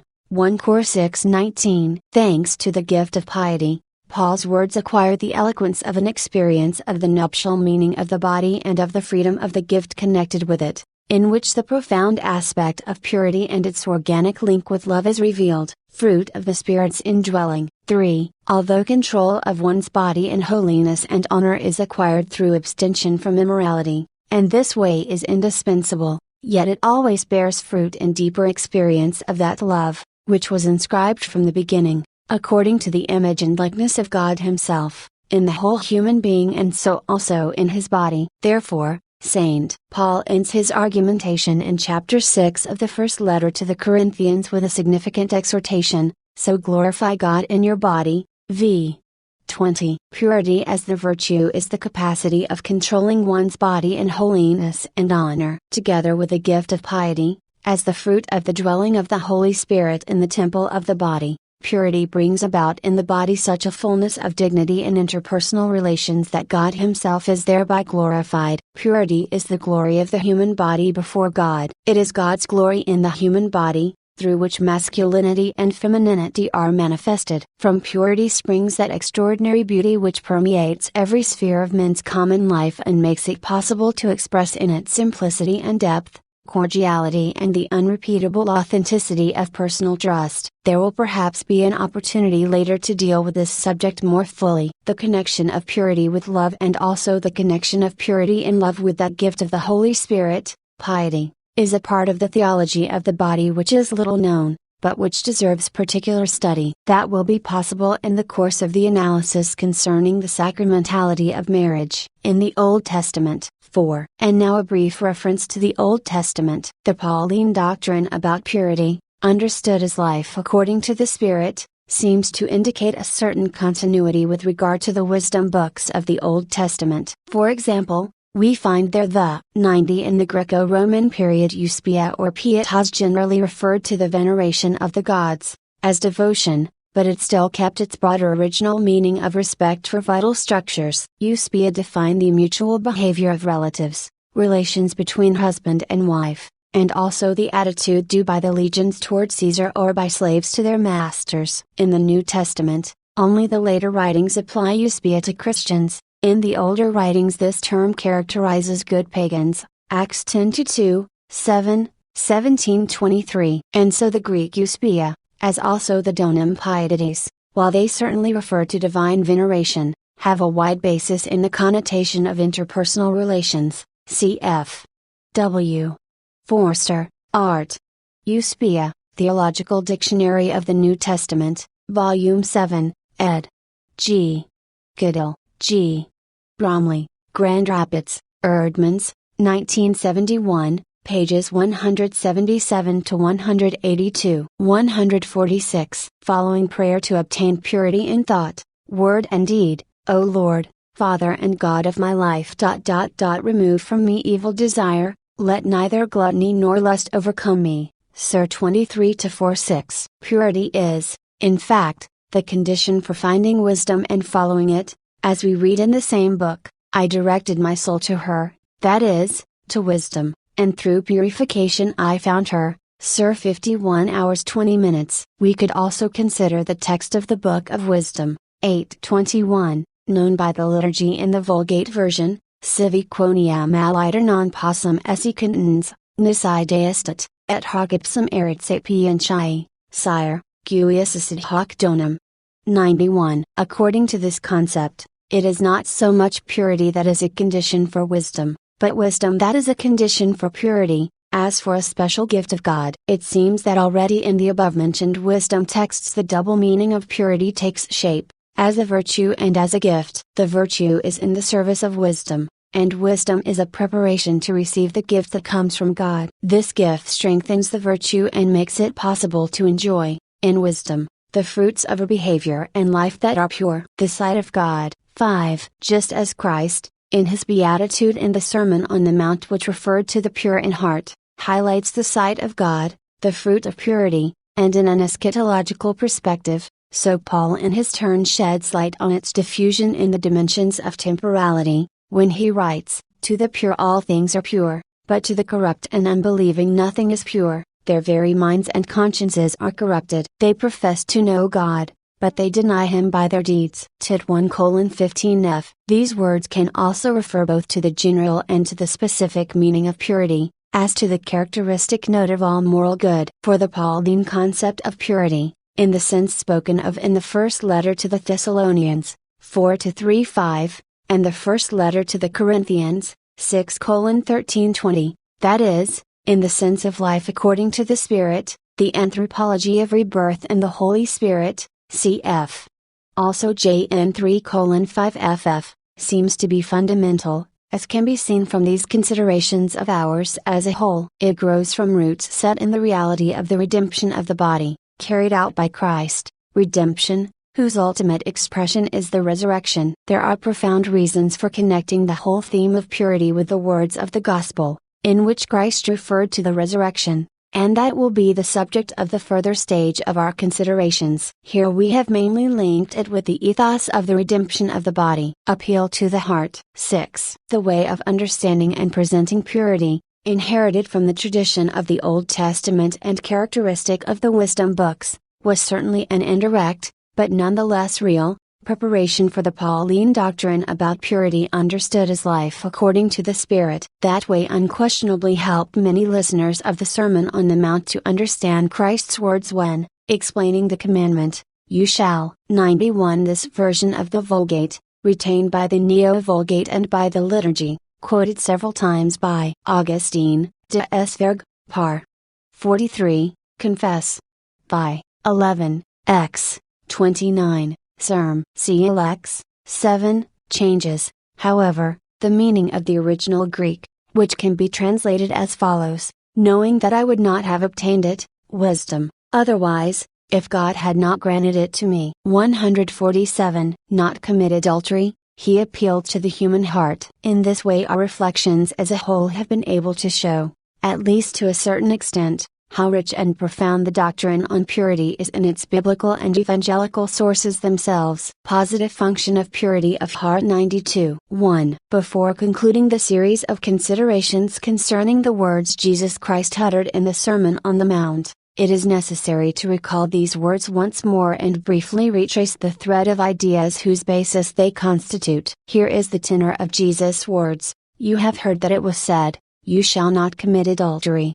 But I say to you that everyone who looks at a woman lustfully has already committed adultery with her in his heart." Mount 5:27-28. These concise words call for deep reflection, in the same way as the words in which Christ referred to the beginning. The Pharisees had asked him, referring to the law of Moses which admitted the so-called act of repudiation, "Is it lawful to divorce one's wife for any cause?" He replied, "Have you not read that he who made them from the beginning made them male and female?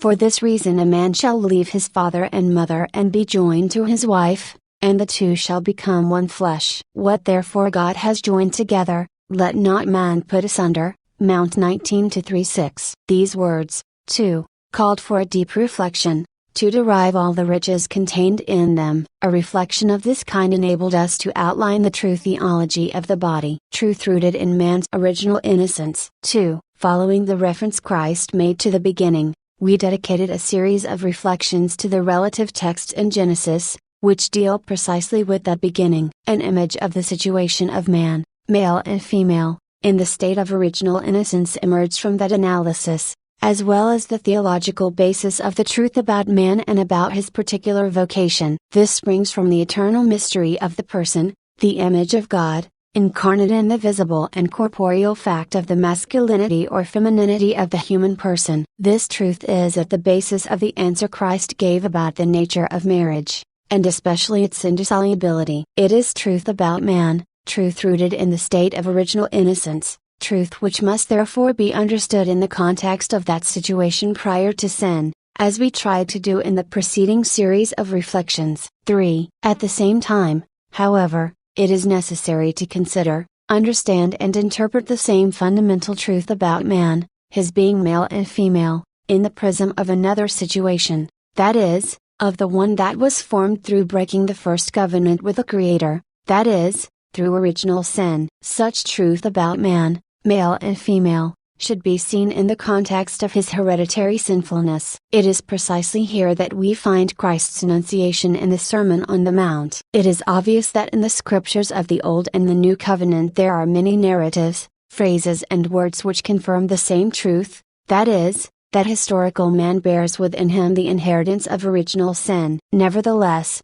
Christ's words spoken in the Sermon on the Mount seem to have, with all their concise enunciation, a particularly rich eloquence. This is shown also by the 92 April 1, 1981, 148 previous analyses, which gradually revealed what those words contain. To clarify the statements concerning lust, it is necessary to grasp the biblical meaning of lust itself, of the three forms of lust, and principally that of the flesh. Then, little by little, we arrive at understanding why Jesus defined that lust, looking at lustfully, as adultery committed in the heart. Making the relative analyses, we tried at the same time to understand what meaning Christ's words had for his immediate listeners. They had been brought up in the tradition of the Old Testament, that is, in the tradition of the legislative texts, as well as the prophetic and sapiential ones. Furthermore, we try to understand what meaning Christ's words can have for the person of every other era,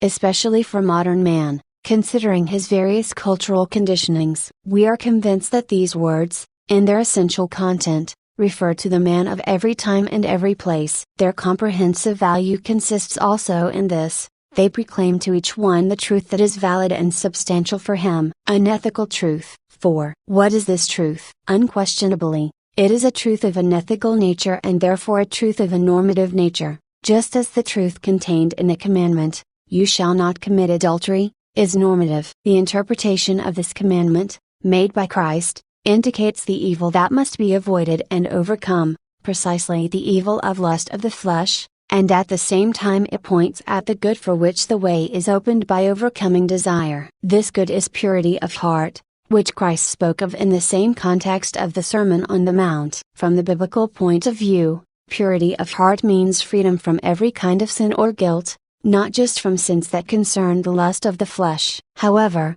we are dealing here especially with one of the aspects of that purity, which constitutes the opposite of adultery committed in the heart. If that purity of heart, about which we are concerned, is understood according to St. Paul's thought as life according to the Spirit, then the Pauline context offers us a complete image of the content present in the words Christ spoke in the Sermon on the Mount. They contain a truth of an ethical nature. They warn us against evil and indicate the moral good of human conduct. In fact, they direct listeners to avoid the evil of lust and acquire purity of heart. Therefore, these words have a meaning that is both normative and indicative, directing toward the good of purity of heart. At the same time, they indicate the values toward which the human heart can and must aspire. Christ's words realistic. 5. Hence the question, what truth, valid for every man, is contained in Christ's words? We must answer that not only an ethical truth, but also the essential truth,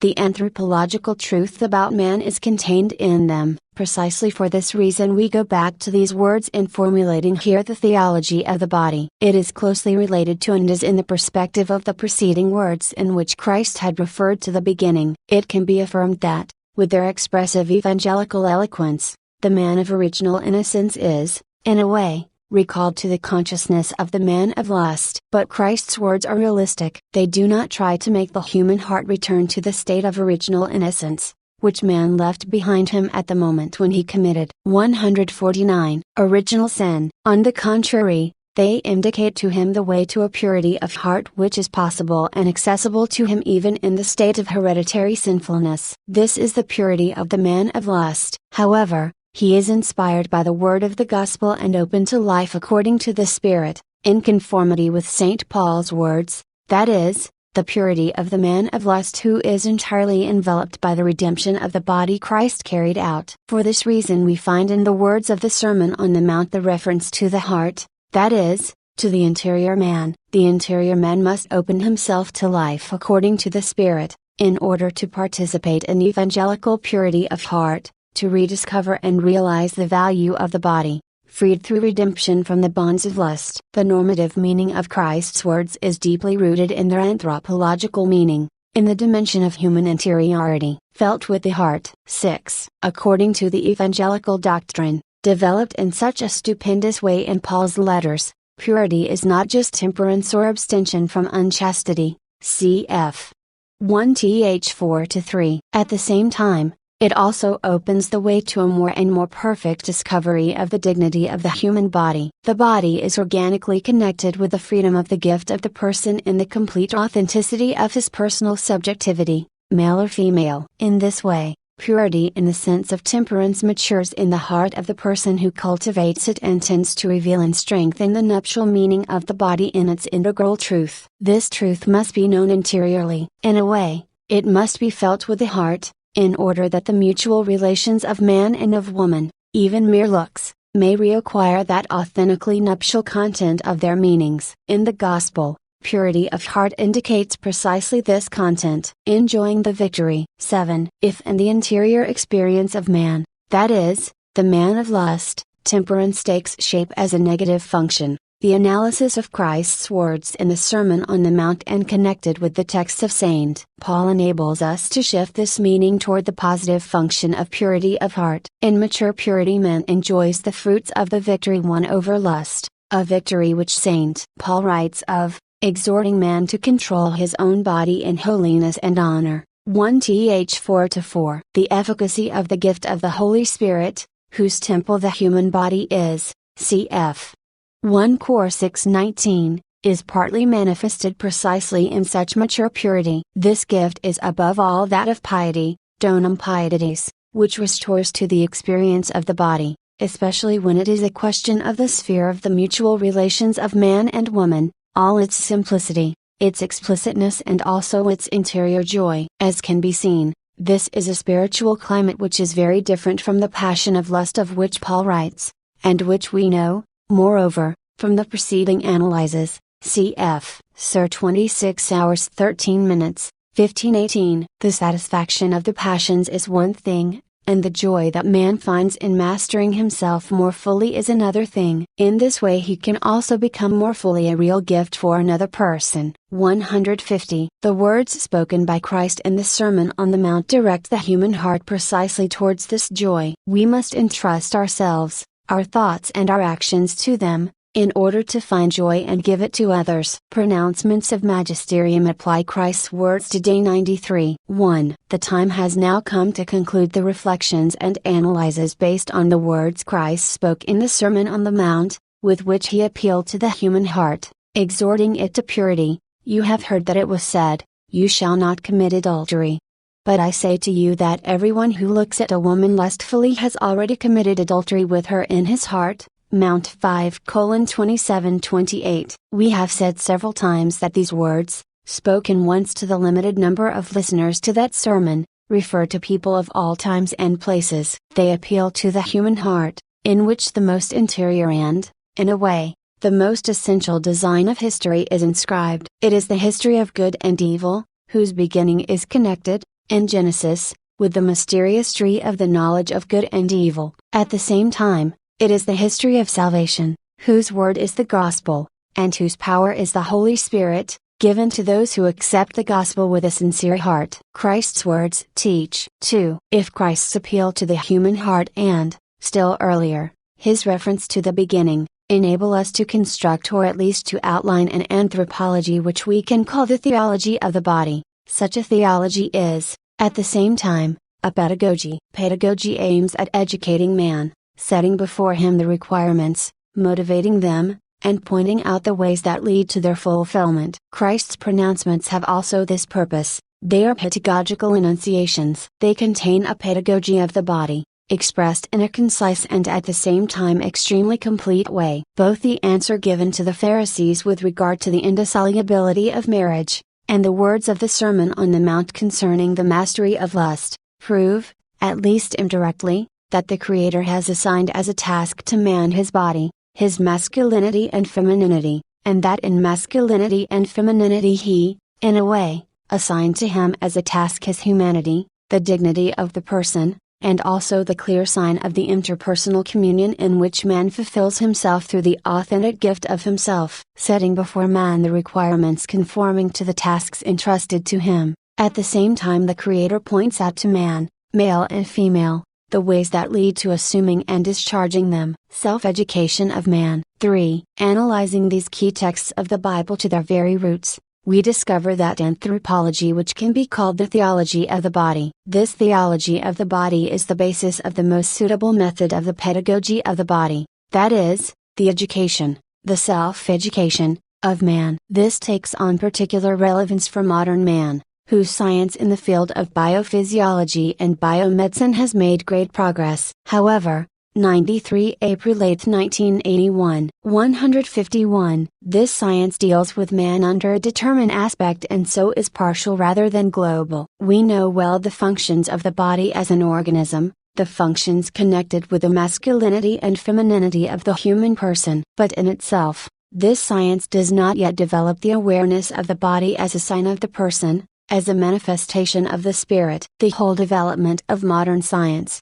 regarding the body as an organism, has rather the character of biological knowledge. This is because it is based on the separation of that which is corporeal in man from that which is spiritual. Using such a one-sided knowledge of the functions of the body as an organism, it is not difficult to arrive at treating the body, in a more or less systematic way, as an object of manipulations. In this case, man ceases to identify himself subjectively with his own body, because it is deprived of the meaning and the dignity deriving from the fact that this body is proper to the person. We here touch upon problems often demanding fundamental solutions, which are impossible without an integral view of man. Need of adequate spiritual maturity. 4. Precisely here it appears clear that the theology of the body, which we derive from those key texts of Christ's words, becomes the fundamental method of pedagogy, that is, of man's education from the point of view of the body, in full consideration of his masculinity and femininity. That pedagogy can be understood under the aspect of a specific spirituality of the body. In its masculinity or femininity, the body is given as a task to the human spirit.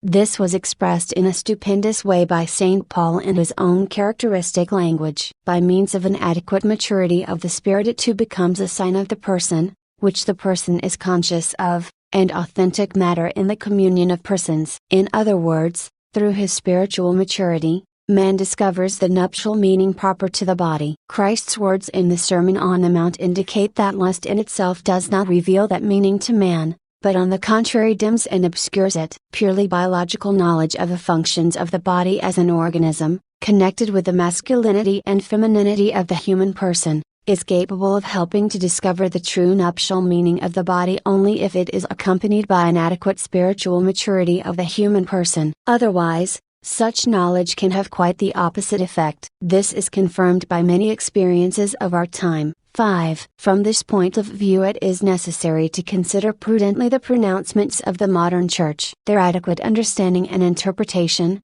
as well as their practical application, that is, pedagogy, demand that deep theology of the body which we derive mainly from the key words of Christ. As for the pronouncements of the Church in modern times, it is necessary to study the chapter entitled, The Dignity of Marriage and the Family, of Pastoral Constitution of the Second Vatican Council, Gaudium et Spes, Part 2, Chapter 1, and, subsequently, Paul V's encyclical Humani Vitae. Without any doubt, the words of Christ, which we have analyzed at great length, had no other purpose than to emphasize the dignity of marriage and the family. Hence there is a fundamental convergence between them and the content of both the above-mentioned statements of the modern Church. Christ was speaking to the man of all times and places. The 152 pronouncements of the Church aim at applying Christ's words to the here and now. Therefore they must be reread according to the key of that theology and that pedagogy which find roots and support in Christ's words. It is difficult here to make a total analysis of the cited pronouncements of the Supreme Magisterium of the Church. We will confine ourselves to quoting some passages. Here is how the Second Vatican Council, placing among the most urgent problems of the Church in the modern world the dignity of marriage and the family, characterizes the situation that exists in this area. The happy picture of the dignity of these partnerships, that is, marriage and the family, is not reflected everywhere, but is overshadowed by polygamy, the plague of divorce, so-called free love and similar blemishes. Furthermore, married love is too often dishonored by selfishness, hedonism, and unlawful contraceptive practices. Gaudium et Spes 47. Paul V, setting forth this last problem in the encyclical Humani Vitae, writes, among other things, another thing that gives cause for alarm is that a man who grows accustomed to the use of contraceptive methods may forget the reverence due to a woman, and, disregarding her physical and emotional equilibrium, reduce her to being a mere instrument for the satisfaction of his own desires, no longer considering her as his partner whom he should surround with care and affection.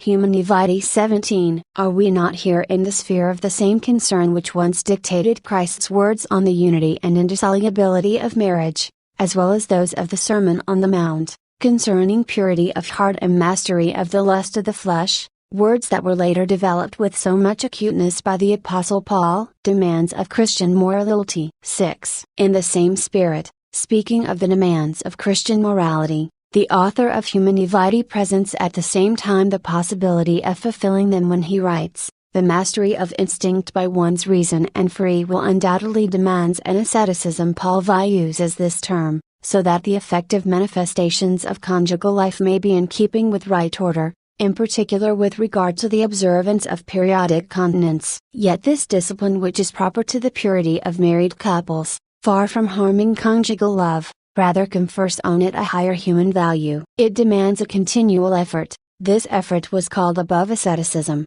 yet, thanks to its beneficent influence, husband and wife fully develop their personalities, and enrich each other with spiritual values. It favors attention for one's partner, helps both parties to drive out selfishness, the enemy of true love, and deepens their sense of responsibility. Humane Vitae 21. Need of magisterial pronouncements. 7. Let us pause on these few passages. They, particularly the last one, clearly show how indispensable, for an adequate understanding of the pronouncements of the magisterium of the modern Church, is the theology of the body, whose foundations we sought especially in the words of Christ Himself. It is precisely that theology, as we have already said, that becomes the fundamental method of the whole Christian pedagogy of the body. Referring to the words quoted, it can be affirmed that the purpose of the 153 pedagogy of the body lies in ensuring that the effective manifestations, particularly those proper to conjugal life,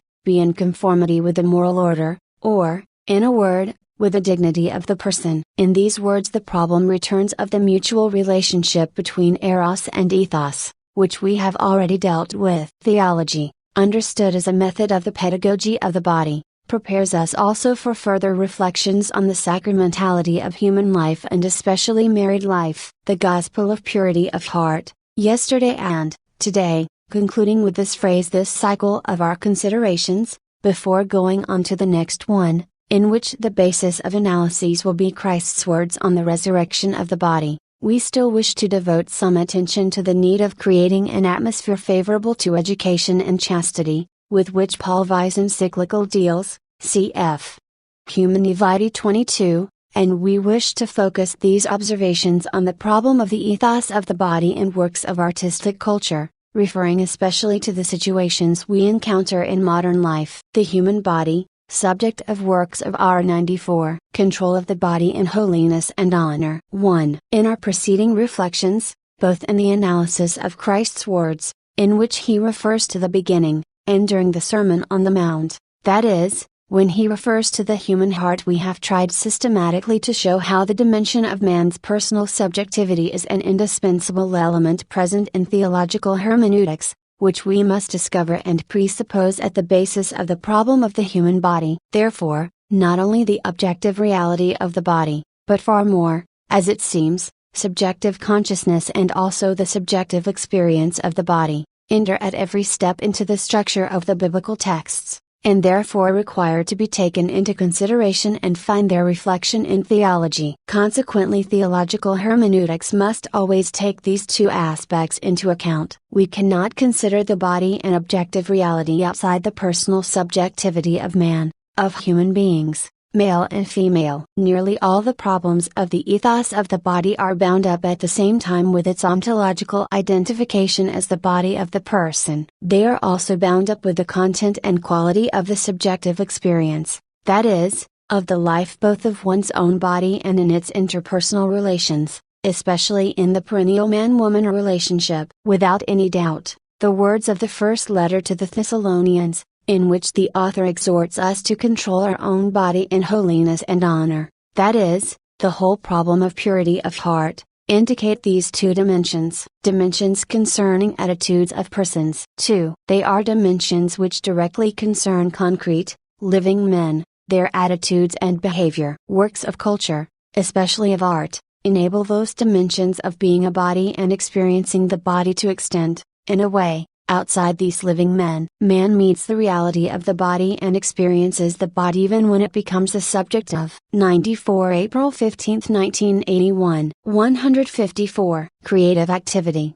a work of art, a content of culture. Although generally speaking, it must be recognized that this contact takes place on the plane of aesthetic experience, in which it is a question of viewing the work of art, in Greek eisthenomai, I look, I observe, and therefore that, In the given case, it is a question of the objectivized body, outside its ontological identity, in a different way and according to the criteria characteristic of artistic activity, yet the man who is admitted to viewing in this way is a priori too deeply bound up with the meaning of the prototype, or model, which in this case is himself the living man and the living human body, to be able to detach and separate completely that act, substantially an aesthetic one, of the work in itself and of its contemplation from those dynamisms or reactions of behavior and from the evaluations which direct that first experience and that first way of living. By its very nature, this looking is aesthetic. It cannot be completely isolated,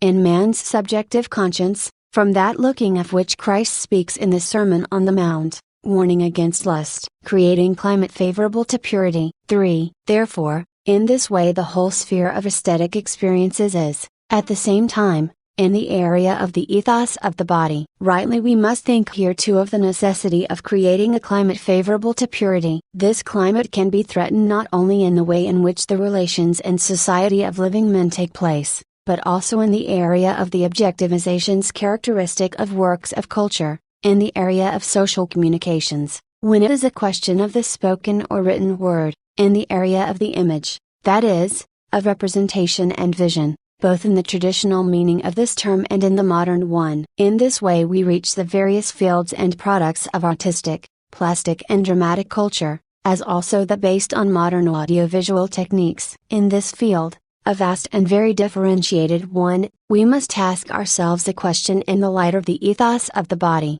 outlined in the analyses made so far on the human body as an object of culture. Living human body creates object of art. 4. First of all it must be noted that the human body is a perennial object of culture, in the widest meaning of the term. This is for the simple reason that man himself is a subject of culture, and in his cultural and creative activity he involves his humanity, including his body. In these reflections, however, we must restrict the concept of object of culture, limiting ourselves to the concept understood as the subject of works of culture and in particular of works of art. It is a question, in a word, of the thematic nature, that is, of the objectivation, of the body in these works. However, some distinctions must be made here at once, even if by way of example. One thing is the living human body, of man and of woman, which creates in itself the object of art and the work of art, for example, in the theater, in the ballet and,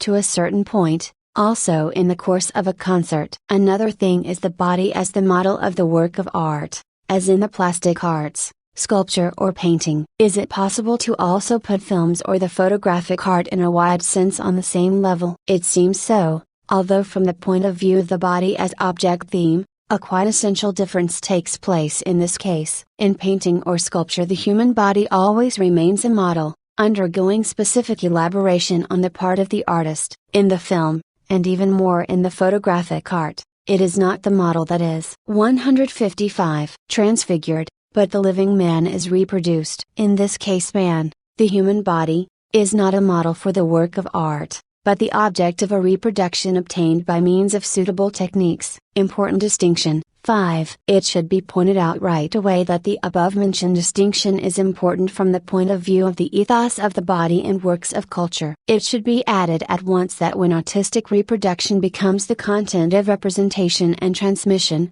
on television or in films, it loses, in a way, its fundamental contact with the human body, of which it is a reproduction. It often becomes an anonymous object, just like an anonymous photographic document published in illustrated magazines, or an image diffused on the screens of the whole world. This anonymity is the effect of the propagation of the image reproduction of the human body, objectivized first with the help of the techniques of reproduction, which, as has been recalled above, seems to be essentially differentiated from the transfiguration of the model typical of the work of art, especially in the plastic arts. This anonymity, which, moreover, is a way of veiling or hiding the identity of the person reproduced, also constitutes a specific problem from the point of view of the ethos of the human body in works of culture, especially in the modern works of mass culture, as it is called. Let us confine ourselves today to these preliminary considerations, which have a fundamental meaning for the ethos of the human body and works of artistic culture. Subsequently, these considerations will make us aware of how closely bound they are to the words which Christ spoke in the Sermon on the Mount, comparing looking lustfully with adultery committed in the heart. The extension of these words to the area of artistic culture is especially important, insofar as it is a question of creating an atmosphere favorable to chastity, which Paul V spoke of in Humani Vitae. Let us try to understand this subject in a deep and fundamental way. Reflections on the ethos of the human body and works of artistic culture 95. A problem with very deep roots. 1. Let us now reflect, with regard to Christ's words in the Sermon on the Mount, on the problem of the ethos of the human body and works of artistic culture. This problem has very deep roots. It is opportune to recall here the series of analyses carried out in connection with Christ's reference to the beginning, and subsequently to the reference he made to the human heart,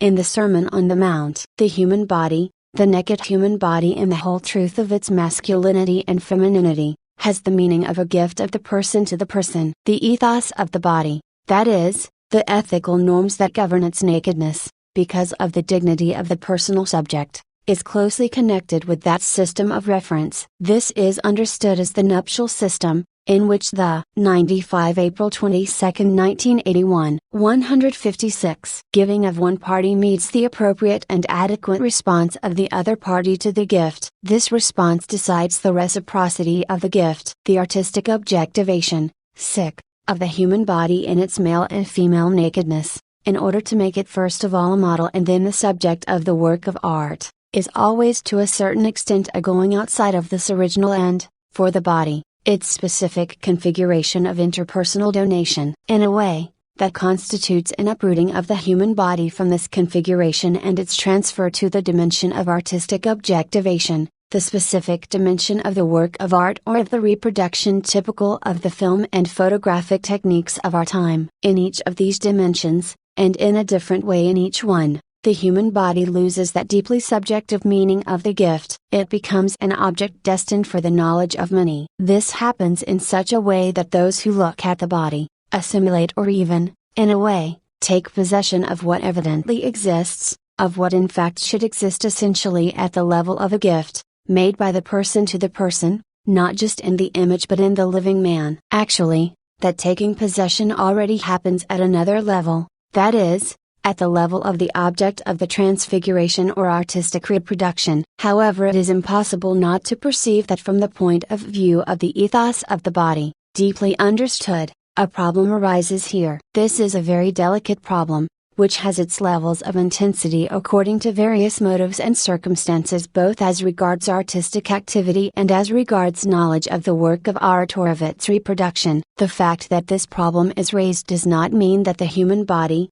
in its nakedness, cannot become a subject of works of art, but only that this problem is not purely aesthetic, nor morally indifferent. Original shame a permanent element. 2. In our preceding analyses, especially with regard to Christ's reference to the beginning, we devoted a great deal of space to the meaning of shame. We tried to understand the difference between the situation, and the state, of original innocence, in which they were both naked, and were not ashamed, GN 225, and, subsequently, between the situation, and the state, of sinfulness. In that state there arose between man and woman, together with shame, the specific necessity of privacy with regard to their own bodies. In the heart of man, subject to lust, this necessity serves, even indirectly, to ensure the gift and the possibility of mutual donation. This necessity also forms man's way of acting as an object of culture, in the widest meaning of the term. If culture shows an explicit tendency to cover the nakedness of the human body,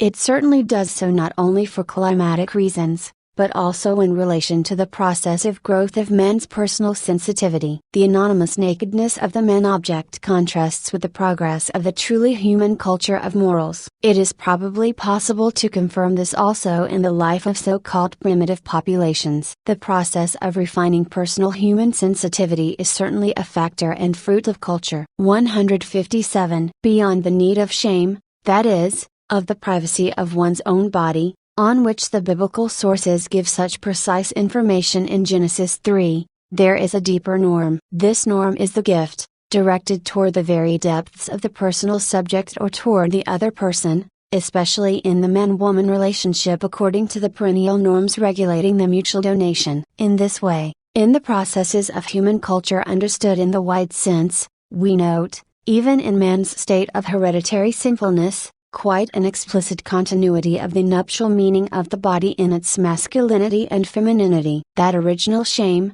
known already from the first chapters of the Bible, is a permanent element of culture and morals. It belongs to the genesis of the ethos of the human body. Personal sensitivity. 3. The person of developed sensitivity overcomes the limit of that shame with difficulty and interior resistance. This is seen clearly even in situations which justify the necessity of undressing the body, such as in the case of medical examinations or operations. Mention should also be made especially of other circumstances, such as those of concentration camps or places of extermination, where the violation of bodily shame is a method used deliberately to destroy personal sensitivity and the sense of human dignity. The same rule is confirmed everywhere, though in different ways. Following personal sensitivity, man does not wish to become an object for others through his own anonymous nakedness, nor does he wish the other to become an object for him in a similar way. Evidently he does not wish this to the extent to which he lets himself be guided by the sense of the dignity of the human body. Various motives can induce,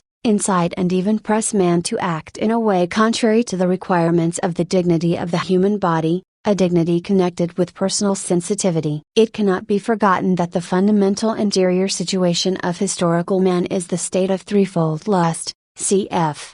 1 Jn 2:16. This state, and, in particular, the lust of the flesh, makes itself felt in various ways, both in the interior impulses of the human heart and in the whole climate of interhuman relations and social morals. When deep governing rules are violated, 4. We cannot forget this, not even when it is a question of the broad sphere of artistic culture, particularly that of visual and spectacular character, as also when it is a question of mass culture. This is so significant for our times and connected with the use of the media of audiovisual communication. A question arises: when and in what case is this sphere of man's activity, from the point of view of the ethos of the body, regarded as pornovision, just as in literature some writings were and are often regarded as pornography? This second term is an older one. Both take place when the limit of shame is overstepped, that is, of personal sensitivity with regard to what is connected with the human body with its nakedness. They take place when in the work of art or by means of the media of audiovisual reproduction the right to the privacy of the body in its masculinity or femininity is violated,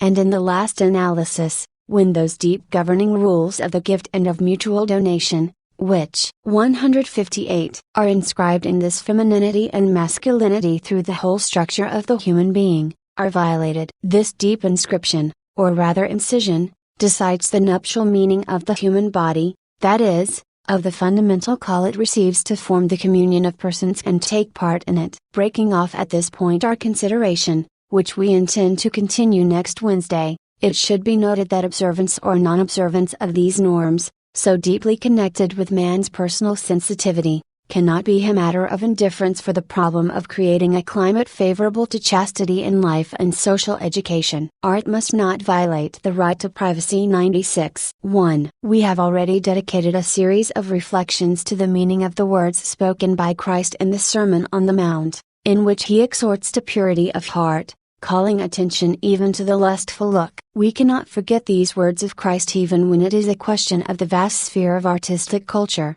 particularly that of a visual and spectacular character, as also when it is a question of the sphere of mass culture, so significant for our times, connected with the use of the audiovisual communications media. We said recently that the above-mentioned sphere of activity is sometimes accused of pornovision, just as the accusation of pornography is made with regard to literature. Both facts take place by going beyond the limit of shame, that is, of personal sensitivity with regard to what is connected with the human body and its nakedness. It happens when in the artistic work by means of the media of audiovisual production the right to the privacy of the body in its masculinity or femininity is violated, and, in the last analysis, when that intimate and constant destination to the gift and to mutual donation, which is inscribed in that femininity and masculinity through the whole structure of the being man, is violated. That deep inscription, or rather incision, decides the nuptial meaning of the body,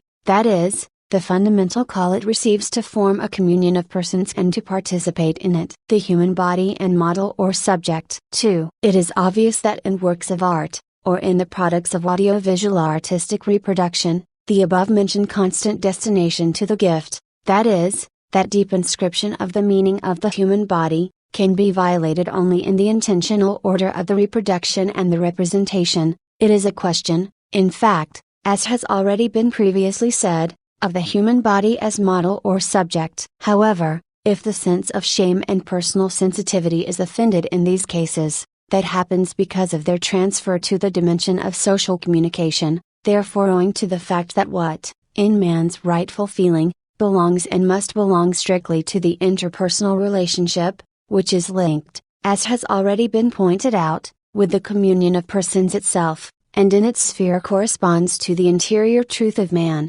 and so also to the complete truth about man, becomes, so to speak, public property. 96 April 29, 1981. 159. At this point it is not possible to agree with the representatives of so-called naturalism. They demand the right to everything that is human in works of art and in the products of artistic reproduction. They affirm that they act in this way in the name of the realistic truth about man. It is precisely this truth about man, the whole truth about man, that makes it necessary to consider both the sense of the privacy of the body and the consistency of the gift connected with the masculinity and femininity of the body itself, in which the mystery of man, peculiar to the interior structure of the person, is reflected. This truth about man must also be considered in the artistic order, if we want to speak of a full realism. Value of body and interpersonal communion. 3. In this case, it is evident that the deep governing rule related to the communion of persons is in profound agreement with the vast and differentiated area of communication. The human body in its nakedness,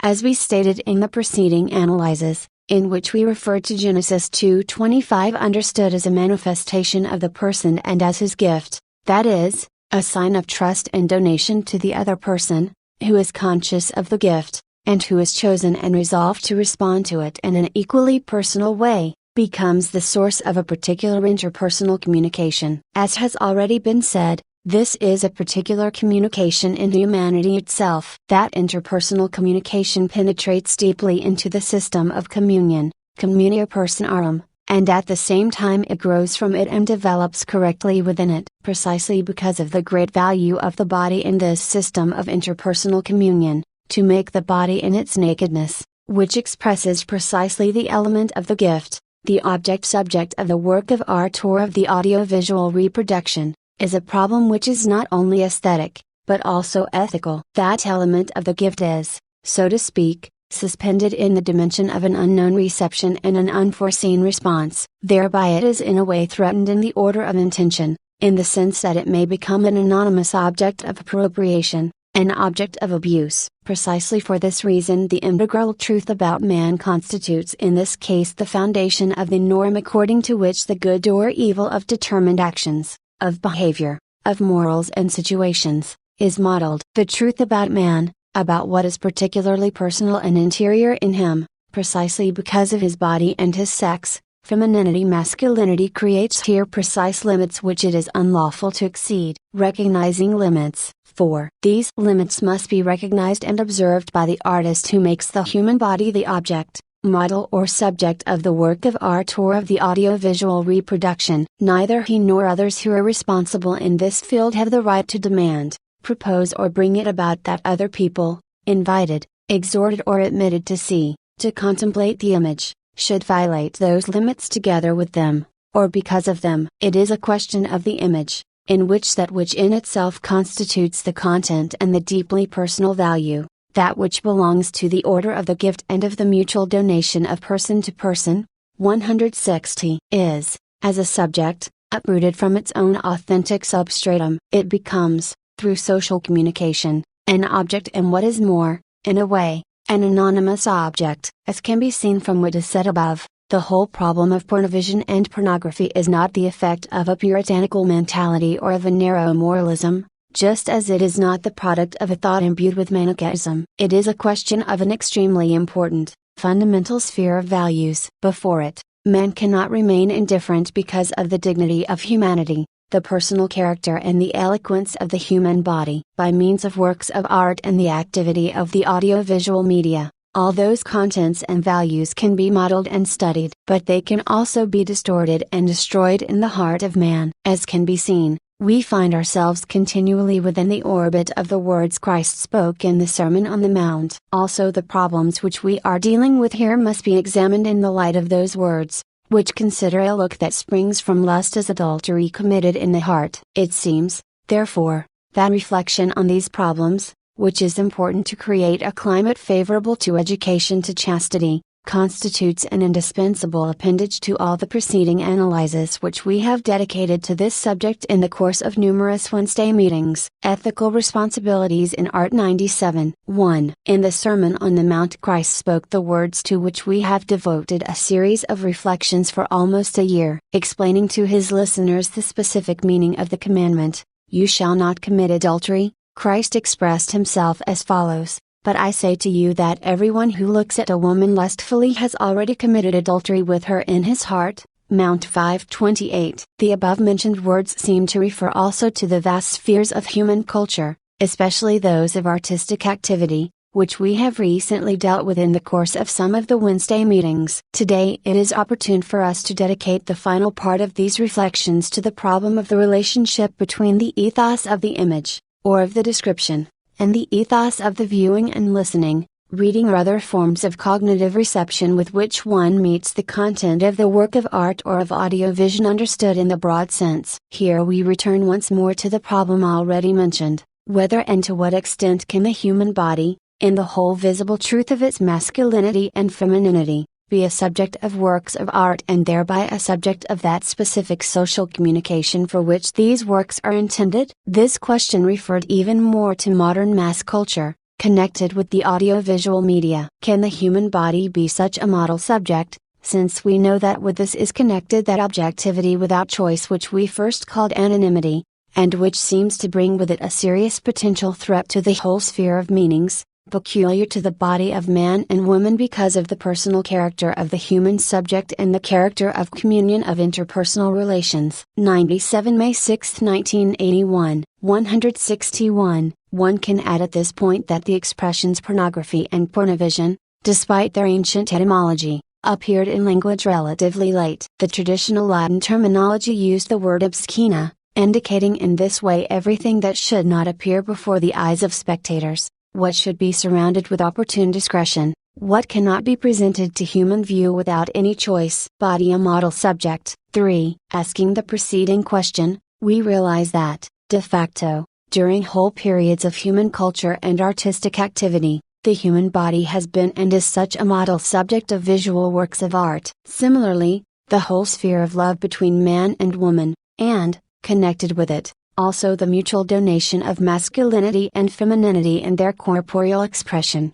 has been, is and will be a subject of literary narrative. Such narration found its place even in the Bible, especially in the text of the Song of Songs, which it will be opportune to take up again on another occasion. It should be noted that in the history of literature or art, in the history of human culture, this subject seems quite frequent and is especially important. In fact, it concerns a problem which in itself is great and important. We shows this right from the beginning of our reflections, following the scriptural texts. These reveal to us the proper dimension of this problem, that is, the dignity of man in his masculine and feminine corporeity, and the nuptial meaning of femininity and masculinity, inscribed in the whole interior, and at the same time visible, structure of the human person.